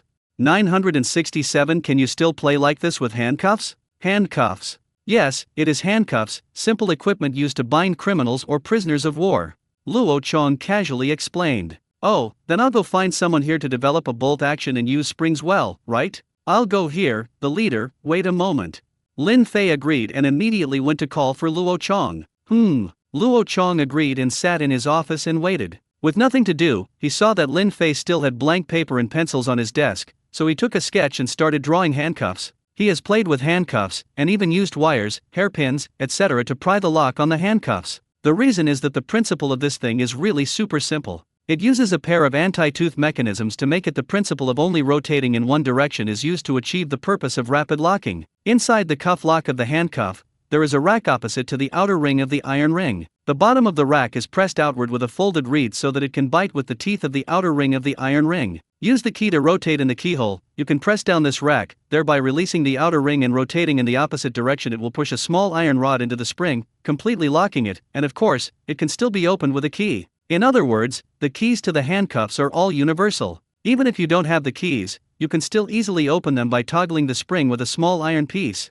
This thing, let alone professional thieves, is just an ordinary person. As long as you know its principle, you can't. It's difficult to pry open the handcuffs. However, this refers to the early handcuffs. Later, the user also found that this thing was too easy to pry, so he invented an improved version, which is a new type of handcuffs with 2 locking mechanisms. That one is more delicate and troublesome, but for the current Han tribe, it is not necessary at all. Because no one has seen this thing yet, and it won't be too late to change it when everyone knows how to play it. Moreover, in the present situation of the Han tribe, it is estimated that those who can get involved in handcuffs will have little chance to study this thing. Luo Chong thought and quickly drew a sketch, which was not very good with his bare hands, but he only needed to let others understand the structure and shape of the handcuffs. Luo Chong prepared to mass-produce handcuffs to be used by Shensui when capturing prisoners on the front line. By the way, he could do more and distribute them to various official offices of the Han tribe for them to use when maintaining daily security. Let's not talk about maintaining law and order. When it comes to capturing prisoners, the role of handcuffs is very huge.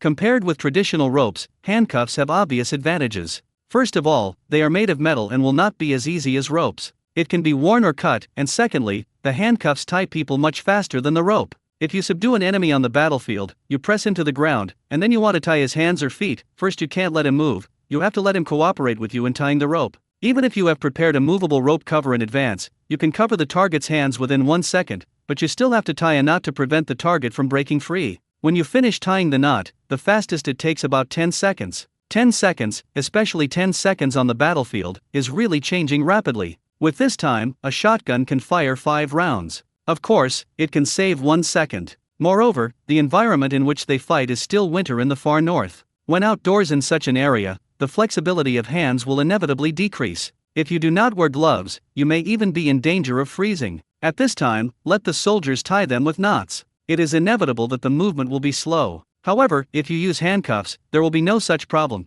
because the handcuffs only need to be smashed on the opponent's wrist, and they can automatically rotate once and then lock. It only takes 3 seconds at most to restrain a person, which can reduce the capture time. The time is tripled, and the handcuffs have a simple structure and simple use. Even if the hands are frozen and the fingers are inflexible, the enemy can still be easily locked. That's what Luo Chong wanted to make the handcuffs for. When he was about to draw the sketch, Lin Fei also called the people he was looking for. There were 2 in total, a young man about 20 years old and an apprentice of 15 or 60. The leader, this is Ishida, and the apprentices he leads are the researchers responsible for the bolt action part. They currently have no important work on hand and have time to take on new projects. Lin Fei took the two to Luo Chong and introduced them. Met the leader. Ishida also joined his little apprentice in handing over to Luo Chong. Well, I won't talk nonsense. This is a sketch I just drew. You two should take a look first.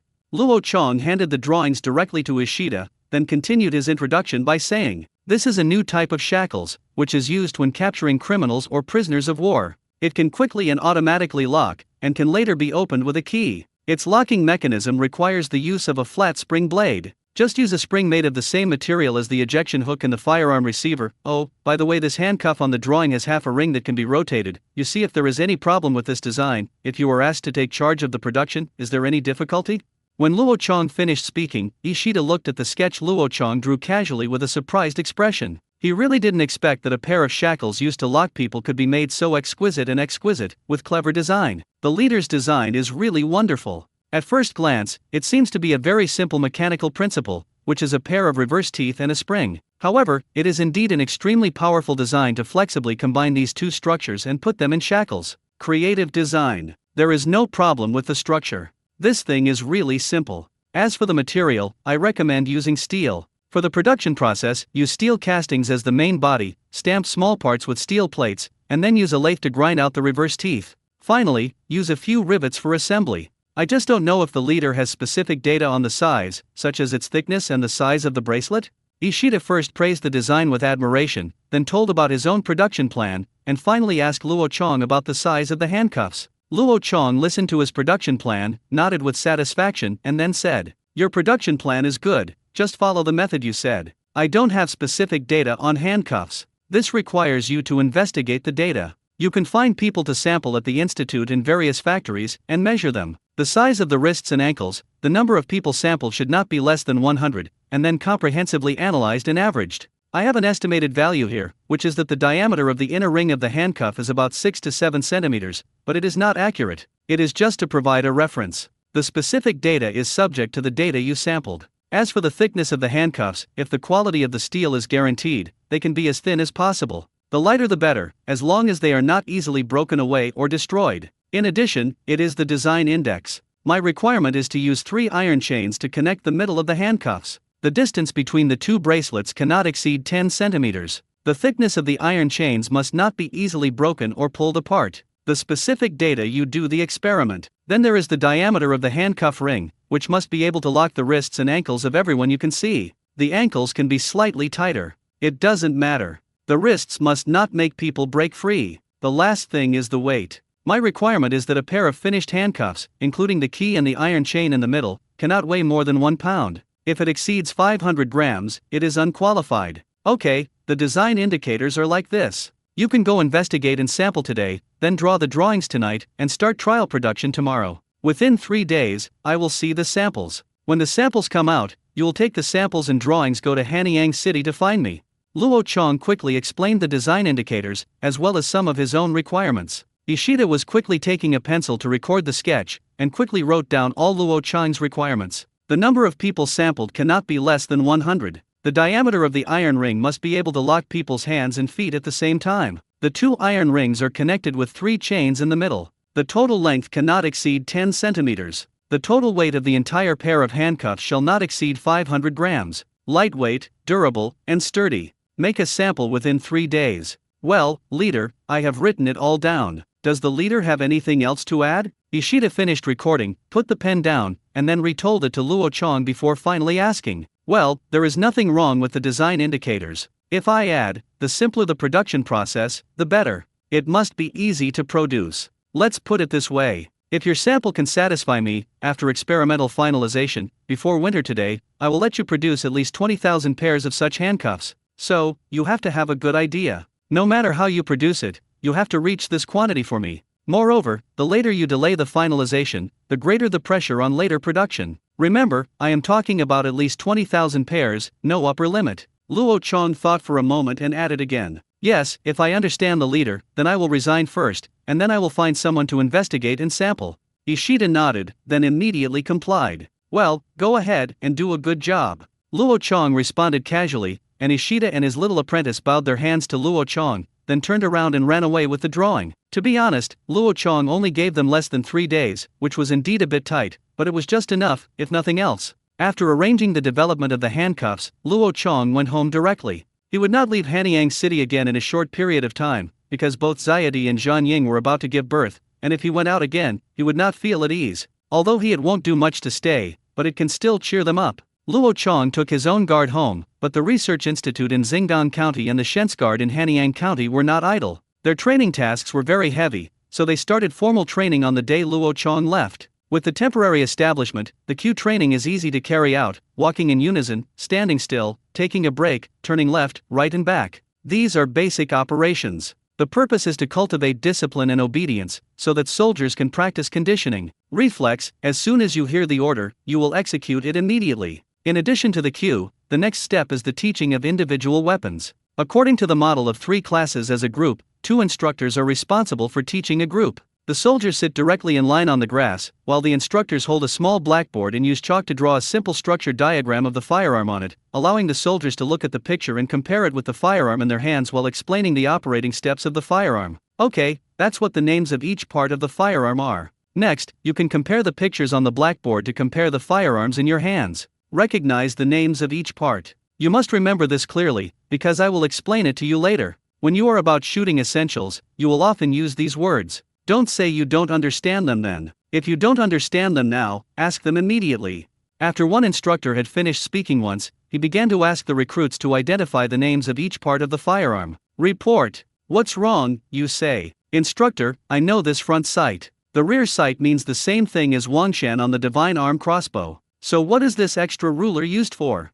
A new recruit looked at the ruler above the gun and asked doubtfully. The sight is used to adjust the height of the rear sight. By adjusting the height of the rear sight, it is aimed at targets at different distances. Since you have played with the Shenji crossbow, you should know that there is also a row of scales on the Wangshan mountain of the Shenji crossbow. The watch ruler is the same as that scale. By aligning different scales, the pitch angle of the weapon is adjusted so that arrows or projectiles can shoot different ranges. The only difference is that the scale on the firearm is to be divided a little more finely.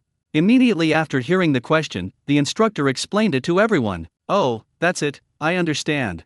Well, any other people's problems? If you don't understand, ask quickly, otherwise I will conduct a random inspection later. If you can't remember, you will be punished by doing 50 push-ups.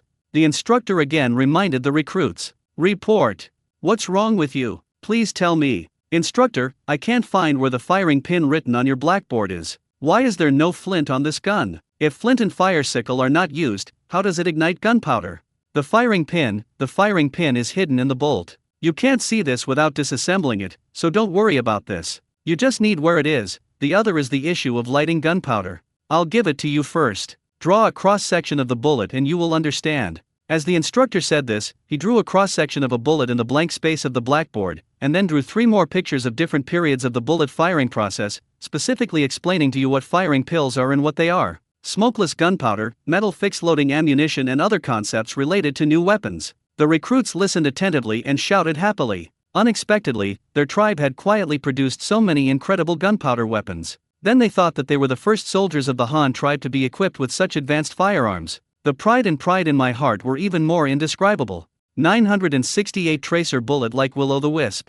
The training of Shen Sui progressed very quickly. After the organization was officially assigned, weapons teaching began on the same day, and the next day they began to take turns pulling to the shooting range to shoot live ammunition, so that the recruits could personally experience the shooting process of the firearm, as well as the shooting points, and the recoil generated during shooting, allowing them to find their feelings. In the back mountains to the north of Hanyang City, there were continuous gunshots all day long, like modern Chinese New Year artillery fire. Classes took turns to conduct shooting training. On the first day, each person fired 100 rounds just by firing rifle bullets. It was enough for them. Bam bam bam bam bam. Another barrage of shots was fired, and the last platoon of fighters completed a round of 5-shot fire before beginning to reload their ammunition under the orders of their instructors. Pulling the bolt, inserting the clip into the gap above the cartridge compartment, pressing it with your thumb, all 5 bullets were pressed in, then pushing the bolt to load, and everyone aimed at the front again. All of them have it. They are lying on a humanoid target of 200 meters. They are qualified to hit the abdomen, good to hit the chest, and full marks to the head.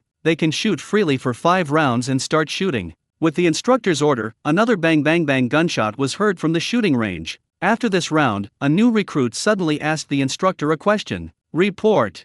Speak. Instructor, didn't you say that you need to adjust the ruler before aiming, and then aim and shoot? Why did I adjust a little, but I didn't hit? A recruit asked puzzledly. You bastard thing, who asked you to adjust the ruler? What did I say before target shooting? Without my order, don't adjust the parts on the firearm casually. You can bear it, right? As soon as they heard about the recruit, their instructor immediately became angry, walked over and kicked him twice in the butt egg before continuing to explain. If you have nothing to do, you will adjust the scale blindly. You don't know how to count, right? I didn't see that the first one after 0 on the scale is 3.5. 3.5 means 350 meters. You are targeting 200 meters. Adjust which watch ruler. Let me tell you again, our rifle fires 7.9 mm pointed full-power ammunition, and the rifling twist of the rifle is small. The warhead has a high rotation speed, good stability, low ballistic depth and straightness, and it can reach within 300 meters. There will be no falling, so as long as it is a target within 300 meters, you don't need to adjust any ruler, you just need to aim and pull the trigger. You can hit wherever you point. Do you understand? The instructor yelled at the crowd again. Report. What else? Instructor, what is the ballistics you just mentioned? Another recruit lying on the ground not far away asked his instructor. The trajectory is the trajectory of the warhead after it is launched. Have you ever shot an arrow? After the arrow is shot out, it will start to fall if it cannot fly far. If you want to shoot at a distant target, you must raise the shooting angle and shoot up to reach the target, right? The crowd nodded quickly before the instructor continued. But this bullet is different. The bullet is powerful and flies very fast, so within 300 meters, it flies in a straight line and will not fall down at all. So when shooting targets within 300 meters, you only need just aim directly. There is no need to raise the muzzle. You only need to adjust the scale when shooting targets over 300 meters. Do you understand? Understand. Instructor, I still have a question. Said. You just said that this bullet will not fall even if it flies 300 meters. There are also ballistics and so on. How do you know that the bullet flies so fast? There is also a scale on the gun. This thing is really that accurate? Just adjust to the corresponding position, and then aim and shoot to hit that far. Once again, a recruit asks a tricky question. Why, are you still afraid that I will deceive you? What are the benefits of me deceiving you? The instructor got angry when he heard that, and rolled his eyes, not wanting to talk to the guy who asked the question. No, I'm just curious, this bullet flies so fast, how do you see this trajectory? The recruit also scratched his head in embarrassment and said, how do you see it? It must be after a lot of live-fire shooting experiments that the new weapons can finally be finalized and produced. Which new weapons must not be fully tested before they are produced and equipped with troops. The trajectory of the bullet's flight and the characteristics of the trajectory. These data were obtained through a large number of experiments. Finally, based on the experimental results, the ruler on the gun you have now was made. You just asked whether the scale is accurate, so it must be accurate, but it does not rule out that there is a certain error. The sights of each gun will have some subtle errors, such as some guns hitting the left, some hitting the right, and some hitting the left. Some are tilted up and down. This is a normal phenomenon. You need to explore on your own. For example, this time you aim in the middle, and the bullet hits the left side. Then you will aim a little to the right next time. What is training? Training is a process that allows you to get along with the weapon. You and your gun must be familiar with each other. As for how to observe the trajectory during the experiment, it is a ballistic indicator bullet with the characteristics of a prototype gun. By hitting the seed bullet, you can see the trajectory with your eyes. Immediately after hearing this, the recruits' eyes widened, and they all looked at their instructor curiously. Instructor, what kind of bullet is that? Why don't you just fire that kind? If you can see the trajectory when shooting, wouldn't it be more accurate? Just like archery, you can see how arrows fly. Another recruit inquired curiously. That seed bullet is called a tracer bullet. Currently, our tribe only has one kind of green tracer bullet, which is more expensive. It is usually used to indicate the target when shooting at night. The effect is average when used during the day. The light is not very bright and the bullet flies out. It hits the target within a breath. When using tracer bullets during the day, the bullets will fly and cannot be found until you see the green light. You guys shot for the first time today. There was no night shooting subject, so I didn't get it for you. Everyone was even more excited when they heard it. Tracer bullets are more advanced than ordinary bullets. Ordinary bullets are already so powerful. So what will tracer bullets look like? Thinking of this, another soldier began to goad the instructors. Instructor, look at us, we are the last batch of target shooters today, and it is already dark. Please give us a few rounds of tracer bullets, so that we can also see what the trajectory of the bullets is like. I'll give you a few more rounds. Can you just hit them if you want? Don't know how expensive tracer bullets are? And the yield is very low, if you really want to see it, I can give you a few rounds to see. When the recruits heard this, it was better to be able to see than to be unable to see anything, so they immediately booed to look at the tracer bullets. Then the instructor nodded and took out a board of tracer bullets from the cowhide bullet box around his waist, which was exactly 5. He directly removed all 5 bullets from the bridge clamp, then took out 4 and handed them to the recruits. Well, this is a tracer bomb. You guys pass it on to each other and take a look. Give it back to me later. The recruits quickly took it, and with a few rounds they laid down and passed it on. Instructor, this is a tracer bullet. It seems to be no different from the ordinary bullets we fired. Can this one really shine? Yeah, it doesn't make any difference from a regular bullet anywhere else except that half of the warhead is white. Yes, there is not much difference in the first place. They are all bullets. How different can they be? The reason why this tracer bullet can emit light is because of the white warhead you mentioned. The white paint on this warhead is not paint, but a metal extracted from ore, which is similar to copper, iron, etc., plus some other things. It is a luminous potion. I heard that this kind of thing is added to the potion used to wash photos. Do you think it is not expensive? However, the potion on it usually does not emit light. It can only emit green light when it is lit by fire. The thin layer on it can also burn a breath of time, but the bullets fly fast and a breath of time is enough. It's enough. Okay, please hand over those bullets. I'll demonstrate it to you. Don't worry, you will have the opportunity to fire tracer bullets in the future.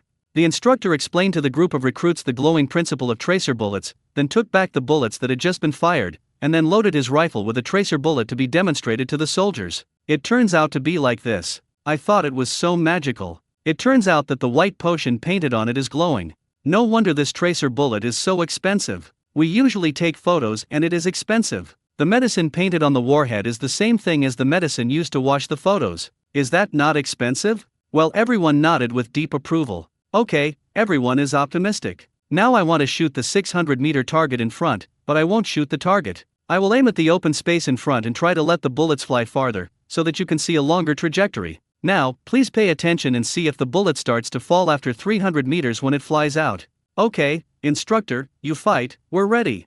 Then the instructor nodded and began shooting in a standing position, aiming next to the 600-meter target ahead and pulling the trigger. Bang! A crisp gunshot was heard, and a flash of fire was seen at the muzzle of the rifle, followed by a bright green light coming out of the muzzle. The green light emitted by the spring left a clear green trajectory in the air. It flew past everyone's eyes with a chirp, and disappeared without a trace in the blink of an eye. I don't know where it flew. Wow, awesome, it really shines.